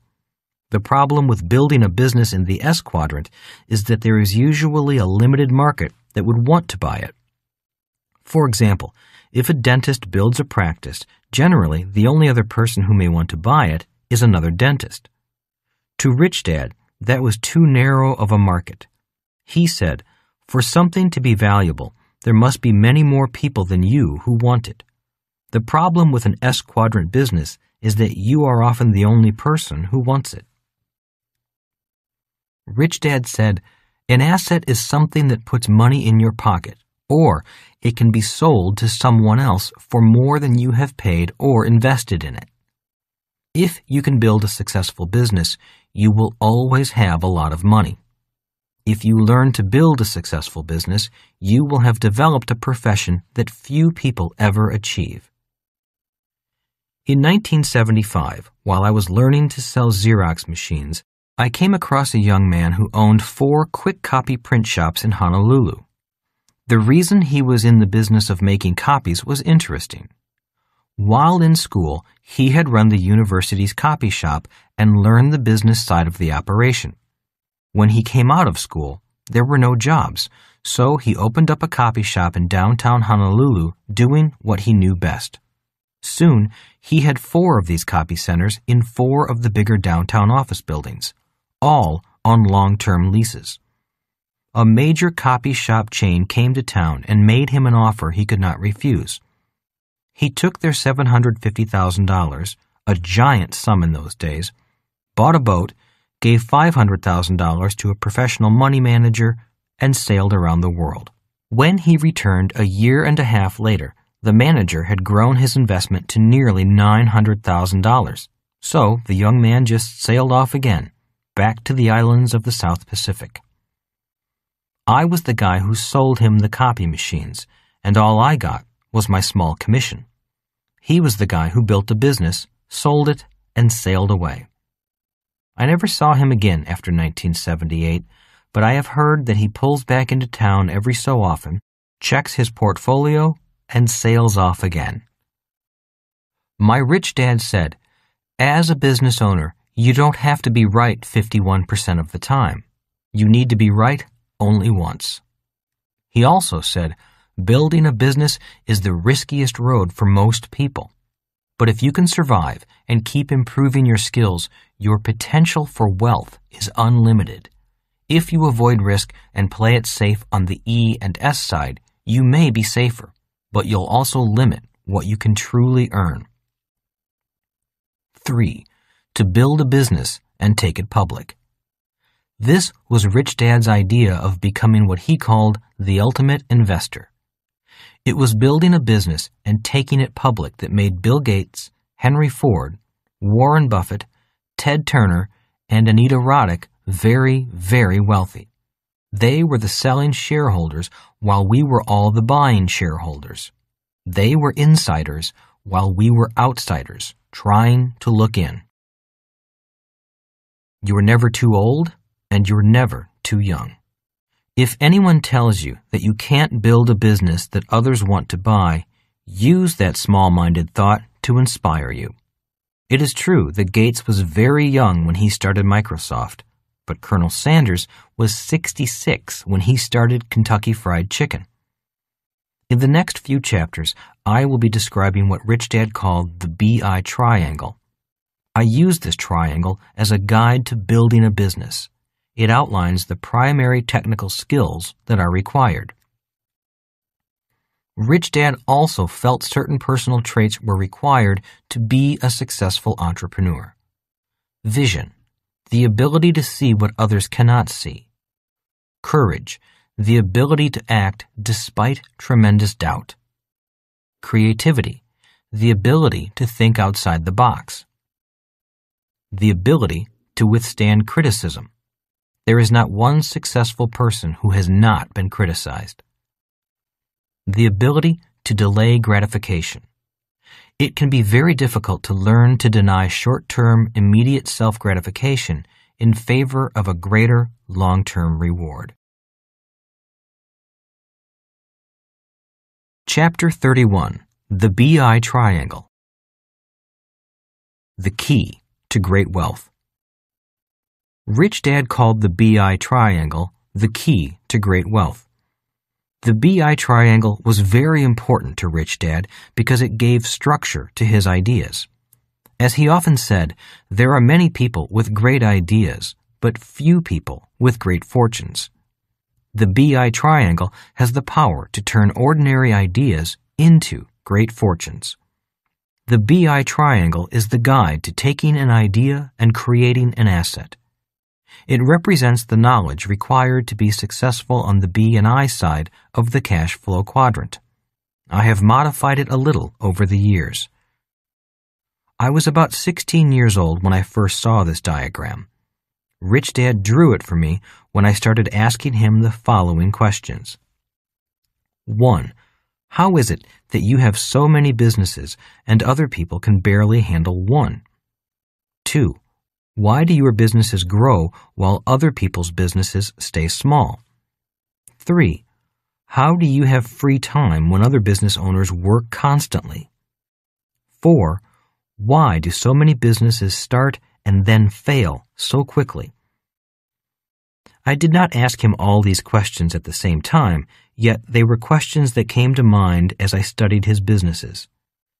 Rich Dad was about 40 years old, and I was amazed at how he could run several different companies, all in different industries.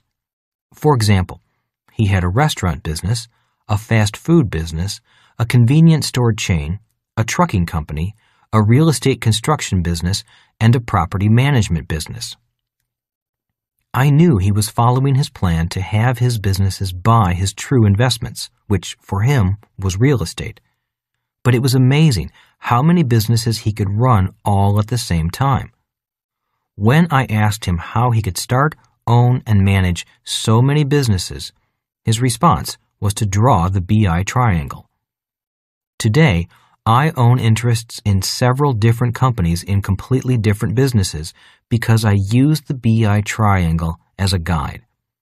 I do not own as many companies as Rich Dad did, but by following the same formula outlined in the BI triangle, I could own more if I wanted to. Explaining the BI triangle.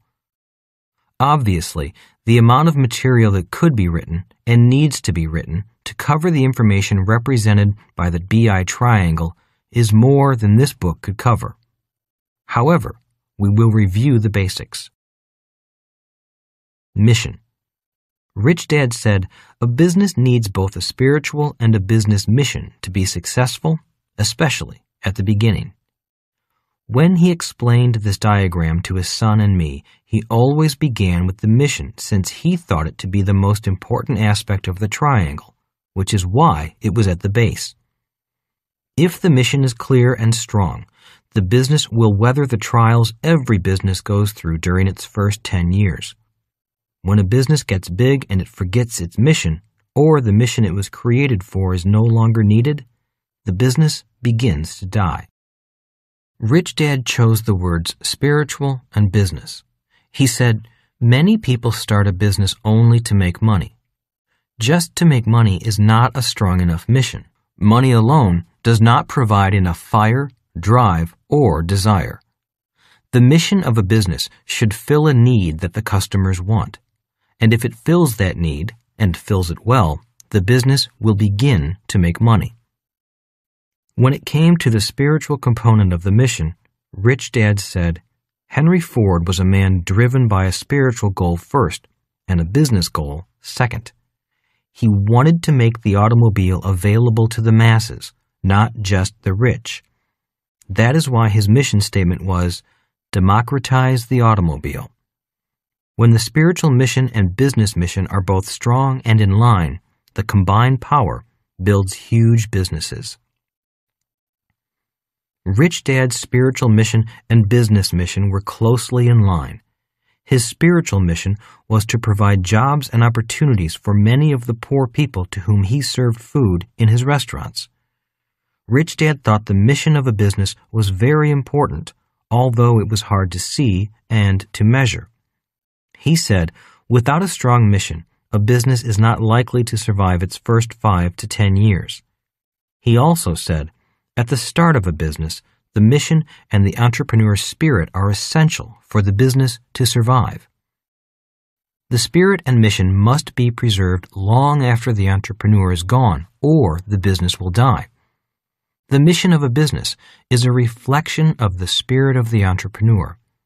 General Electric was a company founded from the brilliance of Thomas Edison, and it has grown by preserving the spirit of the great inventor by continuing to invent new and innovative products.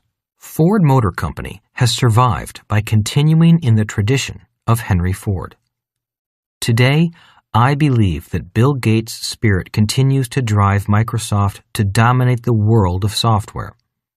By contrast, when Steve Jobs was pushed out of Apple and a management team from the traditional corporate world replaced him, the company went downhill rapidly.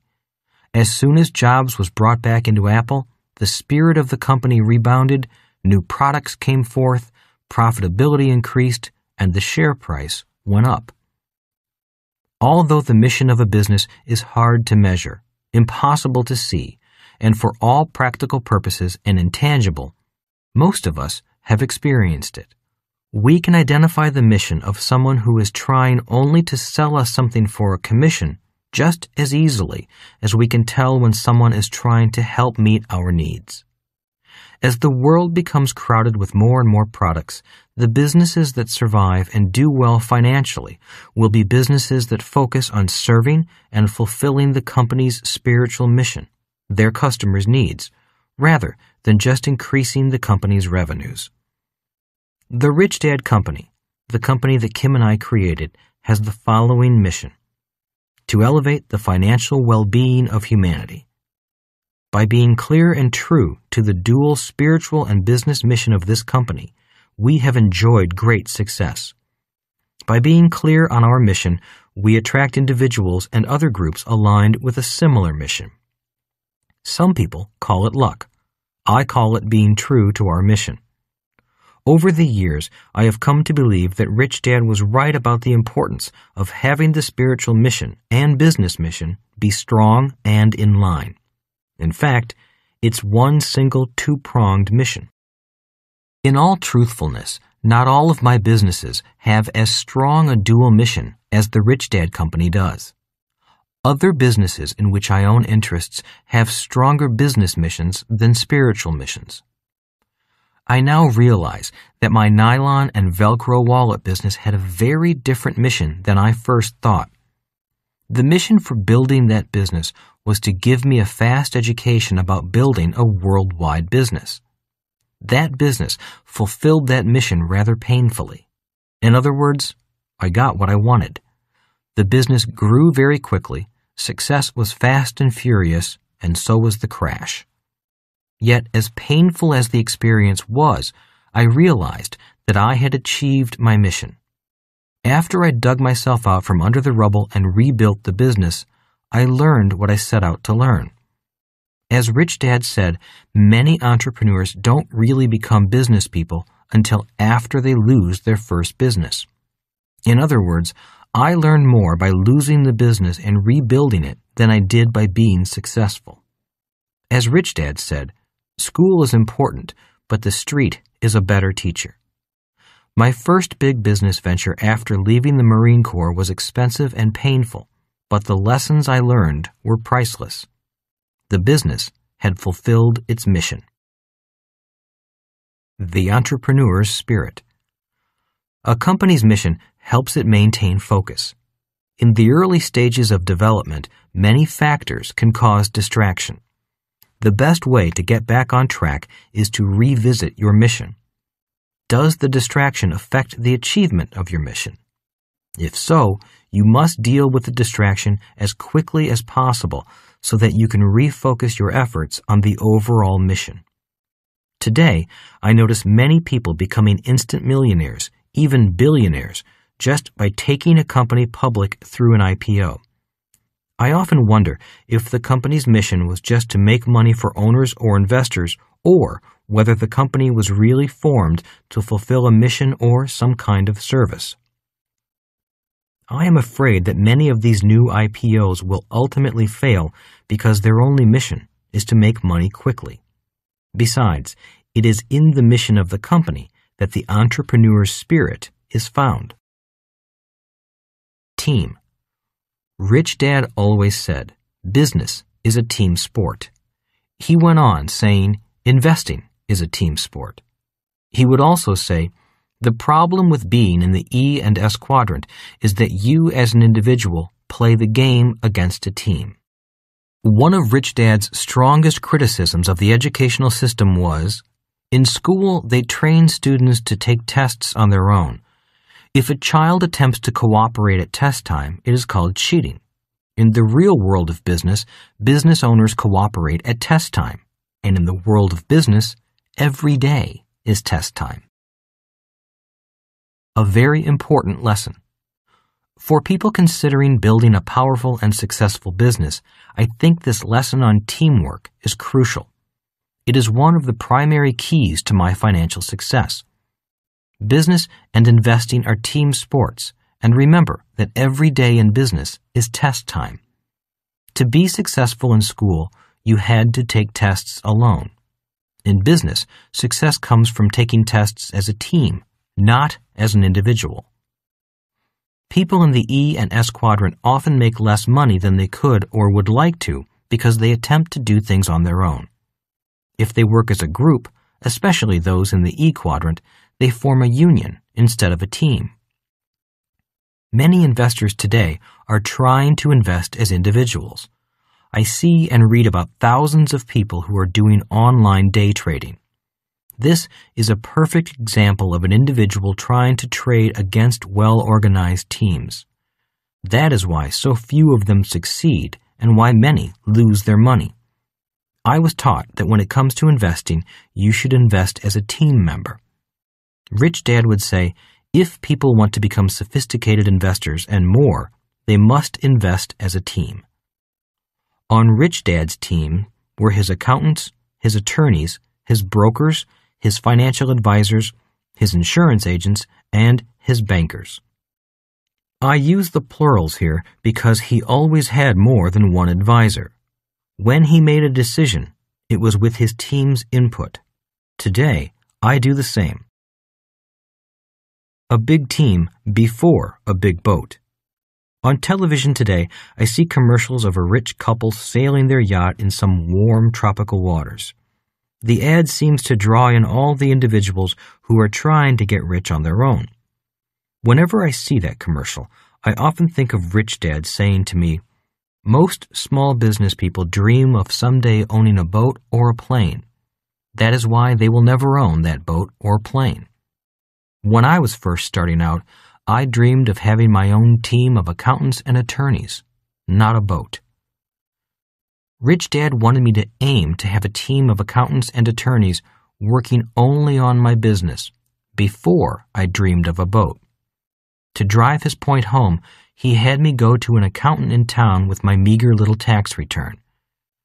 As I sat across the table from Ron, the CPA, the first thing I noticed was a stack of manila folders sitting on his desk.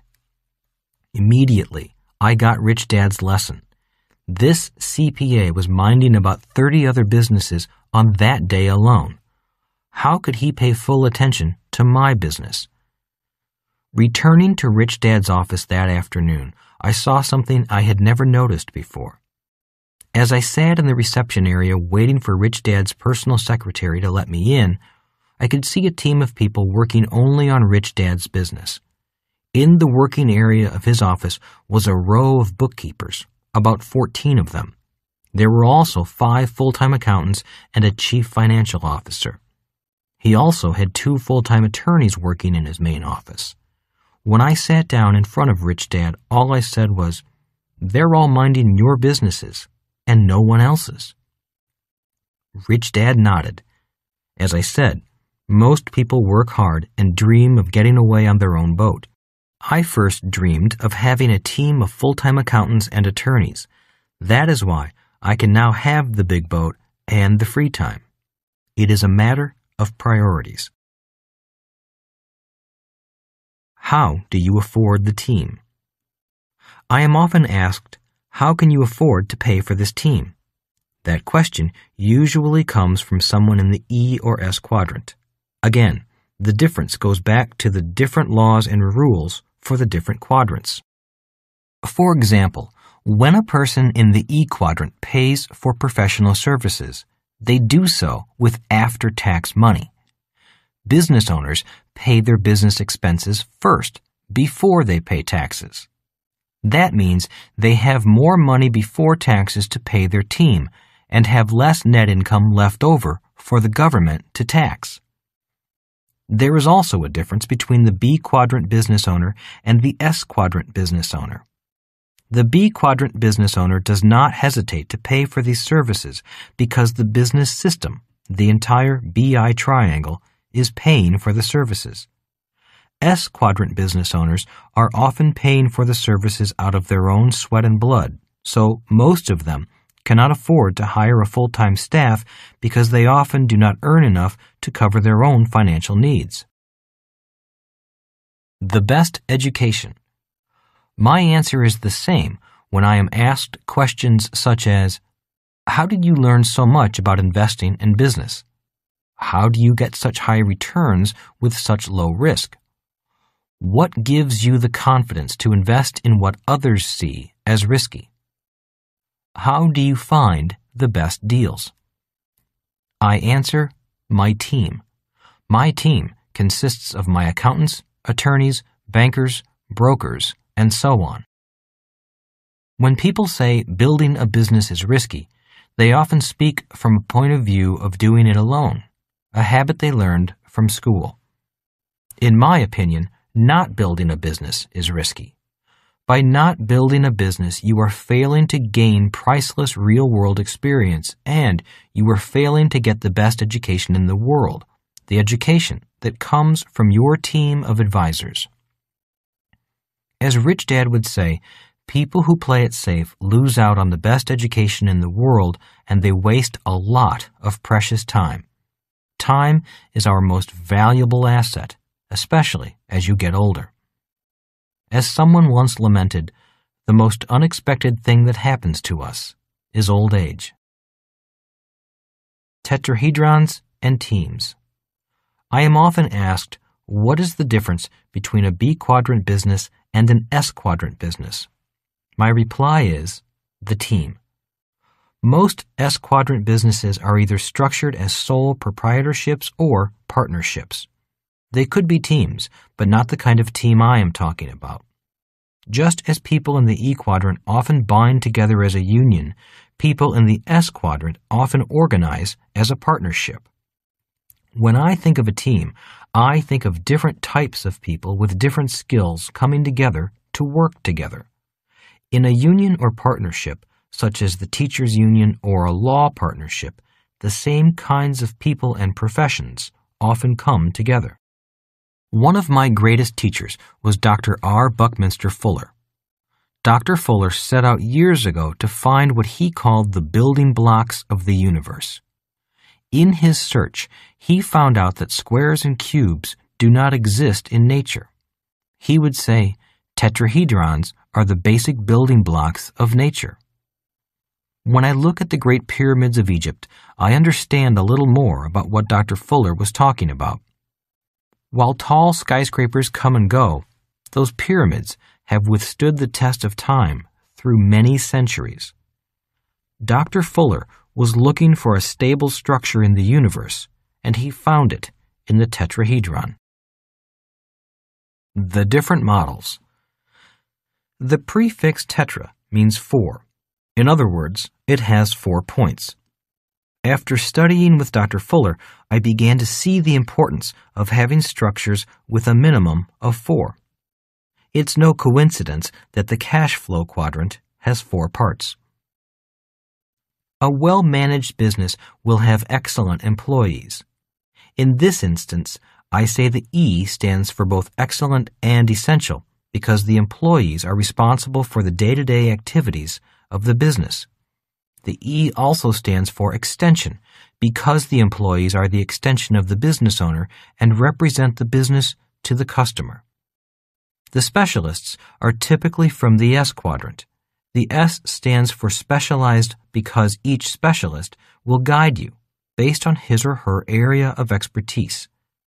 While specialists may not participate daily, their guidance is invaluable in keeping your business moving in the right direction. The structure has a better chance of being stable and enduring if the 4 points are working in concert. While the investors provide the funding, the business owners must work with the specialists and employees to develop the business and make it grow so there will be a return on the investor's original investment. Another interesting tetra relationship I came across is the 4 fundamental elements that make up this world we live in, which the ancients believed to be earth, air, fire, and rain, water. In a sole proprietorship as well as in a partnership, in order to be successful, the individual needs to be all 4: investor, business owner, employee, and specialist, or earth, air, fire, and rain, which is difficult.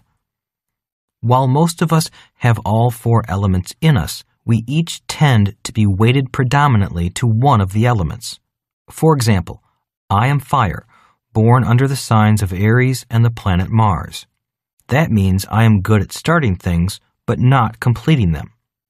By having a tetrahedron, I am better able to be successful than if I were on my own. My wife Kim, on the other hand, is Earth. She and I have a good marriage because she has a grounding effect on me as well as on the people I upset around me. She often says, "Speaking to you is like speaking to a blowtorch." Without her, I would have nothing but angry and upset people around the company. As the company grew, people came and went until the right Tetra team finally locked in place. Once this model stabilized, the company began to radiate out, growing rapidly and with stability. I am not saying this is a hard and fast rule for a successful business. However, all one needs to do is look at the pyramids of Egypt and a sense of strength, stability, and longevity comes to mind. Only two elements. I often jokingly say that if you put only two elements together, as in a partnership, you get some strange phenomena. For example, air and water equals spray. Air and earth equals dust. Water and earth equals mud. Earth and fire equals lava or ashes. Fire and water equals steam. Fire and air equals flame. A team is made up of different levels. One of the first things I look at as an investor is the team behind the business. If the team is weak or lacks experience and a proven track record, I rarely invest. I meet many people who are running around trying to raise money for their new product or business. The biggest problems most of them have are that they personally lack experience and they have no team behind them, a team that inspires confidence. Many people want me to invest in their business plan.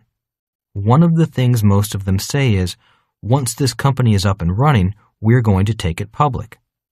That statement always intrigues me, so I ask, who on your team has experience taking a company public, and how many companies has that person taken public? If the answer to that question is weak, I know I am listening to a sales pitch more than to a business plan. Another line I look at in the numbers of a business plan is the line item called salaries. If the salaries are high, I know I am looking at people who are raising money in order to pay themselves fat salaries. I ask them if they are willing to work for free or to cut the salaries in half. If the answer is weak or a definite no, I know the true mission of their business. The mission of the business is probably to provide them a job with a nice salary. Investors invest in management. They look at the team within the proposed business and want to see experience, passion, and commitment. It is hard for me to believe that there is a high level of commitment from people who are trying to raise money to pay their own salaries. A word on games. Games are important because they encourage cooperative learning. In the real world, being able to cooperate with as many people as possible and helping people without crippling them are very important human skills. Games encourage people to learn cooperatively and to teach each other, because the more we teach, the more we learn. Too much of our children's lives is already spent in isolation. They spend hours alone in front of a computer, alone watching TV, and alone taking tests. We then wonder why so many children are antisocial. To be successful, we all need to learn to get along with many different types of people. For this reason, games such as cash flow are important because they require you to play with other human beings. We need to learn to operate as individuals as well as members of a team, and we can always improve those skills. Money follows management. I often mention that money follows management in the world of business capital. To succeed, a business must have the proper expertise in key areas. When you do not have the money up front to hire the talent you need, consider attracting the talent as members of an advisory board with the understanding that once sufficient capital is raised, your team will come on board. Your chance of success is much stronger if your management team has a track record of success in the business or industry of your proposed business. Your team also includes your outside advisors. Proper guidance from your accountants, tax advisors, financial advisors, and legal counsel is imperative for building a strong, successful business. If your business is real estate, your real estate brokers become an important part of your team. Although these advisors can be expensive, their advice can provide you with an incredible return on your investment by helping you structure a strong business while avoiding pitfalls along the way. Leadership. And that leads to the next part of the BI triangle, leadership, because every team needs a leader. One reason I attended a federal military academy rather than a normal university was that Rich Dad knew I needed to develop leadership skills if I wanted to become an entrepreneur. After graduation, I went into the U.S. Marine Corps and became a pilot to test my skills in the real world in a place called Vietnam. I still remember the commanding officer of my squadron saying, "Gentlemen, your most important job is to ask your troops to risk their lives for you, your team, and your country." He went on, saying, "If you don't inspire them to do that, they will probably shoot you in the back." Troops do not follow a leader who does not lead. The same thing goes on in business today and every day. More businesses fail from the inside than from the outside. In Vietnam, I learned that one of the most important qualities of a leader is trust. As a helicopter pilot with a crew of 4, I had to trust my life to my team, and they had to entrust their lives to me. If that trust was ever broken, I knew that we would probably not come back alive. Rich Dad would say, "A leader's job is to bring out the best in people, not to be the best person." If you are the smartest person on your business team, your business is in trouble. When people ask how they can gain leadership skills, I always say the same thing: volunteer more. In most organizations, it is hard to find people who actually want to lead. Most people just hide in the corner hoping no one will call on them. I tell them, at your church, volunteer to take on projects. At work, volunteer to lead projects. Now, volunteering alone will not necessarily make you a great leader, but if you accept the feedback and correct yourself well, you can grow into a great leader. Through volunteering, you can get feedback on your real-life leadership skills. If you volunteer to lead and no one follows, you have some real-life learning and correcting to do. If you volunteer to lead and no one follows, ask for feedback and corrective support. Doing so is one of the greatest traits of a leader. I see many businesses that struggle or fail because the leader will not accept feedback from peers or the workers in the company. My squadron's commanding officers in the Marine Corps would often say, "True leaders are not born leaders. True leaders want to be leaders and are willing to be trained to be leaders. And training means being big enough to take corrective feedback." A true leader also knows when to listen to others. I have said before that I am not a good businessman or investor. I am average. I rely on the advice of my advisors and team members to help me be a better leader. Visionary, cheerleader, and pit bull. A leader's roles are a combination of visionary, cheerleader, and pit bull. As a visionary, the leader must keep his or her focus on the corporate mission. As a cheerleader, he or she must inspire the team as it works together towards that mission, as well as herald the successes along the way. As the pit boss, he or she must be able to make the tough calls regarding issues that distract the team from achieving the mission. The unique ability to take decisive action while maintaining focus on the ultimate mission is what defines a true leader. With the right mission, team, and leader, you are well on your way to building a strong B business. As I said earlier, money follows management. It is at this point that you can start attracting money from outside investors. 5 building blocks are essential to developing a strong business: cash flow, communications, systems, legal, and product. Each of these will be discussed separately in the chapters that follow. Chapter 32: Cash Flow Management. Rich Dad would say, cash flow management is a fundamental and essential skill if a person truly wants to be successful in the B and I quadrants.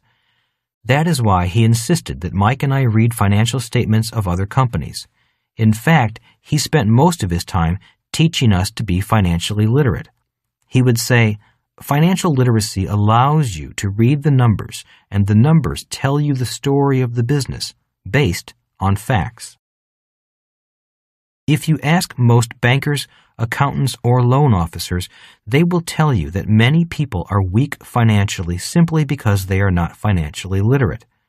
I have a friend who is a respected accountant in Australia. He once said to me, "It is shocking to see a perfectly good business go down just because the owners are not financially literate." Many small business owners fail because they do not know the difference between profit and cash flow.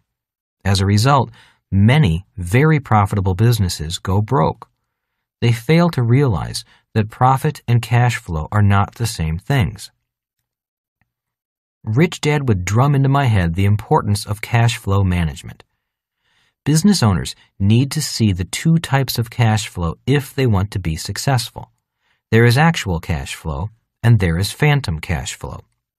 It is the awareness of these 2 cash flows that makes you rich or poor. One of the skills the cash flow games teach is how to recognize the differences between these 2 types of cash flow. Repeatedly playing the game helps many people begin to sense the differences. That is why the positioning statement of the game is, the more you play this game, the richer you become. You become richer because your mind begins to sense the often invisible phantom cash flow.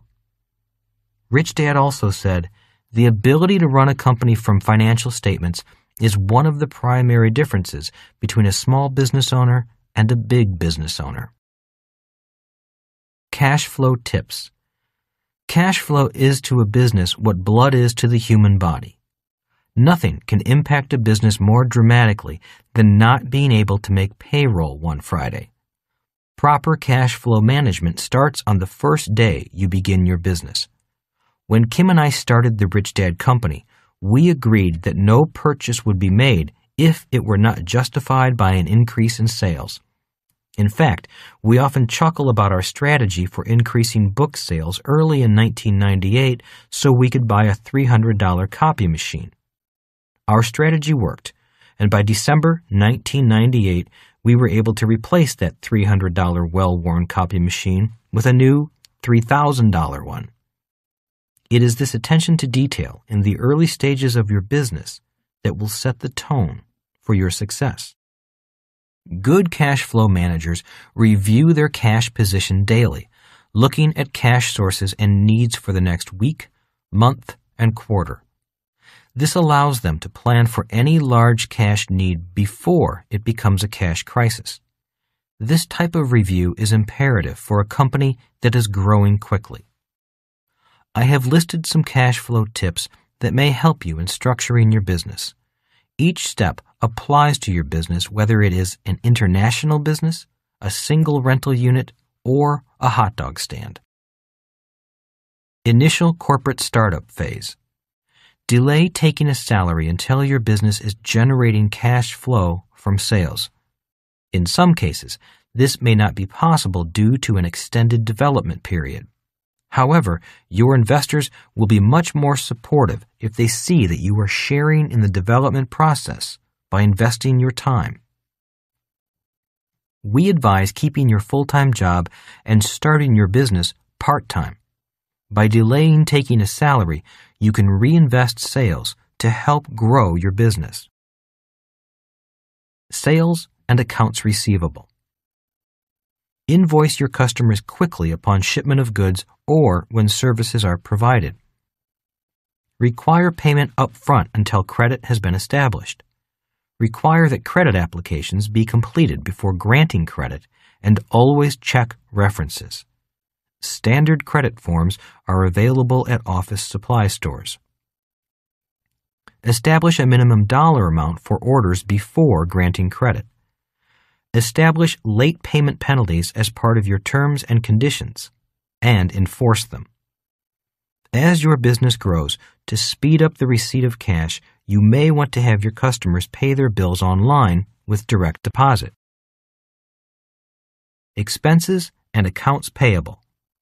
Many businesses forget that a crucial part of cash flow is managing their own bill paying. Make sure you pay your bills promptly. Ask for extended payment terms up front. After you have paid timely for 2 to 3 months, ask for additional extensions on your payable terms. A supplier will usually extend credit for 30 to 90 days to a good customer. Keep your overhead to a minimum. Before purchasing something new, set a goal for increasing sales to justify the expense. Preserve your investors' funds for costs directly related to business operations, not overhead, if at all possible. As your sales increase, you can purchase the overhead-related items from the cash flow, but only if you have set and achieved new, higher sales goals. General cash management. Have an investment plan for your cash on hand to maximize its earning potential. Establish a line of credit with your bank before you need it. To make sure you can move quickly to borrow if needed, keep an eye on your current assets-liabilities ratio. At least 2 to 1 is good. Quick ratios, liquid assets divided by current liabilities, should be over 1 to 1. Establish good internal controls on the handling of cash. The people who record the cash receipts on the bank deposits should be different from those who post it to the accounts receivable and general ledger. Checks should be endorsed immediately for deposit only. The people authorized to sign checks should not prepare the vouchers or record the disbursements and post to the accounts payable and general ledger. The person who reconciles the bank statement should have no regularly assigned functions related to cash receipts or cash disbursements. Our outside accountant does this. While this may sound very complicated, each step of cash management is important. Call on your accountant, banker, and personal financial advisor for advice in structuring your cash management system. Once you establish a system for how to manage your cash, ongoing supervision is still essential. Review your cash position and funding needs daily and prepare early for additional funding that may be required for your expanding business.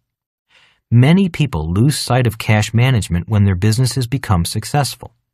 This is a major cause of business failures. Proper cash management, and therefore expense management, is crucial to the ongoing success of any business. For those of you considering purchasing a franchise or joining a network marketing organization, you may find much of the cash management system will be provided for you.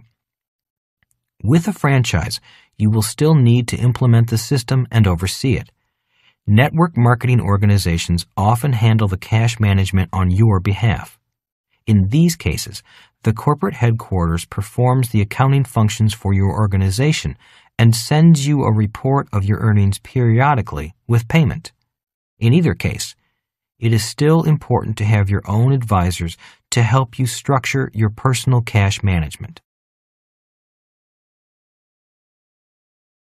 Chapter 33. Communications Management. Rich Dad would say, the better at communicating you are, and the more people you communicate to, the better your cash flow will be. This is why communications management is the next level up on the BI triangle. He would also say, to be good at communication, you first need to be good at human psychology. You never know what motivates people. Just because something makes you excited does not mean it makes others excited. To be good at communication, you need to know what buttons to push. Different people have different buttons. He also said, "Many people are talking, but only a few are listening." The world is filled with fabulous products, but the money goes to the best communicators. I am always amazed at how little time business people put into improving their overall communication skills. When I first balked in 1974 at the idea of learning to sell Xerox machines door to door, all Rich Dad said was, "Poor people are poor communicators."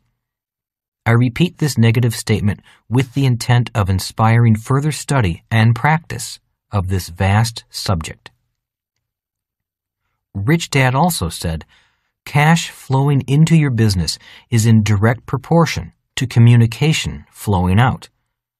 Whenever I find a business that is struggling, it is often a reflection of poor communications going out, not enough communications going out, or both. In general, I find a 6-week cycle between communication and cash flow. Stop communicating today, and in 6 weeks, you will see an impact on your cash flow. However, external communications are not the only communications. Internal communications are also vital. By looking at the financial statements of a company, you can easily see which areas of a business are communicating and which are not. A public company has increased communications problems. It is like two companies in one for the public and one for the shareholders. Communication to both groups is vitally important. When I hear people say, "I wish I had not taken my company public," it usually means that they are having shareholder communication problems. As a general policy, Rich Dad attended one communications seminar a year. I continue in that tradition. I have always noticed that soon after I attend the seminar, my income increases. Over the years, I have attended courses on 1. Sales, 2. Marketing systems, 3. Advertising, headlines, and copywriting, 4. Negotiations, 5. Public speaking, 6. Direct mail advertising, 7. Running a seminar, 8. Raising capital.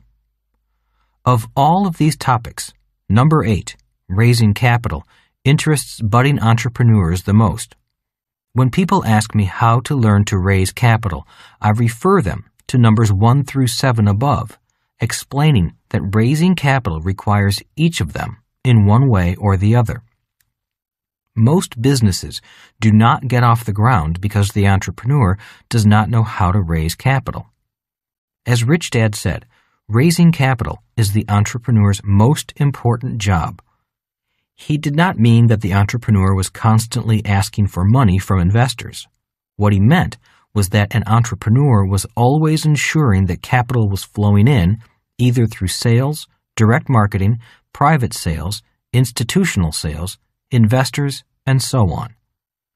Rich Dad would say, until the business system is built, the entrepreneur is the system to keep the money flowing in. At the start of any business, keeping the cash flowing in is the entrepreneur's most important job. The other day, a young man came to me and asked, "I want to start my own business. What would you recommend I do before I start?" I answered with my usual response, "Get a job with a company that will train you in sales." He replied, "I hate sales. I don't like selling and I don't like salespeople. I just want to be the president and hire salespeople." Once he said that, I simply shook his hand and wished him luck. A priceless lesson that Rich Dad taught me was, don't argue with people who ask for advice but don't want the advice you're giving them. End the discussion immediately and go on minding your own business. Being able to communicate effectively with as many people as possible is a very important life skill. It is a skill worthy of annual updating, which I do by attending seminars. As Rich Dad told me, if you want to be a B quadrant person, your first skill is being able to communicate and speak the language of the other 3 quadrants. People in the other 3 quadrants can get away with speaking the language of only their quadrant, but those in the B quadrant cannot. Simply put, The primary, and possibly only, job of those in the B quadrant is to communicate with people in the other quadrants. I have recommended that people join a network marketing company to gain sales experience. Some network marketing organizations have excellent communications and sales training programs. I have seen shy, introverted individuals come out as powerful and effective communicators who are no longer afraid of rejection or ridicule. That thick-skinned mindset is vital for anyone in the B quadrant, especially when your personal communication skills are not yet polished. My first sales call. I still remember my first sales call on the street along Waikiki Beach. After spending about an hour working up the nerve to knock on the door, I finally got in to see the owner of a small tourist trinket store. He was an older gentleman who had seen new salespeople like me for years. After stammering and sweating through my memorized sales pitch on the benefits of a Xerox copier, all he did was laugh. After he was through laughing, he said, "Son, you're the worst I have ever seen. But keep going, because if you can get over your fears, your world will be very bright. If you quit, you may end up like me, sitting behind this counter 14 hours a day, 7 days a week, 365 days a year, waiting for tourists to come in. I wait here because I am too afraid to go out and do what you're doing. Get through your fears and the world will open up. Give in to your fears and your world will get smaller every year." To this day, I give thanks to that wise older man. After I began to overcome my fear of selling, Rich Dad had me join the Toastmasters organization to learn to overcome my fear of speaking in front of large groups. When I complained to Rich Dad, he replied, "All great leaders are great public speakers. Leaders of great businesses need to be great communicators. If you want to be a leader, you must be a speaker." Today, I can speak comfortably to tens of thousands of people in convention halls because of my training in sales and my early training from the Toastmasters organization. If you are thinking about starting your own B quadrant business, I recommend those same two skills. First, develop the skill to overcome your fears, to overcome rejection, and to communicate the value of your product or service. Second, develop the skill of speaking to large groups of people and keeping them interested in what you have to say. As Rich Dad said to me, there are speakers that no one listens to. There are salespeople that cannot sell. There are advertisers that no one watches. There are entrepreneurs that cannot raise capital. And there are business leaders that no one follows. If you want to be successful in the B quadrant, don't be any of those people. My first book, Rich Dad, Poor Dad, has had some amazing runs on bestseller lists around the world, including the New York Times, Wall Street Journal, USA Today, Straits Times, Sydney Morning Herald, and dozens of others. When other authors ask me what my secret is to getting on those lists, I simply repeat a sentence from Rich Dad, Poor Dad. I am not a best-writing author. I am a best-selling author. I add that I flunked out of high school twice because I could not write and that I never even kissed a girl in high school because I was too shy. I end by saying the same thing my rich dad said to me. Unsuccessful people find their strengths and spend their lives making their strengths stronger, often ignoring their weaknesses, until one day their weaknesses cannot be ignored anymore. Successful people find their weaknesses and make them strengths. A person's physical appearance often communicates far more than their words. Often, people who come to me with a business plan or to ask for money look like mice that have been chewed on by a cat. No matter how good their plan, their physical appearance is a limiting factor. In public speaking, it is said that body language accounts for approximately 55% of communication, voice tone 35%, and words 10%. If you remember President Kennedy, JFK, he had 100% working for him, and it made him a very powerful communicator. While not all of us can be as physically attractive as he was, we can all do our best to dress and groom appropriately to make our points stronger. An investigative TV program recently sent in very attractive job applicants and unattractive job applicants with exactly the same qualifications on their resumes to interview for the same jobs. It was interesting to note that the attractive applicants got more job offers than the unattractive ones. A friend of mine sits on the board of a bank and shared with me that the president they had just hired was brought on board because of his appearance. He looks like a president. When I asked about his qualifications, all he said was, his appearance was his qualification. He looks like a bank president should look and speaks in the way a bank president should speak. The board will run the business. We just want him to attract new customers.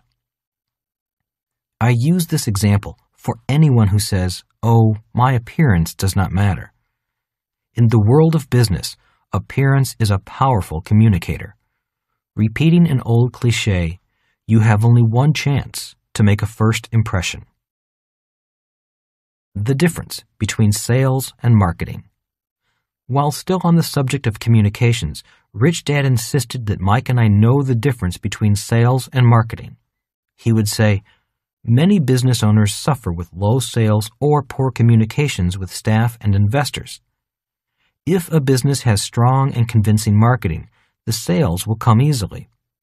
If the business has weak marketing, the company must spend a lot of time and money and work very hard at gathering sales. He also said to Mike and me, once you learn to sell, you need to learn how to market. An S-quadrant business owner is often good at sales, but to be a successful B-quadrant business owner, you must be good at marketing as well as sales. He said, sales is what you do in person, one-on-one. Marketing is sales done via a system. Most S-quadrant business people are very good at one-on-one sales. For them, to make the transition to the B-quadrant, they need to learn how to sell through a system, which is called marketing. In conclusion, communications is a subject worthy of lifelong study because there is more to communication than just speaking, writing, dressing, or demonstrating. As Rich Dad said to me, just because you're speaking doesn't mean anyone is listening.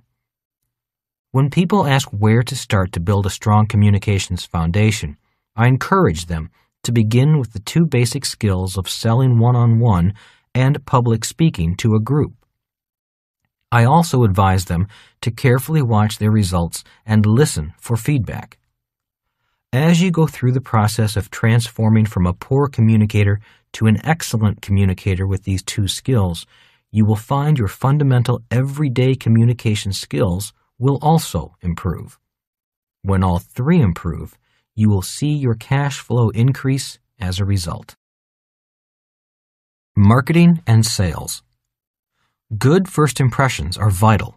Your marketing and sales efforts will often be the first impression your business makes on your potential customer. Whenever you are speaking, both your passion for your business and your appearance will have a lasting impact on your audience. Any published or printed material you produce or distribute is also important. It is a public representation of your business. Marketing is selling through a system. Always make sure you know your audience and that your marketing tool has been designed for that audience. In every marketing or sales effort, include these three key ingredients. Identify a need, provide a solution, and answer your customer's question, "What's in it for me?" with a special offer. Communicate a sense of urgency for the customer to respond. External and internal communication. Most communication is directed towards external communication, but a business's internal communication is also vitally important. Some examples of each are external communication, sales, marketing, customer service, investor relations, public relations. Internal communication, sharing wins and successes with your entire team. Regular meetings with employees. Regular communication with advisors. Human resource policies. One of the most powerful forms of communication that affects a business is one over which you have little control. The communication from your existing customers to your potential customers. We attribute a large part of our success at the Rich Dad Company to our customers telling other people about us. The power of this word-of-mouth advertising is immeasurable. This form of advertising can drive a company to success or failure very quickly. For this reason, customer service is a vital communications function for any company. When you buy a franchise or join a network marketing company, the communication systems are often provided for you. In addition, their communication materials have already been proven successful by other franchisees or members of your organization. You therefore have a tremendous head start over people trying to develop their own materials. These people won't know if their materials are successful until they use them and measure the results. The ability to speak is vital to building a successful business. The personal development and mentoring programs offered by select franchises and network marketing organizations provide wonderful opportunities for personal growth. Chapter 34. Systems Management. The human body is a system of systems. So is a business. The human body is made up of a circulatory system, respiratory system, digestive system, and so on. If one of those systems stops, there is a good chance the body will be crippled or die. The same is true with a business. A business is a complex system of interoperating systems. In fact, each item listed within the inner triangle of the BI triangle is a separate system that is linked to the other systems and into the overall business that the triangle represents. It is difficult to separate the systems because they are interdependent. It is also difficult to say that one is more important than another.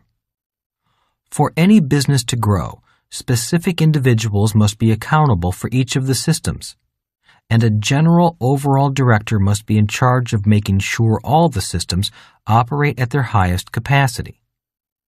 When reading a financial statement, I am like a pilot sitting in the cockpit of the plane reading the gauges from all the operating systems. If one of the systems begins to malfunction, emergency procedures must be implemented. Many small startup businesses or S-quadrant businesses fail because the operator of the system has too many systems to monitor and take care of. When one system fails, such as when cash flow dries up, all the other systems begin to fail almost simultaneously. It is like when a person gets a cold and fails to take care of it. Pneumonia soon sets in, and if it's not treated, the person's immune system begins to break down. I believe real estate is a great investment to start with because the average investor gets to tinker with all the systems. A building on a piece of land is the business, the system for which a tenant pays you rent. Real estate is fairly stable and inert, so it gives the new business person more time to correct things if something begins to go wrong. Learning to manage property for a year or two teaches you excellent business management skills. When people ask me where to find the best real estate investments, I say, just find someone who is a poor business manager and you will find a real estate bargain. But never buy a property just because it is a bargain. Some bargains are cleverly disguised nightmares. Banks like to lend money on real estate because it is generally a stable system that retains its value. Other businesses are often hard to finance because they may not be considered stable systems. I have often heard the following: the only time a bank will loan you money is when you don't need it. I see it differently. I have always found that the bank will loan you money when you have a stable system that has value and when you can demonstrate that the money will be paid back. A good business person can manage multiple systems effectively without becoming part of the system. A true business system is much like a car. The car does not depend upon only one specific person to drive it. Anyone who knows how to drive it can do so. The same is true for a B quadrant business, but not necessarily for an S quadrant business. In most cases, the person in the S quadrant is the system. One day, I was considering starting a small coin shop that specialized in rare collectible coins, and Rich Dad said to me, "Always remember that the B quadrant gets more money from investors because investors invest in good systems and people who can build good systems. Investors do not like to invest in businesses where the system goes home at night." Every business, whether large or small, needs to have systems in place to enable it to conduct its day-to-day activities. Even a sole proprietor has to wear different hats to conduct his or her business. In essence, the sole proprietor is all systems in one. The better the system, the less dependent you become on others. Look at McDonald's systems. It's the same everywhere in the world, and it's run by teenagers. This is possible because of the excellent systems in place. McDonald's depends on systems, not people.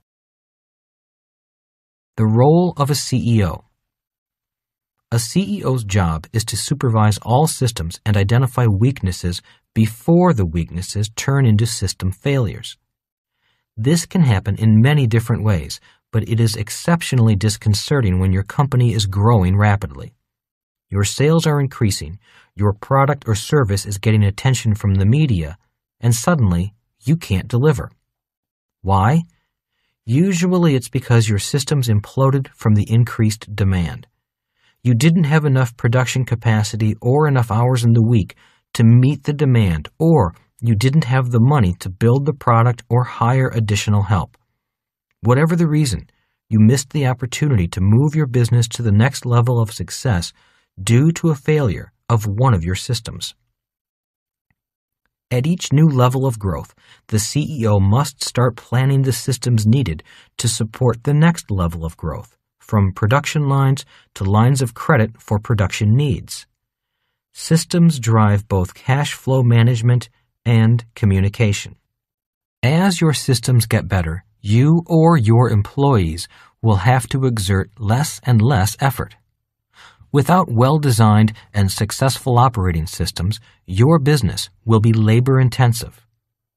Once you have well-designed and successful operating systems, you will have a saleable business asset. Typical systems. In the next section is a list of typical systems that successful businesses must have. In some instances, the system required might be defined differently from the way it is listed, but it is still necessary to the business operations. For instance, product development systems might be procedures for providing services in a service organization. While the specifics may differ, the basic elements are the same. Both of these require the business to develop the product or service that it will ultimately offer to its customers. In the case of franchises and network marketing organizations, many of these systems are automatically provided. For the cost of the franchise or for the membership fee of the network marketing organization, you will be given an operations manual that describes the systems provided for your business. This is what makes these ready-made businesses so attractive to many people. If you want to build your own business, review the list of systems. Although you may be already performing many of these functions, you may not have defined them as separate systems. The more you can formalize your operations, the more efficient your business will become. Systems required by businesses for optimal efficiency. Daily office operations systems. answering the telephone and 800 line system, receiving and opening the mail, purchasing and maintaining office supplies and equipment, faxing and emailing, dealing with incoming-outgoing delivery needs, backing up and archiving data. Product development systems, developing product and protecting it legally, developing packaging and collateral material, for example, catalogs, developing manufacturing method and process, developing manufacturing costing and bidding process, manufacturing and inventory systems, selecting vendors, determining product or service warranties offered, establishing product or service pricing, retail and wholesale, establishing reorder process for inventory production, receiving and storing product as inventory, reconciling physical inventory with accounting records,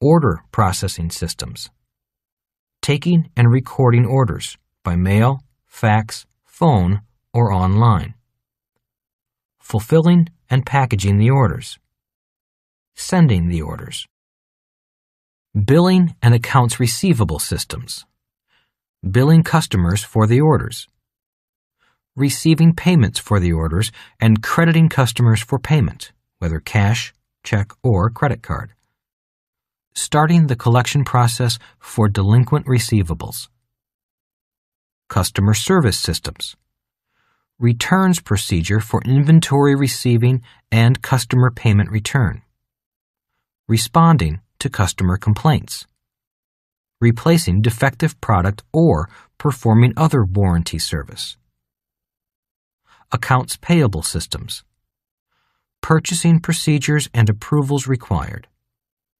payment process for supplies and inventory, petty cash, marketing systems, creating an overall marketing plan, designing and producing promotional materials, developing general leads and prospects, creating an advertising plan, creating a public relations plan, creating a direct mail plan, developing and maintaining a database, developing and maintaining a website, analyzing and tracking sales statistics, human resources systems, hiring procedures and employee agreements, training employees, payroll process and benefit plans, general accounting systems, managing the accounting process with daily, weekly, monthly, quarterly, and annual reports, managing cash with future borrowing needs secured and available, budgeting and forecasting, reporting payroll taxes and withholding payments,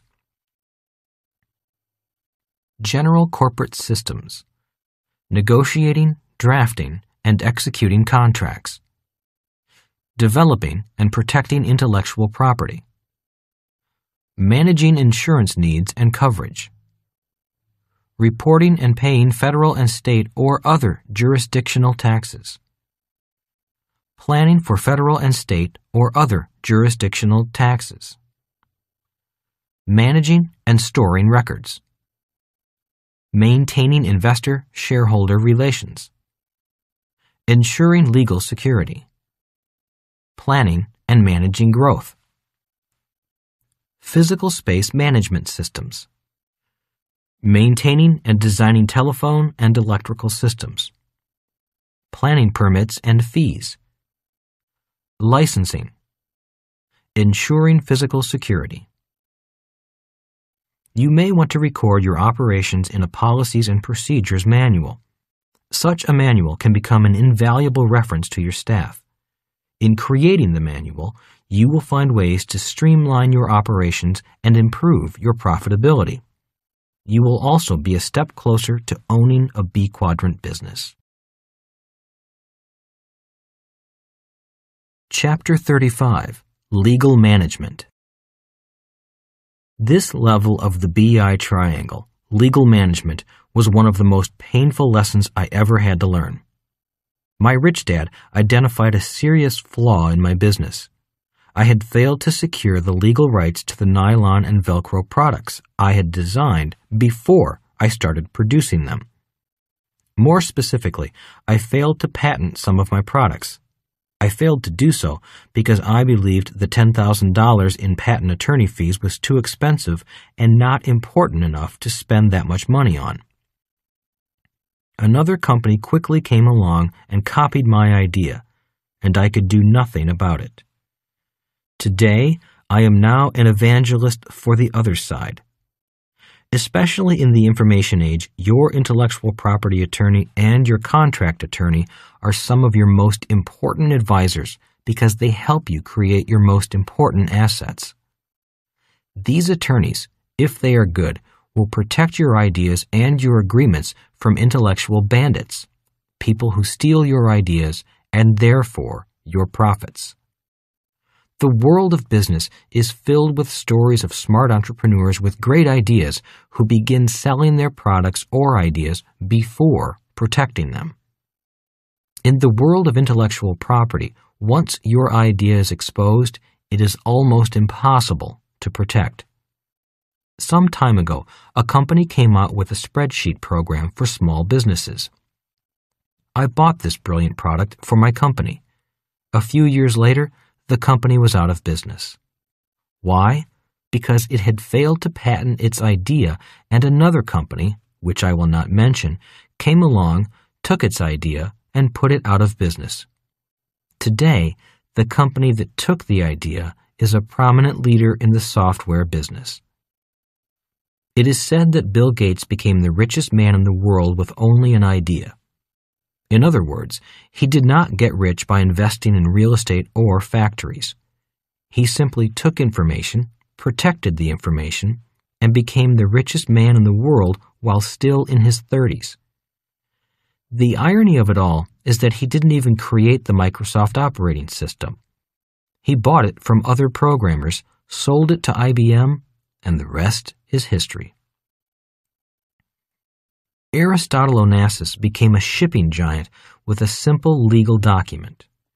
It was a contract from a large manufacturing company guaranteeing him the exclusive rights to transport its cargo all over the world. All he had was this document. He owned no ships. Yet with this legal document, he was able to convince the banks to lend him the money to buy the ships. Where did he get the ships? He got them from the U.S. government after World War II. The U.S. government had a surplus of Liberty and Victory class ships used to haul war materials from America to Europe. There was one catch. In order to buy the ships, the person needed to be a U.S. citizen, and Onassis was a Greek citizen. Did that stop him? Of course it didn't. By understanding the laws of the B quadrant, Onassis purchased the ships using a U.S. corporation he controlled. This is another example of the laws being different for different quadrants. Protect your ideas. My intellectual property attorney is responsible for securing worldwide patents and trademarks for the Rich Dad Company. While we pay him and his firm considerable amounts of money each year, he has made us money and protected our rights to continue making money by protecting what we do and guiding us through some delicate negotiations. In summary, many a business has been started and has survived by a simple piece of paper. One legal document can be the seed of a worldwide business. Avoiding legal problems. Some of the most valuable assets you can own are the intangible assets called patents, trademarks, and copyrights. These legal documents grant you specific protection and ownership to your intellectual property. Without this type of protection, you risk losing everything. Once you have protected your rights, not only can you keep others from using your property, but you can also sell or license those rights and receive royalty income when doing so. Licensing your rights to a third party is a perfect example of your assets working for you. However, legal issues can also surface in almost every facet of a business. Obtaining competent legal counsel is very important, not only as you are forming your business, but as an ongoing part of your advisory team's activities. Legal fees may seem expensive at first. However, when you compare them to the cost of legal fees from lost rights or subsequent litigation, it is much less expensive to set out your agreements properly in the beginning. In addition to the monetary expense, you must also factor in the cost of lost time. Instead of focusing on your business, you may be forced to focus on legal matters.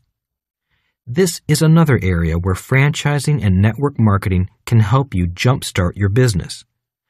Typically, when you purchase a franchise or join a network marketing organization, most of the necessary legal documents to start and grow your business will be provided for your use.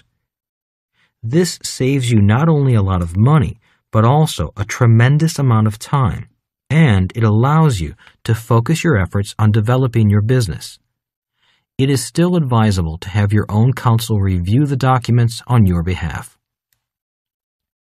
Some specific areas where proper legal counsel can help you avoid potential problems in legal aspects of a business are general corporate, choice of business entity, buy-sell agreements, business licenses, regulatory compliance, office lease or purchase contracts, consumer laws instruments, terms and conditions, direct mail, product liability laws, truth in advertising laws, environmental laws, contracts with suppliers, with wholesale customers, with employees, uniform commercial code, warranties, jurisdiction, intellectual property, work-for-hire agreements, non-disclosure agreements, copyrights, mask works, patents, trademarks, licensing of intellectual property. Labor laws, human resource issues, employee agreements, employee disputes, OSHA, workers' compensation contracts. Securities and debt instruments, equipment leasing of sales or purchase, loan documents, private placements, IPOs. Shareholder issues, corporate bylaws, board authority, stock issuance, mergers and acquisitions, spin-offs. Chapter 36. Product Management. The company's product, which the customer ultimately buys from the business, is the last important aspect of the BI triangle. It could be a tangible item, such as a hamburger, or an intangible item, such as consulting services.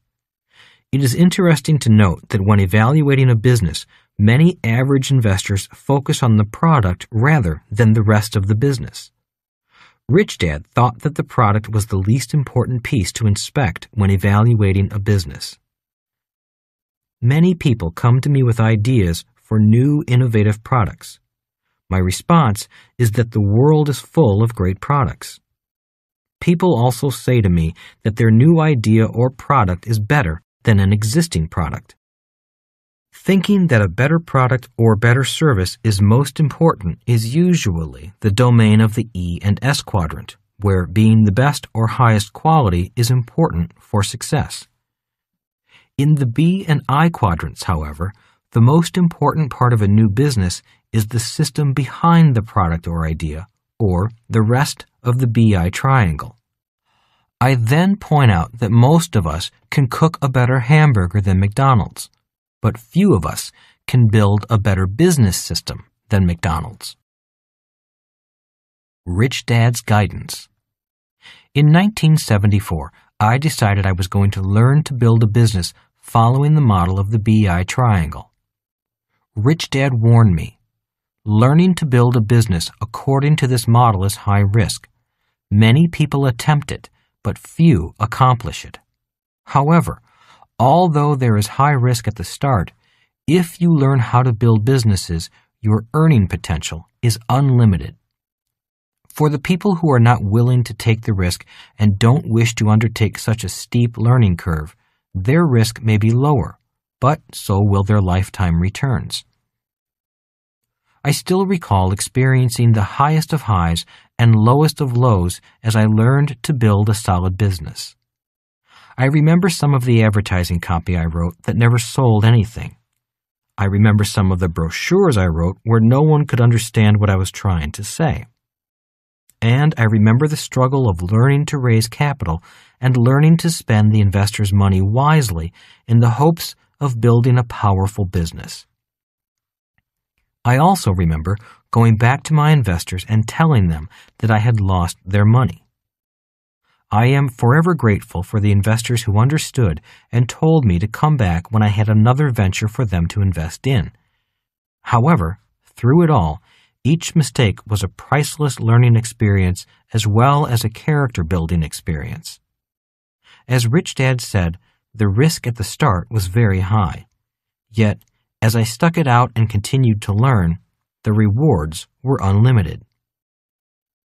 In 1974, I was very weak at every level of the BI triangle.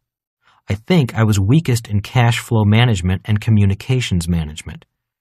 Today, although I am still not great on any one sector of the triangle, I would say I am the strongest in cash flow management and communications management.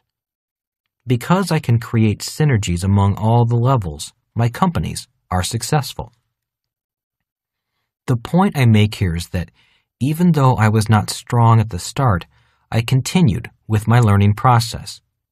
For anyone who wants to acquire great wealth in this manner, I offer encouragement to start, practice, make mistakes, correct, learn, and improve. When I look at the 10% of Americans who control 90% of all the shares of stock in America and 73% of the wealth, I understand exactly where their wealth was derived. Many acquired that wealth in much the same way as Henry Ford and Thomas Edison, who was worth far more in his day than Bill Gates was at the same age. The list includes Bill Gates, Michael Dell, Warren Buffett, Rupert Murdoch, Anita Roddick, Richard Branson, and others who all acquired their wealth the same way. They found their spirit and their mission, built a business, and allowed others to share in the dreams, the risks, and the rewards. You can do the same thing if you want. Just follow the same diagram Rich Dad guided me with, the BI triangle. Helen Keller said, "True happiness is not attained through self-gratification, but through fidelity to a worthy purpose." The expression of the mission. Product is at the top of the BI triangle because it is the expression of the business's mission. It is what you are offering to your customer. The rest of the BI triangle lays the foundation for the long-term success of your business. If your communication to the marketplace is strong and your systems are set up to facilitate production, order processing, and fulfillment, your chances of success and profitability are increased. If your cash is managed properly, you will be able to sell your product successfully and support a strong growth curve for your business. The BI triangle and your ideas.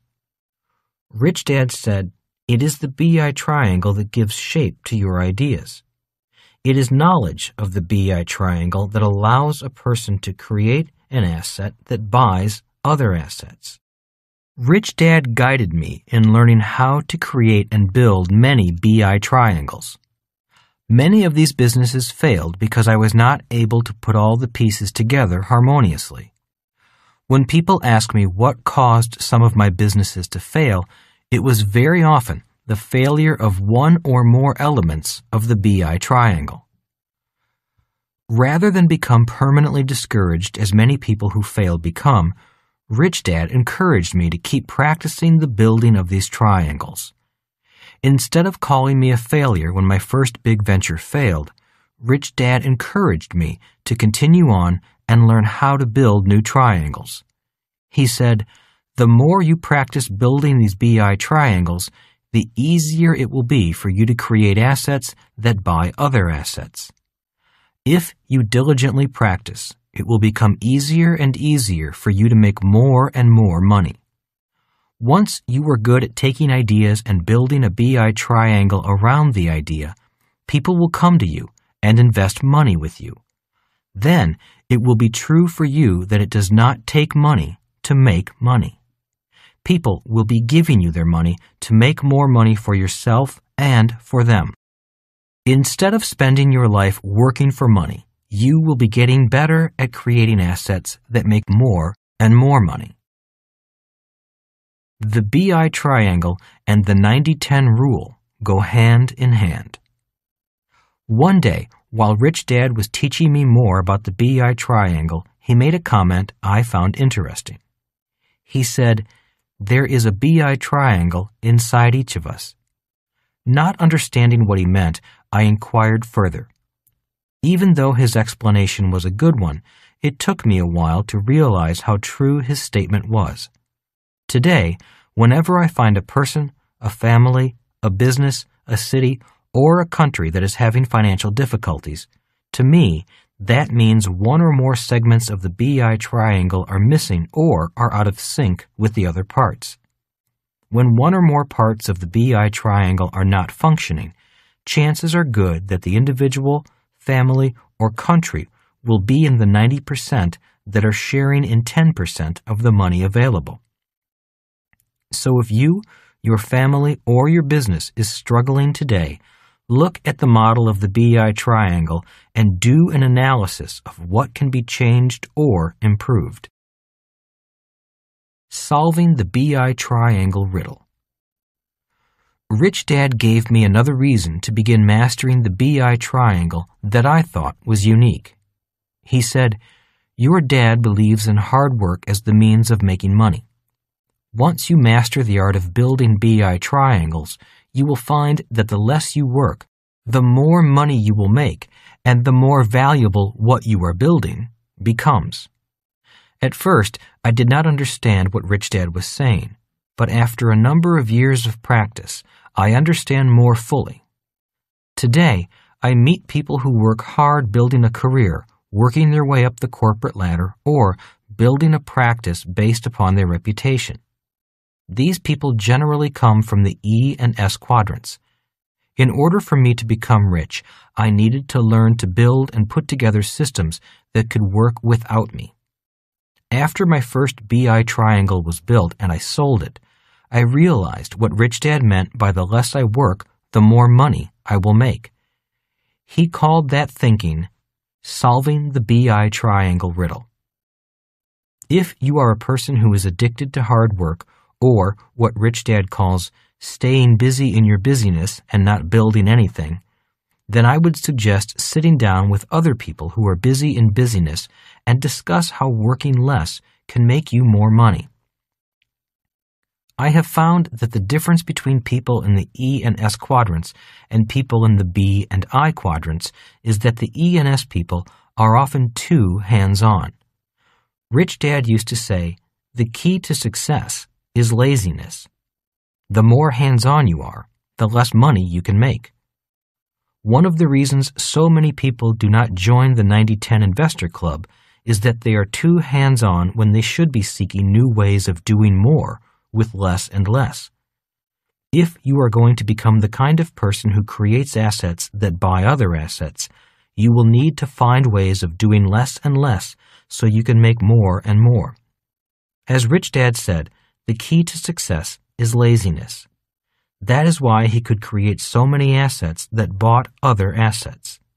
He could not have done it if he were like my real dad, who was a very hard-working man.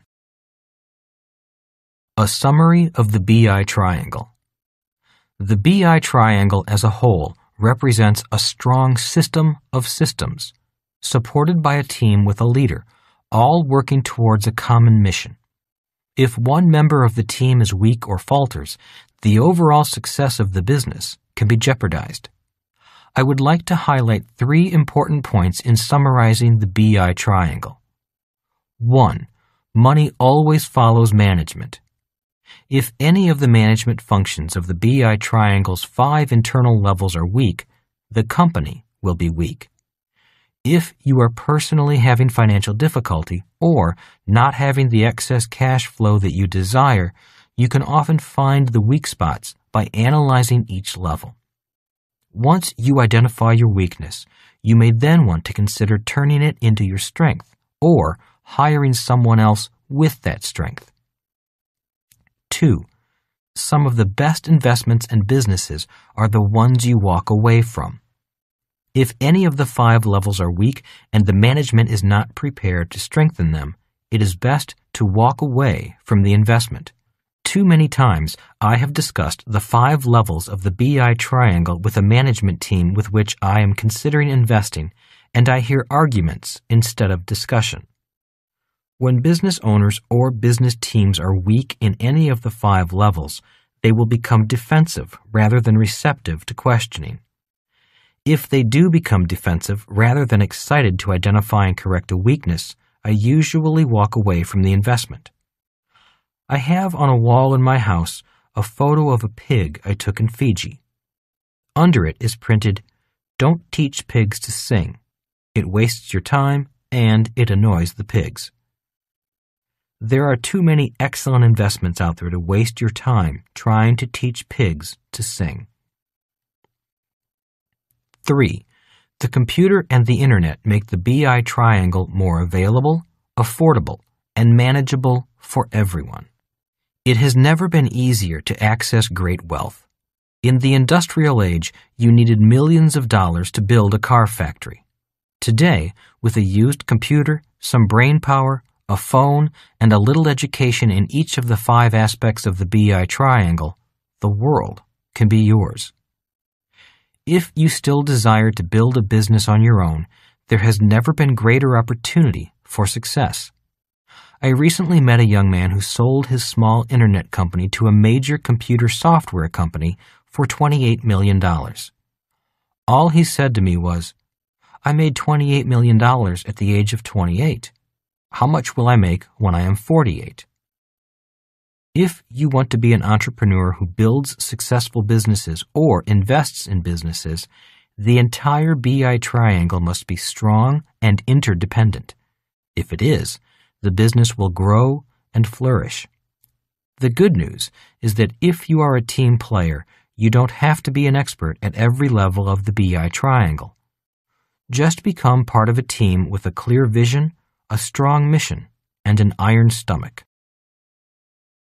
From BI triangle to business tetrahedron. A business with a defined mission, a determined leader, and a qualified and unified team begins to take shape as the sections of the BI triangle come together. This is when the BI triangle becomes 3-dimensional and turns into a tetrahedron. The point of completion is the introduction of integrity. The definition of integrity is wholeness, entirety, as well as perfect condition and soundness. The more common definition of integrity is honesty or sincerity. While the definitions may sound different, they are in fact the same. A business that is run with honesty and sincerity and is built on the principles of the BI triangle will become complete, whole, and sound. Phase 4. Who is a sophisticated investor? Chapter 37. How a sophisticated investor thinks. Now that you understand the BI triangle, are you ready to build a business? Rich Dad asked me. Yes, absolutely. Even though it is a little intimidating, I replied. There is so much to remember. That's the point, Robert. Once you build a successful business, you will have the skills to build as many as you want. You will also have the skills to analyze other businesses from the outside before you invest in them. It still seems like an impossible mission, I replied.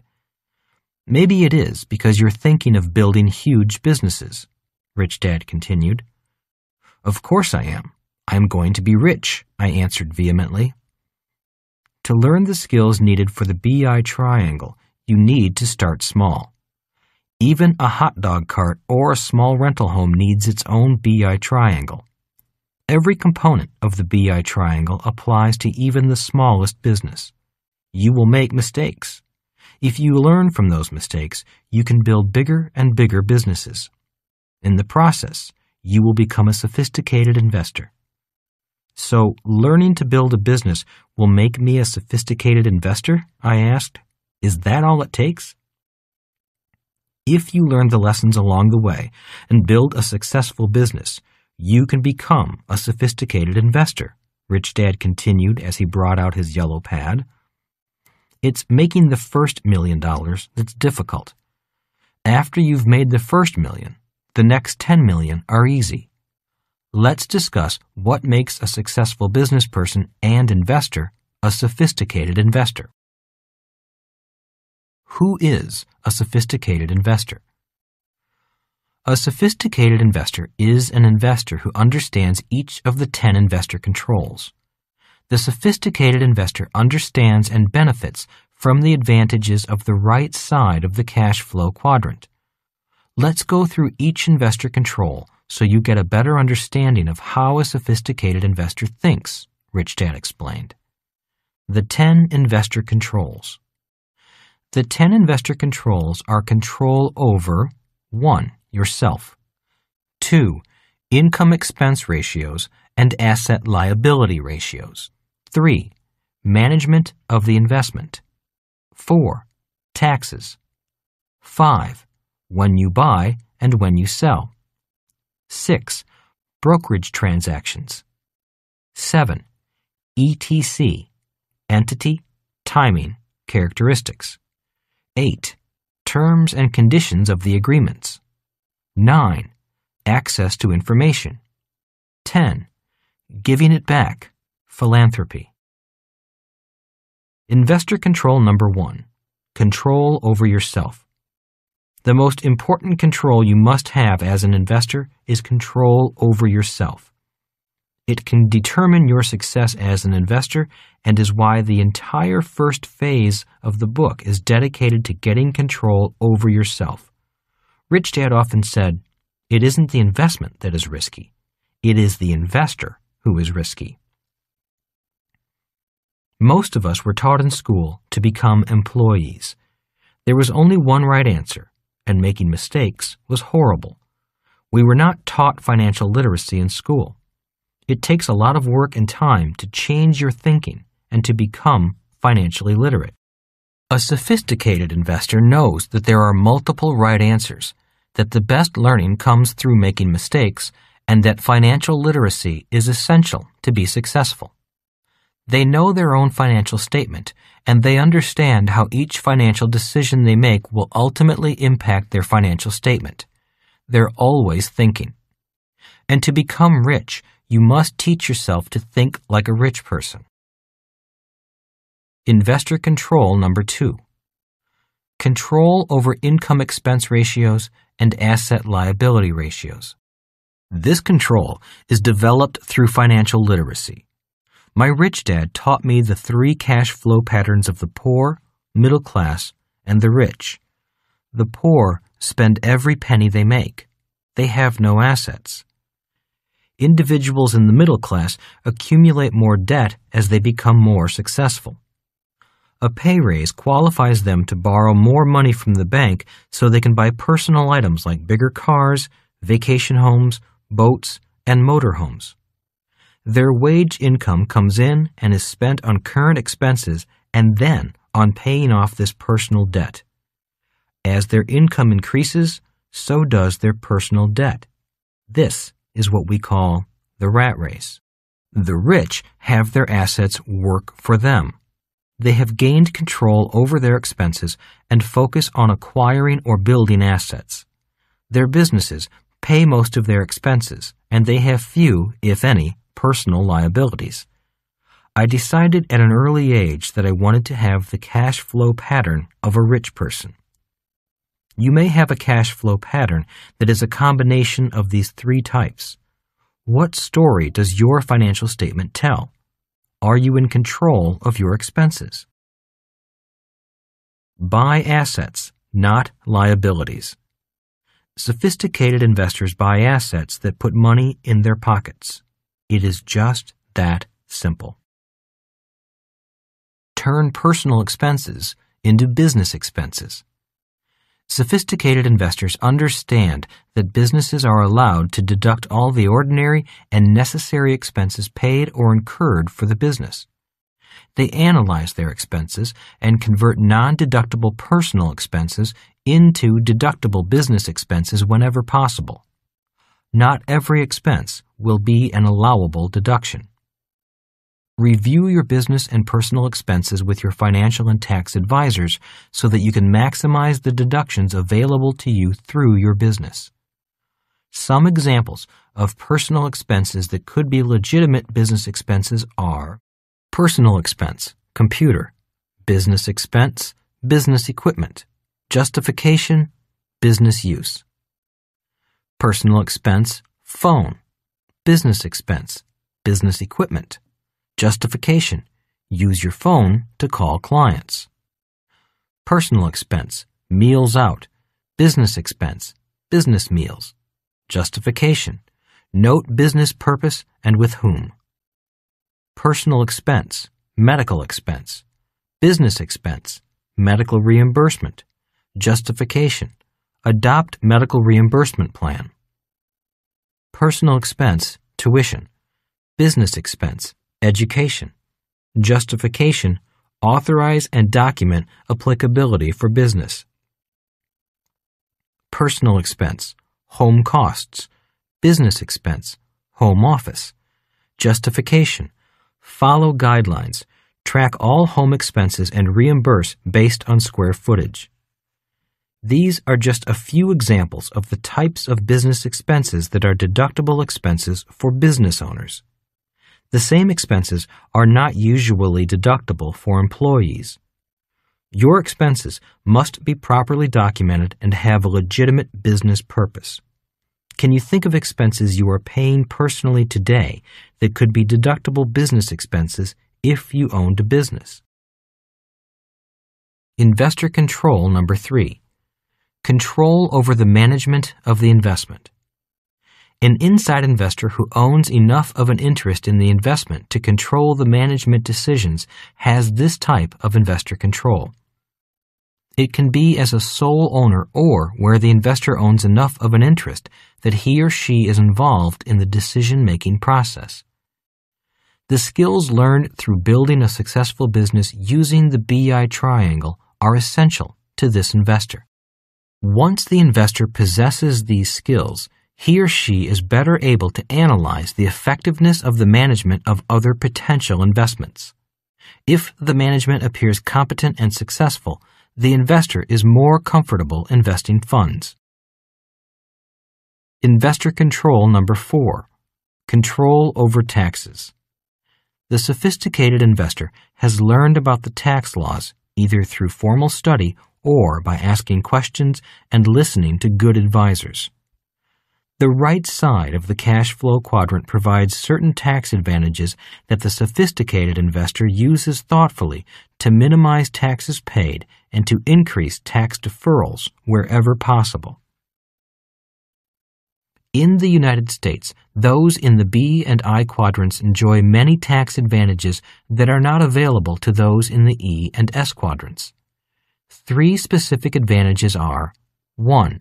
Social insurance taxes, such as Social Security, Medicare tax, unemployment tax, and disability income, are not deducted from passive and portfolio income, right side of the cash flow quadrant, but are deducted from ordinary earned income, left side of the cash flow quadrant.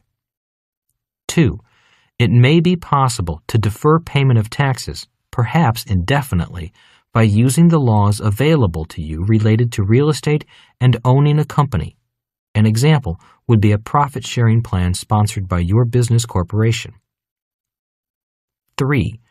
C corporations may pay for a number of expenditures with pre-tax dollars that E quadrant income recipients must pay for with after-tax dollars. Some examples are included under Investor Control Number 2. Sophisticated investors recognize that each country, state, and province has different tax laws, and they are prepared to move their business affairs to the place best suited for what they are doing. Recognizing that taxes are the largest expense in the E and S quadrants, sophisticated investors may well seek to reduce their income in order to reduce income taxes while increasing funds for investment simultaneously. Investor Control Number 5. Control over when you buy and when you sell. The sophisticated investor knows how to make money in an up market as well as in a down market. In building a business, the sophisticated investor has great patience. I sometimes refer to this patience as delayed gratification. A sophisticated investor understands that the true financial reward is after the investment or business becomes profitable and can be sold or taken public. Investor Control Number 6. Control over brokerage transactions. Sophisticated investors operating as inside investors can direct how the investment is sold or expanded. As outside investors in other companies, sophisticated investors carefully track the performance of their investments and direct their broker to buy or sell. Many investors today rely on their brokers to know when to buy and sell. These investors are not sophisticated. Investor Control Number 7. Control over the ETC, entity, timing, characteristics. Next to control over yourself, the control over the ETC is the most important control, Rich Dad would repeat often. To have control over the entity, timing, and characteristics of your income, you need to understand corporate, security, and tax law. Rich Dad truly understood the benefits offered through choosing the right entity with the right year-end and converting as much ordinary earned income into passive and portfolio income as possible. This, combined with the ability to read financial statements and to think in terms of financial statements, helped Rich Dad build his financial empire more quickly. To illustrate what proper ETC planning can do, let's review the following case studies about James and Kathy. Case number 1. Sole proprietorship. James and Kathy are the absentee owners of a restaurant. The restaurant is operated as a sole proprietorship. Their net income from the restaurant is $60,000. James and Kathy have one financial statement. Case number 2. Personal plus 2 corporations. James and Kathy met with their financial and tax advisors to structure their businesses to maximize their cash flow and minimize the amount they must pay in taxes. James and Kathy now own 2 corporations. One corporation owns the restaurant, and the other corporation owns the building where the restaurant is located. James is the general manager for both corporations. James and Kathy now have 3 sets of financial statements that impact their financial position: a personal financial statement plus a second statement for the restaurant business and a third statement for the restaurant building, real estate. How did James and Kathy benefit by setting up this 2-corporation structure? 1. James and Kathy can convert certain personal expenses into legitimate business expenses: health insurance, legal and accounting expenses, education expenses, and a home office and auto deduction. 2. They were able to reduce the total amount paid in taxes by $7,885.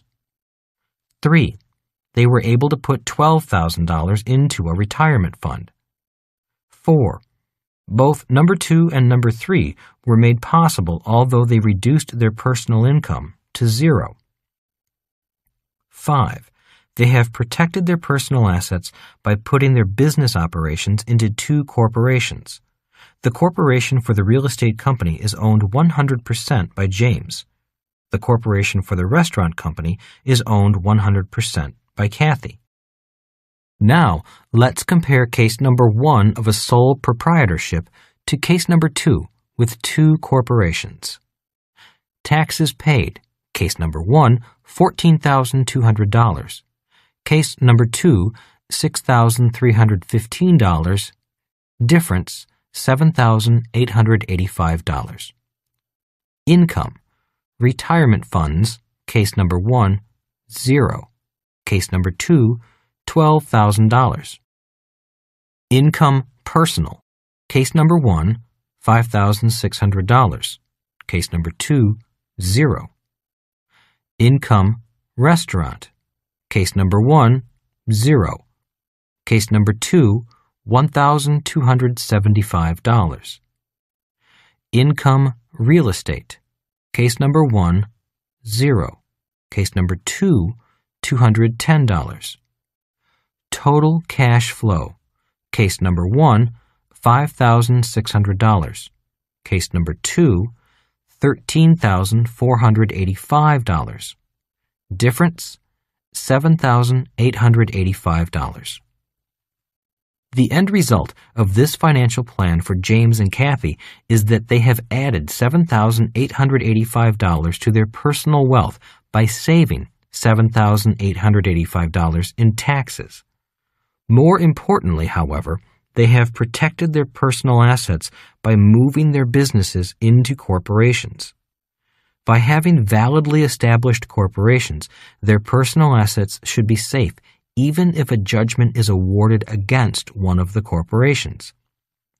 For instance, if a customer becomes ill in the restaurant, he or she can sue the corporation that owns the restaurant. Any judgment against the restaurant corporation would be paid out of the assets of that corporation. The corporation that owns the building and the personal assets of James and Kathy should be protected. James and Kathy's example is very simplified and provided for illustration purposes only. It is extremely important that you seek professional legal and tax advice before structuring your own financial plan. You must consider many complex issues to ensure you comply with all laws. More control, not less. Rich Dad would say, once you can think automatically in financial statements, you can then operate multiple businesses as well as evaluate other investments quickly. However, most importantly, once you can think in financial statements, you will gain even greater control over your financial life and make even more money. Money that the average person doesn't realize can be made. Rich Dad nodded, saying, "And technically, what am I doing?" You are taking earned income from your restaurant business and converting it into passive income for your real estate company. In other words, you are paying yourself. And that is just the beginning, said Rich Dad. Yet I want to caution you from here on in, you will need the best accounting and legal advice possible. This is where unsophisticated investors begin to get into trouble. They get into trouble because this scenario can be done legally and it can be done illegally. Investor control number 8. Control over the terms and conditions of the agreements. The sophisticated investor is in control over the terms and conditions of agreements when he or she is on the inside of the investment. For instance, when I rolled over the sale of several of my small houses into a small apartment building, I used a Section 1031 exchange, U.S. law, which allowed me to roll over the gain. I did not have to pay any taxes on the sale because I controlled the terms and conditions of the agreements. Investor control number 9. Control over access to information. As an inside investor, the sophisticated investor again has control over access to information. This is where the investor needs to understand the legal requirements of insiders imposed by the SEC in the United States. Other countries have similar oversight organizations. Investor control number 10. control over giving it back, philanthropy. The sophisticated investor recognizes the social responsibility that comes with wealth and gives back to society. This may be through charitable giving and philanthropy. Some of it will be through capitalism, by creating jobs and expanding the economy. Chapter 38. Analyzing Investments. The numbers tell a story, my rich dad would say. If you can learn to read financial statements, you can see what is happening within any company or investment.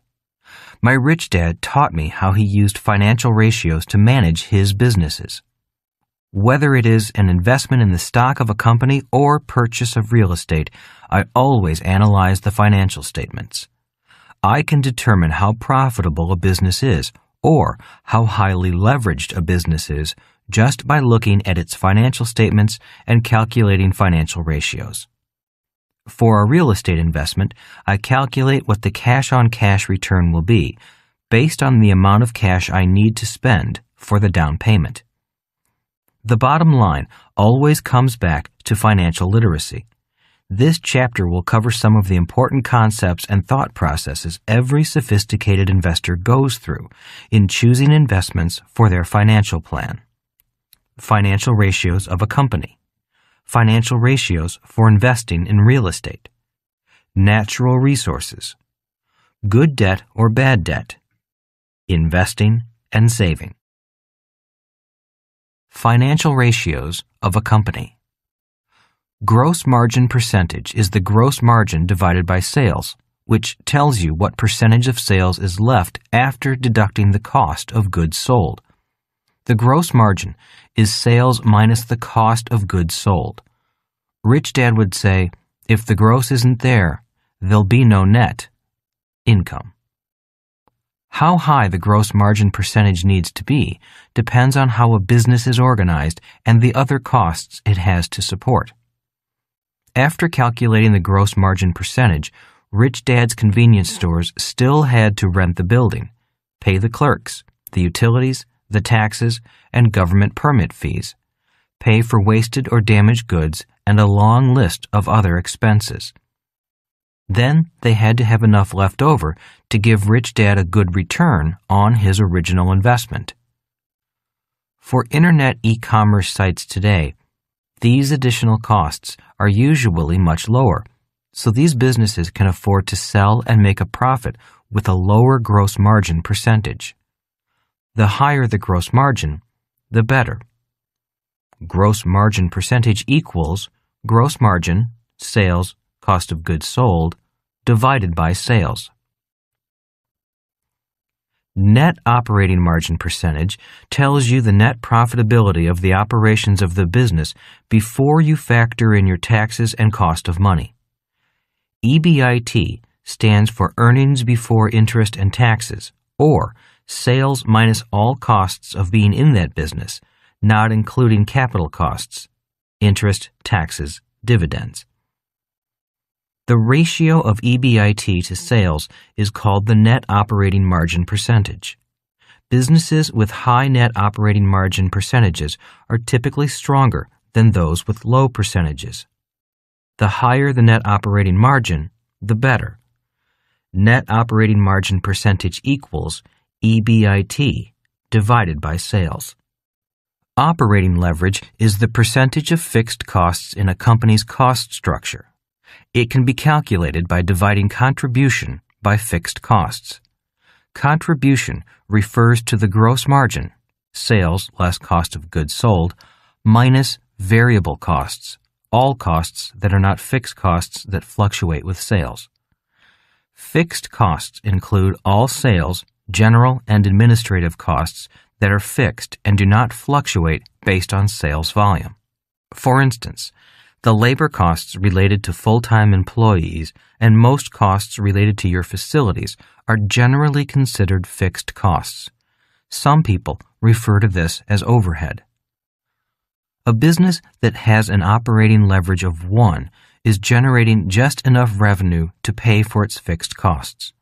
This would mean that there is no return for the owners. The higher the operating leverage, the better. Operating leverage equals contribution divided by fixed costs.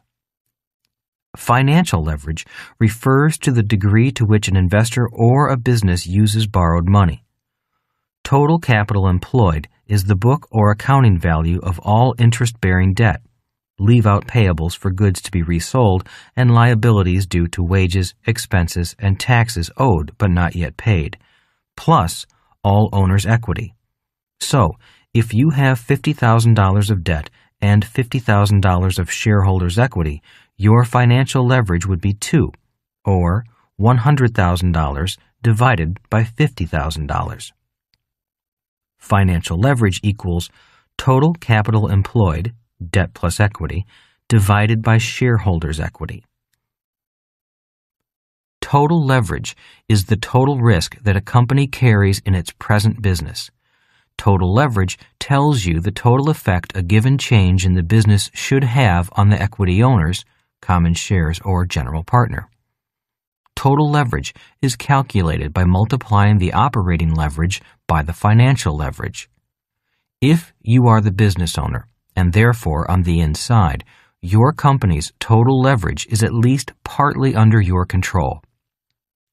If you are looking at the stock market, total leverage will help you decide whether or not you want to invest.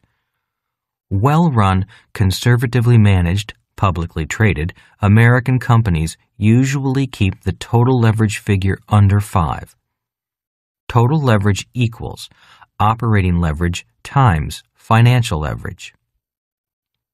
Debt-to-equity ratio measures just that, the portion of the whole enterprise, total liabilities, financed by outsiders in proportion to the part financed by insiders, total equity.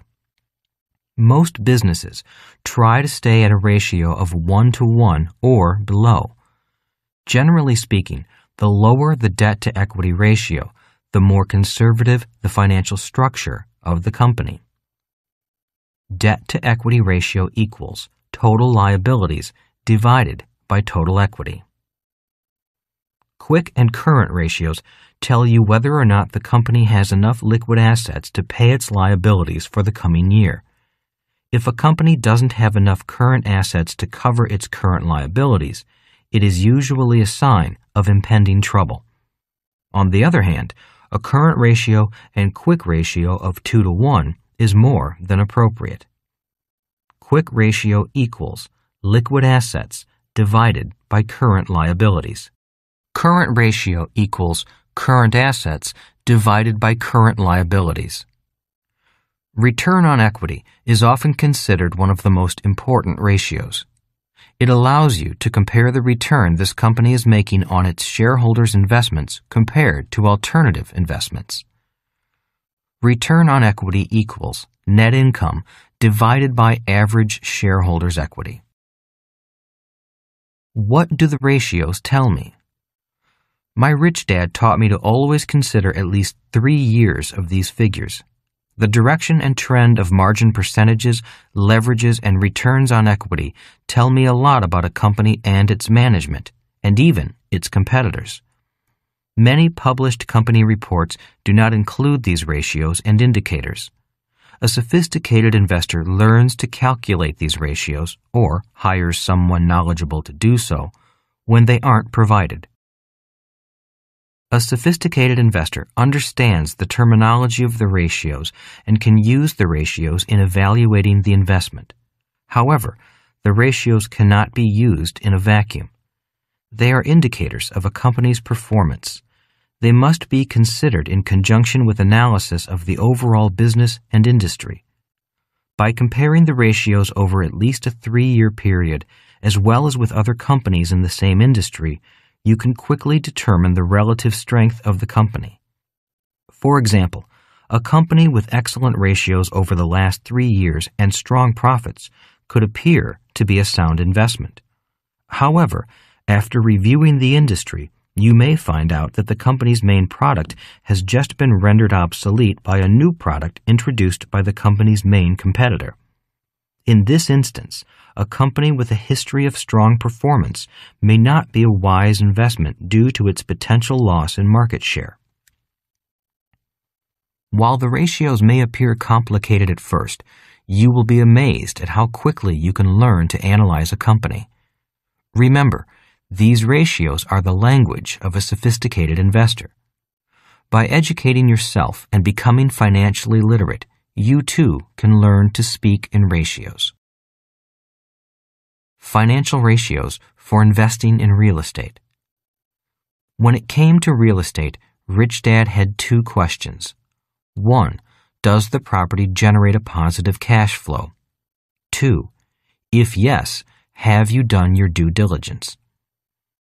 The most important financial ratio of a piece of real estate to Rich Dad was his cash-on-cash return. Cash-on-cash return equals positive net cash flow divided by down payment. Let's say you buy an apartment building for $500,000. You put $100,000 down and secure a mortgage for the $400,000 balance. You have a monthly cash flow of $2,000 after all expenses and the mortgage payment are paid. Your cash-on-cash return is 24%, or $24,000. $2,000 times 12 months, divided by $100,000. Before buying the apartment building, you must decide how you will purchase it. Will you buy it through a C corporation, an LLC, or a limited partnership? Consult with your legal and tax advisors to make sure that you choose the entity that will provide the most legal protection and tax advantages to you. Due diligence. In my opinion, the words due diligence are some of the most important words in the world of financial literacy. It is through the process of due diligence, the careful evaluation of a potential investment to confirm all material facts, that a sophisticated investor sees the other side of the coin.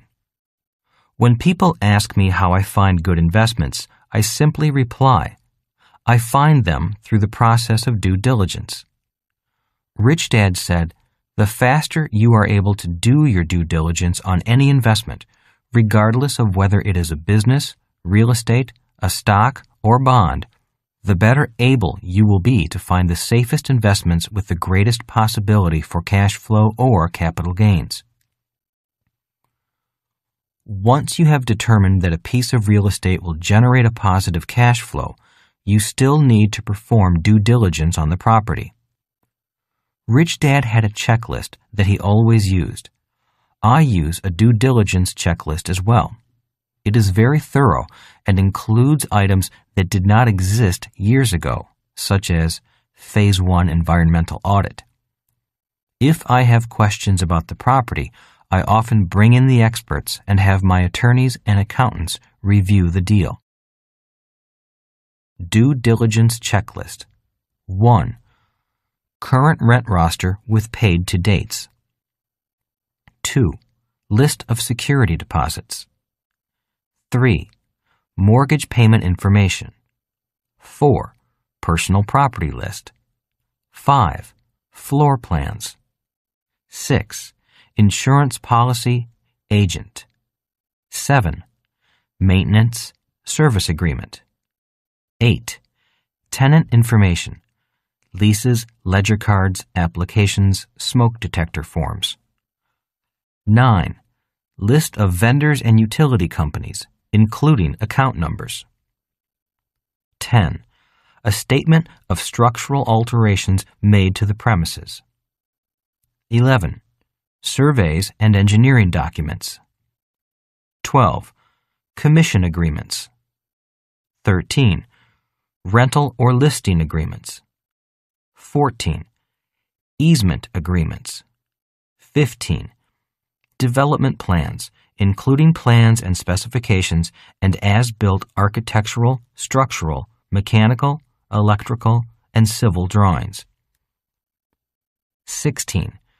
Governmental permits or zoning restrictions affecting development of the property. 17. Management contracts. 18. tax bills and property tax statements. 19. Utility bills. 20.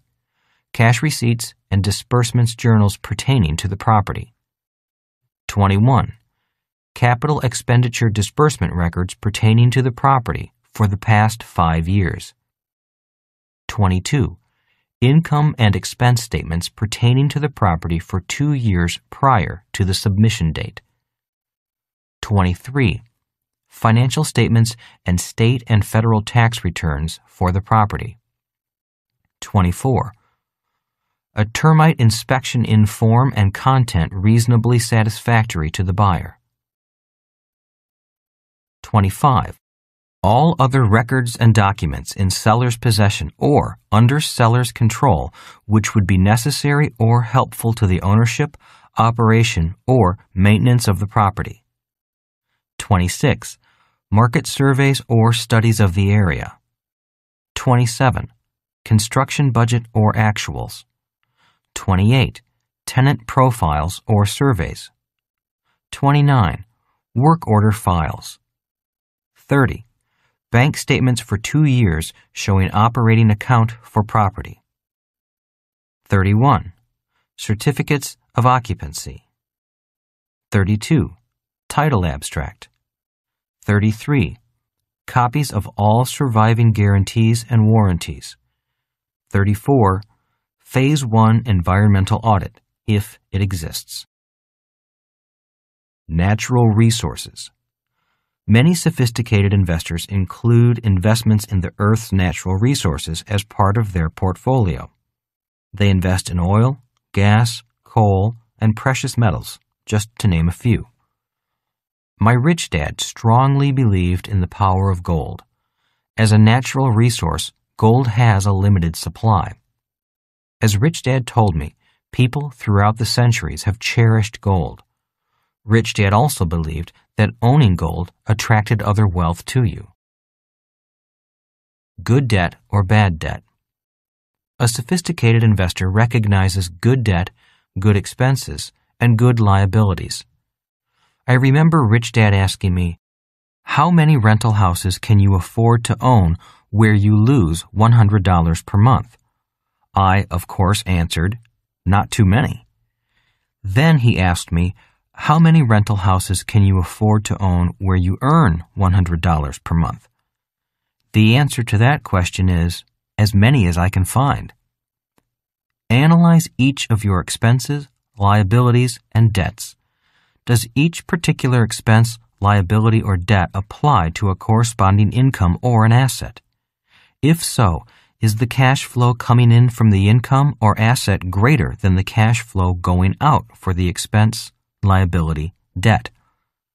For example, a friend of mine, Jim, has a mortgage on an apartment building for $600,000.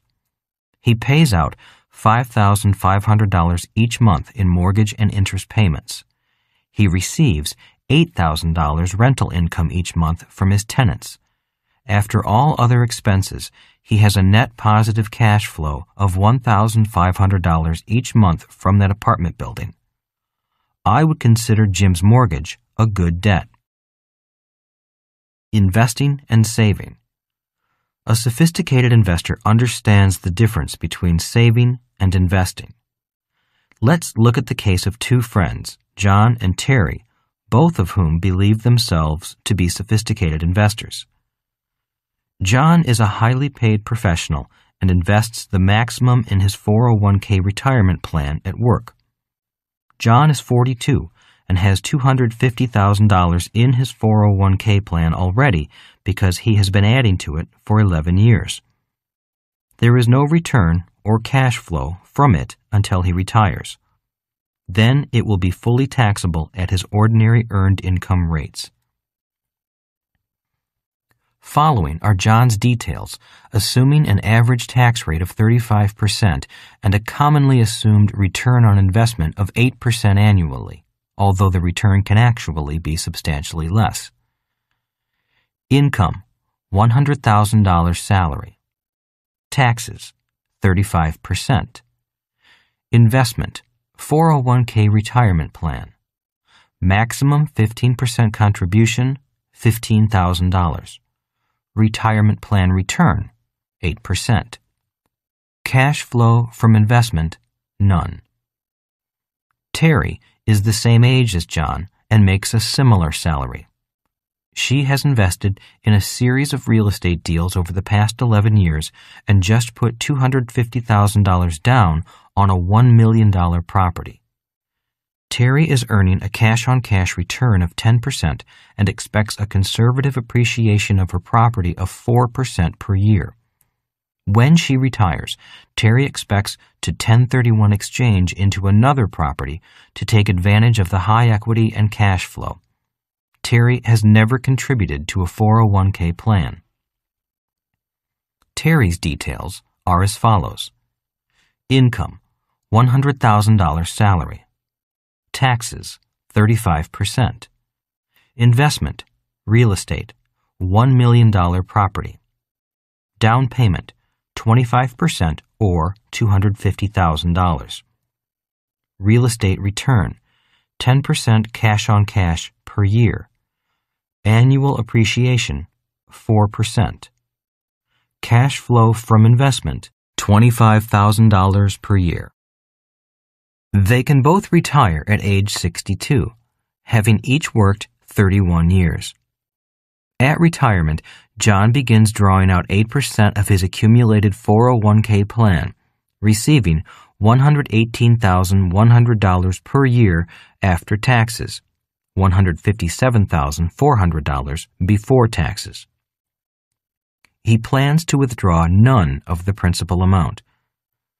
After 31 years of investing $15,000 each year in his plan, he succeeded in replacing 150% of his work income.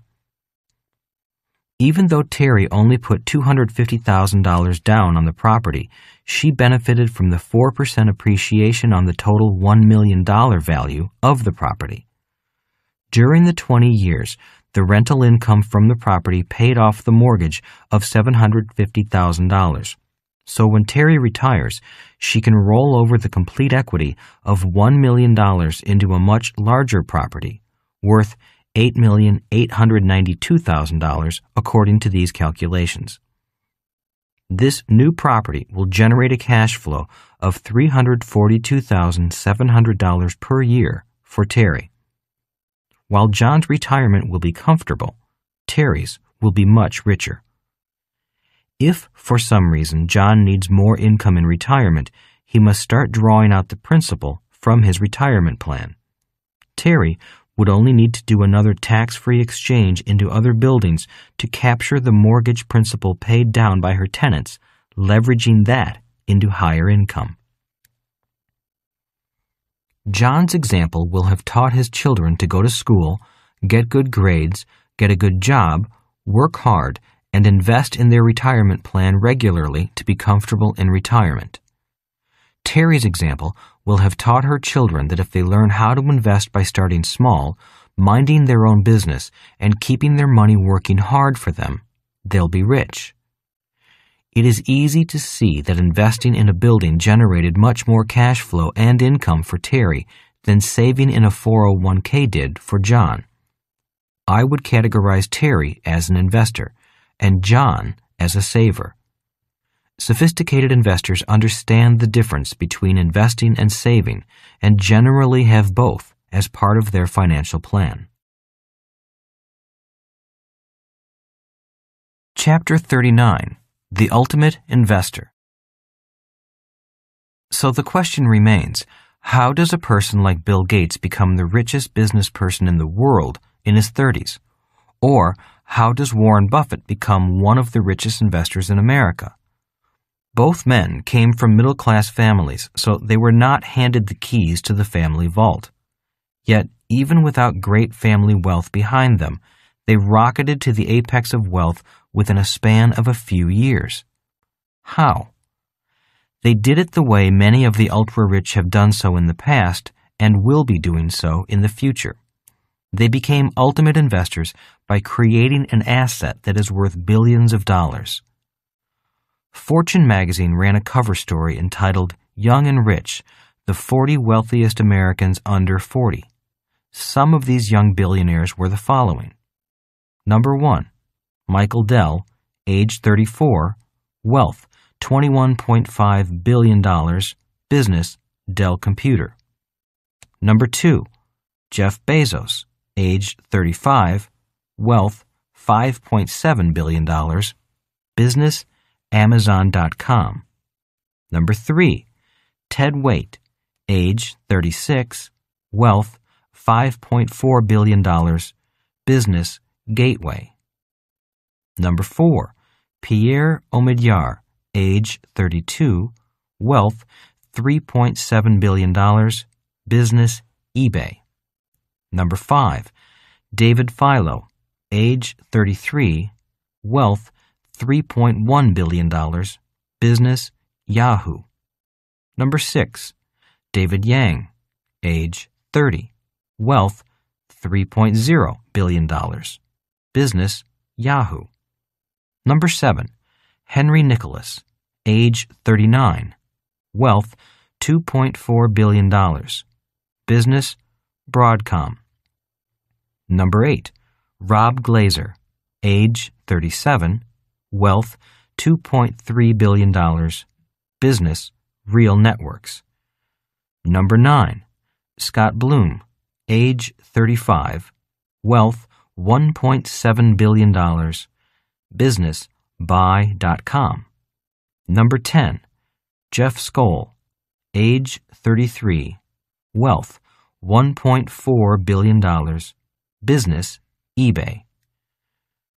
You may notice that the top 10 of the top 40 young rich are from computer or internet companies. Yet there were other types of businesses listed as well. Number 26, John Shatner, age 37, wealth $403 million, business Papa John's Pizza. Number 28, Master P, age 29, wealth $361 million, business Recording Star. Number 29, Michael Jordan, age 36, wealth $357 million, business Sports Star. I find it interesting to note that the non-internet related rich people came from businesses such as a pizza company, the rap music business, and sports. Everyone else was in computers or the internet. Bill Gates and Warren Buffett did not make the list because they were over 40. In 2000, Bill Gates was 44 and worth $85 billion.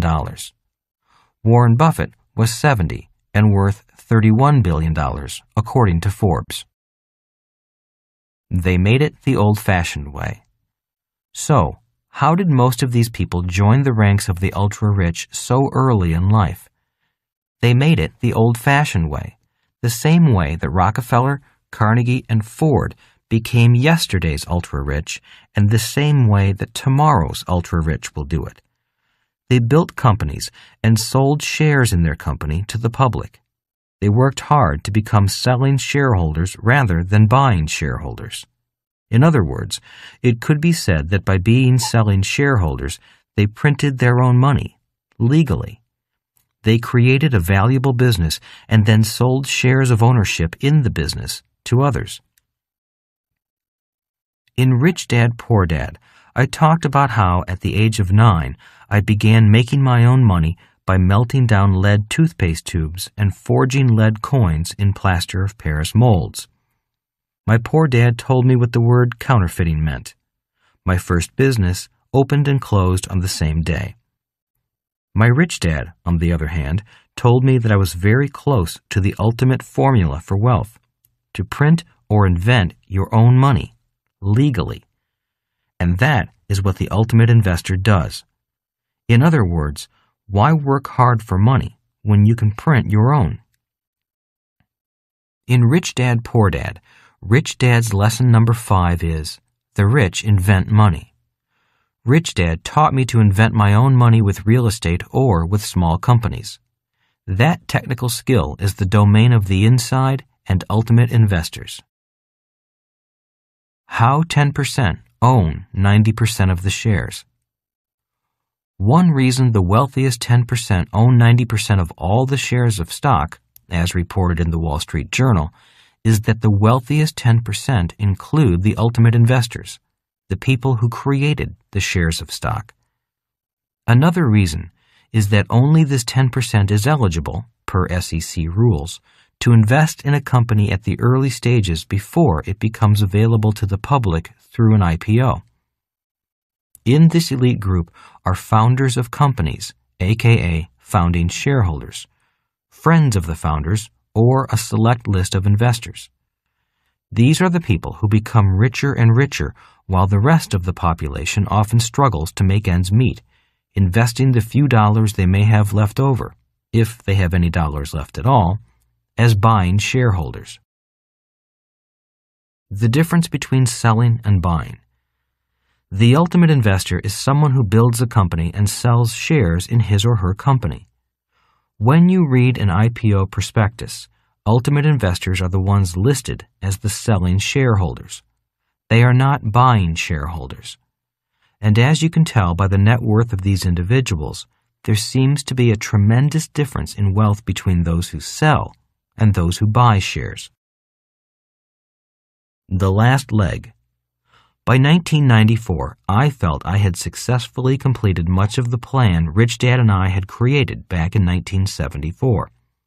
I felt relatively comfortable with my abilities to manage most of the components of the BI triangle. I understood corporate law well enough to talk to an attorney or accountant. I knew the differences among the entity types, S corporation, an LLC, an LLP, a C corporation, and a limited partnership, and when to use one versus the other. I felt fairly comfortable with my ability to successfully buy and manage real estate investments. By 1994, our expenses were under control, and we converted as many as possible to pre-tax business expenses. We paid little in ordinary income tax simply because we did not have jobs or salaries. Most of our income was in the form of passive income with a little from portfolio income. We had some income from investments in other people's businesses. One day, while I was evaluating my tetrahedron, it became glaringly obvious that one leg of my tetrahedron was really weak. The leg dedicated to paper assets. In 1994, I felt good about my success. Kim and I were financially free and could afford not to work for the rest of our lives. However, it was obvious that one leg of my tetrahedron was weaker. My financial empire looked out of balance. I took a year off in the mountains between 1994 and 1995 and spent a lot of time contemplating the idea of strengthening the last leg, paper assets. I had to decide if I really wanted to do all the work needed to strengthen it. I was doing okay financially, and, in my mind, I really did not need much more in the way of paper assets to be financially secure. I was fine exactly the way I was, and I could have gotten richer and richer without paper assets. After a year of mental turmoil and vacillation, I decided that the paper asset leg of my portfolio needed to be strengthened. If I did not do so, I would be quitting on myself. That was a disturbing thought. I also had to decide if I wanted to invest from the outside, as most people did when it came to buying stocks and companies.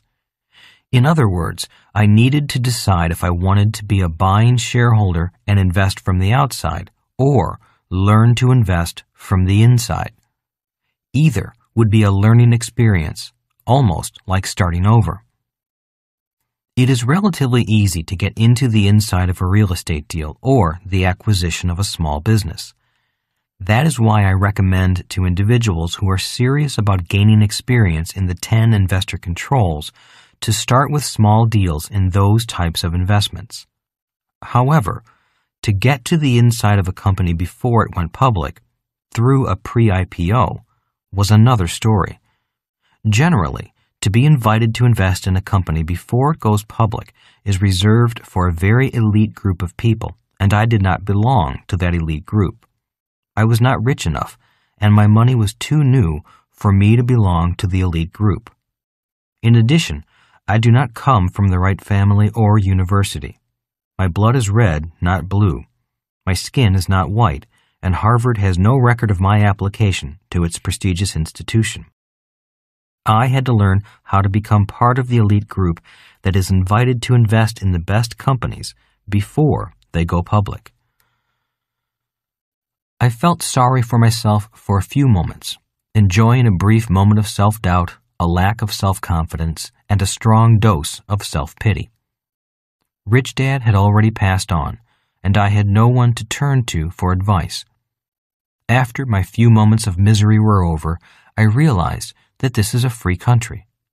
If Bill Gates can drop out of college, build a company, and take it public, why can't I? Isn't this why we want to live in a free country? Can't we be as rich or poor as we want? Isn't this why the barons in 1215 forced King John to sign the Magna Carta? In late 1994, I decided that since no one was going to ask me to join the Insiders Club, I might have to find one and ask to be invited to join, or start my own club. The problem was that I did not know where to start, especially in Phoenix, Arizona, 2,000 miles from Wall Street. On New Year's Day, 1995, my best friend Larry and I hiked up to a mountaintop near our home. We went through our annual New Year's Day ritual of discussing our past year, planning for the next year, and writing down our goals for the coming year.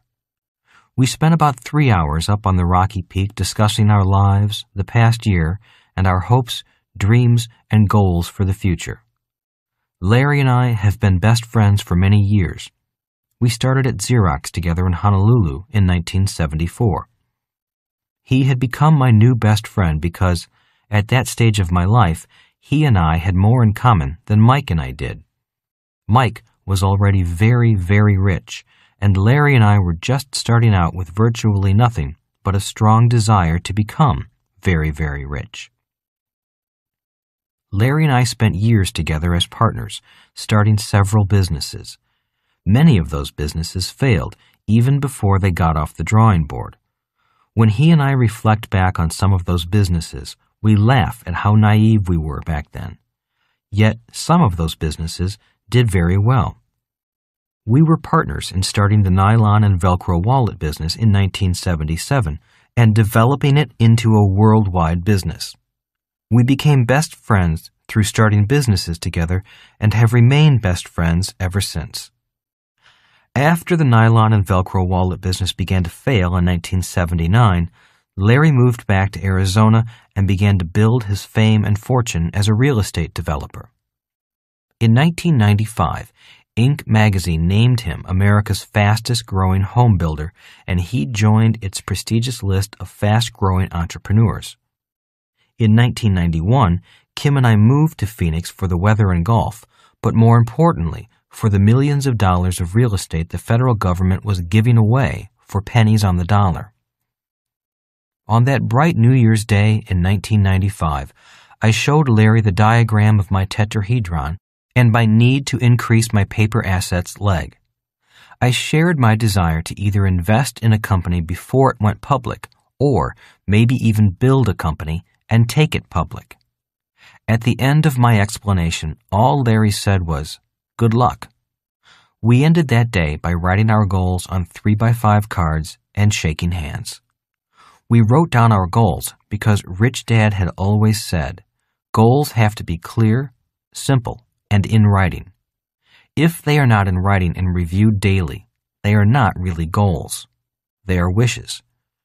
Sitting on the chilly mountain peak, we then went over Larry's goal of selling his business and retiring. At the end of his explanation, I shook his hand and said, "Good luck," and we hiked back down the mountain. Periodically, I would review what I had written on that 3x5 card. My goal was simple. It stated, to invest in a company before it goes public and acquire 100,000 shares or more for less than $1 per share. At the end of 1995, nothing had happened. I had not achieved my goal. On New Year's Day 1996, Larry and I sat on the same mountain peak and discussed our results for the year.